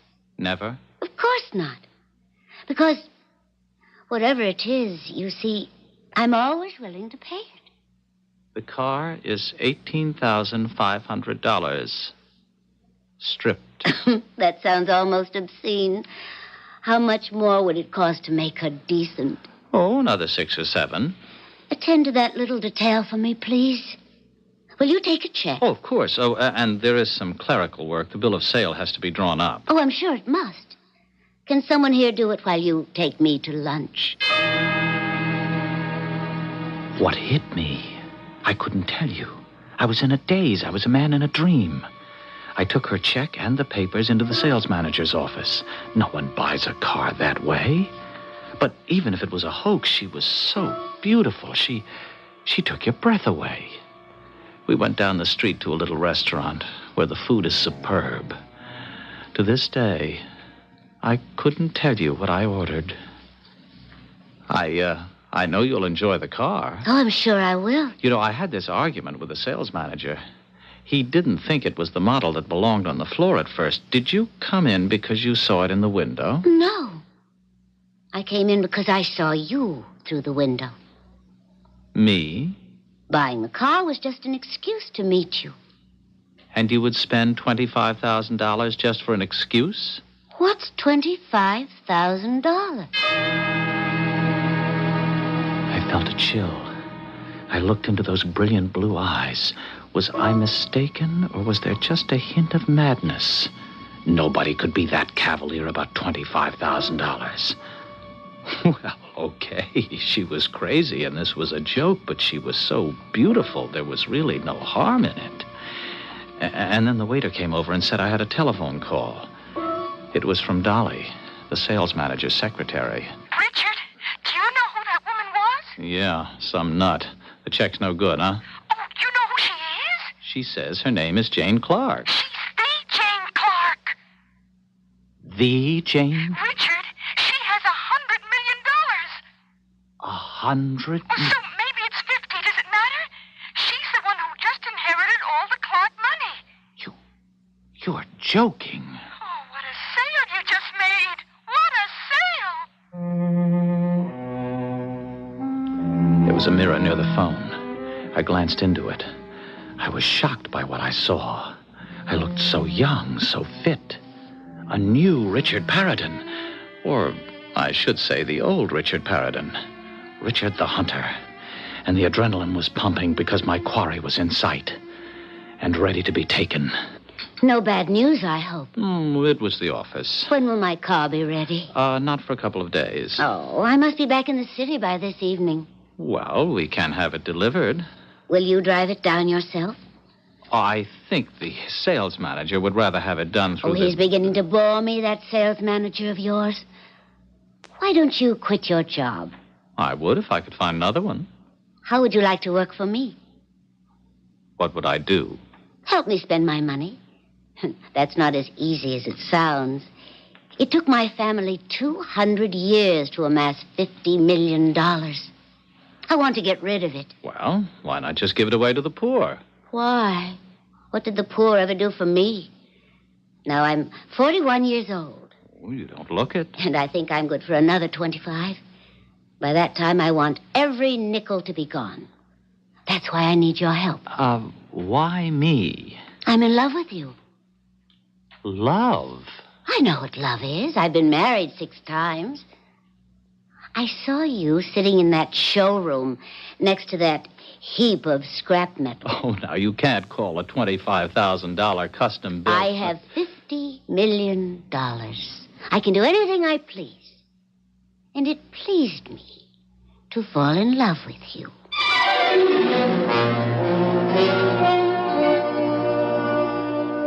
You mean these things don't happen? You mean the knight in shining armor never shows up for the girl? The golden princess never arrives? You mean people don't fall in love at first sight? Yes, the cards have been dealt very quickly. But hasn't someone been lost in the shuffle? Act 3 is coming up in a few moments.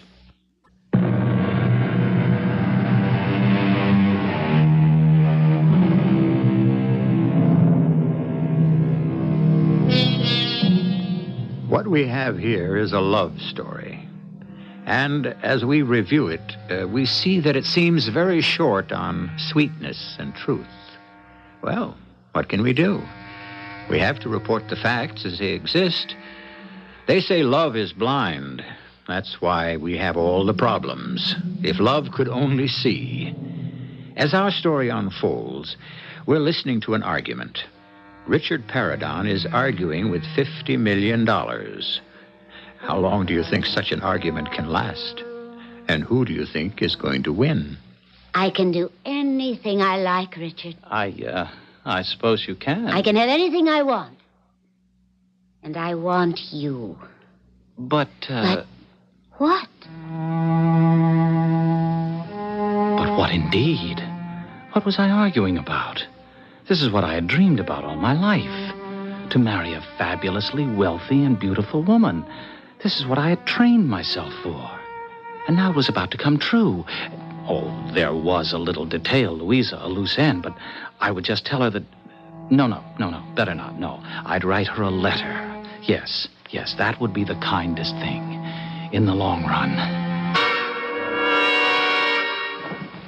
What are you doing? Who, me? I'm not doing anything. You're packing. Well, if you can see I'm packing, why did you ask? It's all over town. What's all over town? You and Miss Jane Clark. I understand you're about to become number 7. That's a lucky number. And Louisa?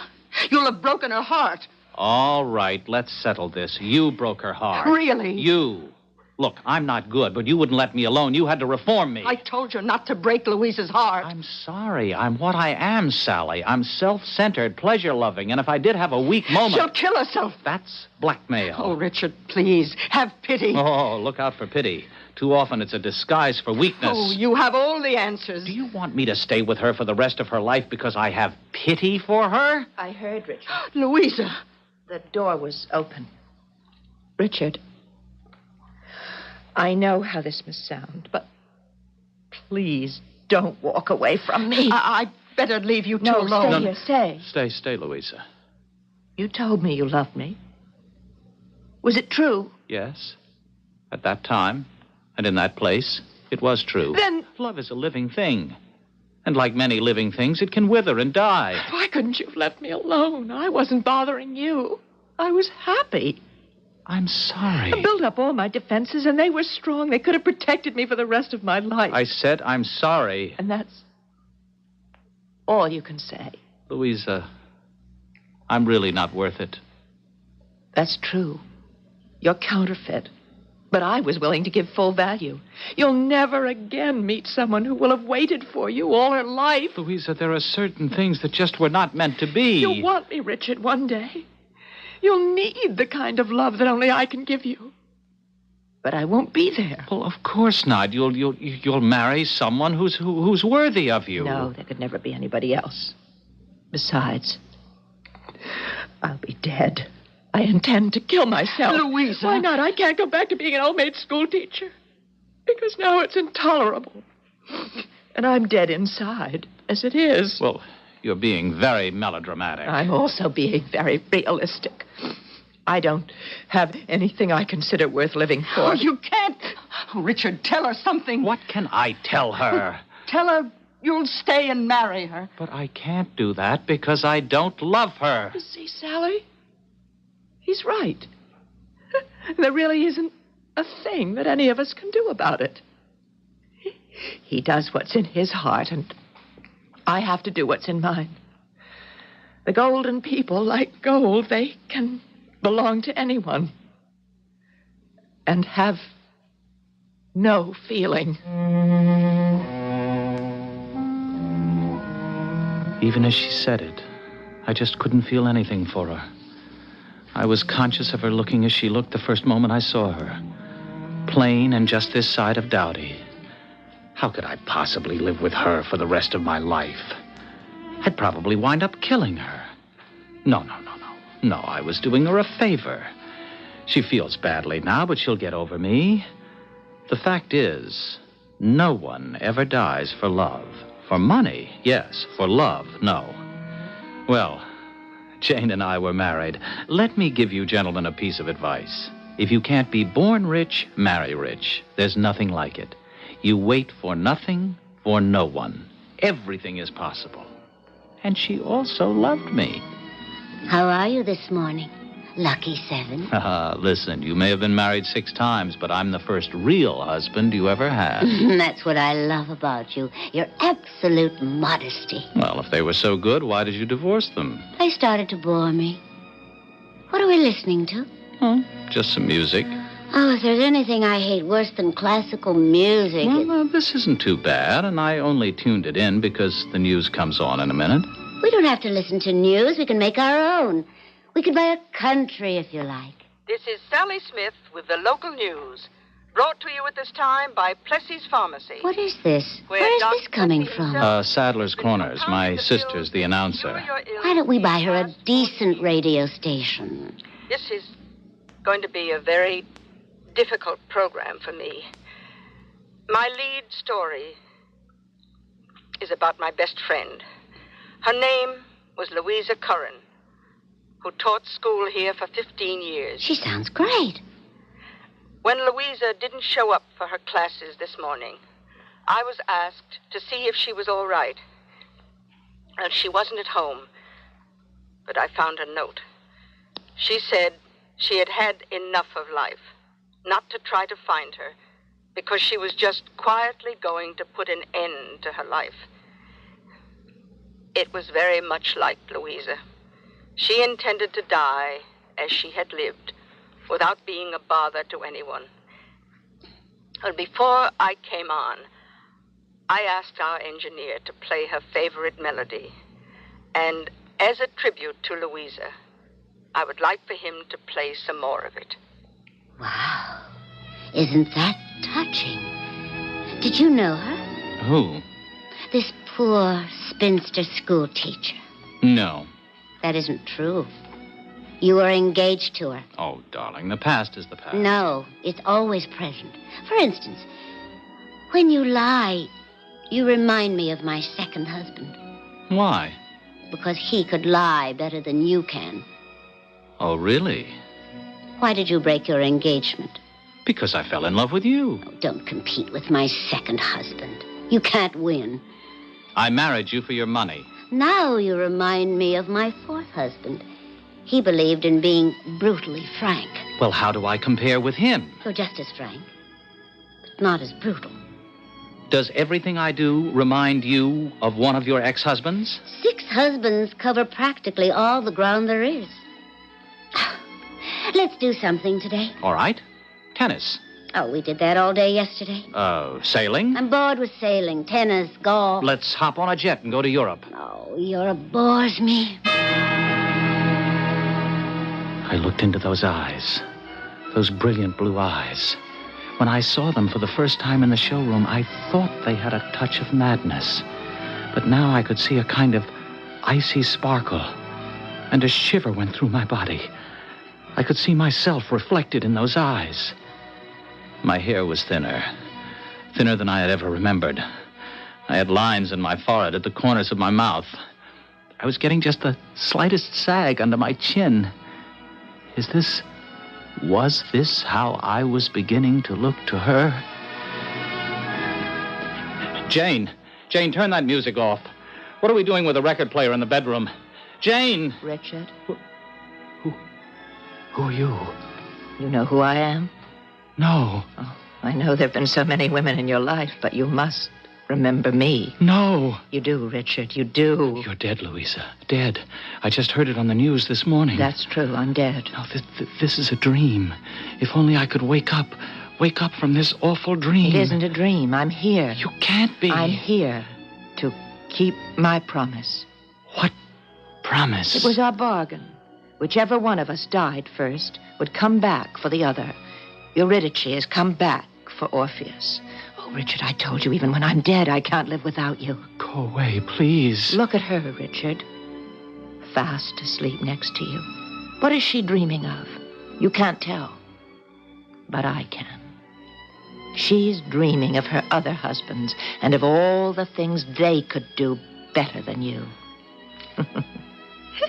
It's compassion time, isn't it? That isn't true. She's starting to become bored. No. She always married a man for a reason. Why did she marry you?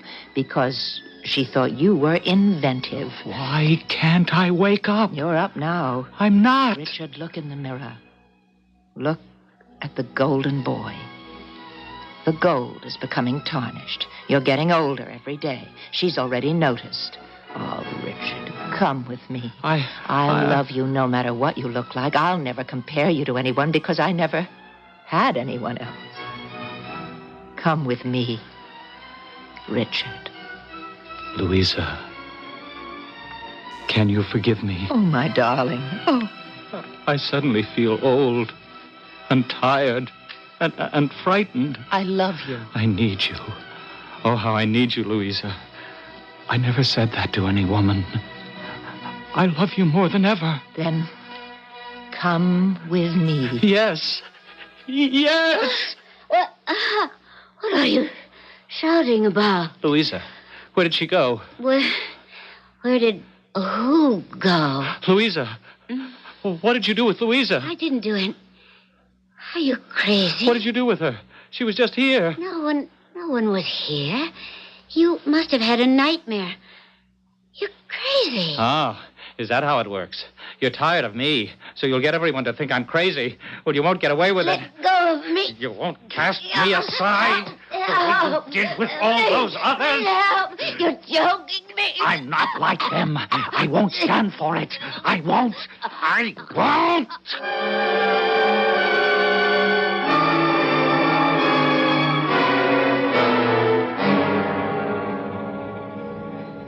Is everything all right, Richard? Yes. Oh, I hope you feel more calm this morning. Oh, yes. Jane feels better, too. Jane? I spoke with her, and we felt it would help you to know that she forgives you. Who's Jane? Of course, you'll have to stay here. Oh, no. No, I'll be leaving soon. And Jane says she'll see that you're provided for the rest of your life. Oh, yes, I'll be going. Louisa's coming for me. Louisa? But... Oh, Richard, dear. You have to face the fact that Louisa is dead. Yes, I know that. And that's why she's coming back for me. I don't want her to be there alone. Richard. She'll come for me. You'll see.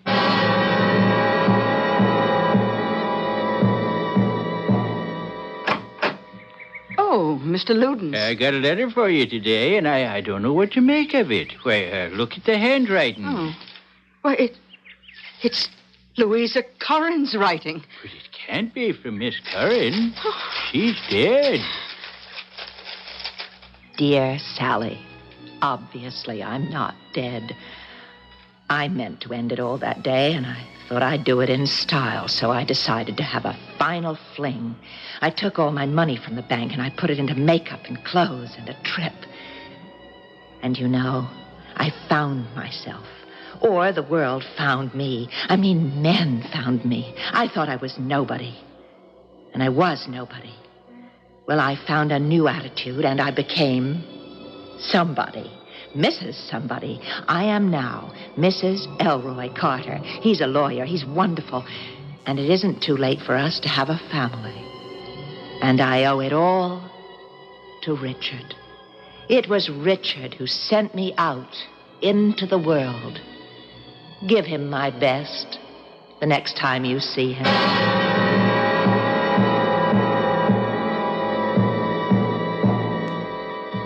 So you see, in all of us, there is the potential to do good, to help our fellow man and woman. And Richard, who used and abused women all his life, was the man who did the most for them in the end. I'll be back to do something for you.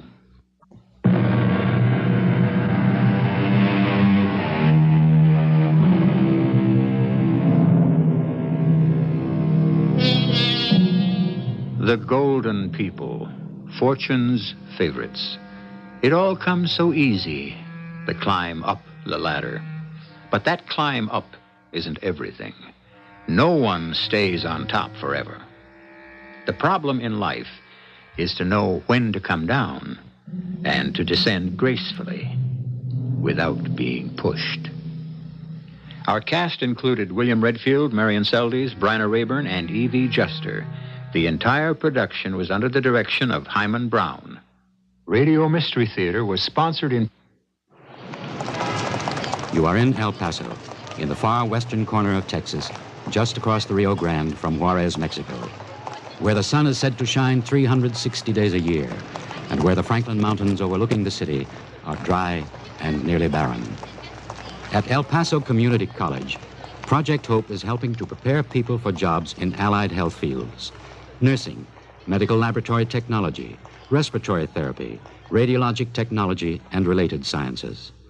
Hope is helping to bring improvements in healthcare in the El Paso as in other parts of the Southwest. And you are there, not in body, but in spirit. Your belief in hope means that hope lives, not only here in the United States, but on 4 other continents. Hope lives because you help. Keep it up. Write Project Hope, Room A, Washington, D.C. This is E.G. Marshall inviting you to return to our Mystery Theater for another adventure in the macabre. Until next time, pleasant dreams.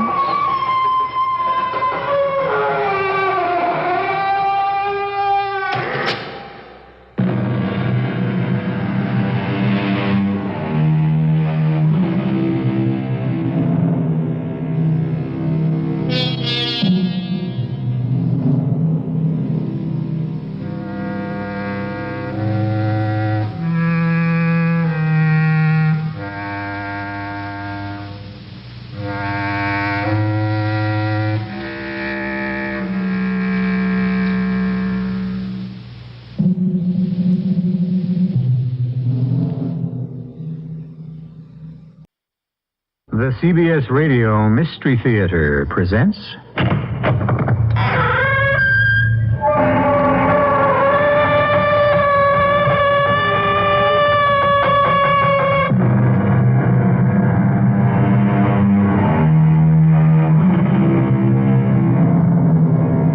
Come in. I'm E.G. Marshall. Welcome.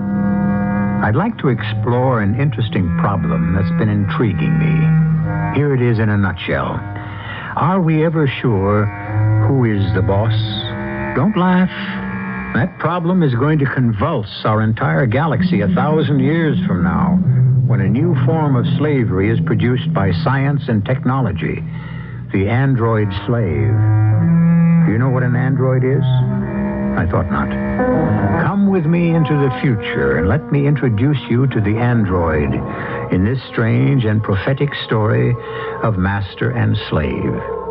What is your name? I have been named Rex, sir. Are you a human being? No, sir. I look human, but I've been synthesized. You mean you were manufactured? Yes, sir. Like a machine, a car, or a plane, or a spaceship? Excuse me, sir, no. I am not a machine. A robot is a machine. I am an android. What's the difference, Rex? The android is a chemical creation of synthetic tissue and organs. I was grown chemically from proteins and minerals into human form. But are you a man, Rex? No, sir. I am a slave. Could you be a man? I am not permitted to want that, sir. But do you? Yes. Yes. Yes.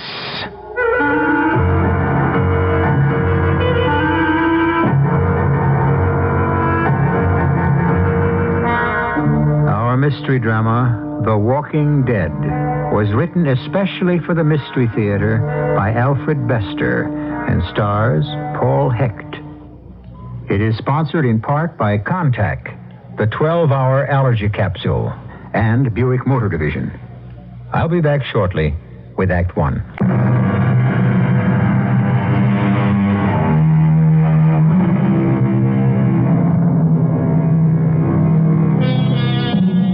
This is our galaxy as it will be 1,000 years in the future when man has burst into space to colonize hundreds of planets circling distant stars.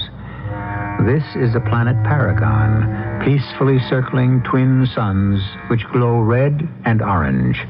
It's a tropical planet of rice paddies and lush fruits, a quiet planet, a gentle planet that has never known crime until this moment in a flooded rice field.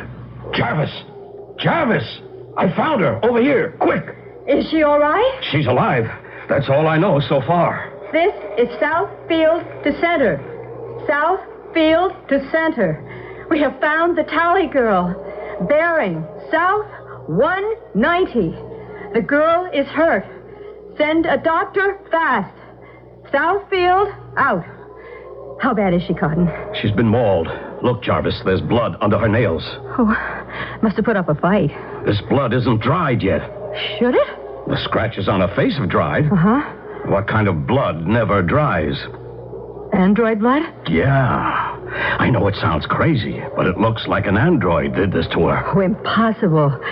I worked in an android plant back on Earth. I know how they're made, trained, and conditioned. Androids can't harm, can't destroy, can't lie, can't kill, never. I know. But right now it looks like one Andy was made wrong. Oh, impossible. Look at the Andy blood under her nails. Cotton, this is the first crime on Paragon in 100 years. That's hard enough to take. And now you're claiming an android did it? I'm not claiming anything. It's the facts that are talking. It's the Andy blood under her nails talking. Somebody better find that Andy fast.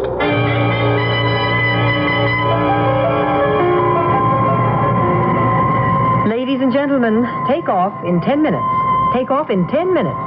Bridge is beginning final countdown. Thank you.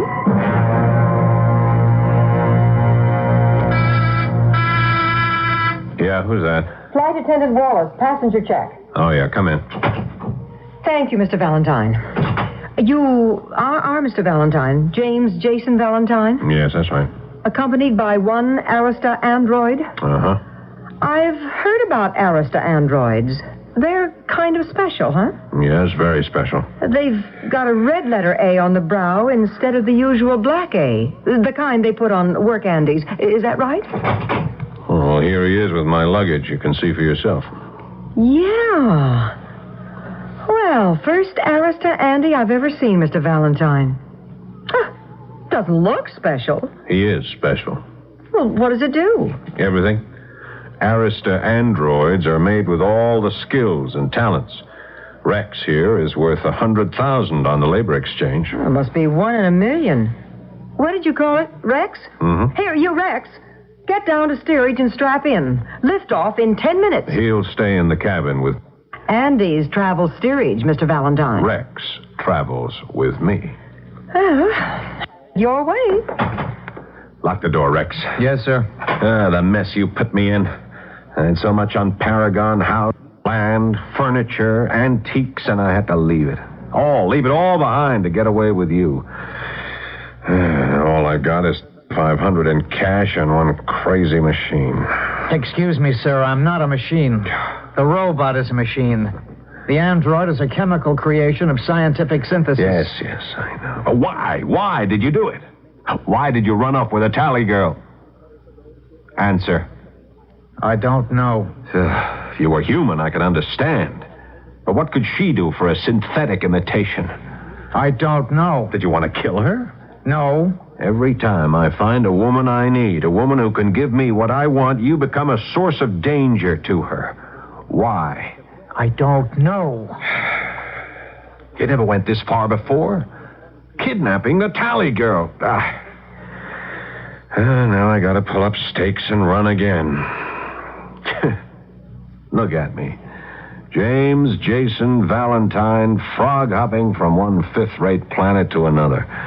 My father could buy and sell planets like these before he went broke and left me nothing but a lunatic Arista android. Among your $100,000 worth of Arista assets, I'm sure there's the ability to forge documents, no? I've been conditioned and trained to execute anything, sir. Instructions. Sir? I want my passport changed. My name is That's now... against my prime directive. We cannot lie or aid and abet falsehood. Don't you talk to me about prime directives now. Instructions. My name is Jack Thomas, owner of Arista-class android, which is for hire. Fix my passport. That's an order. The initials on your luggage are J.V. Ah, well, now, that's a little more helpful. Thank you. Make the name Jack Vivian. And I'm warning you, one false move on Deneb. If you so much as go near a woman again, I'll have you junked. I'm valuable property, sir. You think you can trust me to save you every time you run wild? You own me. I can give you up. No, sir, you can't.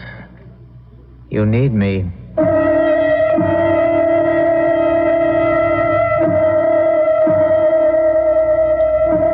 Deneb Alpha is an arts and crafts planet, reminiscent of the Greenwich villages and Ghirardelli squares of 1,000 years ago. One of the most romantic shops is the jewel showroom of Dallas Burton in Deneb's glamorous Old Town, which caters to exotic tastes at fabulous prices. Morning. Good morning. I want Dallas Burton, please. Are you... You're a visitor on Deneb, too, aren't you? How'd you guess? Your complexion. It's still fresh. The locals on Deneb look jaundiced. It's the green sunlight. Where are you visiting from? Vega. Our sun is a heavenly pink. Everyone looks lovely on Vega. Oh, sounds perfect. That's the trouble with Vega. It's too perfect. Nobody seems to need anything. Sometimes it's so perfect I could scream. Yeah, it's been the other way around in my life. I'm from the planet of mystery. Oh? And what is your secret? I invented hurricanes. I can see we're doomed to know each other. I'm Mary Sutton. Oh, I'm Jack Vivian. Colonel Jack Vivian, the African explorer. Delighted, Colonel Vivian. Are you fluent in Bantu and Hottentot? Eloquent, Miss Sutton. So sorry to keep you waiting, mademoiselle. This is the chain I had in mind for... Oh, excuse me, sir. Give me one moment. So, Mademoiselle Sutton? Exquisite. Perfect. How long will it take your workshop to make the charm? How long are you on Deneb? It all depends on how interesting Deneb proves to be. The bracelet can be ready in a few days. Thank you, madame. By the way, Colonel Vivian, my answer is the Hotel Excelsior. I beg your pardon? That's how you say yes in Hottentot. Bonjour, madame. Au revoir, mademoiselle. So, thank you for waiting, sir. May I help you? I've got an Arista android for hire. Would you tell Mr. Dallas Burton that I'm here, please? But I am Dallas Burton, monsieur. You? Oh. Well, in that case, we'd better forget about it. I can't have Rex working for a woman. But why not? You are prejudiced? Oh, no. It's not that. It's simply... An Arista android interests me. I have a need for expertise in my workshop. Presently, I have only 2 work andies, Harry and Jimsy. Adequate, but not Arista quality. No, Miss Burton. Anyway, I'm asking too much. How much? Oh, $300 a week. Oh, it is much. But we shall see. Where is your Andy? Oh, I sent him around to the service store. He's in your workshop now. So, this is your Arista Andy, eh? Excuse me, we don't call ourselves Andes. How is this? He speaks without first being ordered? Yes, he does. Oh, how extraordinary. You said his name is Rex? Rex. And you are truly Colonel Vivian? No, I was only joking with that girl. I'm plain Jack Vivian. Rex has all the talents and crafts and finesse. Oh. He's worth $100,000 on the exchange. You own it legally? You have his pedigree? Yeah. Yeah, I inherited him. Help me off with my smock, please. Yes, madam. No, get back. Don't touch her. What is this, Monsieur Vivian? If you hire Rex, don't let him touch you. Don't let him come near you. But why? He has a kink in his conditioning. Women seem to upset him. Oh, but how fascinating. You make this Aristide sound almost human. $300 a week. 200. I can't live on 200. $250? Your Andy keeps you well. Yes, $250. Well, let's have a drink on it. Is there a cabaret around here where we can get out of this damn green sunlight and look human? Oh, there are a dozen, each favoring a different color of the spectrum. They call you Rex? Yes. I am Harry. That one is Jimsy. Yes. Why is your owner so nervous about you? I'm sick. How are you sick? I break my conditioning. That is impossible. It has never happened. It happens to me. How? Why? I don't know. All I know is there's just the two of us, the master and me. I work for him and take care of him. We all do. That is our mission. I have to think for him and decide for him. And that creates a need in me. A strangeness that I cannot understand. Were humans made to create us? Are they the link in evolution between dumb beasts and the android? That is impossible. How could humans ever create anything as perfect as the Andy? We are produced by the perfection of laboratories. But men run them. They say so. But I do not believe it. Men have no logic and no truth. They have something that we do not. They are afflicted with glandular disorders they call emotions. Emotions. Emotions. Yes,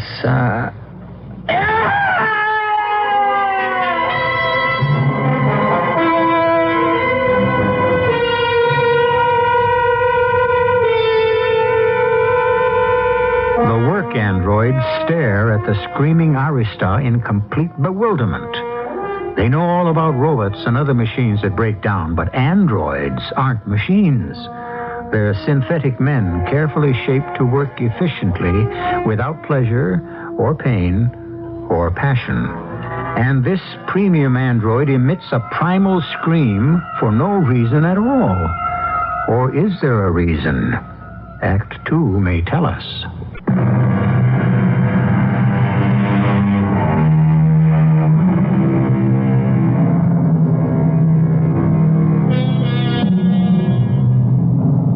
It's been pointed out that we invented the car and the computer to be the servants of man, only to end up as the slaves of our own servants.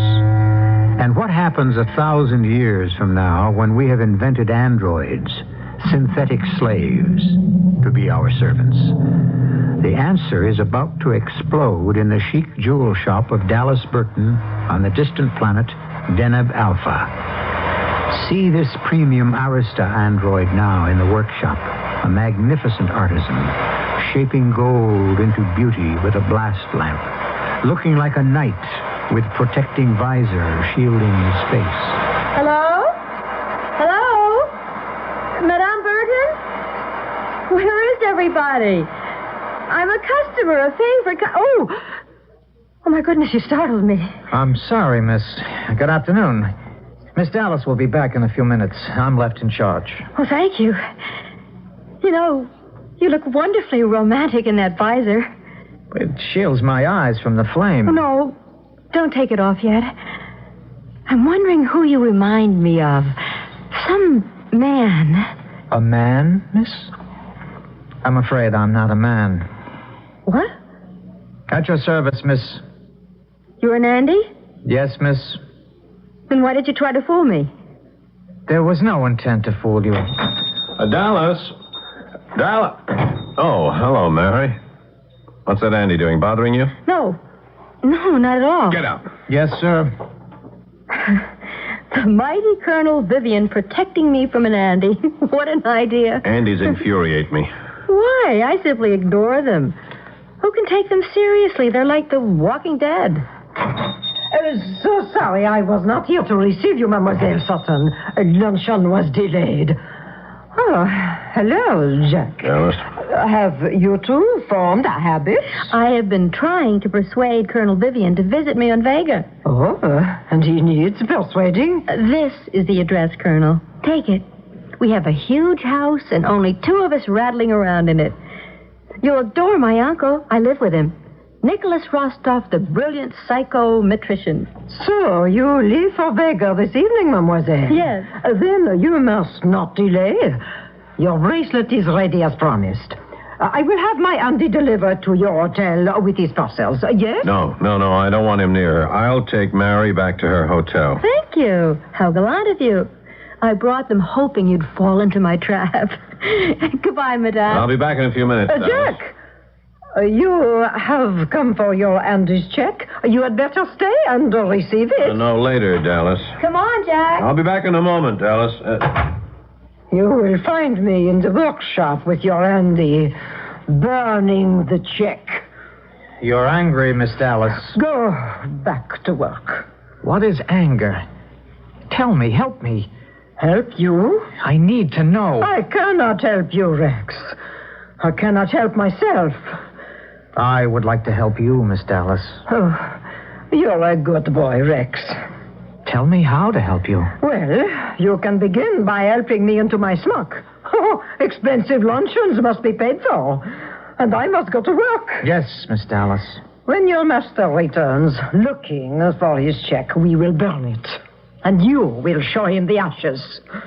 Perhaps I do not know how to love, but I know how to punish.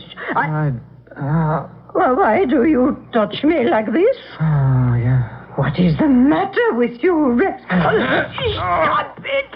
Stop what you are doing, Mary! Help me! You two, stay back. Get out. That's an order. No, don't!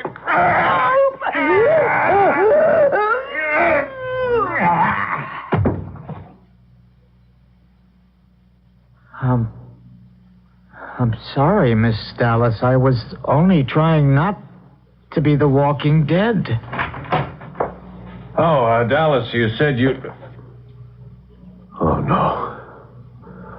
Oh, no, not again. Again. Yes, again. All right, this is the last time. Now the police will know who to look for. Is that what you wanted? Huh? All right, well, they can have you. Yeah, they can burn you, they can junk you. I don't care, I'm finished. Instructions? Go to hell. You got us into this mess, you get us out. We could stay with the girl and her uncle on Vega. Are you dreaming? The police will be looking for an Arista android with the red letter A on his forehead. Use my blast lamp. What? Burn it out. You're insane. Then leave me to the police. You can't pass as a man. My name could be Rex Andrews. I could be a friend of yours who has hurt his head. You can't do it. I can if you so order me. Instructions? Okay, give me the torch. Your name is Rex Andrews. You're a friend of mine.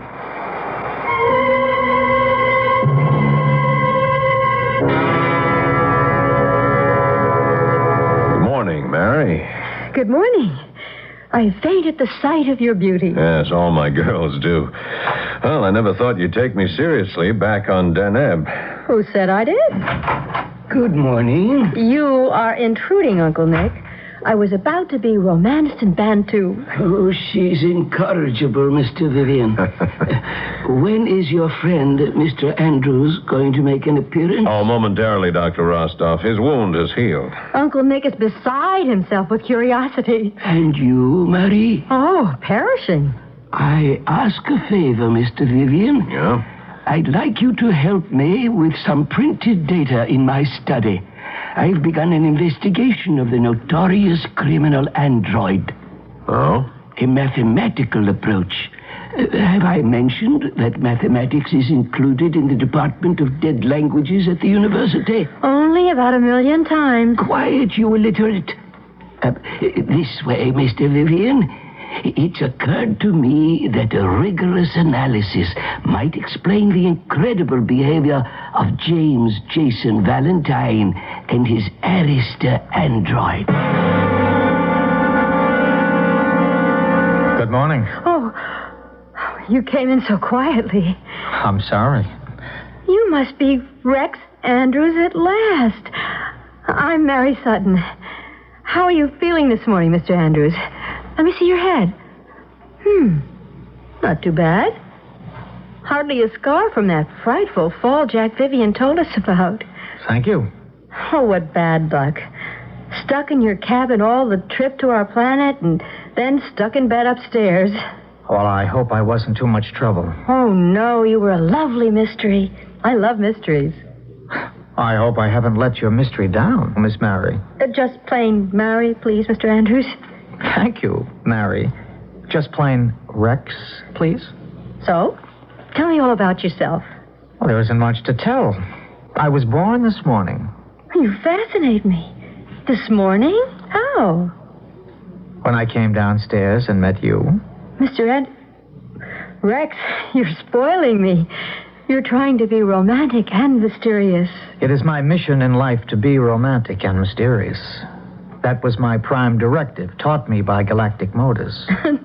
Now you're imitating an Andy. At your service. If you're joking, don't leave me in the dark. Give me a little hint, please. A private smile. I'll do better. I'll laugh like an Andy. Andys can't laugh. I'll try. I have trouble recognizing jokes, too. Even your own? Especially my own. Ha ha. Oh, thank you. You're wonderful, Rex. Understand psychometrics, Mr. Vivian. The measurement of facts is crucial to the... Enter Uncle Old-Fashioned and his latest recruit. Uncle Nicky, this is your guest, Rex Andrews. At last risen from his bed of pain without a scar to show for it. Andy Man, this is your host, Dr. Nicholas Rostov. Good morning, Mr. Andrews. Andy, man. It's our private joke. Rex does a marvelous imitation of an android. Since when? Doctor, thank you so much for your hospitality and patience. My dear Mr. Andrews, you're welcome. Anything this poor home has to offer. Poor? I've never seen such a beautiful home. Everything is beautiful here. Your collection of antique guns mounted over the mantelpiece, all 1,000 years old. I envy you. Ah, you noticed. Not many do. Not many know. It's worth a fortune. That Colt Python 357 Magnum and the government model Mark V 9mm. Superb. I bow to an expert. And your library is matchless. Incidentally, I'd like to tell you how much I enjoyed your treatise on zero, or the absence of quantity. Good heavens. You mean you've read one of Uncle's books? I'm genuinely interested in your uncle's work. And I am genuinely impressed, Mr. Andrews. I didn't know there was any interest left in dead languages, especially among androids. Androids? Dr. Rostov. If that's a joke, Uncle Nicky, it's in very bad taste. I wasn't joking, my dear. The book has been out of print for 20 years. Mathematics has been a dead language. It's not funny calling Rex and Andy for real. I hadn't intended to be amusing, Marie. Mr. Andrews is an android, of course. But if he is not. Of course he is not. I'm sorry. I can't be mistaken. My friend is a man. I can vouch for him. You think I'd associate with an Andy like this? You tell him, Rex. Interesting. Can an android prove he's a man? Can a man prove he's a man? Fascinating. You're not an Andy, are you, Rex?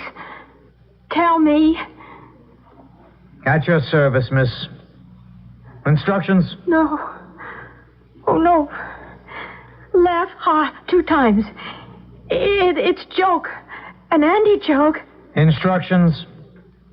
And you, Jack Vivian, live with this thing and bring it here to sleep in our beds and eat at our table and... Mary. Oh. No, Mary, wait, I'll explain. Go after her, Mr. Vivian. Yeah, Mary, please wait. It isn't what you think.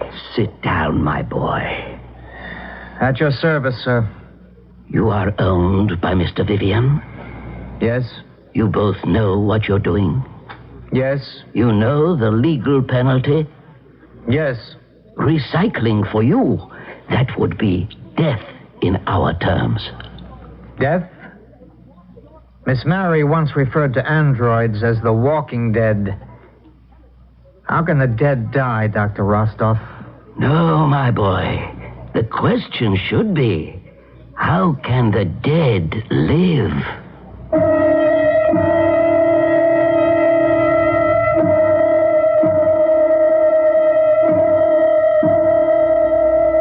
How can the dead live? I'd like to throw out this idea. Is anything really dead? You see, I'm an animist at times. An animist believes that everything is alive in God's universe. Rocks, plants, machines, stars, galaxies, alive in different ways, but alive all the same. Animists don't believe that man has an exclusive on life and soul. But these creatures, the android slaves that man manufactures in his own image, what about them? What indeed? I'll be back shortly with Act 3.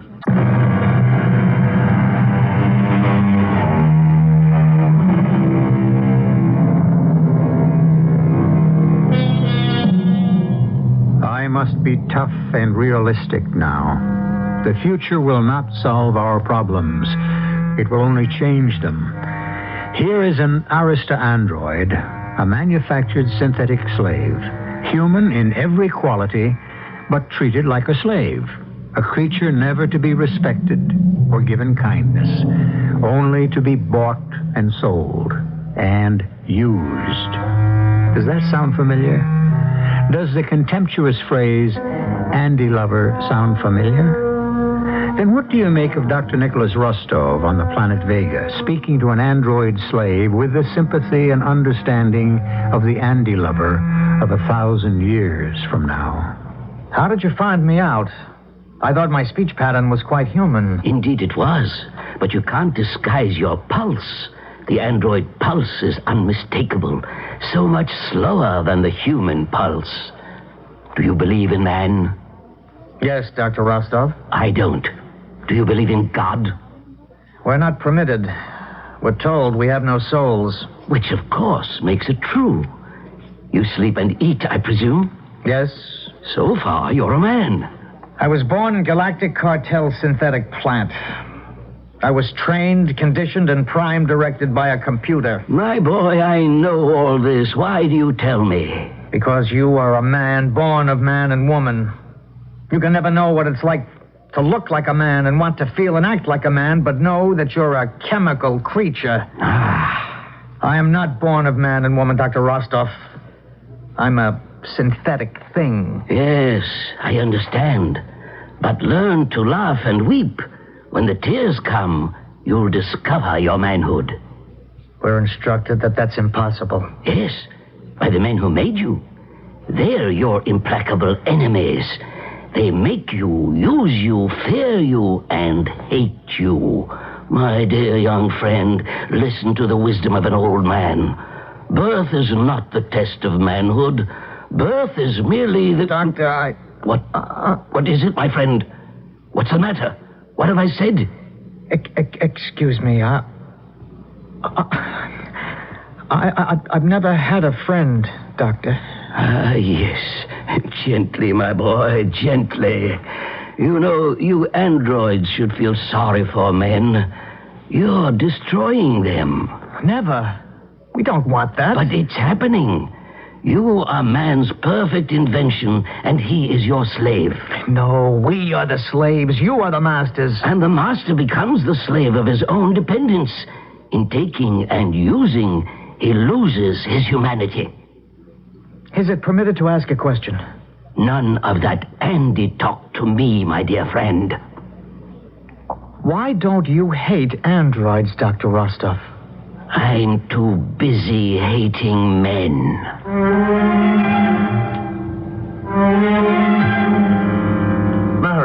Mary, please, love. I have nothing to say to you, Mr. Vivian. If you have any complaints, kindly address them to your host. Oh, look, don't be angry with me. I think your experiment is disgusting. To take a thing like an Andy and pretend it's human. And for Uncle Nick to ask me to treat it like a human. He's not asking you to marry. Get away from me. Get away or I'll shoot you. Something from your uncle's ancient collection? The Winchester Model 1895 3006. Ah, come on, darling. You know we're not as angry as you pretend. I am with you. Oh, go and play chess with Uncle Nicky. It's my turn to treat your Andy like a human. Yeah, well, don't let him come too close. My uncle has told me to treat you as a man. I'll do my best, but I must be honest, I hate it. Of course, Miss Mary. How must I address you? Rex? Mr. Rex? Mr. Andrews? Andy? Mr. Andy? Please, Miss Mary, I hate this too. But you're an Andy. You can't hate. You can't anything. You're right, Miss Mary, but I do. You feel? I don't know. Sometimes I feel. I am an Arista android. We're very rare. We can do much. We know so much. We understand so much. You impress me. I'm not trying to impress you. I'm trying to say I have seen many men who try to feel the way I'm trying to feel. I never thought of that. You're right, of course. I know such people. They laugh at people like me who feel too much. Yes. They defend themselves against you and me. Now you really impress me. Thank you.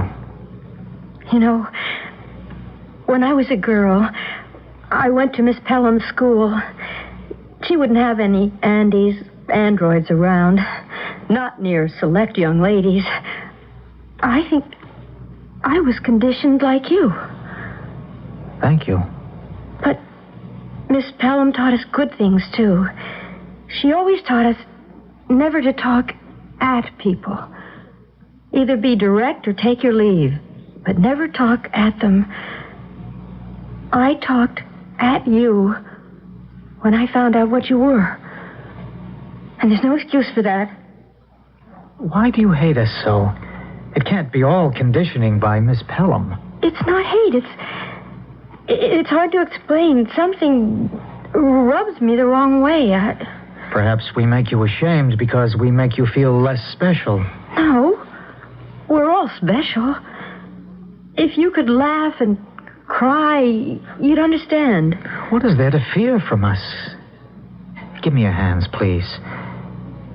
Feel how harmless we are. There's no menace in me, no danger, Miss Mary. Only the weak are afraid of us and hate us. Get your hands off her. Oh, Jack, it's Damn you, it's finished. Everything. I'm going to junk you. I'm going to junk you piece by piece. I'm going to rip you and tear you apart. No, Jack, no, please. Mr. Valentine. Yes, what? If you kill Rex, you kill yourself. You're wrong, Doctor. I'm not Valentine. I'm Vivian, Jack Vivian. It's all a mistake. Funny, really, thinking I'm Valentine. I'm not. I'm nobody you think I am. How long have you known he was Valentine, Uncle Nick? Since the first week, my dear. Poor Valentine. You're in hell, aren't you? Your slave has made history. The first android to break conditioning and directives. But what happened? What happened to him? Why did he go wrong? He wants to be a man. He's trying to be a man. He's experimenting with himself, trying to grow, that's all. Are you saying there's nothing wrong with Rex? Oh, no. There's something deadly wrong with him. Well, what's that? You. Me? Oh, yes.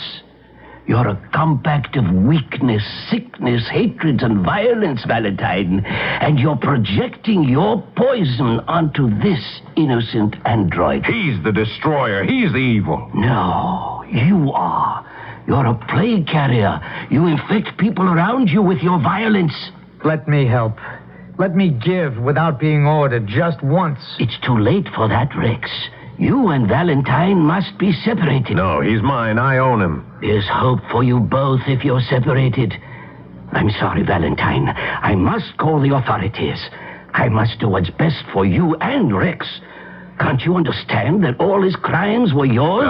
No. I have no choice, Valentine. I must call the police. I have no choice either, Dr. Rostov. Now, listen, I can't live without this Andy. And I warn you, I'll use this gun of yours. I'll use it if you try to call them. I'll try... No! This time you've done your own killing. The doctor was right. It was you all along. Never mind that. We'll have to get out fast. You find money. I'll take the girl. We may need a hostage. That is an order. You're an Andy again. Understand? You are an Andy, and I own you.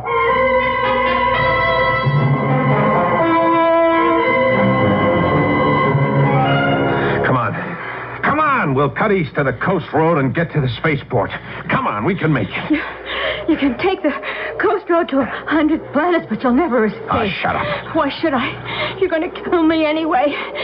Did he kill all the other women through you, Rex? Yes, I know it now. Can you break away from him?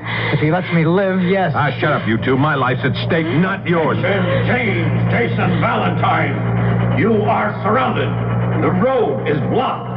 You are to surrender and submit your android to arrest. This is an official directive. We're here. Over here. Look for us over. You hurt her. I shut her mouth. I'm all right. It's all right. It's all right. Be again. Now, don't touch her. We are just going to lay low and let them get tired of looking for us. She's hurt and cold. Not cold, Laura. Nothing is going to happen to you. Oh, everything's happened already. Get your hands off her. Do you hear me? That is an order. The order will not be obeyed. Oh, you're quite the man now, eh? Now, you keep away from the girl. Oh, what? 100 men out there in the flats looking for us. Are you going to shoot me and show them where you are? Keep your voice down. Well, do you want to kill me? Go ahead. You're asking for this. Let Mary go, and I'll stay with you and help you. He'll do it anyway.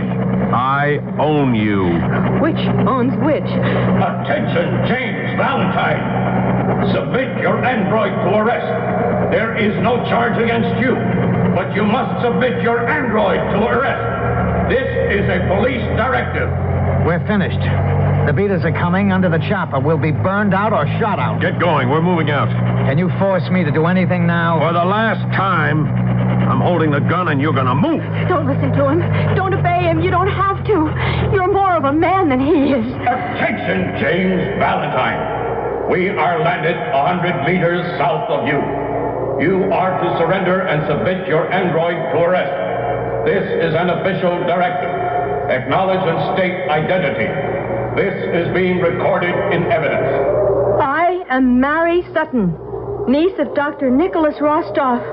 James Jason Valentine is with me. James Jason Valentine, you are the owner of the Arista android wanted for assault and murder. He is? Do you submit your android to police arrest? He does. Valentine will have to answer for himself for the voice print. Mr. Valentine, identify yourself and give the locality of your android. I am James Jason Valentine. My android is dead.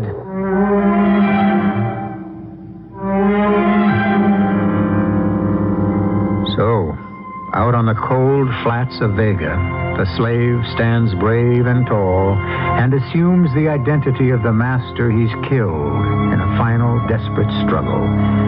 The first android has made the first step to becoming a man. Will he convince other men that he is a man? I don't know, because I can't for the life of me give you a definition of man. Can you? Think about it for a moment.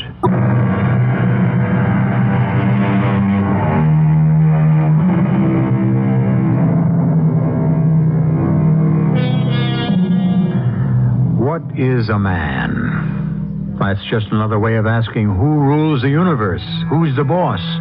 The question can't be answered because it makes no sense. There are no bosses, only people looking for bosses.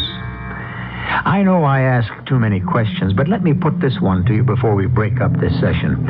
Isn't the test of a person the strength to function without being told what to do? To put it another way, do the slaves want to be slaves? Think about that until we wrap again next time. Our cast included Paul Hecht, Rosemary Rice, Jack Grimes, Joan Shea, and Gilbert Mack. The entire production was under the direction of Hyman Brown. And now, a preview of our next tale. Everything's going to be all right, Alice. I'll go get the bags. Not sure I can get out of the car, Steve. Can't get out of the... Alice, you've been screaming to get out of the car all the way out here, and now you say I know, it doesn't make sense, but it seems to have changed its mind. It? Changed its mind? Oh, stop picking away at every little thing I say. Well, no. Look, come on, Alice. You're just tired of riding, that's all. Now, once we're inside... Get away from me. Get your hands off me. Alice, now, something is wrong. It wasn't you saying that. It didn't sound the least bit like you. It didn't feel like me either. I didn't even want to say it. It was like something or somebody made me say it.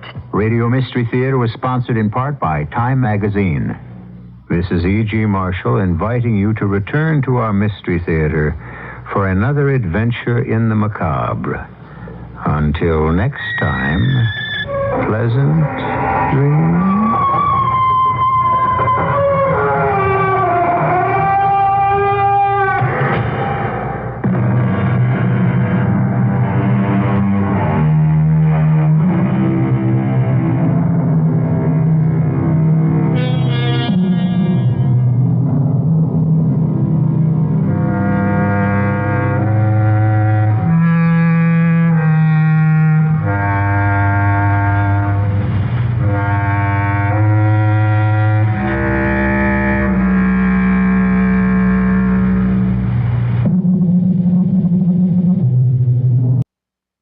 The CBS Radio Mystery Theater presents...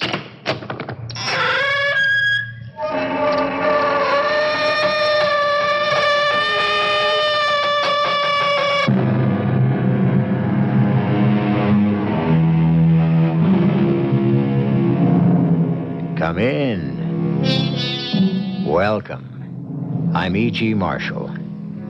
Between the years 1694 and 95, William Shakespeare completed his first tragedy, by far the loveliest of them all. It is drenched in the sunlight of golden love story, darkened to a gray evening of sorrow that laments the death of bright youth and ill-starred love. A story for all men and women of all seasons. Romeo, what time tomorrow shall I send to you? At the hour of 9. I will not fail. Good night, good night. Parting is such sweet sorrow that I must say good night till it be morrow.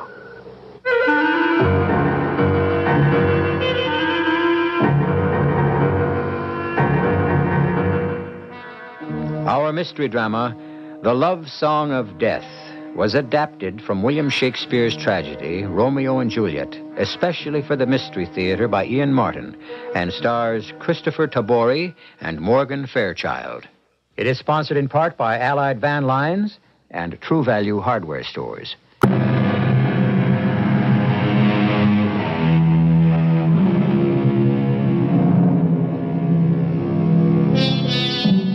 There's nothing very new under the sun. And in the Italian city of Verona, where our story begins, a feud as formidable as the Hatfields and the McCoys, a vendetta vicious as the Ghibellines and the Ghents in Florence, was the enmity between the Montagues and the Capulets. Our story begins with a brawl between servants of the Montagues and the Capulets, a brawl which Romeo's friend and cousin, Benvolio, nephew to Lord Montague, is trying to stop. Put up your swords, you fools! Are you all mad? If you'll not beat me, I'll beat them down. A Montague with a sword drawn. Here's fair game for a Capulet. Kibbles! You stain your noble steel against these common blades? Turn to your equal and meet your death. I'm trying to stop this fight. Put up your swords or help me part these men. There's steel in my hand, and I should listen to talk of peace with a Montague. I hate the name as I hate hell. Have at you, coward! Hold off! It is the prince! Drop your swords, you enemies, to peace. On pain of torture, disarm yourselves. Or by the living God, I'll have my soldiers tear the steel from you and run you through. Now, hear me carefully. If ever any of your families disturb our streets again, I'll hold your lives forfeit. So, once more, on pain of death, all men depart. Till later, then, Benvolio. When Capulet meets Montague, then sparks must fly. I was trying to stop the brawl, Mercutio, when Tybalt challenged me, acting like a madman. And so he is. One day I'll call that heavy-tempered braggart out and teach him a lesson. Oh, in God's name, no. You heard your uncle, the prince. I am neither Capulet nor Montague. The prescription does not apply to me. Don't risk it, Mercutio. I value your friendship too sincerely. As I yours, and your kinsman Romeo. Where is he? I have happier news for all of us that may lift his mooning gloom and put some sunshine in his smile. As well, I hope you can. I am, to be frank, between ourselves, heartsick over his calf love for straight-lipped Rosalind. Hist! Here he comes, as solemn as a calf in heat. Hey, Romeo! Hey! I bid you morning, good Mercutio. Benvolio? I bid you morning. Why, here's a death knell for a day beginning. Are you sick? I am in love. That's a sickness. It is, when the lady is so far beyond me. What are you? Stupid, ill-made, gross, ill-mannered? In her eyes, I suppose. She is a Capulet. And you a Montague. I more's the pity. I take exception to that. I meant only because of Rosalind. How can I get near her to pledge my suit? That is the very reason for people like myself. Suppose I could arrange that you will meet this lady by tomorrow night. Oh, then I would grasp you to my bosom as friend forever. And I would know that at that hour, my life would first begin. So, Juliet, you come from your mother? Yes. Oh, not pleased, then. She had something to tell you? Yes. Concerning the masked ball tonight? Yes. About a young man and being married? Yes. A kinsman to the prince, young Paris? Yes. Yes. Oh, now, here's a pretty state. Your old nurse who held you at her breast. Have you no more to say to me than yes? Good nurse, I beg you. I am not ready yet for love. You mean you have not found the man? Don't try to tell me you're not a woman yet. You cannot fool your nurse. Well, let's make you ready then, as my Lady Capulet has ordered me to set you out like some delicious pie to be gobbled up. Oh, don't say it that way.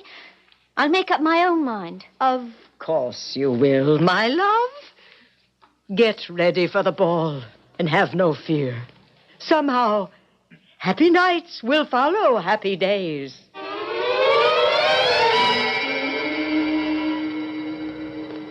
This is a Capulet masked ball. We are not bid to it, Mercutio. But being masked, how can we be questioned? You are safe. The prince's family is welcome. But Benvolio and I, as Montagues... Oh, do come, Romeo. Once into the ball, our faces masked. Each man is as good as his legs. Hear the music? Does it not stir your blood? It is a tune to dream by. I see that dream, and that Queen Mab has been with you. Queen Mab? Why, yes, the fairy's midwife.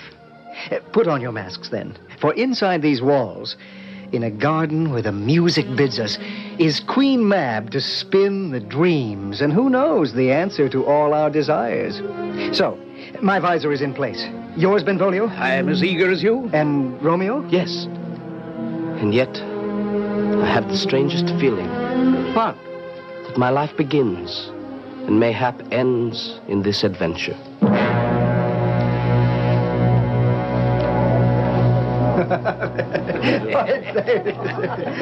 Oh, so, have you found your Rosalind? Why, no. She is beset by so many partners that I... Oh, Romeo, don't try to pull wool over an old sheep's eyes. Somehow your ardor has cooled. Look where I point. Who is that lady whose hand rests on that fortunate knight's? Why? She teaches even the torches to burn bright. She hangs upon the ear of night like a jeweled earring. Beauty too rich for use, for earth too bright. Did my heart ever love before? Forget it. I never saw true beauty till this night. Take care, my friend Romeo. The lady you admire is, I dread to tell you, a Capulet. Her name? Juliet, daughter of your father's deepest enemy.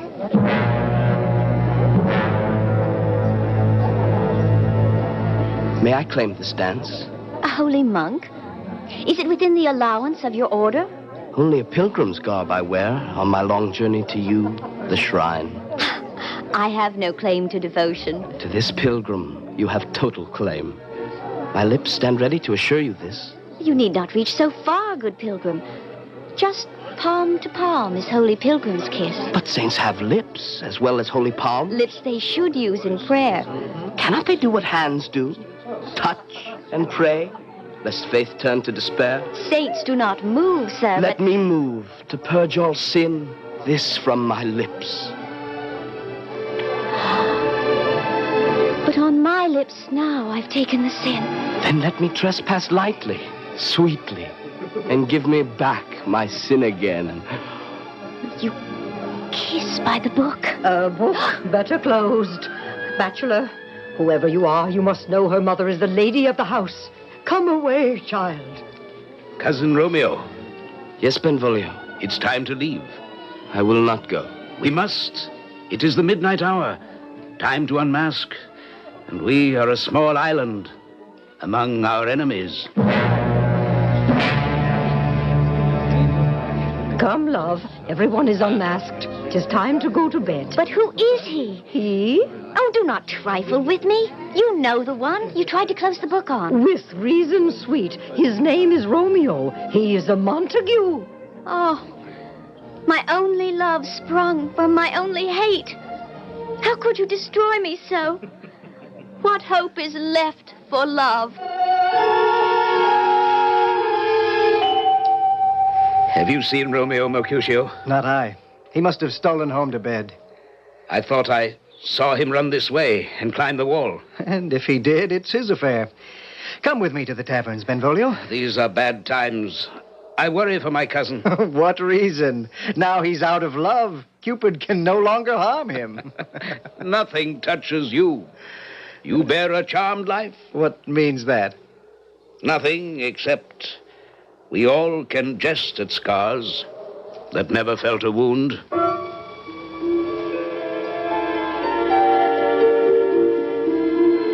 With love's light wings I climbed this wall. And now, a moment soft. What light through yonder window breaks? Not dawn yet, but it is the east. And Juliet is my sun. And there she is at the window of the dawn.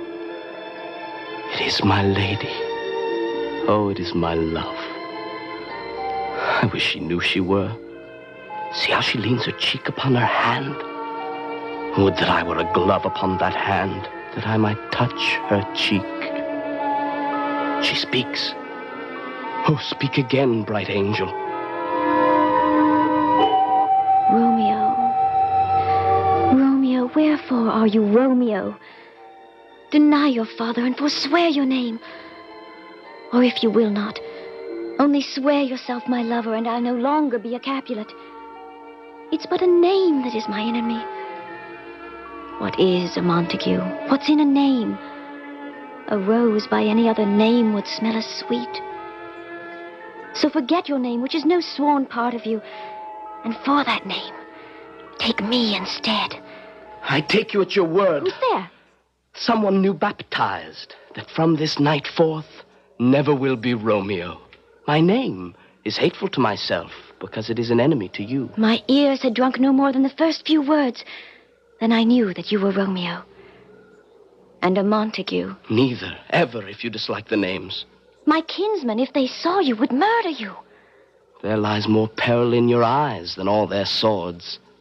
Smile on me, and I am proof against their enmity. By whose direction did you find me? By love. A pilot who would have led me to you if you were on the other side of the world. You know the mask of night is on my face to hide my blushes. I could say so much, but I say it in one phrase. I love you. And lady, by yonder blessed moon I swear... Oh, swear not by the moon, the inconstant moon, lest your love be as changeable. What shall I swear by? Do not swear at all. Or if you must, swear by yourself, who has already all my love, and I'll believe you. If my heart's dear love... No, do not swear at all. This contract is too swift, too ill-advised, too like the lightning, which is gone before it ceases to be. Sweet, good night. As sweet repose come to your heart as what is in my breast. Will you leave me so unsatisfied? What satisfaction can you have tonight? The exchange of your love's faithful vow for mine. I gave you mine before you asked for it. Madam! Anon, good nurse. Sweet Montague, if your love is honorable, the purpose, marriage, let me know tomorrow. Madam Juliet! Anon! But if you mean not well, I do beseech you, leave me to my grief. Madam, come! 1,000 times good night. 1,000 times the worse to need your light. Love goes to love, as schoolboys from their books. But love from love goes back to school with heavy looks. Romeo, what time tomorrow shall I send to you? At the hour of 9. I will not fail. Good night, good night. Parting is such sweet sorrow that I must say good night, till it be morrow.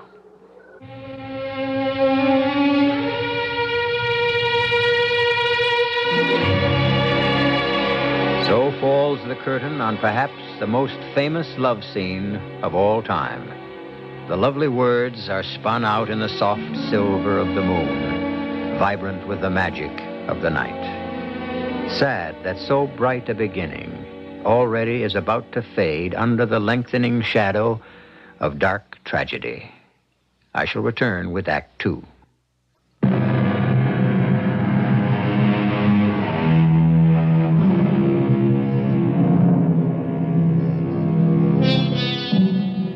For Romeo, there is no slightest hint of impending doom. Not even the blood feud between his family and Juliet's can keep his heart from singing, his feet from dancing on air as he hurries through the dawn to the cell of Friar Lawrence.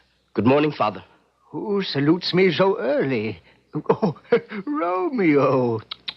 To leave your bed so early in the day, to come to argue that you've been up to some mischief and come seeking absolution. Not this time, Father. Then here, I'll hit it right. You haven't been in your bed at all tonight. The last is true, and all the sweeter did I rest. I am in love with Capulet's daughter, Juliet. What are you saying? My heart is hers as much as hers is mine, and we are both set on holy wedlock. I come to pray that you will marry us here today. Do Capulet or Montague know of this new burning flame? God forbid, dear friar, that my father or hers should, or we might light a fire to burn Verona down. But if we are married... Jesu Maria, you could speak truth. This alliance could be the only hope to end the bitter rancor of your households. So, God might smile upon it. If the Lady Juliet wills it too, I will marry you.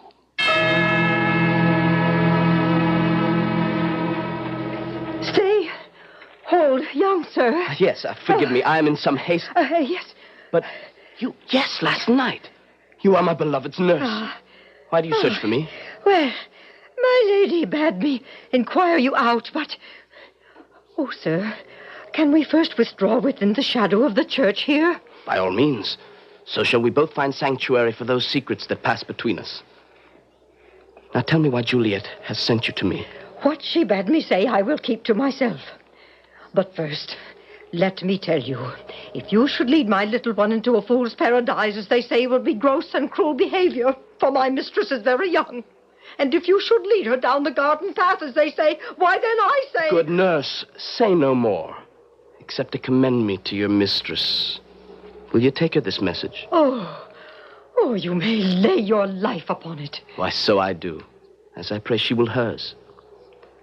Bid her come to confession at Friar Lawrence's cell this afternoon. Is that all? No. Tell my heart's love that she will be confessed as I, and Friar Lawrence shall make us man and wife. This afternoon? She shall be there. I said I would not tell you what my little mistress said. That is all changed. Here were her words. Oh, come, tell me quickly. She said that I should ask her love what message he had for her, and which I now have got. And that was all? Oh, that was the meat. Now here's the garnish. She bid me tell you that she loved you, that her heart was yours to do with as you pleased.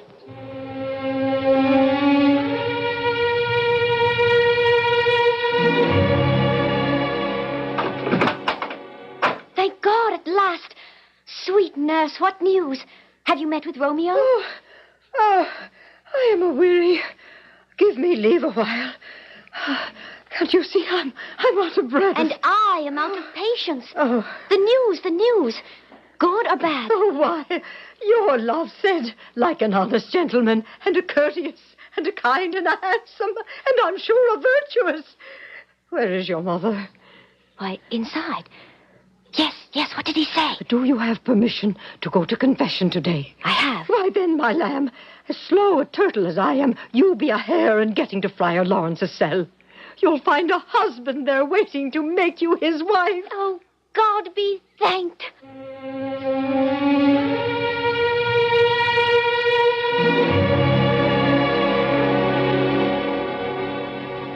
Good day, Friar Lawrence. Was I long, Romeo? Did I keep you waiting? Was I too long? If you had come early, it would still have been too long, and I would have been waiting. You've not changed your mind. My true love has grown by such excess I cannot sum up the half of all my wealth. Then we are rich indeed, since I cannot begin to count my blessings. Finding you both in such a state of grace, may I suggest you come quickly with me, so we shall make short of work of making you both one. For by your leaves you shall not stay alone until the church can your desires condone.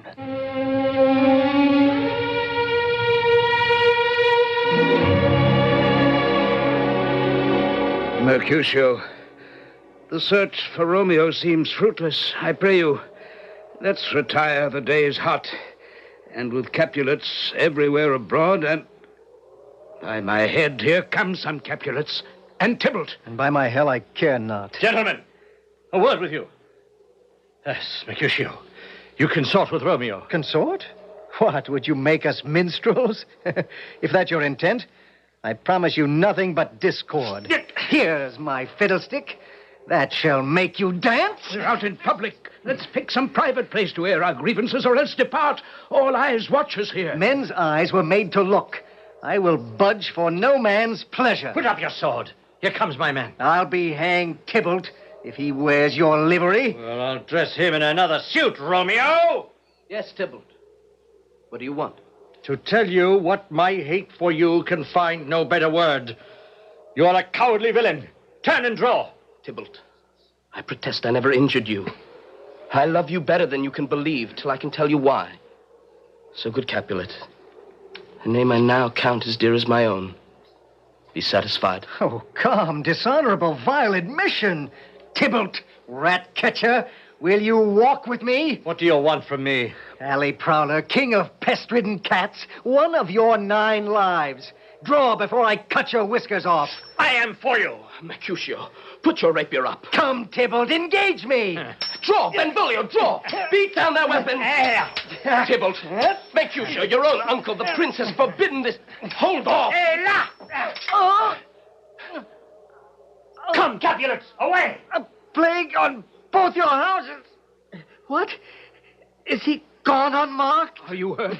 Aye, a scratch. But send for a surgeon. Send my page. Go, boy, hurry. Courage. The wound cannot be much. 'Tis not so deep as a well, nor as wide as a church door, but it will serve. Ask for me tomorrow, and you will find me a grave man. A plague on both your houses. Why the devil did you come between us? His thrust passed into me beneath your arm. I thought it for the best. He has made worm's meat out of me. I have it. And soundly. A plague on both your houses. Oh, God. He's dead. That gallant spirit. And through me, Benvolio. On this dark day, more trouble will depend. That only begins the sadness others yet must end. No time for mourning. Here comes the furious Tybalt again. Alive and in triumph, and Mercutio slain. Goodbye to love while fury boils hotter in my veins. Tybalt! What, lily-livered boy? Take back that villain you threw in my teeth. Mercutio's soul is just a little way above our heads, waiting for yours to join him. Either you or me or both of us must go to keep him company. He was your companion here. Let him be the same in hell.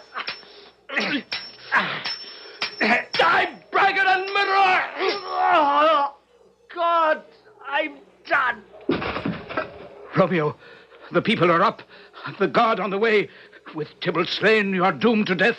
You must run, leave the country. Your days in Verona are over.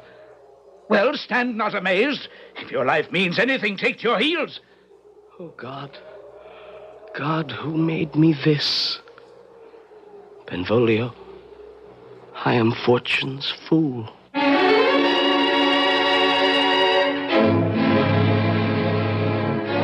For a moment, poor Romeo looks up to heaven, as if searching for some sign of favor or help. Then, as the hue and cry approaches, he takes to his heels and flees, while Juliet, unknowing, prepares herself for her wedding night.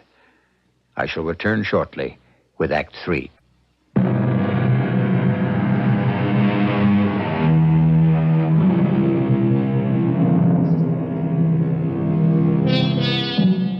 In the wake of the 2 deaths, the prince has to sort out all the claims and counterclaims.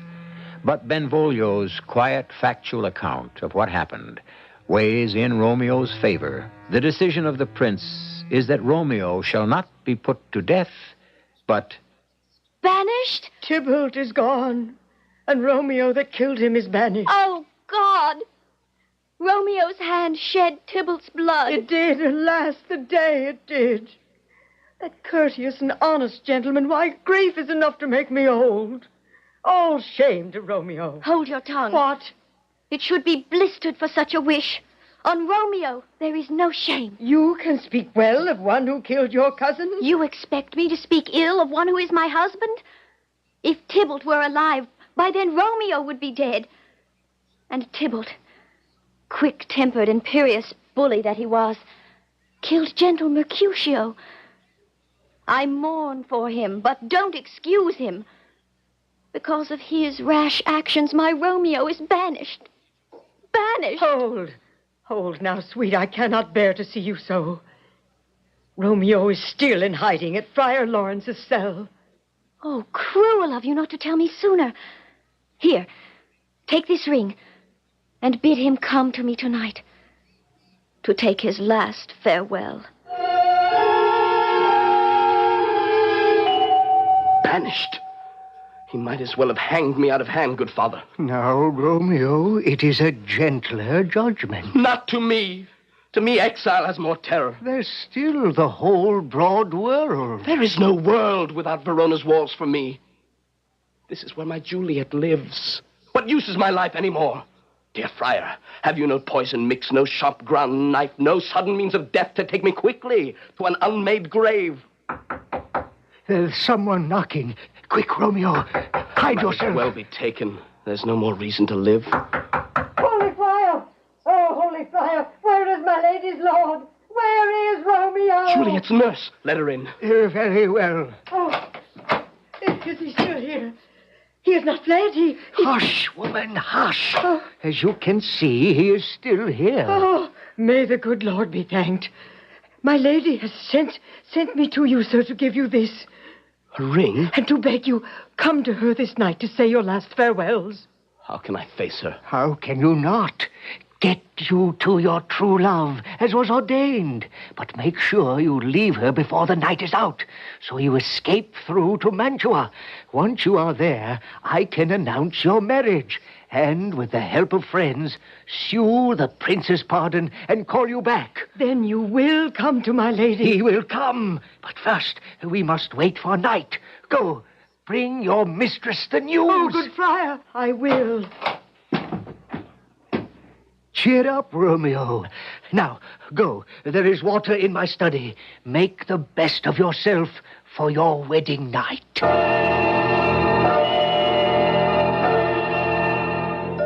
You will forgive me, Sir Paris. But as Juliet loved her kinsman Tybalt dearly, as indeed we all did, she has retired this early. But once she knows of your love, I know she will be heart in mouth to find herself your wife. Perhaps, in the circumstances, haste would seem... No. We'll keep no great ado.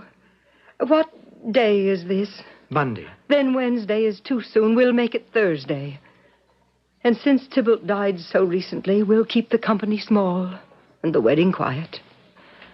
Tomorrow, I shall prepare her against the date.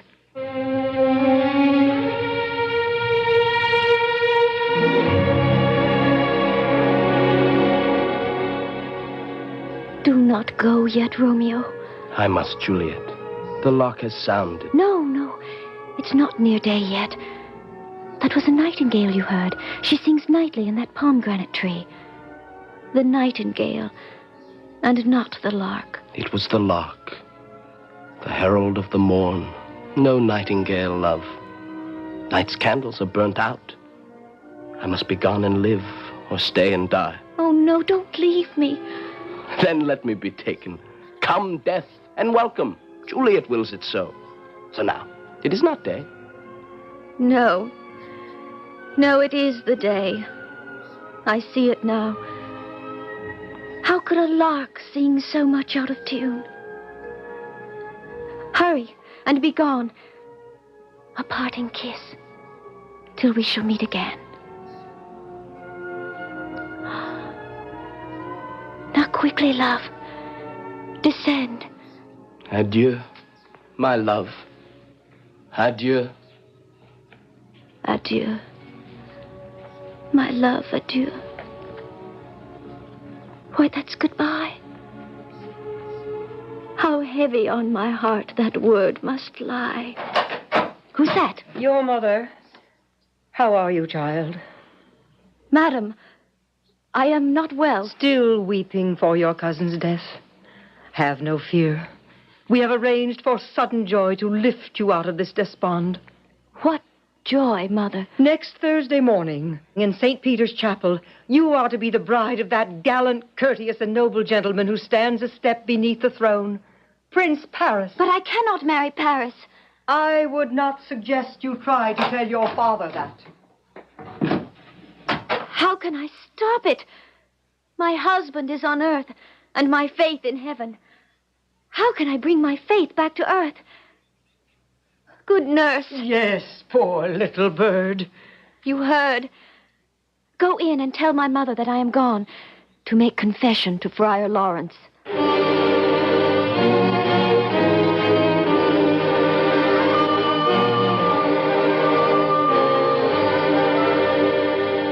You have confessed me, Father. Now I wish to die. Child, if I were to let you go, you would kill yourself? Without hope, yes. Then listen to me close. Take this bottle and the liquid in it. Go home, be mercy seeming, and give consent to the wedding Thursday. Wednesday night, make sure you are alone, and drink this liquor, which shall lull you to a drowsy state, which counterfeits death. For 2 days will you lie so.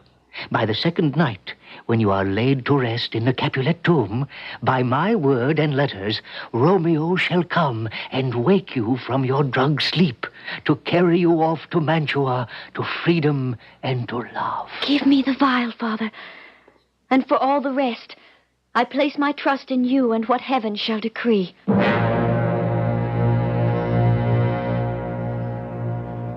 I am alone. And now it is the night. Come, precious liquid. Buy me my future. But what if this drug fails to work? Shall I be married tomorrow morning? Or suppose it should be poison which the friar, fearing to be dishonored for wedding me in secret, subtly administered to have me dead. What does it matter? It is my last, best hope that Romeo, with this draft, I come to you.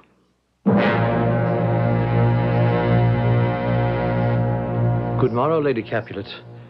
Is my bride ready to go to the church?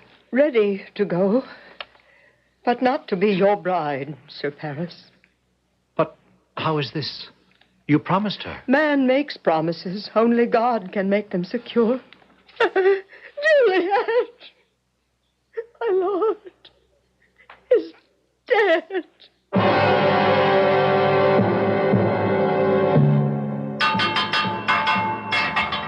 God have mercy. Would you break the door down? Aye, and kick the props from under heaven, Friar Lawrence. What's amiss, Benvolio? Has Romeo been here? Didn't you meet with him in Mantua? Having no safe conduct, the guard made me prisoner.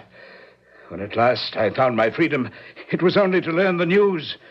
Juliet's death had reached Romeo in Mantua, and from that town he was already gone. Without my letter being delivered to him?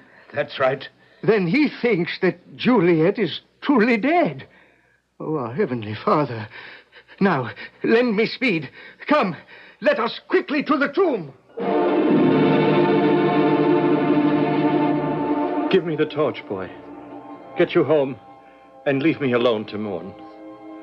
Oh, Juliet, with bridal flowers your canopy of dust and stones I strew, and nightly the death watch I keep shall be to haunt your grave and weep. What? What, boy? I thought I told you to go. Montague! Romeo, how dare you here? Sir Paris, friend of my dear friend, Mercutio, I have no quarrel with you. But I have with you. Banished. The murderer of my love's cousin, whose grief at Tybalt's death drove her to the grave. I care not for Tybalt, but at least I can revenge Juliet's death. I beg you, gentle youth, don't tempt a desperate man. I come armed here against only myself. Do you provoke me? Then have at you. Again, I beg. I seek no fight with you. But I with you. Murderer. Defend yourself. Oh, God, I'm slain. I die. So do we all. Poor fool. To make your own death. Oh, Juliet. Sweet, My love, how gently you sleep. Why are you still so fair? Soon I will be with you, for I come armed with some apothecary's potion, which in a second can send me from this world to yours. Eyes, look your last. Arms, take your last embrace. And lips, seal with a righteous kiss the bargain of death. Here's to my love. Oh, true apothecary, your drugs are quick. Thus, with a kiss, I die.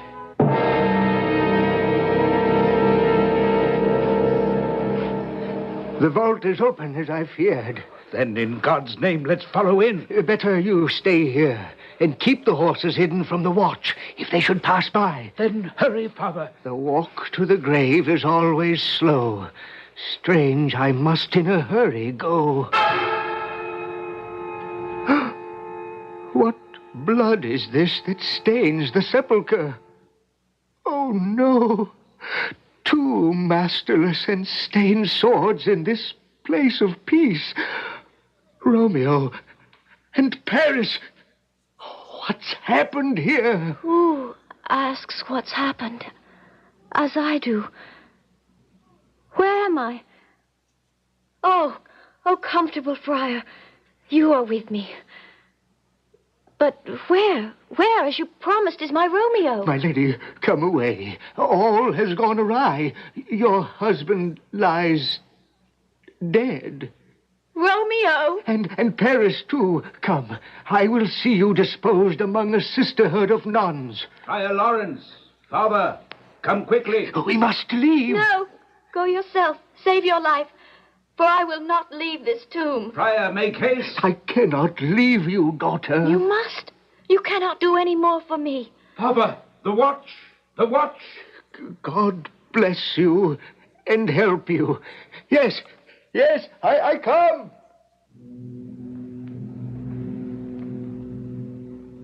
Romeo. My darling Romeo dead. What's in your hand? I see. A poison cup. That has been your end. Then let it be mine. Oh, selfish love, to drink and leave no friendly drop to help me follow you. Then let me kiss you. No poison lingers there, although your lips are warm. Then I must find some other way. Ah, now, oh, happy dagger from your breast. I'll give it better sheath.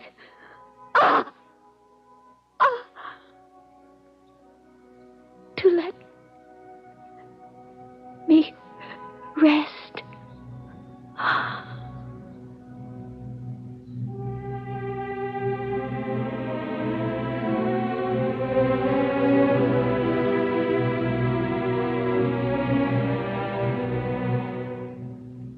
The sun is gone, and love is dead. And the dark shadow has marched inexorably to claim its tragic own.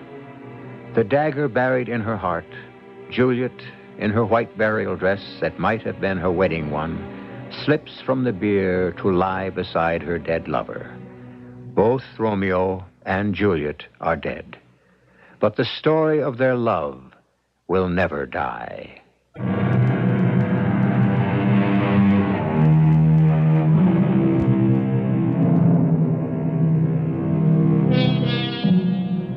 There is only this to say, beyond the final curtain for our lovers. History records that both Capulet and Montague, learning that their bitter hatred had condemned their children to a senseless death, came to their senses. And perhaps the most tragic picture of all is the sterile one of two bitter old men at last clasping hands and offering friendship. Too late. Our cast included Christopher Tabori, Morgan Fairchild, Joan Shea, Bob Caliban, Guy Sorrell, and Earl Hammond. The entire production was under the direction of Hyman Brown. And now, a preview of our next tale. Blood. Iago blood. Patience. Your mind may change. Never. Like the Pontic Sea, whose icy current, never ebbing, drives relentless through the Hellespont. Even so, my bloody thoughts will ne'er look back. Kneel with me now that I may take oath to those words. Within 3 days, I will hear you say that Cassio is not alive. My friend's already dead. Done for at your request. But let her live. Desdemona? Lewd minx. Damn her. I go now apart to study what swift means of death I can devise for that fair devil. Turn to our Mystery Theater for another adventure in the macabre. Until next time, pleasant dreams.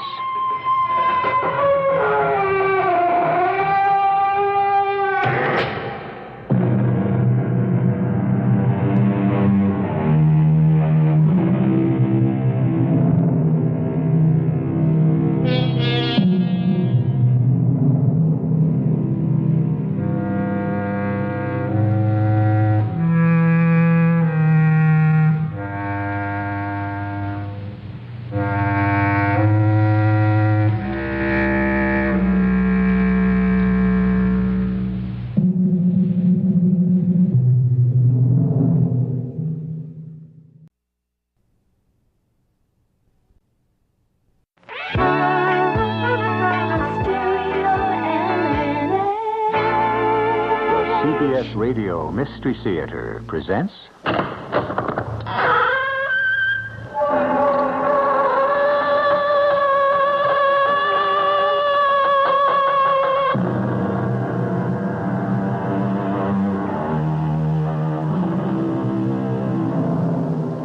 Come in. Welcome. I'm E.G. Marshall. What you see and what you believe are not always the same. Take the mysterious cults of mysticism, occultism, or spiritualism. Some people think such things are what they look like. Others say there is more to it. Some are drawn to it, others repulsed by it. The tale we're about to unfold concerns a man who thought belief in the unnatural showed a weakness of will, and it tells what happened to make him change his mind. Charlie, my boy, there is no such thing as a house that is haunted. I have stood at night below the cliffs on the beach, and I've seen all the windows suddenly light up, as though a ghost had lit a candle in each room. Well, Charlie, maybe someday I'll go have a look at it. Well, why not now? You're not afraid, are you?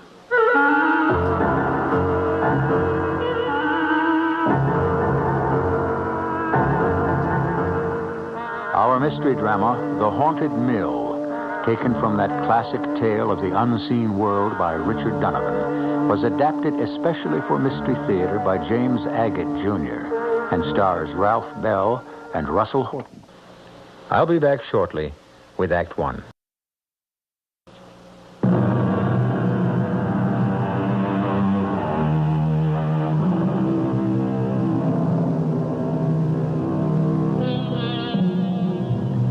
Doctors by nature are careful, cautious, scientific, and have inquiring minds.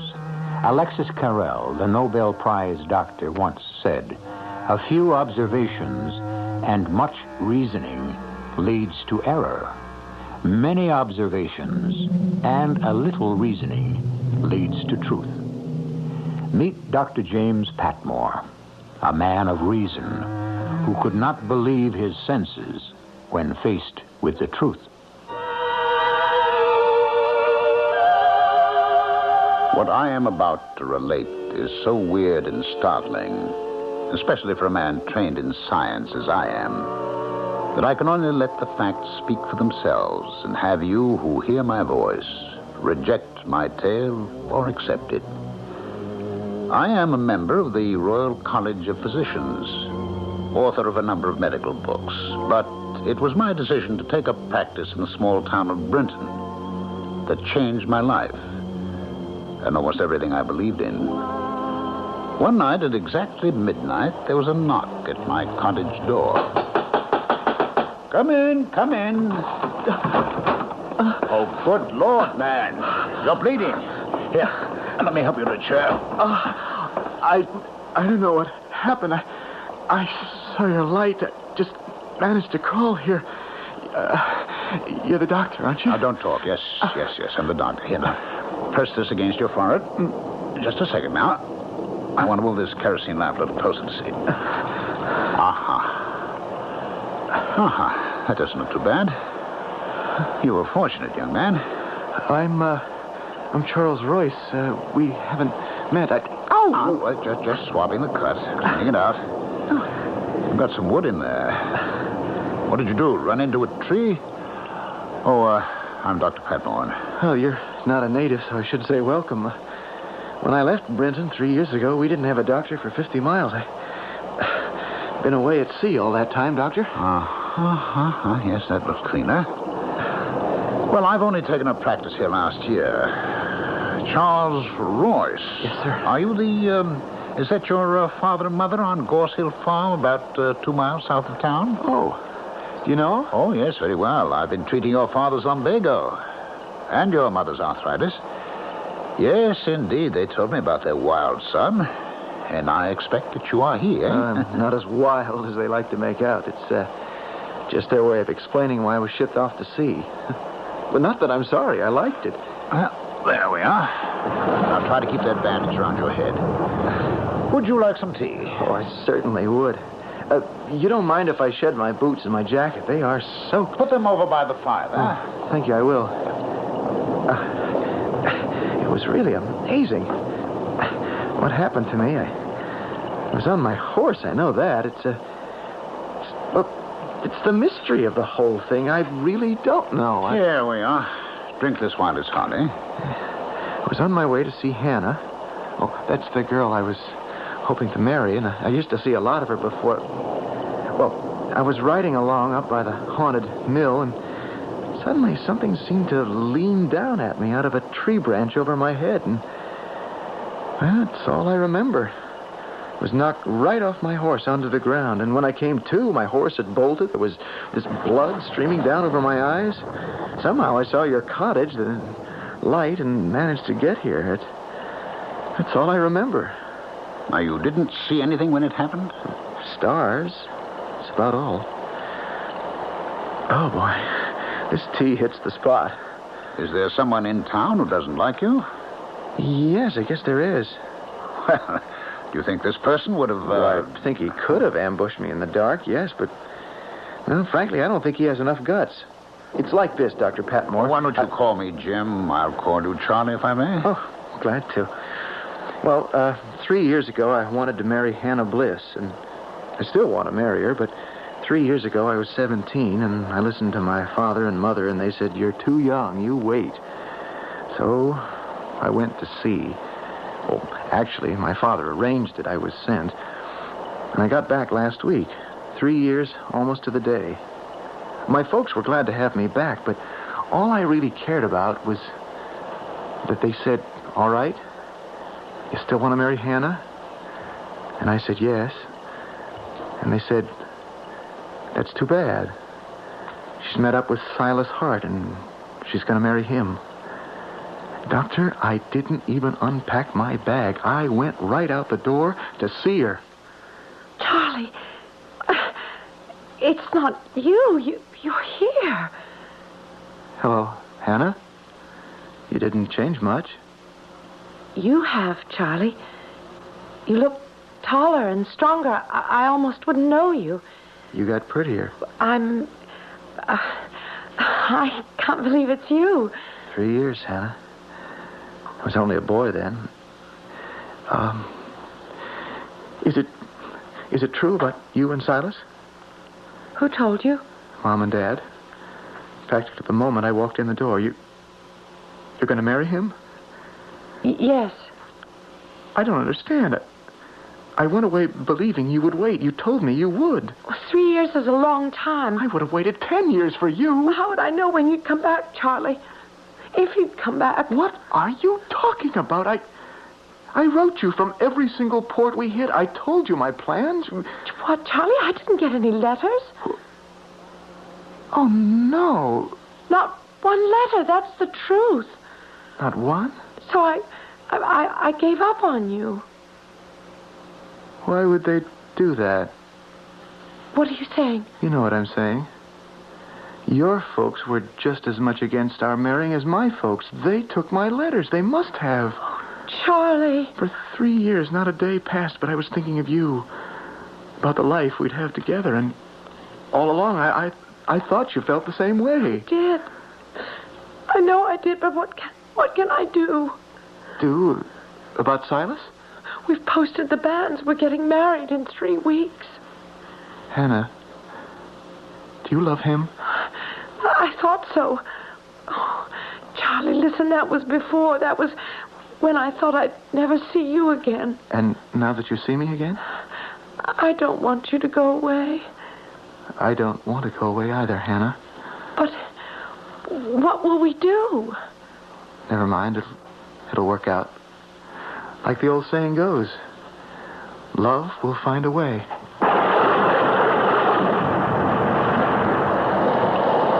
And did love find a way, Charles? Well, I guess it did, Doctor. Jim. Hannah and I have been seeing each other every day, every evening, that is, for the whole week. And tonight she was going to tell Silas she couldn't go through with the wedding. So now Silas knows, eh? Well, I think so, if he showed up there. He was supposed to see her at 8. I was on my way over about 10 to find out what happened, and that's when I got hit by whatever it was. Yeah, that's right. It was just as I was passing the haunted mill. I wonder... What is it? You wonder what? Maybe because I was so near the haunted mill, maybe that had something to do with it. How could it? You're new in town, Jim. That mill. Everyone here, we all know that place is haunted. Charlie, you were knocked down by something solid, something made of wood. Not by a ghost. Shouldn't have taken that mill road. Oh, come now, come. There's no such thing as a house that is haunted. Have you ever been there, Doctor? Hardly. I wouldn't waste my time. I don't know. Sometimes I've seen... Well, not lately, but when I was a boy... What have you seen? Oh, I have stood at night on the beach below the cliffs, and I have seen the windows suddenly all light up like a ghost had lit a candle in each room.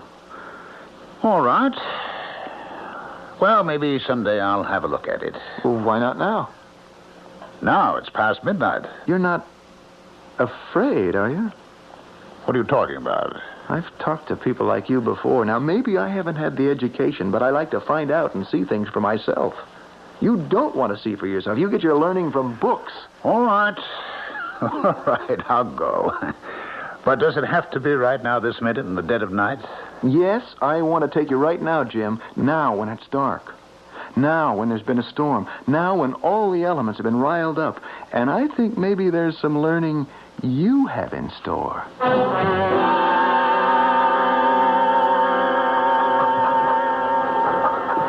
Tick, tick, tick, tick, tick, tick, tick, tick. Yeah, tick, tick, tick, tick, tick, tick. Yeah, tick, tick, tick. Morning, Hannah. Well, you're up early feeding the chickens. Charlie, where were you last night? I waited. Your head, what's happened to you? Oh, don't worry. It's a big bandage over a small cut. Oh, you had me so worried. Silas left at 9 o'clock, and I waited and waited, and there was that terrible storm, and you never came. Oh, not from choice, darling. I was riding by the haunted mill, and, well, something attacked me. I was on my way over to see you. What do you mean something attacked you? Knocked me right off my horse. This is Dr. Patmore's sorrel. He has two. I borrowed it till he could round up mine. It bolted and ran away. Are you all right? Well, of course I am. It's just a big bruise. Charlie, it's Silas. Oh, that's what I came to find out. How did he take it? What did you tell him? Oh, he was so fierce. I told him it was all a mistake, that I'd become engaged to him because I thought you were never coming back. He was like a hunted animal, backing away. I said that you and I were going to get married. And he cursed you and said how he wished you'd never come back, how he wished your ship had been sunk at sea. I made him stop. I couldn't listen anymore. No, don't worry. Silas won't do anything. Oh, it's not me I'm worried about. His eyes went so funny. And I remember when he said goodbye, he said, if I can't marry you, Hannah, nobody else will.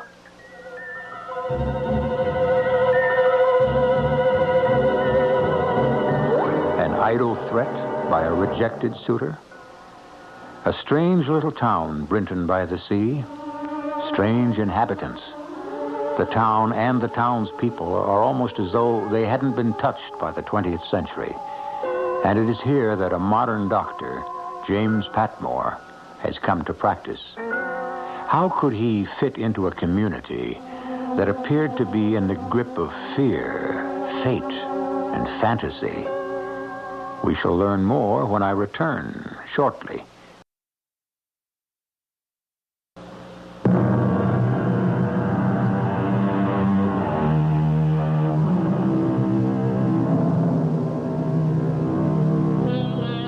For centuries, astrologists, psychics, numerologists, and others have tried to probe into the unexplainable mysteries. This is what Dr. Jim Patmore is faced with. Reconciling scientific fact with forbidden knowledge.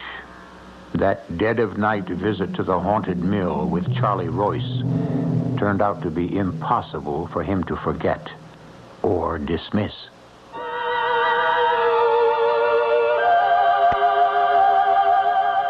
The haunted mill was forlorn and mournful looking, and in the clearing skies and moonlight, singularly weird.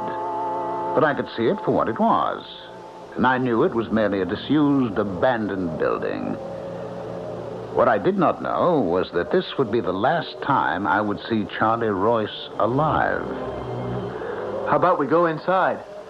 I'm just standing here waiting for the windows to light up. You are a disbelieving, stubborn man, aren't you? Now, come on, I'll push open this wooden bolt that fastens the door.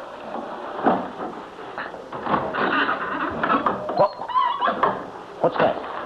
Bats. They nest here. Well, how do you like it? Homey? Oh, it doesn't frighten me. Shine your lantern higher, Jim. Did you ever see such large spiders making webs? Well, what else could you expect in an abandoned building? All right, Charlie, where's your ghost? I'm here. I'm waiting for some manifestation. Just settle down. Wait and see. Look up there. Well, all I can see is flying bats. No, I mean the roof has fallen in. I can see the moon. Charlie, I have seen roofs fallen in before. What I came here for are your apparitions. If there is nothing to see but bats and spiders... What was that? Something close to the front door. It's stuck. I can't get it open. Let me bring the lantern over. You see, there's no knob on this side. Jim, hold it a little lower. I want to take a look through the crack between the jamb and the door. Jim, the bolt is closed. The wooden bolt has been drawn across the door, locking us in here. See for yourself. Oh, great heavens, you're right. It's been bolted shut. Oh, someone's playing games with us. Or something. Oh, this is ridiculous. All right, whoever is out there, open up this door. Open it up, I say, at once. What's... Is that somebody? It isn't a person, Jim. I've heard that crazy laughter since the first time I came up here when I was 10. Oh, nonsense. That's just the wind. All right, you out there. Open this door. Now open it. Jim, the door will open in its own time. Believe me. Now just wait.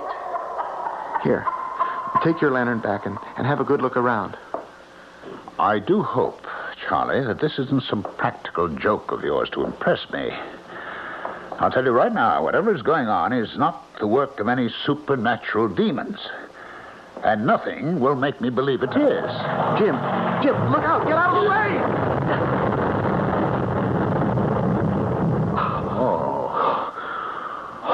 Oh, that was a close call. Oh, it's a miracle you weren't crushed. It just missed you by a hair. All right, I've had enough. I think it's time to go. Do you hear that? The bolt outside is opening itself. Oh, stop now. Do you see anyone out there? It opened of its own accord. What did I tell you? Those that haunt the mill are letting us go now. Well, you can believe that if you want to. Jim, I'll tell you something else that's strange, at least to me.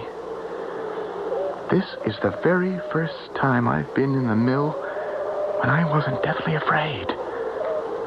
Everything that's happened tonight, I could almost foresee it. It didn't frighten me. Do you think that finally I've been accepted by the spirits who live here? Spirits? Frankly, Charlie, I don't know what to make of it, and I'm not going to pretend I do, but I can tell you this. I am sure there are physical reasons for everything that has happened here tonight. Physical, not metaphysical.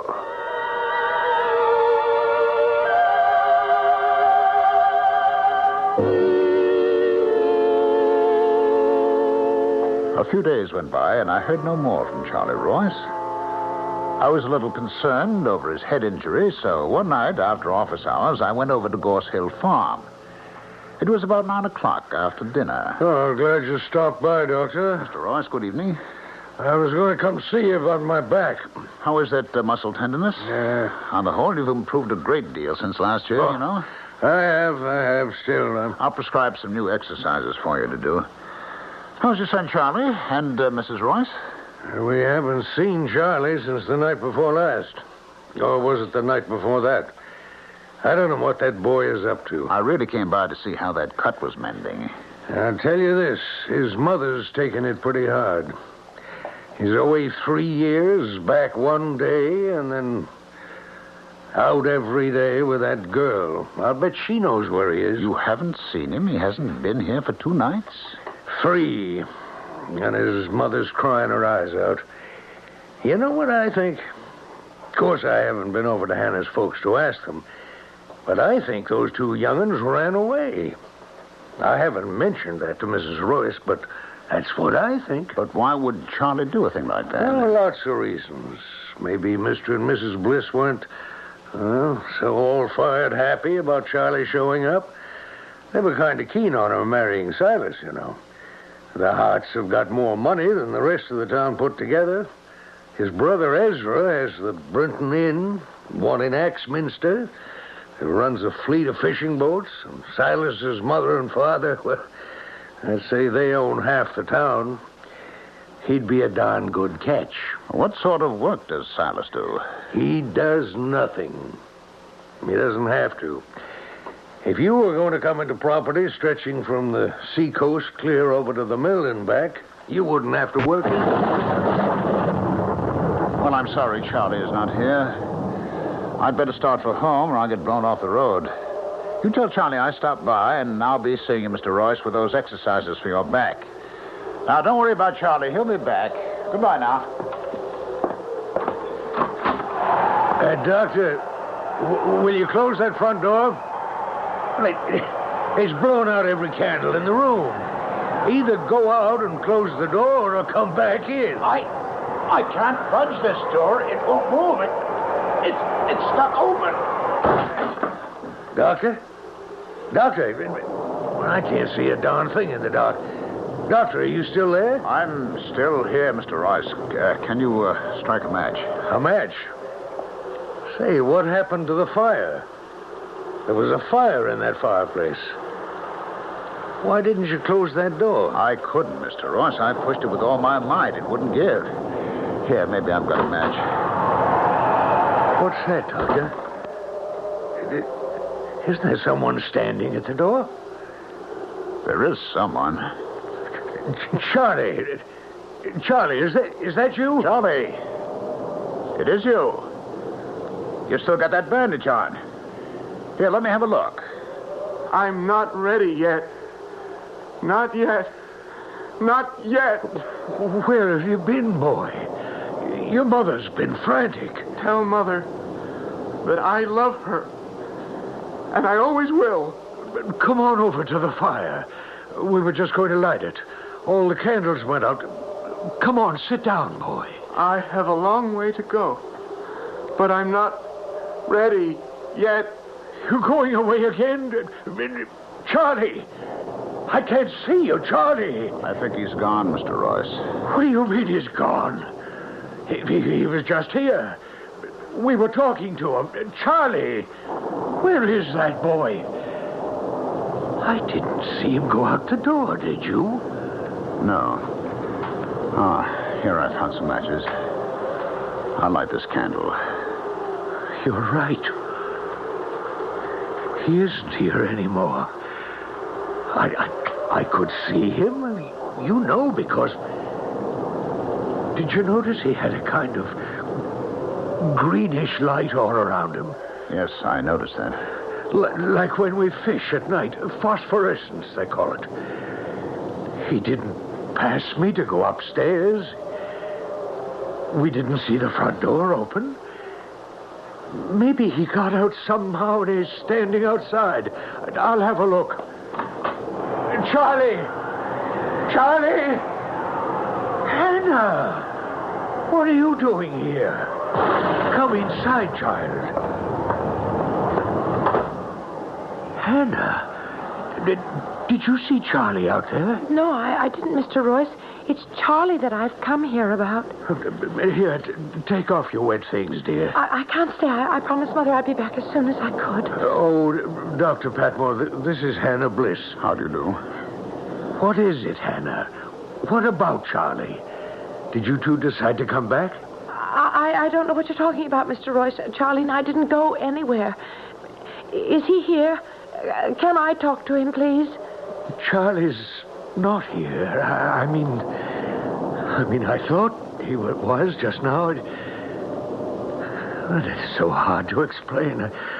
I thought he was with you. Hannah, these past few days, you mean to say that you have not seen Charlie? No, not for 3 days. What's the matter? What do you mean he was here just now? Why won't he come to see me? What have I done, Mr. Are you Royce? saying that you haven't seen him for 3 days? I haven't, no. The last time was the morning after I told Silas we couldn't get married. Charlie had an accident, his head. That afternoon we were going to the church, change the old bands and ask the priest to post new ones. I've been waiting and waiting and nearly going crazy, and then I thought maybe he'd decided he didn't want to marry me after all, so I put my pride in my pocket and came over here to find out, but you say he's not here. When will he be back? We don't know. Hannah, it's all right. I'm sure it's just a misunderstanding. He'll show up. Do you think he's all right? Oh, well, of course he is. Now, you trot back home, dear, before more parents get worried about their children. All right? Yes, sir, I will. And thank you, Dr. Patmore. And you, Mr. Royce. I'm sorry if I caused any trouble. I didn't mean to. I'll make Charlie a really good wife. I promise I will. Oh, of course you will. Now, go on home. Good night, Mr. Royce. Good night, Dr. Patmore. Good night. Hannah hasn't seen my boy in all these days either.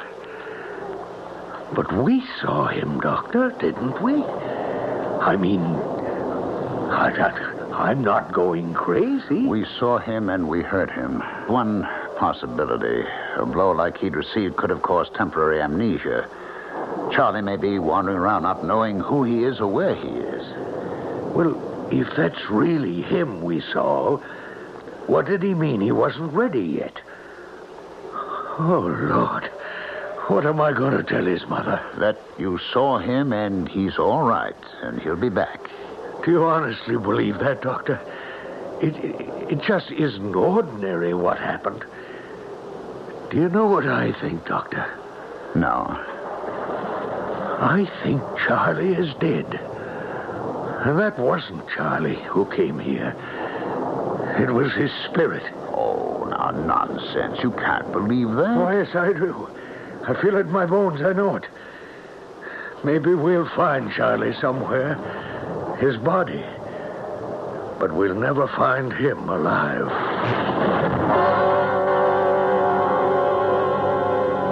Could they have seen the ghost of Charlie Royce and not his living body? To appear like that and disappear. What human can do that? Or were both the doctor and the boy's father hypnotized somehow? But why was Charlie's father so positive he would never again see his son alive? If there are answers to these mysterious happenings, let's hope we find them when I return shortly with Act 3.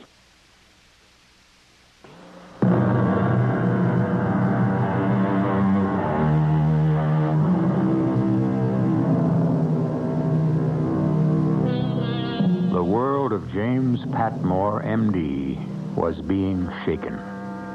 The science of cause and effect seemed no explanation of the mysterious occurrences in the little town of Brinton by the Sea. And if scientific deduction failed Dr. Patmore, his destiny was somewhat less than controllable. That concerned him deeply. He knew he could not let himself be frightened or feel fated. He had to find out.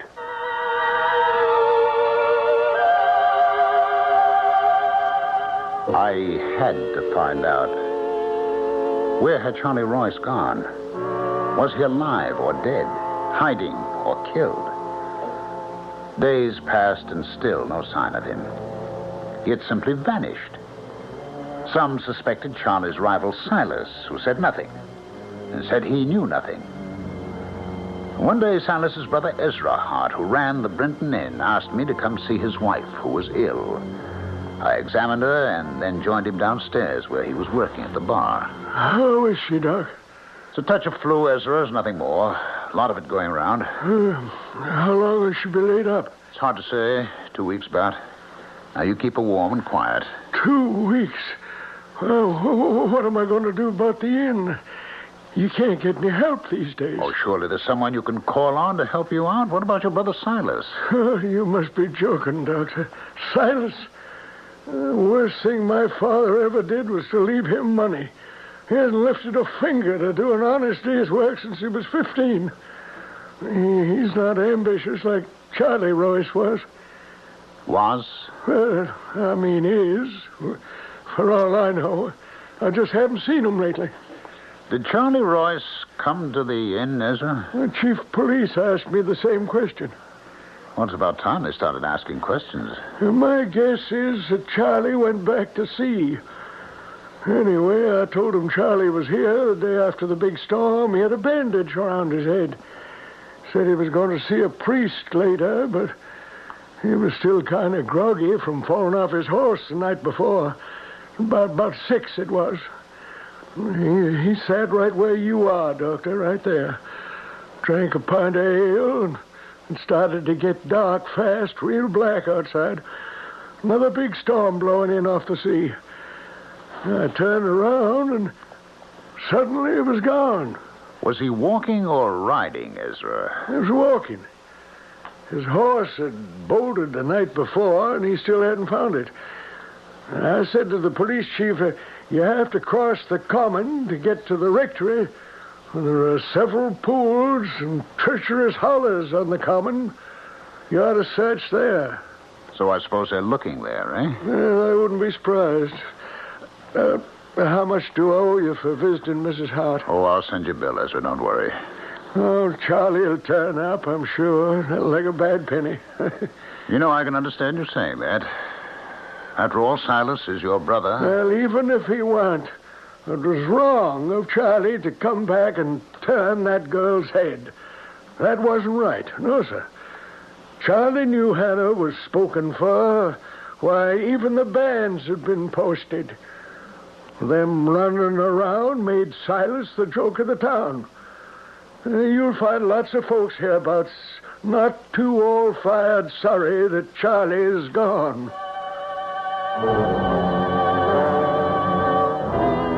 Charlie's disappearance lengthened into weeks, then months. Everyone for miles around had some theory. Finally, the police gave up their search. No one seemed to care anymore except his father and Hannah Bliss. Winter was upon us, roads almost impassable, but I had one patient I always managed to see, sick from disappointment and anxiety. A rather difficult illness to cure. The fourth time this week, Doctor. You're spoiling me. Oh, I had to pass this way anyway, Hannah. I had a visitor this morning. Someone I hadn't seen in a long time. Do you remember Silas Hart? Oh, yes, I certainly do. Where was your mother? She was out at the market, and Silas walked in the door. I hope he didn't upset you. I'm afraid he did. I've never seen him looking like that. Rings around his eyes, as if he hadn't slept for weeks. He said, "I've kept from seeing you as long as I could. I know you aren't well." What did he want, Hannah? He said, "Charlie's been gone a long time now. What about us?" And I said, "Charlie was gone for 3 years, and I didn't wait for him. This time I'm going to." And how long did he stay? About an hour. He said, "Couldn't we try to make it like it was before Charlie came back?" And I said to him, "No, Silas, I'm going to wait for him." And then he got up and went to the door and said, "Well, that may be, Hannah, but if it's Charlie you want, I think you're going to have to wait a long, long time."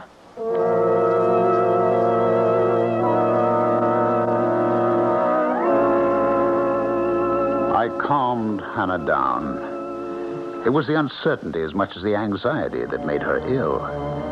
If only she could know what had happened to her fiancé, I felt that she could recover, even if the news was the worst. On the way home, late as it was, I could see the old mill. For some reason, I took the cliff road, the sea churning below me. Doctor! Dr. Padmore! Hello, Ezra. Doctor! What are you doing out there? Doctor, quick! Come and help me. What's the matter? Can you climb down these rocks to the beach with me? There's trouble. What is it? It's Silas. He came to the inn an hour ago, and he handed me the keys to his house, and he said, "Here, I won't be needing these anymore." Then he walked out. I ran out and asked people, and they said, "Try the cliff road." When I got here, Silas was standing out there on one of them rocks. I called to him. He didn't hear me. Then I saw you coming, Doctor, so I ran up to the road to get you. I don't see him. I don't see anybody. Silas! Silas! Where are you? Silas! Silas! Oh, it's that girl. I know it is. Silas! Come back! There's nobody out there, Ezra. Not a soul. The sea, the rocks, seagulls. Now, come along. There's nothing we can do here. I bet when you went up the road to get me, Silas went on home. Come on now. Stupid fool. Oh, for a girl to do that. Well, now, why are you so convinced that he's taken his life?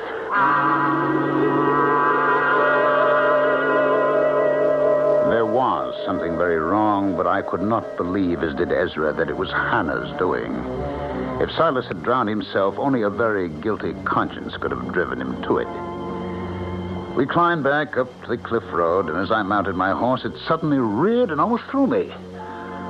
For up on the hill stood the old mill, every single window ablaze with light. It was there, I felt, that the key to unlock this mystery lay. The only one person I could trust was Charlie Royce's father, John. So I went to see him and persuaded him to hitch up his cart with his favorite horse, Princess, and accompany me to the haunted mill. I thought you said it was all superstition, Doctor. You didn't believe in all that. Mr. Royce, if your journey should result in nothing, will you keep the matter a secret? Certainly. But why? All my adult life, I have taken with a great grain of salt the possibility of anything unnatural happening in our very natural world. Well, then why are you going to the mill? One can always be wrong. Princess! Princess! What's gotten into you? She absolutely refuses to go on. Then stop it. Go on there. Come on. Oh, wait. I see what it is. Up in the road ahead. You see it, Mr. Royce? Good Lord. A body. A corpse. As if I can see right through it. It's got blood streaming out of its head. Lying there like that. Mr. Royce. Mr. Royce, we're neither of us imagining this, are we? Is it really there? I think it's Charlie. It glows, that greenish light, the same way Charlie was when he came to see us. It's gone. Well, I'm afraid Princess won't move a step. All right, tether your mare, Mr. Royce. The mill is hardly half a mile away. We'll each take a lantern. You mean walk it? Yes, now.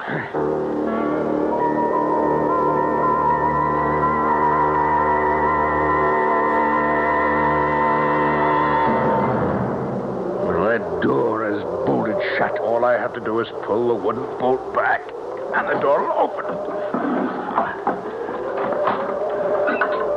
How did you know it could be opened? I've been here before with Charlie. Now, don't be frightened. The bats won't harm you. What's that? It's only this old mill laughing at us. Where do those steps lead? I've got to go up there. I have the same feeling, Mr. Royce, as if we were drawn up there. We have to go. All right. One step at a time. I'll go first. Hold your lantern high. You see, there's a closed trap door at the top there. I can't explain it, but I can't wait to get up these steps. John Royce was one step right behind me. I reached the top and slowly pushed open a trap door. As I did, I am absolutely certain that I heard a sigh.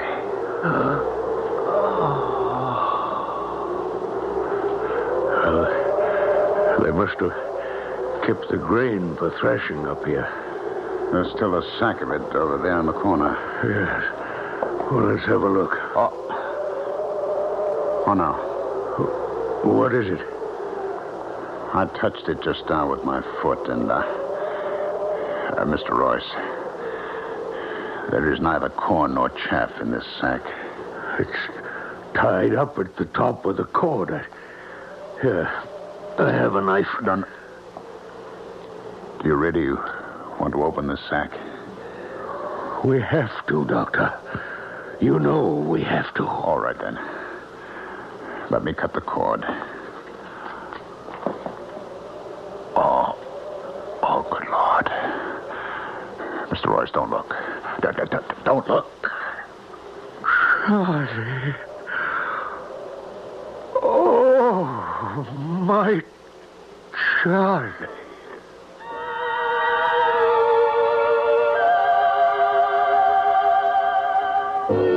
Yes, what was left of Charlie Royce. Murdered. A bullet hole in his skull. His throat cut. The coroner's verdict was murder by person or persons unknown. Whoever hid Charlie's body in the old mill knew that no one in this town would look there. I may have been wrong to doubt the spirit of that poor boy trying to tell us where to find his body. But was I wrong about Silas? Was it not guilt that impelled Silas to seek his own watery death? Who else had the motive?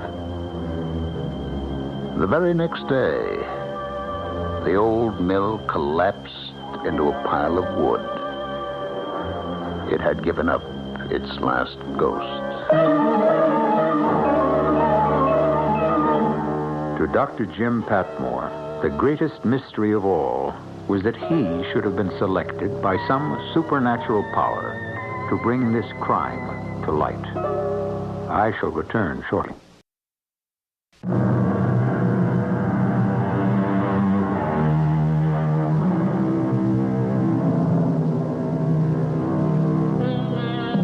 Those who make a study of the occult believe that anyone who has suffered a violent death cannot rest until that death has been avenged. That the spirit will keep reliving its final agony like a phonograph needle stuck in the last groove of a record. We trust fate will be kinder to you, and that you may never meet up with a homeless, tortured, wandering spirit. Our cast included Ralph Bell, Russell Horton, Patricia Elliott, and Court Benson. The entire production was under the direction of Hyman Brown. This is E.G. Marshall inviting you to return to our Mystery Theater for another adventure in the macabre. Until next time, pleasant dreams.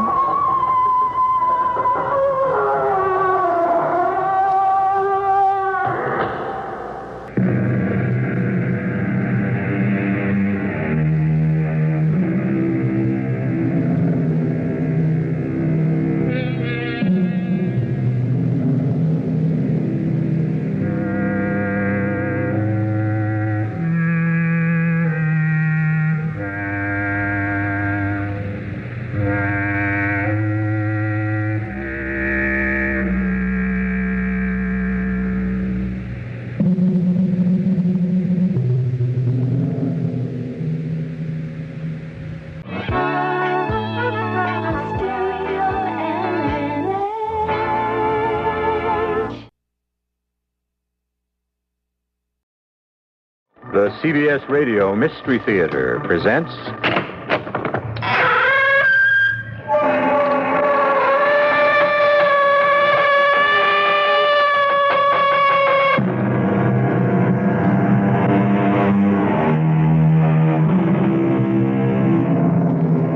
Come in. Welcome. I'm E.G. Marshall. William Shakespeare's place as a poet is secure for all the ages. Yes, sometimes his towering reputation tends to scare away ordinary people. Strangely enough, the very people he wrote for, whom he fondly called the groundlings, because to watch his plays, they swarmed to fill the floor of the theater where they had to stand. What drew them there? Plays of such fury, terror, excitement, suspense, and magic as the one you hear now. What did he say, Brutus? He was just playing with words, Caesar. I don't mean Cassius. I meant that voice I heard above the crowd. You didn't hear it, Brutus? No. Cassius? Nor I. Antony? Yes, I heard him. And his words? He said, Caesar, beware. Beware the Ides of March.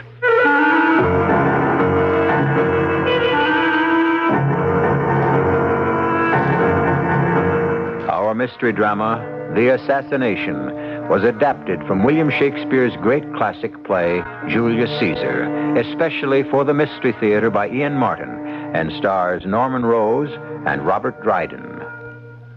It is sponsored in part by Buick Motor Division and Allied Van Lines. I'll be back shortly with Act One.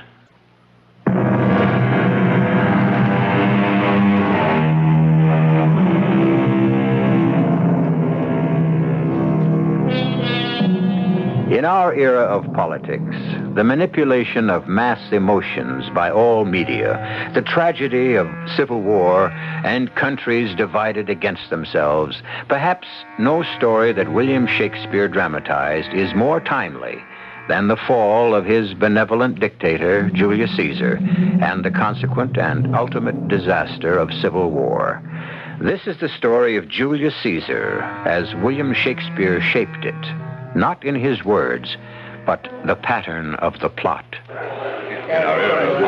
manipulation of I swear by the time we press through this crowd, the races will be over, Marcus Antony. The people gather wherever you go to show their love for you, great Caesar. I sometimes wish they were a little less faithful. No, I didn't mean that. Whatever love they have for me, I return to the citizens of Rome. To them, you are Rome. If that's true, then I am theirs. Even Calpurnia claims they come before her in my thoughts. The fate of any politician's wife. Am I not right, Brutus? Wouldn't Portia agree with me? You must ask my wife that yourself. For myself, I dare not. Oh, come now. You men are all the same. Oh, there you are wrong. Caesar stands head and shoulders above the rest of us. You see, you are no politician's wife. Ah? What am I, then? A statesman's wife. Or maybe more than that. What did you say, Cassius? I? Only agreeing with you, Brutus. What did he say? Cassius? Oh, he was just playing with words. I don't mean him. I meant that voice I heard above the crowd. The one who shouted at me. They all shout for you. This one could be heard above all the rest. A warning. You didn't hear it, Brutus? No. Cassius? Nor I. Antony? Yes, I heard him. And his words? He said, beware the Ides of March. That's what I heard. Was he a great, huge man with a beard streaked gray and piercing eyes? Yes, I think that one there. Oh, no. What frightens you, dear? I know him. A soothsayer. A man with second sight. Then we should take his first sight from him if he threatens Caesar. Oh, let's not spoil a festive day. Leave him with his dreams. Besides, he warns of tomorrow. And today, the races are waiting. Come, let us go. Caesar, you are not going to stir from the house tomorrow just the same. We shall see. Aren't you going to the course, Brutus? I'm not a gambling man like Antony or Caesar. Don't let me keep you, Cassius. No, I want to talk to you a moment, if I may. Why not? We are friends. I hope. Lately, I haven't been so sure, Brutus. Oh, why? Oh, somehow you seem to avoid my eyes when we meet, as if something lay between us. Does it show so openly? Yes. I can't believe it. Can you see your own face? Well, the eye doesn't see itself, except by reflection. It's too bad. What? That you have no mirrors that will reflect not only your face, but the thoughts and the man that lie behind it. What is that? I think you know. I'm afraid I do. They want to make Caesar king. And you want that no more than I do? Not from personal ambition. I have better reasons. What were you trying to tell me before you heard that shout? And what did you mean, except by reflection? That. Him. Caesar. Cassius, I don't know if I like what you seem to be trying to draw me into. Brutus, I must. Today, Julius Caesar administers the state. Tomorrow, he could rule it. And after that, what? Do we make him a god? Tell the truth. Isn't that what worries you? Yes. It should. I am trying to tell you that you are a greater man than Caesar, even myself. Ambition in you, Cassius, beyond all the triumphs you've already had as a soldier? I was born as free as Caesar as you were. And I mean to keep my freedom. I'm as good a man and better. Why, one day in full armor, he dared me to swim with him across the Tiber. I plunged straight in and he followed. But halfway across, he was crying out, "Help me, Cassius, I'm sinking." And I had to drag us both to shore. And now, suddenly, he is a god, and I have to kneel to him. Oh, now, Cassius, be fair. None of this has happened yet, and you may easily be starting at shadows. Yet, perhaps. But listen. On the square, some new honors being awarded him. Brutus, the man imagines himself a giant with the world at his feet. And small men like you and me are little better than slaves. The tide of the time. No. Men can be masters of their fates. The fault lies not in our stars, but in ourselves if we are slaves. Brutus and Caesar. Which name sounds better? Write them, say them, conjure with them. Brutus, you are as well loved and respected in Rome. What meat does Caesar eat that he is grown so great?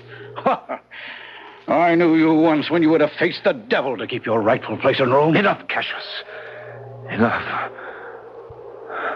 What you have said, you have said out of friendship. As much for our country as for you. I know that. And in fairness, I will admit what troubles you is heavy on my mind as well. I'm glad my words have shaken you even a little. Not half so much, perhaps, as the worship from the crowd. What have they offered him now? Shh, the race is over and he's coming. We'll take sour old Casca aside and find out. Caesar looks angry, and Calpurnia pale and worried. And all the rest, even Antony, look shaken. Well, no matter. Casca will tell us all. If you are one of us. Don't push me too hard, Cassius. I need time to reflect. Caesar, why? Why did you not accept? It was scarcely the most opportune moment. Damn my failing. Oh, you give too much of yourself. You need rest. Caesar, what is it? The strangest thought has crossed my mind. I think I would like to have around me only men who are fat and lazy and like to sleep. Cassius there has nothing but muscle on his bones. He's lean and looks hungry to me, like a wolf. Well, surely you have nothing to fear from him. He's a noble Roman and one of us. Perhaps. He never relaxes, cares little for music or plays or games as you and I do. He is what shall I say? A secret man. No. Maybe better. A private man. You don't trust Cassius? I get a sense that he is dangerous. I must get home to Calpurnia. Come on my right side to my good ear and tell me what you think of Cassius.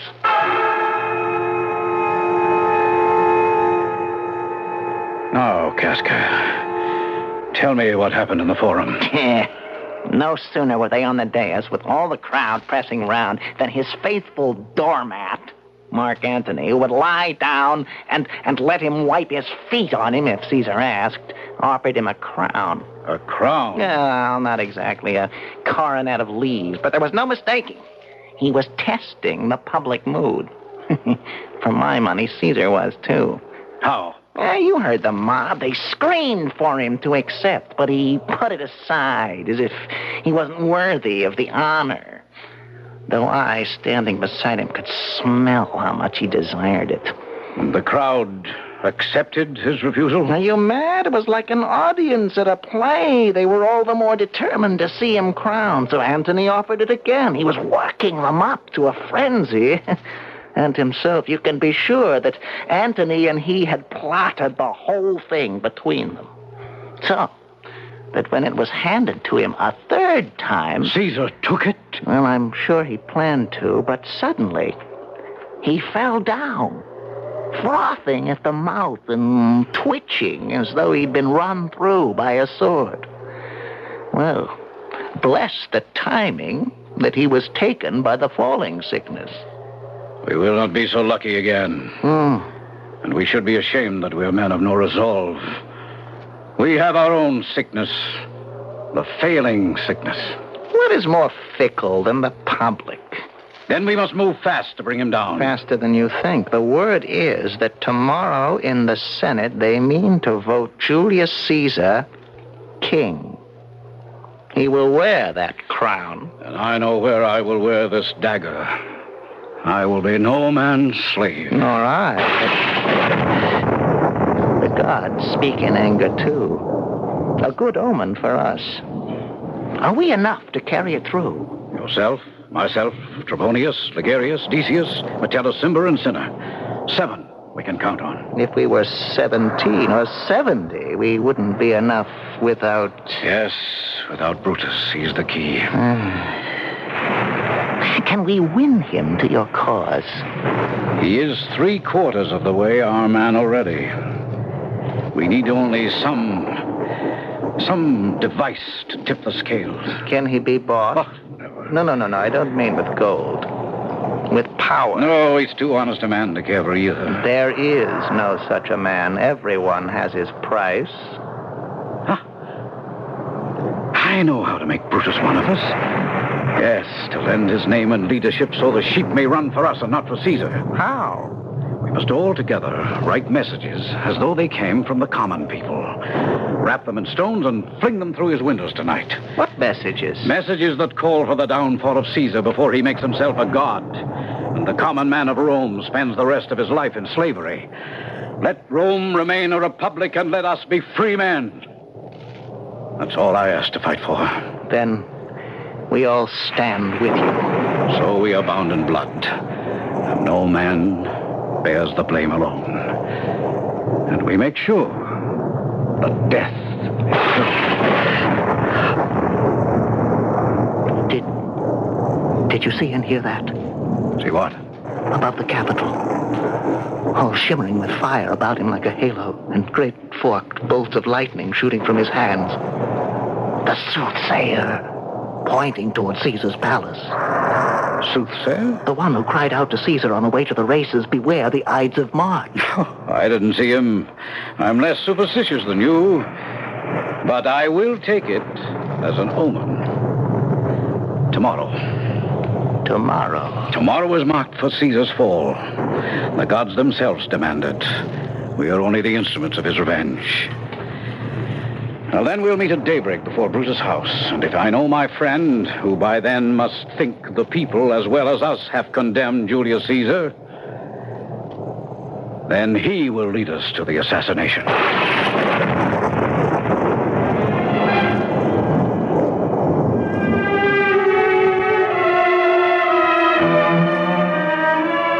Over 2,000 years ago, the world was as troubled as it is now. But what is desperately sad is that the struggle for power and the motives of the men who waged it have changed so little. I shall return shortly with Act 2.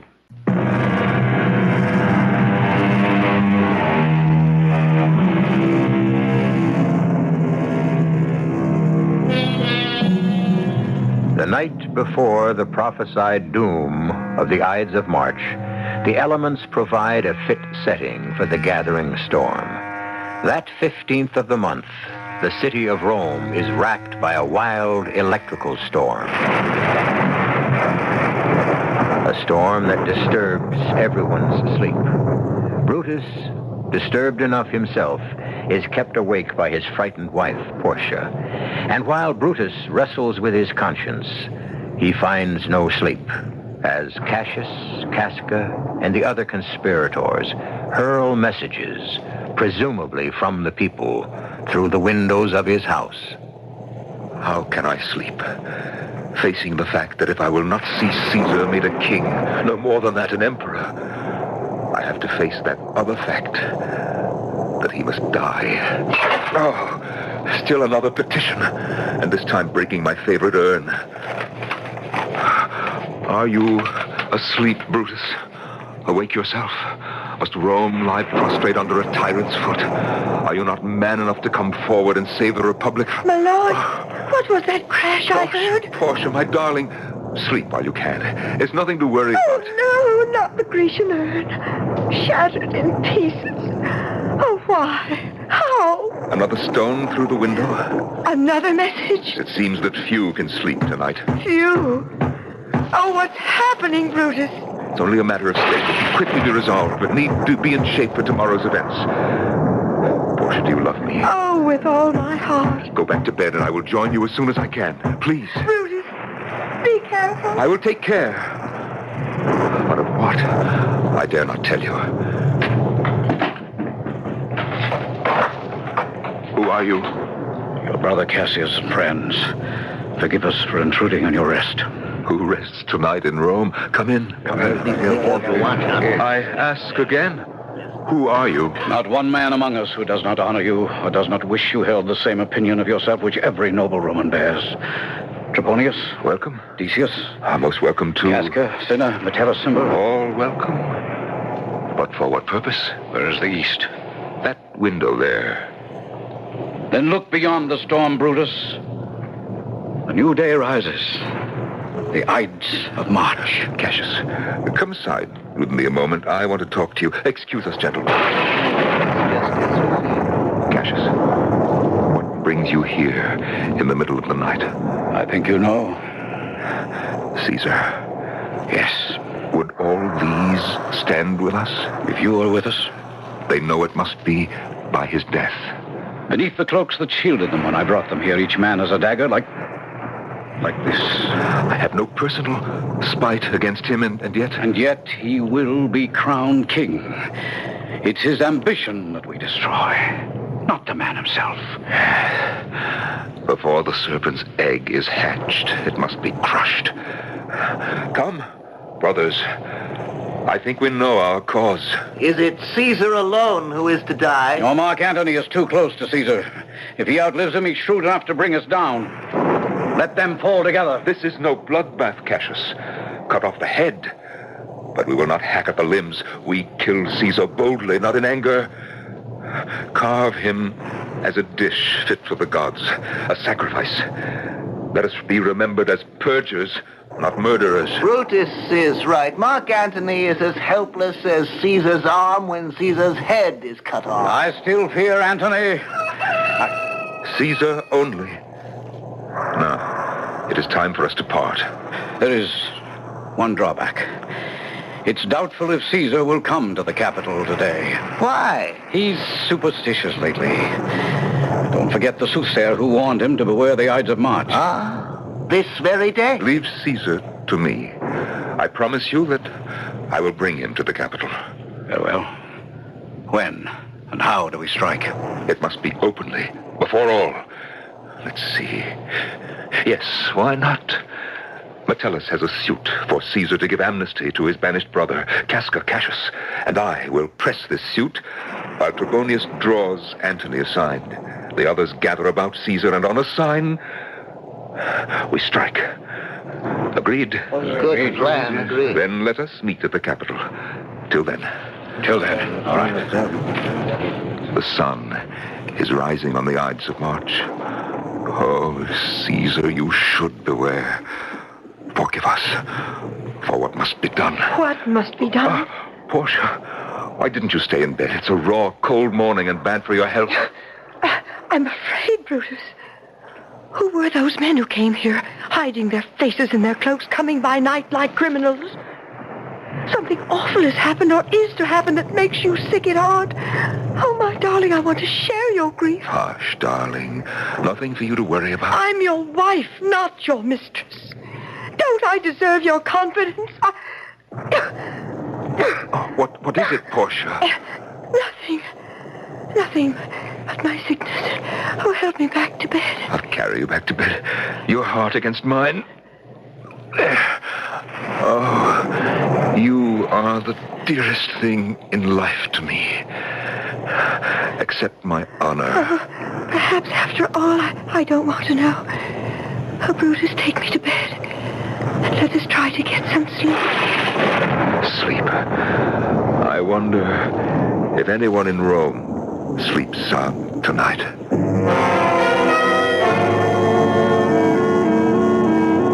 Good morning, Caesar. Brutus! What are you doing up so early on this miserable morning? I came to walk you to the Senate House. God, what a night this has been. My poor wife, racked by nightmares, crying out 3 times in her sleep, "Help, they're murdering Caesar!" In her sleep. At least she did better than I did. I found the thought of having my throat cut kept me uncomfortably awake. I'm not sure I should go to the capital today. Not go today, but... Caesar! Where are you? Forgive me a moment, Brutus. Calpurnia is calling me. Oh, may I wait? I want to talk to you further. By all means. I won't be long. Who's outside with you? Brutus. What is he doing here this hour of the morning? He came to walk with me to the Senate House. No, Caesar. You're not setting foot out of this house today. I must, Calpurnia. It is expected of me. My beloved, for your own sake. It has been a week of ill omens. My sleep has been one long nightmare, and I tell you, that man yesterday who warned you to beware, he made my blood run cold. Who can fly in the face of fate? If there are omens and predictions, there is much for the common man as Caesar. There are no comets in the skies when beggars die. The heavens light up only for the death of princes. And cowards die many times before their deaths. The valiant taste death only once. How can a man fear death, knowing that it cannot be avoided, and will come when it will come? If you have a heart, listen to me, my darling. Well, to please you then, I will stay home. Oh. Come, let us tell Brutus he can carry the message. Good morning, man. What, Caesar? You're not dressed. It's getting late. I am not going to the Capitol, Brutus. Will you tell the senators that I cannot come today? Perhaps I should say, dare not. No, both are false. Simply say, I will not. Brutus, say he is sick. No lies. Just tell them, Brutus, I will not come. I ask you to give me some reason to give them when they ask. Why not? It is my will. That is enough. He was warned to beware the Ides of March. By a rag picker who dreams of having second sight? If he had true insight, what he would have said was, all hail the Ides of March. For I must tell you now what the Senate is waiting to tell you itself. Today, you will be offered a crown and made our king. Let them make him king tomorrow. Calpurnia, you know these senators and their pride as well as I do. Can we be sure they will stay with their resolve if I must tell them how lightly Caesar prized the crown they offer? Oh, forgive me, Caesar, if I speak openly. Unless you do not want the crown. Not want it? My greatest ambition, the culmination of all my life. Come, Calpurnia, help me with my robe, for I must not keep Brutus or the Senate waiting.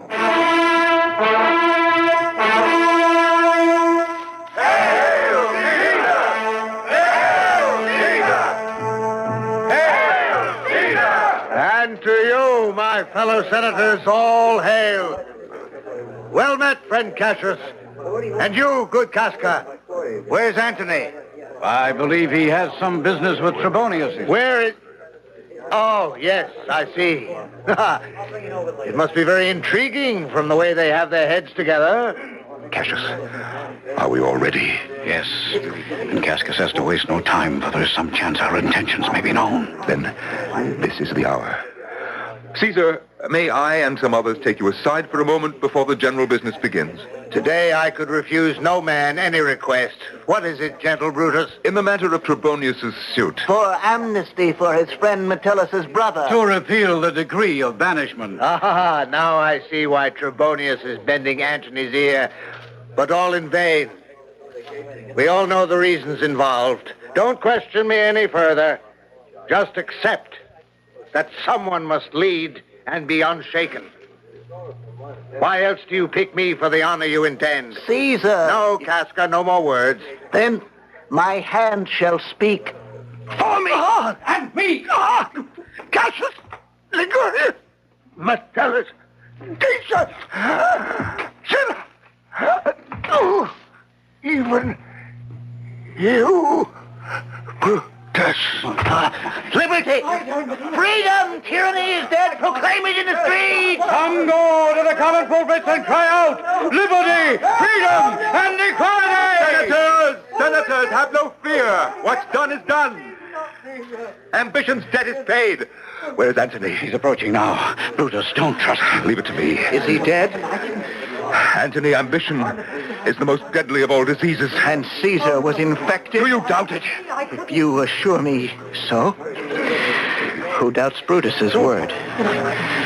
But he was my friend, let me say it openly. If you think that I bear the contagion too, then kill me now. Brutus. Our quarrel was with one man only, and his ambition.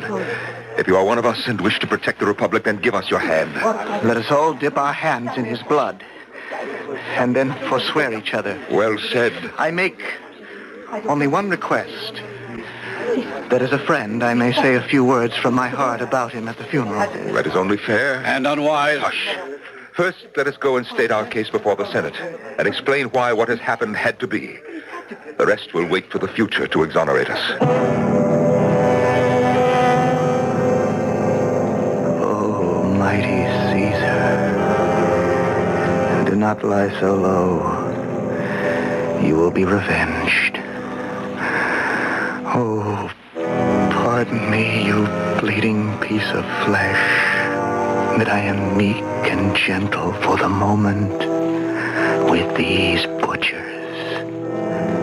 Our time will come when every knife wound in your body will open like a mouth and cry for justice. Cry more than that. Cry havoc and let loose the dogs of war!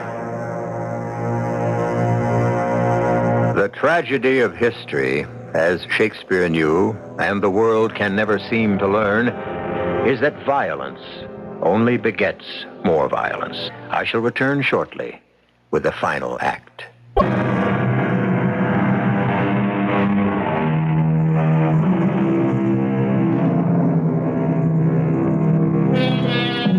Over 2,000 years ago, Julius Caesar was cut down in bleeding ribbons by a cabal of his fellow senators. Whatever Caesar's motives may have been, his death is fait accompli, and we are about to face the chaos of a country in disorder. It is the day of Caesar's funeral, and he lies in state in the Forum.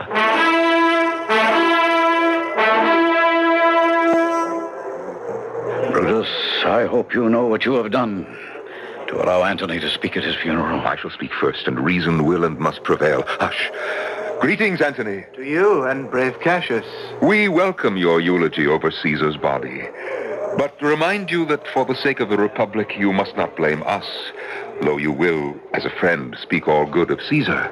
You may speak fair, Antony, but do not try to stir the passions of the crowd. Cassius, I am a soldier, not an orator. I only pay my respects to the dead. Well spoken. I can only hope my eulogy will do him justice.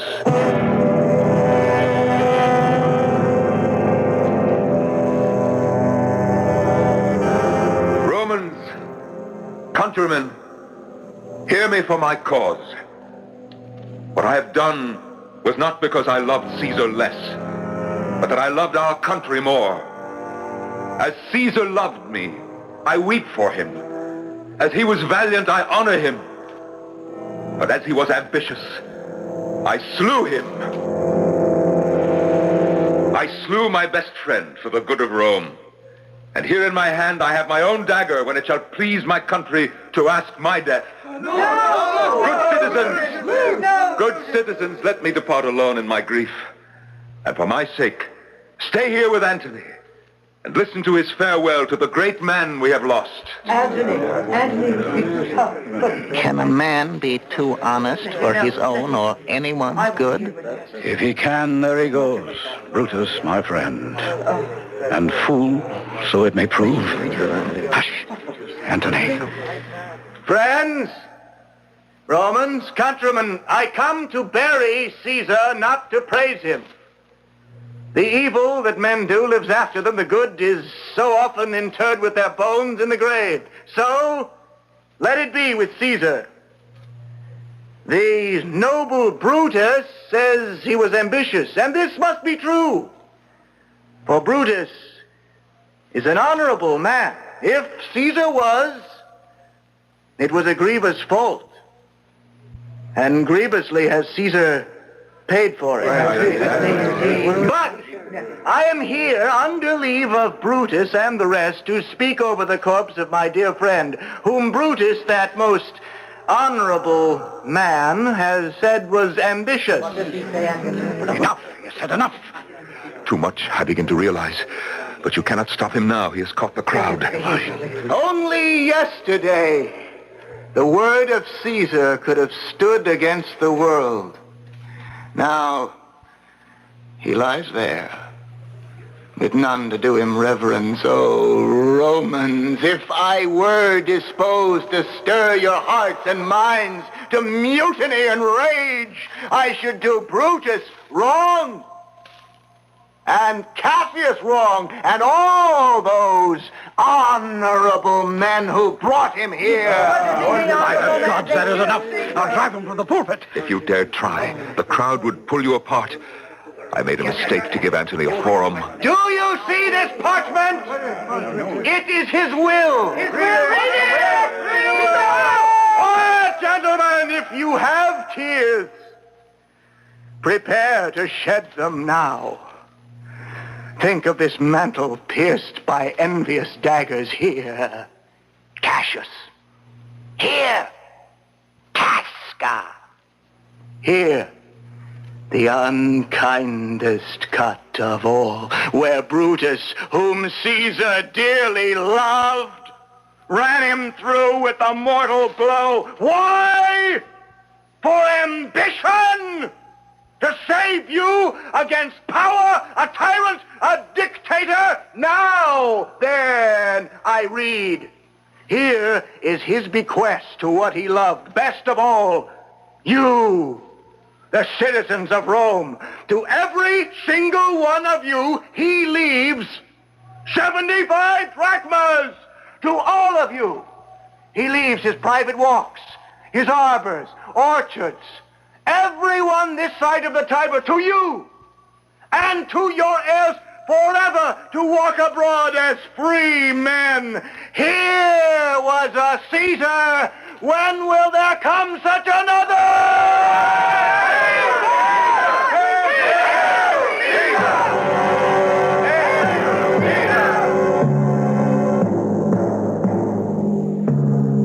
I knew we should have killed Antony, too. I was wrong. Not in what I did, but in what I did not do. Now our lives are in peril. What steps do we take? Antony will league himself with Caesar's nephew Octavius. And with all the city behind him, he has an army ready-made for the field. He has no talent to rule. His triumph is temporary. But strong enough this moment to present us with our heads. If we're wise, we will start at once to levy armies. For there will be civil war.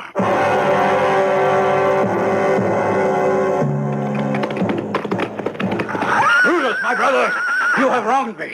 I do not wrong my enemies. How could I wrong a friend? You have condemned one of my men for taking bribes from the Sardinians. I have? In times like these, we cannot question every man's honesty if we have need of him. At any time, I can. And I tell you frankly, Cassius, that you yourself are accused of having an itching palm. My God, if you were not Brutus, I would run you through for that. Did we bleed Caesar for anything but the sake of justice? If we did it to enhance ourselves, to live by bribes, to dirty our hands for money, then by God, I would rather be some dog, my tail between my legs, baying at the moon. You call me dog? I won't take it. I'm a soldier older than yourself, abler than you in practice. You are not, Cassius. You expect me to take this? Aye, and more. When Caesar lived, he would not have dared move me like this. You wouldn't have dared tempt him like this. Don't count too much on friendship. You may drive me to do what I may be sorry for. You have done things you should be sorry for. I sent for gold to pay my legions, and you denied me. No, a misunderstanding. A fool brought my answer. If you believe me so false a friend, then here, take my dagger and strike as you did at Caesar. For now I know when you hated him most, you still loved him better than Cassius. Sheathe your dagger. Be angry when you will. Do what you will, and I shall pass it off with a laugh. Oh, Brutus, forgive me. Can you not remember I was born with my mother's temper? Then, if we quarrel again, I'll blame it on your mother. Come, give me your hand, old friend. And my heart. I have need of both. I never thought I would see you so angry. You find me sick of many griefs. Most of all, Portia is dead. How did I escape your killing me when I angered you so? How? What had I left her to live for? She saw the end more clearly than we. What end? That we die in battle. We are outnumbered and hemmed in. Well, Let us see that tomorrow. All things look better with a good night's sleep.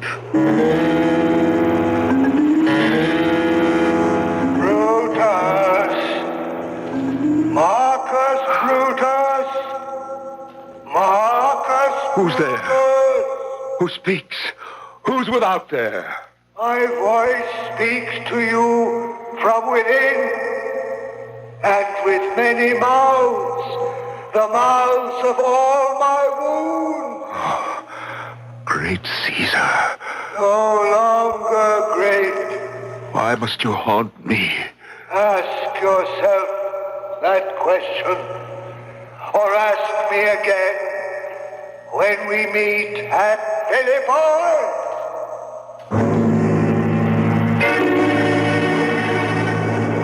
We must march on Philippi, Cassius. I don't agree. There is a tide in the affairs of men which, taken at the flood, leads on to fortune. We must sail with the tide or lose all. Or lose all sailing with the tide. This day, one way or another, will end what was started on the Ides of March. On to Philippi!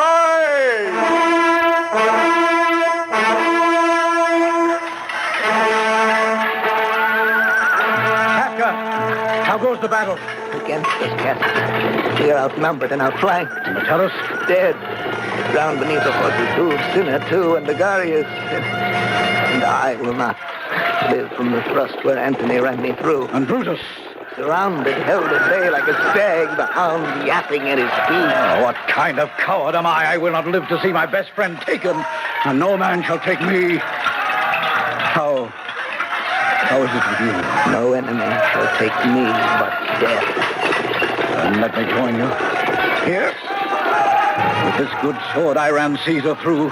Take it by the hilt. No, Casca. Yes, Casca. Would you have me live a slave when I can still die free? Now, my face is covered, guide the sword, and strike. Well, struck.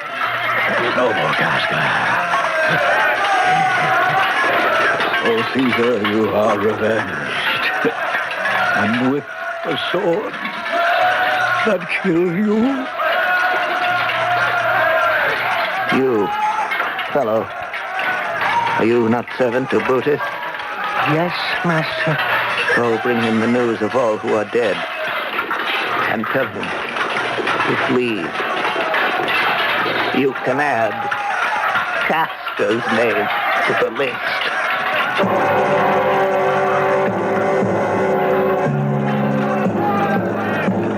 All gone, Strato. By your leave, sir. Ligarius, Decius, and Trebonius, too. Only I am left. I have learned too late that great ends never justify small means. Wait for me a moment. I have business in my tent. Marcus Brutus! Marcus Brutus! Is it you, Caesar? Yes. We meet again at Philippi, as you promised. Have you come for me? All the rest have fallen, as I did. Oh, forgive Caesar. Oh, Strato. Yes, my lord. Strato, by this paper here, I make you a free man. A life for a life. If you do me one last favor in exchange, hold my sword. Oh, no, my lord. Hold it. Steady and true, while I run upon it as you love me. I could not do it for less than love. Then, steady. Oh, my... Oh, Caesar. Now be still. I killed you, not with half so good a will.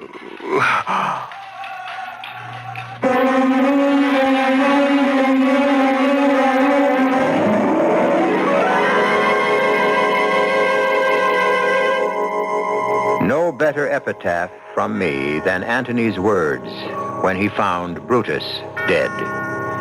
All the conspirators, save only he, did what they did in envy of great Caesar. This was the noblest Roman of them all. I shall be back shortly.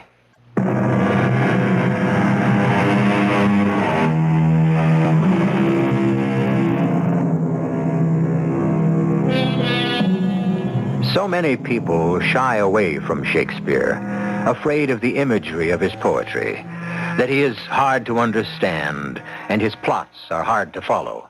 We hope now that you will find he wrote of men and women not so unlike you and me, except for the customs of their time, but flesh and blood, and as exciting as any tale we may have brought you on this series. Our cast included Norman Rose, Robert Dryden, Joan Shea, Russell Horton, and Ian Martin. The entire production was under the direction of Hyman Brown. And now, a preview of our next tale. If I were to let you go, you would kill yourself? Without hope, yes. Then listen to me close. Take this bottle and the liquid in it. Go home, be mercy seeming, and give consent to the wedding Thursday. Wednesday night, make sure you are alone, and drink this liquor which shall lull you to a drowsy state, which counterfeits death. For 2 days will you lie so. By the second night, when you are laid to rest in the Capulet tomb, by my word and letters, Romeo shall come and wake you from your drugged sleep, to carry you off to Mantua, to freedom and to love. Give me the vial, Father. And for all the rest, I place my trust in you and what heaven shall decree. Radio Mystery Theater was sponsored in part by Allied Van Lines and Buick Motor Division. This is E.G. Marshall inviting you to return to our Mystery Theater for another adventure in the macabre. Until next time, pleasant dreams.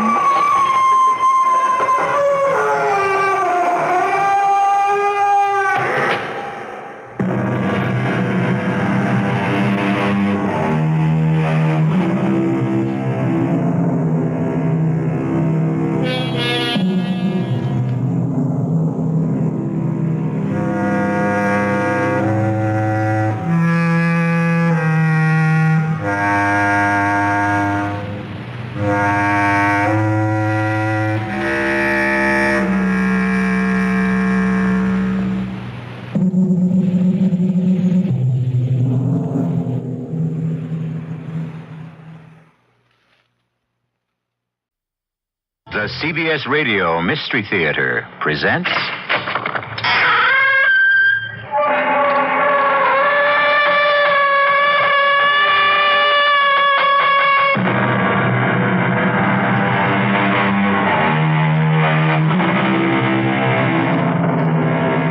Come in. Welcome. I'm E.G. Marshall. I have a strange and evil story for you. A story of intrigue and murder. A story of brilliant scheming and double-cross. And finally, a shocking surprise. Sound interesting? Philosophers have told us that the desire that remains in the human mind and heart, long after all other desires have turned to ashes, is the lust for money, for gold, for the power it gives. How do you do, sir? May I help you? I wish to arrange for a funeral. I see. This coffin is $5,000. Bigger, better, more expensive. Money is no object. No object. And for the funeral? Big. 20 cars, flowers, music. Oh, very good, sir. And now, may I ask the name of the deceased? Yes, you may ask. But he is not the deceased. Not the deceased? Not yet.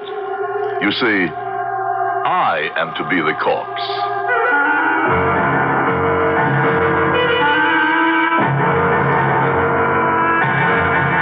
Our mystery drama, Goodbye Benjamin-Flack, was written especially for Mystery Theater by Sidney Sloan and stars Howard Da Silva. It is sponsored in part by Buick Motor Division.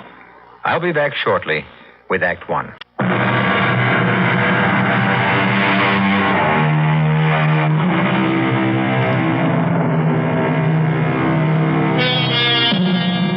Guthrie Flack took no pleasure in his luncheon meeting with his attorney, Ramsay Powell, at the expensive restaurant which had been his favorite eating place for many years. He wondered if they would still accept his signature on the check. He was stone broke, and everyone knew it. All his charge accounts had been canceled. His bank had warned him of the dire consequences of writing any more rubber checks. In short, Guthrie Flack had discovered that life was anything but pleasant. How different it had been, he thought, just a few short months before. He worked his way through the diners, ignoring the cold stare of the maître d', toward the table occupied by Ramsay Powell. Oh, there you are. Sit down, Guthrie. Sit down. Thanks, Ramsay. I'm sorry I'm late. Well, I thought you might not come at all. That had occurred to me. Rather unpleasant to have the welcome mat pulled out from under your feet. The look I got from the maître d' froze the blood in my veins. Well, you do owe them quite a tab. Over 4,000, isn't it? Over 5. They carried you for a long time. Well, when I had it, I spent a lot here. You spent a lot everywhere. I was going over your accounts this morning.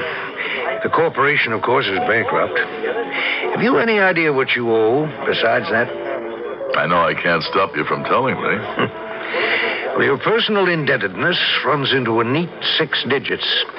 $105,074.31. That much, huh? And that doesn't include my fee.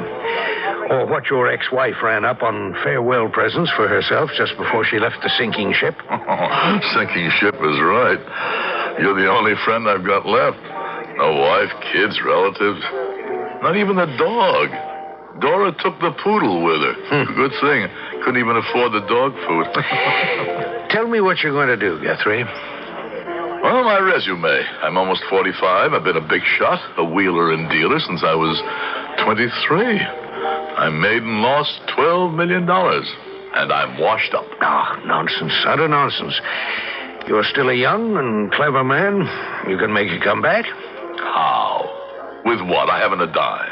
Oh, that reminds me. Now that the divorce is final, we'll have to change the beneficiary on that life insurance of yours. See, I forgot about that. $2 million, isn't it? Huh. Any cash value there? I've been paying the premium for years. Well, I checked into that for you. Let's see. I have the figures here with me. Yes. Cash value to you, $107,000 and some change. Just about bail me out of my debts. Well, it's too bad you can't collect on the policy as beneficiary. Yeah, $2 million. That'd give me the kind of stake I need to make a comeback. Well, stop dreaming. Oh, here comes the waiter to take our order.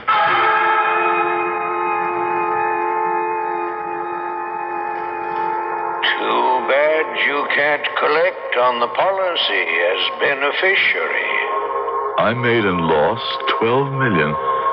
$12 million. $2 million to the beneficiary. $2 million. I would collect the money if I were dead.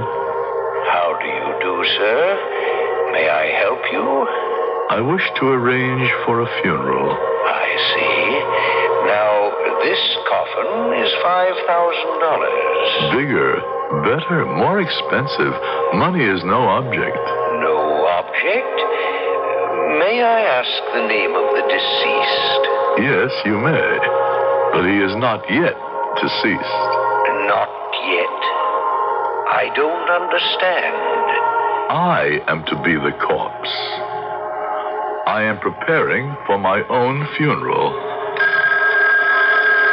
Preparing for my own funeral. Hello? Guthrie? Who is this? Guthrie, are you all right? This is Ramsay Powell. Oh, Ramsay.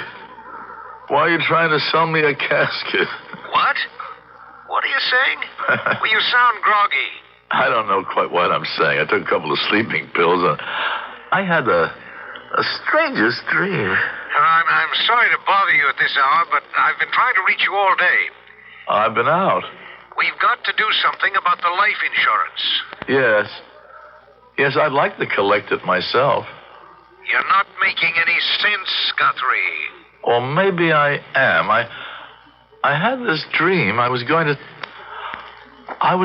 die. I was preparing for my own funeral. But don't you see, Ramsey? I can collect my own life insurance. I can be my own beneficiary.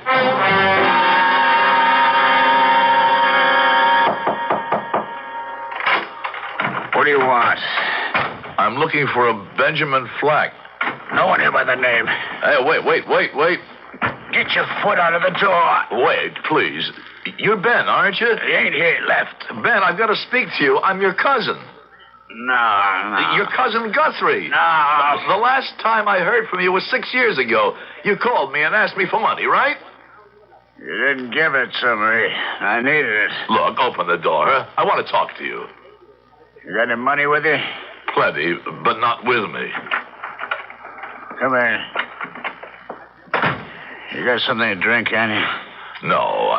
I'm dying for a drink. I got the shakes. I'll buy you what you want, but you got to listen first. I'll make it fast. How would you like to split $2 million? Are you crazy? I'm a wino, a drunk, a black sheep of the family, but I ain't a thief.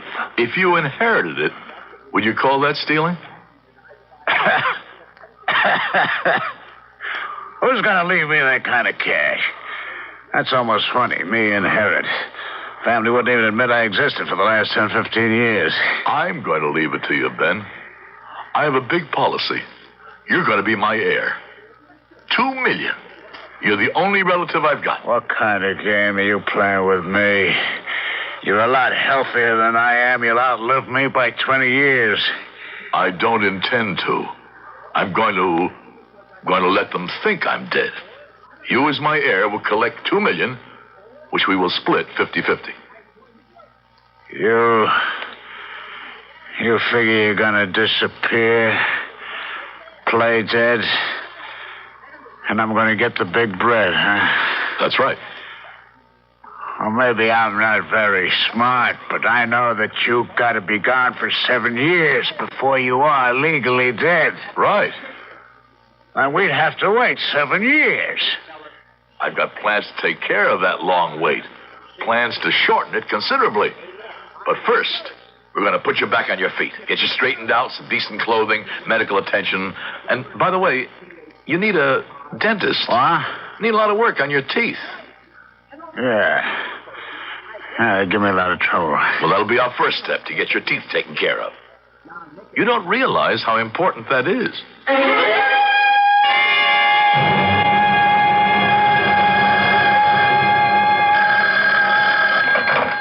Hello? Hello, Ramsey. Guthrie. Good Lord, where have you been? I've been trying to reach you. The phone at your apartment was cut off. I had to give up the apartment. Too much rent. Oh, well, where are you? I'm calling from Ferndale. I'm staying in the little shack in the woods. Oh, but that belongs to Dora. You gave it to her as an anniversary present the first year you were married. Well, Dora's in Europe. I have a key. She won't like that when she finds out. We won't be here when she gets back. We? My cousin Benjamin is staying with me here. I never knew you had a cousin. You said you had no relatives. Well, family didn't like to talk about it. Ben never brought much honor to the family name. I see. No, you don't see. I can tell by the way you said that you're puzzled. Well, as a matter of fact, I am, but having known you all these years, I've come to expect... The unexpected. Yes. Well, you said I needed a new beneficiary for my $2 million insurance policy. I have one. My cousin, Benjamin-Flack. I just signed the form, put it in the mail. Any objections? No, none. Just what have you got on your mind, Guthrie? On my mind? I don't understand. I think you do. I must warn you that fraud is a very serious crime. Just remember, Ramsey, you are my attorney, and the conversation between attorney and client is privileged, confidential, not to be repeated. What about the attorney's personal thoughts? I can't keep you from thinking, Ramsey, but your thinking had better not be put into words.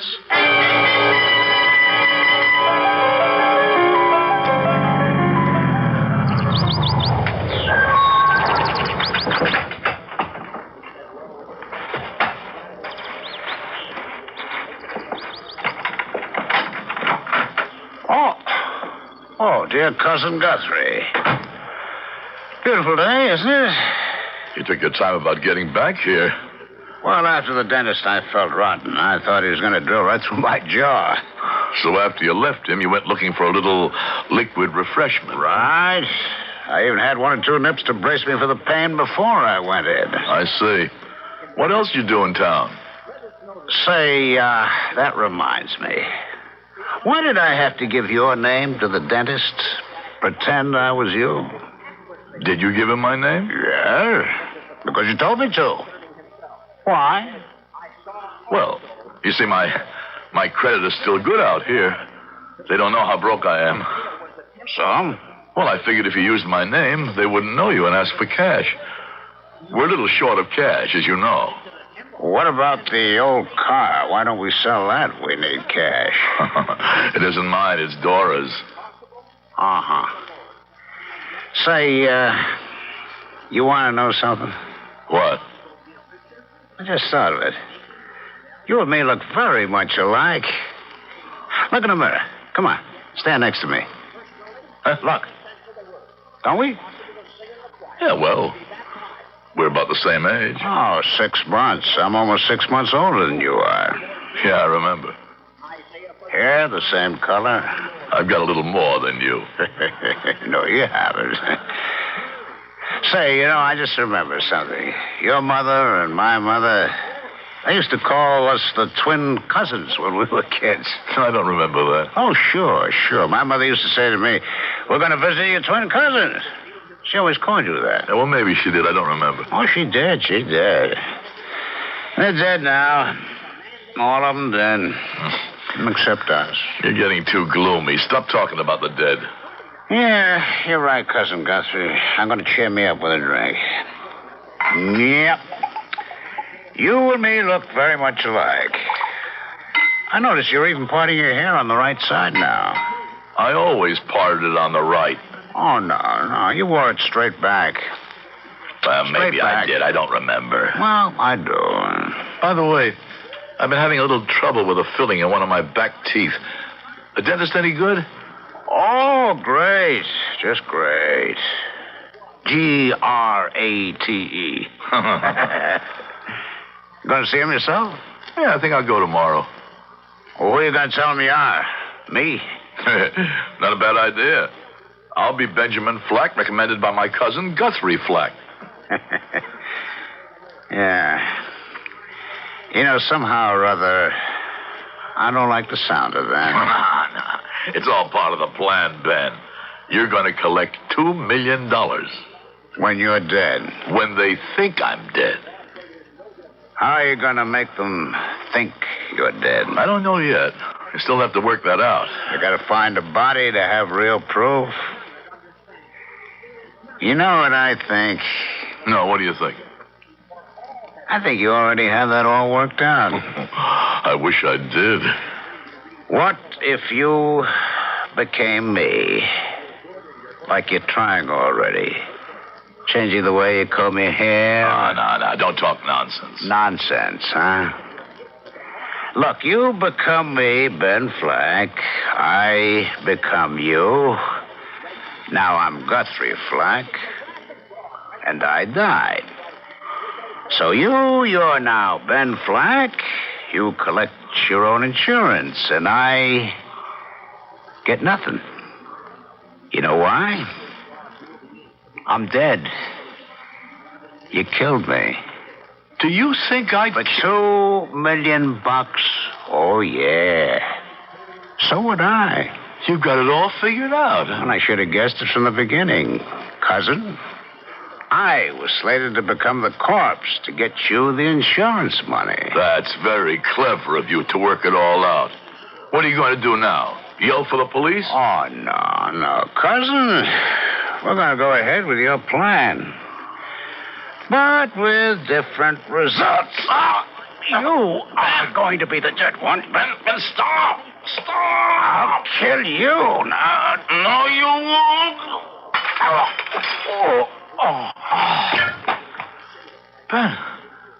Ben, good Lord.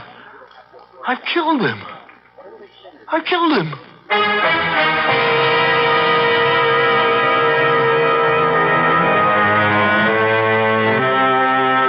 So Guthrie Flack's diabolic plan succeeded. The one item in his deliberations that had made him hesitate was now accomplished. He had to murder his cousin so he could assume his cousin's identity and collect his own insurance. But is the road ahead open and clear of all obstacles? What will Guthrie Flack discover when he tries to put his hands on his insurance money? I will return in a moment with Act Two.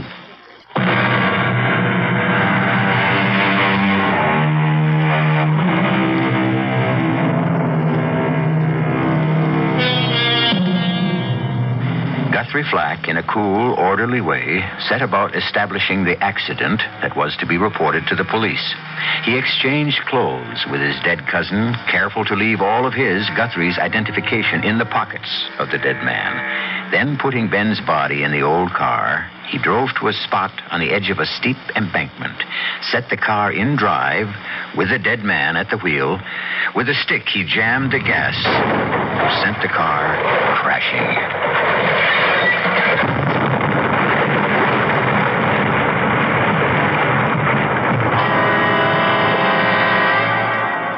Police? I just witnessed an accident.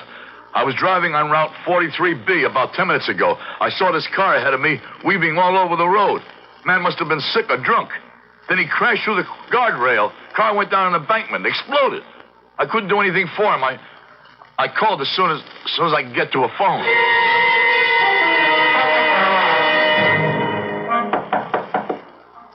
Just a minute. Police. Anything wrong, officer? Well, there's been a bad accident. A man killed. The car was traced... Killed? Burned in the crash. We were able to find some identification. Do you know a Guthrie Flack? Guthrie? He's my cousin. Your name? Benjamin-Flack. I was staying with him here. I see. Well, would you mind coming with me to make identification? No. So soon as I get my clothes on here, I've been asleep.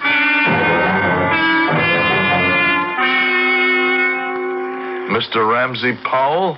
Yes. Come in, Mr. Flack. Benjamin Flack. Sit down. Sit down, Mr. Flack. Pardon me for staring. You look so much like your late cousin. Yeah. We used to be called the twin cousins. Actually, I'm somewhat older than my cousin was. Unbelievable. You're so much like him. Oh, yeah? You wrote that you wanted to see me, Mr. Ramsey. Powell. My first name is Ramsey. Oh. Yes, I am the executor of your late cousin's estate. You're his only heir. Estate? I thought he was broke. That's what he told me. He said he lost everything and he owed money. That is correct. His estate owes over $100,000. I sure don't want to inherit his debts. So if you don't mind, I'll be going. Well, there is an insurance policy. You are the beneficiary. Oh, how much? $2 million. $2 million? My congratulations. You're a very lucky man, Benjamin Flack.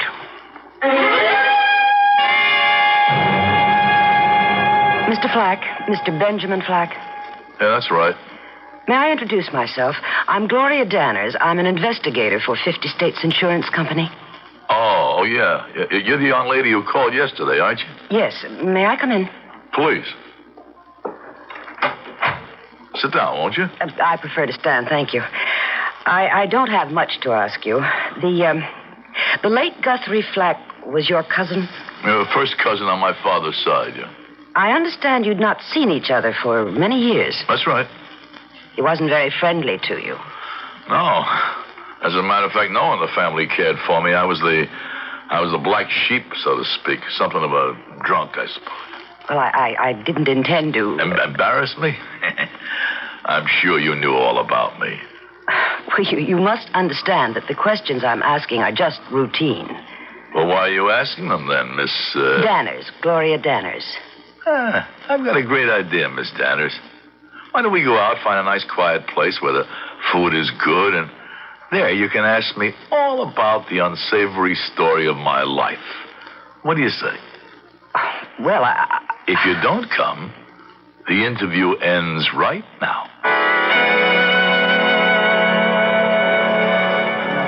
Well, now that we've ordered our dinner, I'll give you just 30 seconds to ask me the rest of your routine questions. 30 seconds? Did I show you the list requested by the company? No, and don't do it now and spoil my appetite. You must answer them, Mr. Flack. You want to collect the money, don't you? Very badly. I'm tired of rubbing a nickel and a dime together in my pocket. Perhaps it was a mistake taking me to a place like this. It must be very expensive. I had a little money stashed away, hidden from my creditors, I mean. Creditors? Well, everyone has creditors, especially heavy drinkers like me. I think your drinking is quite moderate, Mr. Flack. One cocktail since we've been here? Well, I've decided that since I'm going to be a very rich man, I'd stop trying to ruin my liver. Oh? Well, now that I have something to live for. The inheritance? Yeah. Any question? Am I not getting it? No, none that I can think of. But if you didn't get it... Why should I not get it? My cousin Guthrie died. I was his beneficiary, so his insurance goes to me. No, you misunderstand. I was merely asking, what would happen to you if you didn't get it? Happen? It would be the end of the world for me, Mrs. Danners. My married name isn't Danners, Mr. Flack. I took my maiden name back. Oh. Well, I've got a good idea now how we can avoid the formality of this insurance business of yours. My name is Benjamin. My friends call me Ben. According to your card, your name is Gloria. May I call you that? Of course, Ben. Well, come in, Mr. Flack. Sit down, won't you? Sure, Ramsey. I mean, Mr. Powell. Confusing when you got a name like that. First name and last name sounding like the last name. You know what I mean? Yes. Common mistake. You may call me Ramsey if you like. Your late cousin Guthrie did. You worked for... you know Guthrie for quite a while, huh? Period of over 20 years. He was more than a client to me. I thought of him as my friend. Yeah, I can imagine. I miss him, Mr. Flack. Your cousin was a very interesting man with a very exciting imagination. Yeah? I didn't know him too well when he was way up there. I only got to know him the last few weeks of his life. Do you know why he sought you out, Mr. Flack? No. I hadn't seen him for 5-6 years, and then... Please. Why don't we drop all this nonsense? This play acting, Guthrie? What? What'd you call me? I called you Guthrie. Oh, yeah. We do look alike, huh? Yes, I know. Twin cousins. Well, let's drop all that, Guthrie. You told me too much about your plans to think you can fool me now. I don't understand you, Mr. Powell. I think I'll go now. Very well, if you're intent on continuing this charade. A good day, Mr. Powell. Wait. Shut that door unless you want my secretary to hear what I'm going to say. Go on. I want you to know that the insurance company is not going to be too easy to manage. $2 million is a lot of money. They're not going to hand over that kind of money without an investigation in depth. Well? They've had an autopsy performed on the body of the victim. What did they find? Not very much. When the car crashed over the embankment and burned, most identifiable characteristics of the dead man were obliterated. Then they can't prove who the dead man was. They have one solid proof. Only the man's teeth gave any clue to his identity. Don't you think that fortunate? And it was Guthrie Flack. It was Guthrie Flack. Or so the dentist who had worked on the victim just the day before the accident testified at the coroner's inquest. Well? I don't believe the dentist was correct. You think he was bought off? No, I think he was deceived by a very clever man. You. Mr. Powell, I'm doing my best to control my temper and answer your accusations. First, I would like to point out that Guthrie owed you a considerable amount of money, right? Yes. What's that got to do with the question in hand? A great deal. If I am really Guthrie, then the dead man is Ben. Do you follow? Go on. Guthrie, if he is alive, has no market value. He's broke. He owes over $100,000, right? That's correct. I am Benjamin-Flack, Mr. Powell.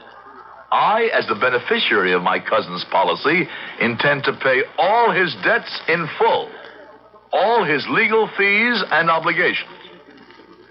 Is this in the nature of a bribe? Just a statement of my intentions, Mr. Powell. Yes. I'm an old man. I've done very well in my profession. I don't need any more money. I have no use for it. If you think you can influence me... Damn it, Powell. I'm still young. I want to live. I want the things money can buy, and I want the money. And no one is going to stop me. It's truly amazing, Mr. Flack. What is? The way you resemble the late Guthrie Flack. You've even taken over his manner, his drive, his arrogance, his ego. If you are in truth Benjamin Flack, there's been the most incredible transference of character. And what are you going to do, Mr. Powell? I don't quite know. I shall have to take the matter up with my conscience. I would advise you to do the same.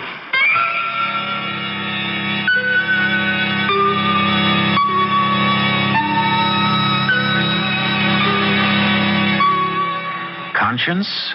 Does a man like Guthrie Flack have a conscience? There can be no doubt in his mind that Ramsey Powell sees through the deception. What does a man in his dilemma do? Does he confess? Does he run? Be assured, Guthrie will not confess, and he will not run. It isn't in his nature to surrender. I'll be back in a moment with Act 3.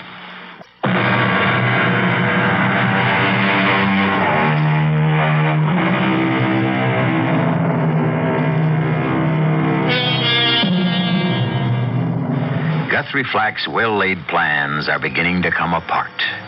He is still relying on his old friendship with Ramsey Powell to keep him from talking.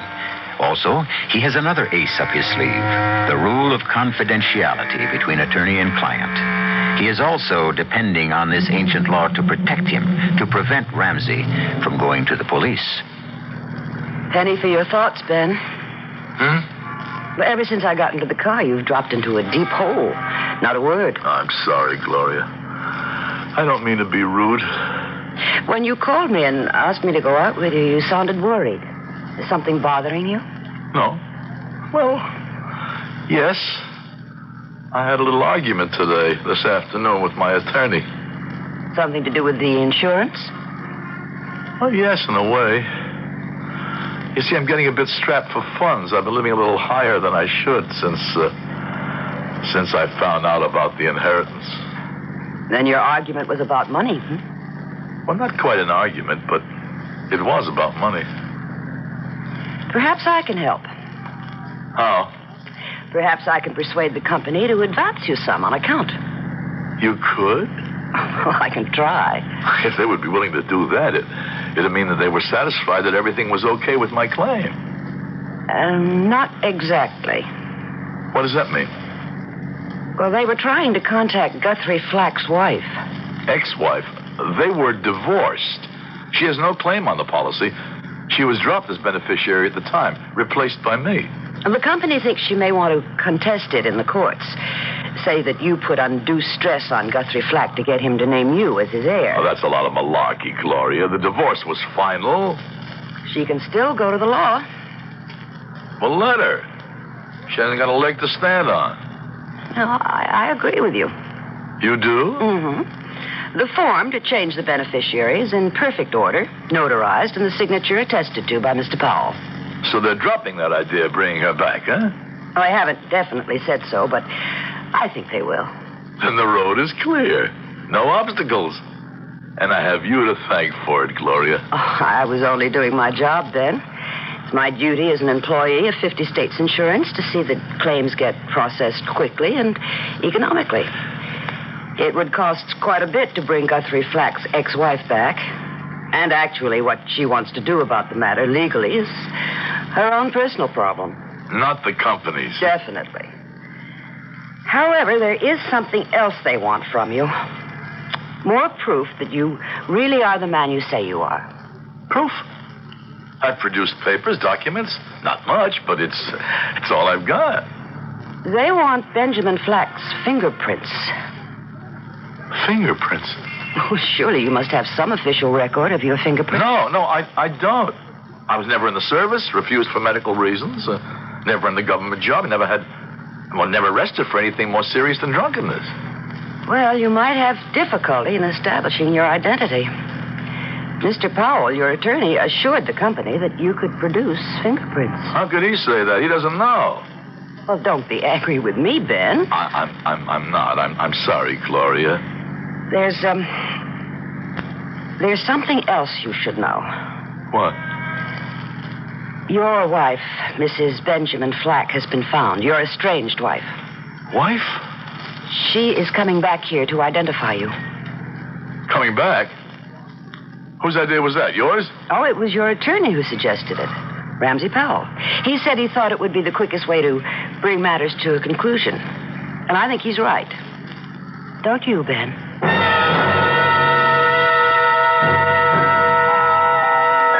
I've been on this phone trying to reach him for 2 days. When will he be back? Well, how ill is he? This is important. I'm a client of his. A serious matter has come up, and I must... Yes, I've tried him at home, but his servant or nurse or whatever tells me that he can't speak to me.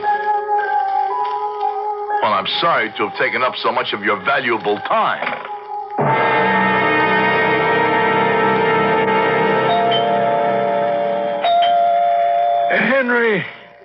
Henry.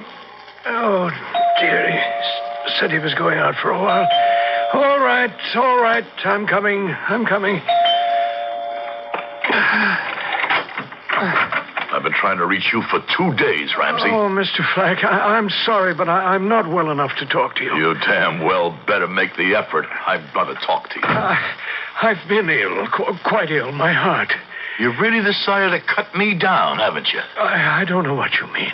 It was your suggestion to have Mrs. Benjamin-Flack brought here to identify me. I thought it would expedite matters. You thought it would put the finish to my plans. That's what you wanted to do.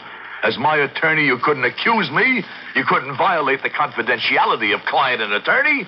But you could get me by bringing her here to identify me. Mr. Flack, why should having your estranged wife here upset your plans? Okay, Ramsey, let's cut out the pretense. You know I'm Guthrie. You've known it all along. Yes. You know what'll happen when Ben Flack's wife sees me? Yes. What is the old expression? The jig will be up. You're going to keep that from happening. How? They've already sent for her. You're going to say that I am really Ben Flack, no matter what she says. I can't help you, Guthrie. You've committed murder. Cold-blooded, premeditated murder. And for what? For money. No, you got it wrong. It was self-defense. Well, however it happened, you committed murder. You planned to kill him. And you succeeded. If you turn away from me, Ramsey, I'm finished. What can I do? Well, if you can pray, if you have a God, pray for forgiveness. No, listen, Ramsey, please. You've got to help me. For all the years we've known each other. For all the years. But actually, Guthrie, I haven't really known you at all. Not at all. You're not the man. Oh, my heart. Here, Guthrie, the pills. In the top drawer of that desk. Get them quickly. This what you mean? Yes. Give them to me. If I do... Guthrie, please. I can't bargain with you. I'm dying. Please give me the pills. Get them yourself.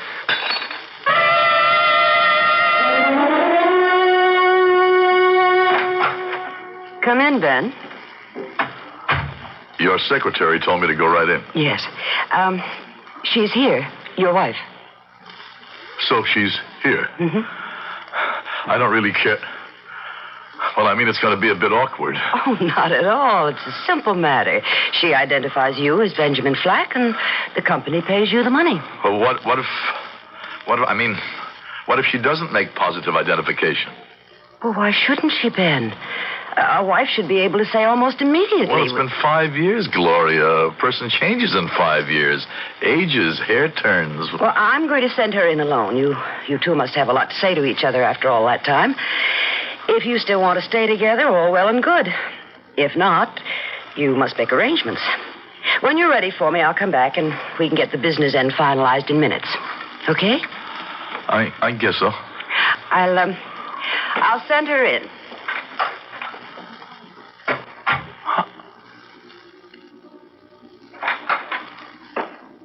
Hello, Ben. Gloria, you back? What happened? Where is she? Well, she's here. Look at me, Ben. Don't you recognize me? No, you're Gloria Danners from the... What is this, a game? I didn't tell you my married name, did I? It's Mrs. Benjamin-Flack. No. It's a lie, a trick. This has all been set up to trap me. You trapped yourself. You never really knew Ben's wife. And that's who I am. I'm getting out of here. I'll see my lawyer. Your lawyer is dead, Guthrie. Didn't you see the papers this morning? Okay, Gloria. You outfoxed me. You're a clever woman, very clever. But I would like to point out a few facts that I think will make sense to you. Does this concern me? It does. Let's have it. Ben is dead. You killed him. In self-defense. But what difference does that make? I couldn't prove it. Now I am Ben Flack. I have assumed his identity and will get the $2 million insurance money. You said it concerned me. Half of that is yours, Gloria. I will give you a paper assigning half to you. If you definitely identify me as Benjamin Flack. And if I say no, that you are Guthrie Flack, masquerading as my husband, whom you have murdered. Then I shall go to trial for his murder, be convicted, it's an open and shut case, and spend the rest of my life behind bars. Well? But you're too smart to do that, Gloria. Why? Because the entire $2 million will be lost to me and to you. Now, here's the deal. If you say I am Ben, if you identify me as Ben, you will get $1 million. Just a simple, direct sentence. Yes, that is my husband, Benjamin Flack, the beneficiary of the late Guthrie Flack. You have it all worked out, and quickly, too. I can see how you made all your money. And lost it, Gloria. This is my last chance to get back. And it means a life of ease, of luxury for you. $1 million for you. No deal, Guthrie. You'd throw away $1 million? Yes. Because I want it all. I won't share. But you can't get it. If you refuse me, if you intend to expose me as a fraud, a murderer, you won't get anything. Guthrie Flack will still be alive. Therefore, no beneficiary. No, you are wrong. I will identify you as Ben. And you will give me all the inheritance. And do you know why? You'll turn me in if I don't. So what? It's your word against mine. No, my side is stronger. The insurance company knows I am Mrs. Benjamin Flack. That's why they hired me. To find out if you were an imposter. And what's more, I've just recorded our entire conversation, just for my own protection. Very incriminating. Recorded? So, if I use the tape, you will stand trial for murder. I shall not use the tape unless you force me to. I see. Just one more thing before I positively identify you as Ben Flack. This paper. It turns the entire inheritance over to me. Would you please sign it? Do I have a choice now? None. And now, goodbye, Benjamin Flack.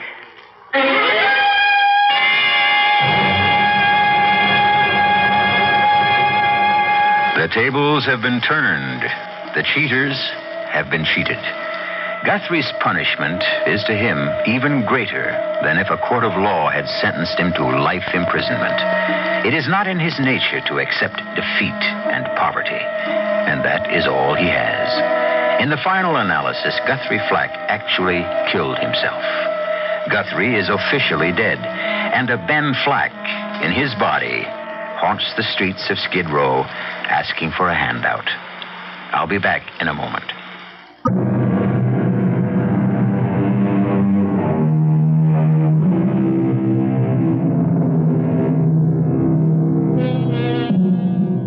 One last word about our story. What now happens to Gloria? Is the $2 million she will receive free from sweaty sordidness? After all, she was also guilty of perpetrating a fraud. Ramsey Powell told Guthrie to consult his conscience. Perhaps a bit of soul-searching might change Gloria. But that is another story. Our cast included Howard Da Silva, Joan Lovejoy, Court Benson, and Ralph Bell. The entire production was under the direction of Hyman Brown. And now, a preview of our next tale. Can you describe the men who killed him? No, I really didn't get a good look at him. Describe them, please. Mr. Burko, look, I'm really very busy. I don't believe you. What did they look like? I think you'd better leave.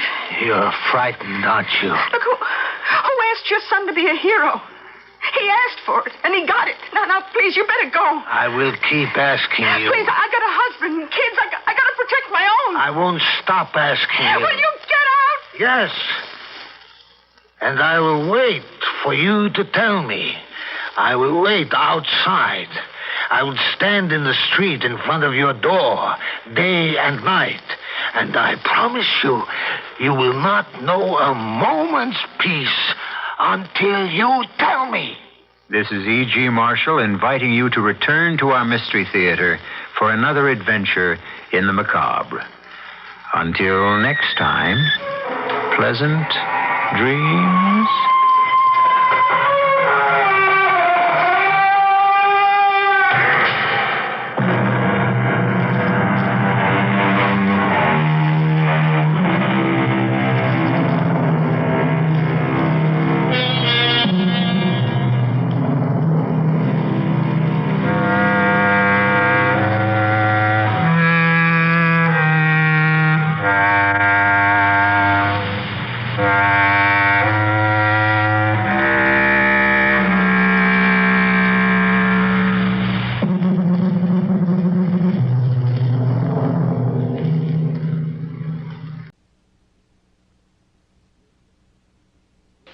CBS Radio Mystery Theater presents...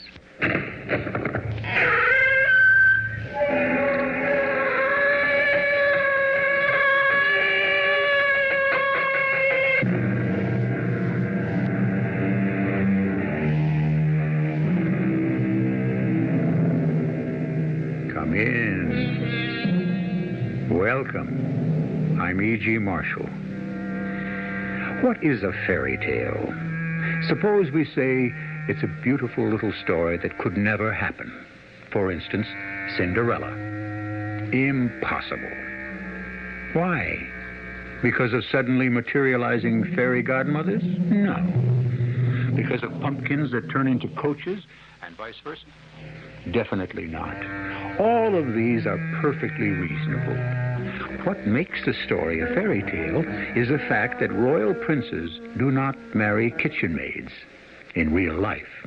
I want you out of this house at once. Oh, please don't. I have no place to go. That's no concern of mine.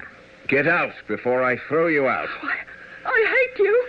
Your feelings are of no account to me. I wish you a fate worse than death. I'm sure you do. Oh, you're thinking a low, common, ignorant servant girl. What harm can she do? Well, I'll find a way. I swear to you, I'll find a way.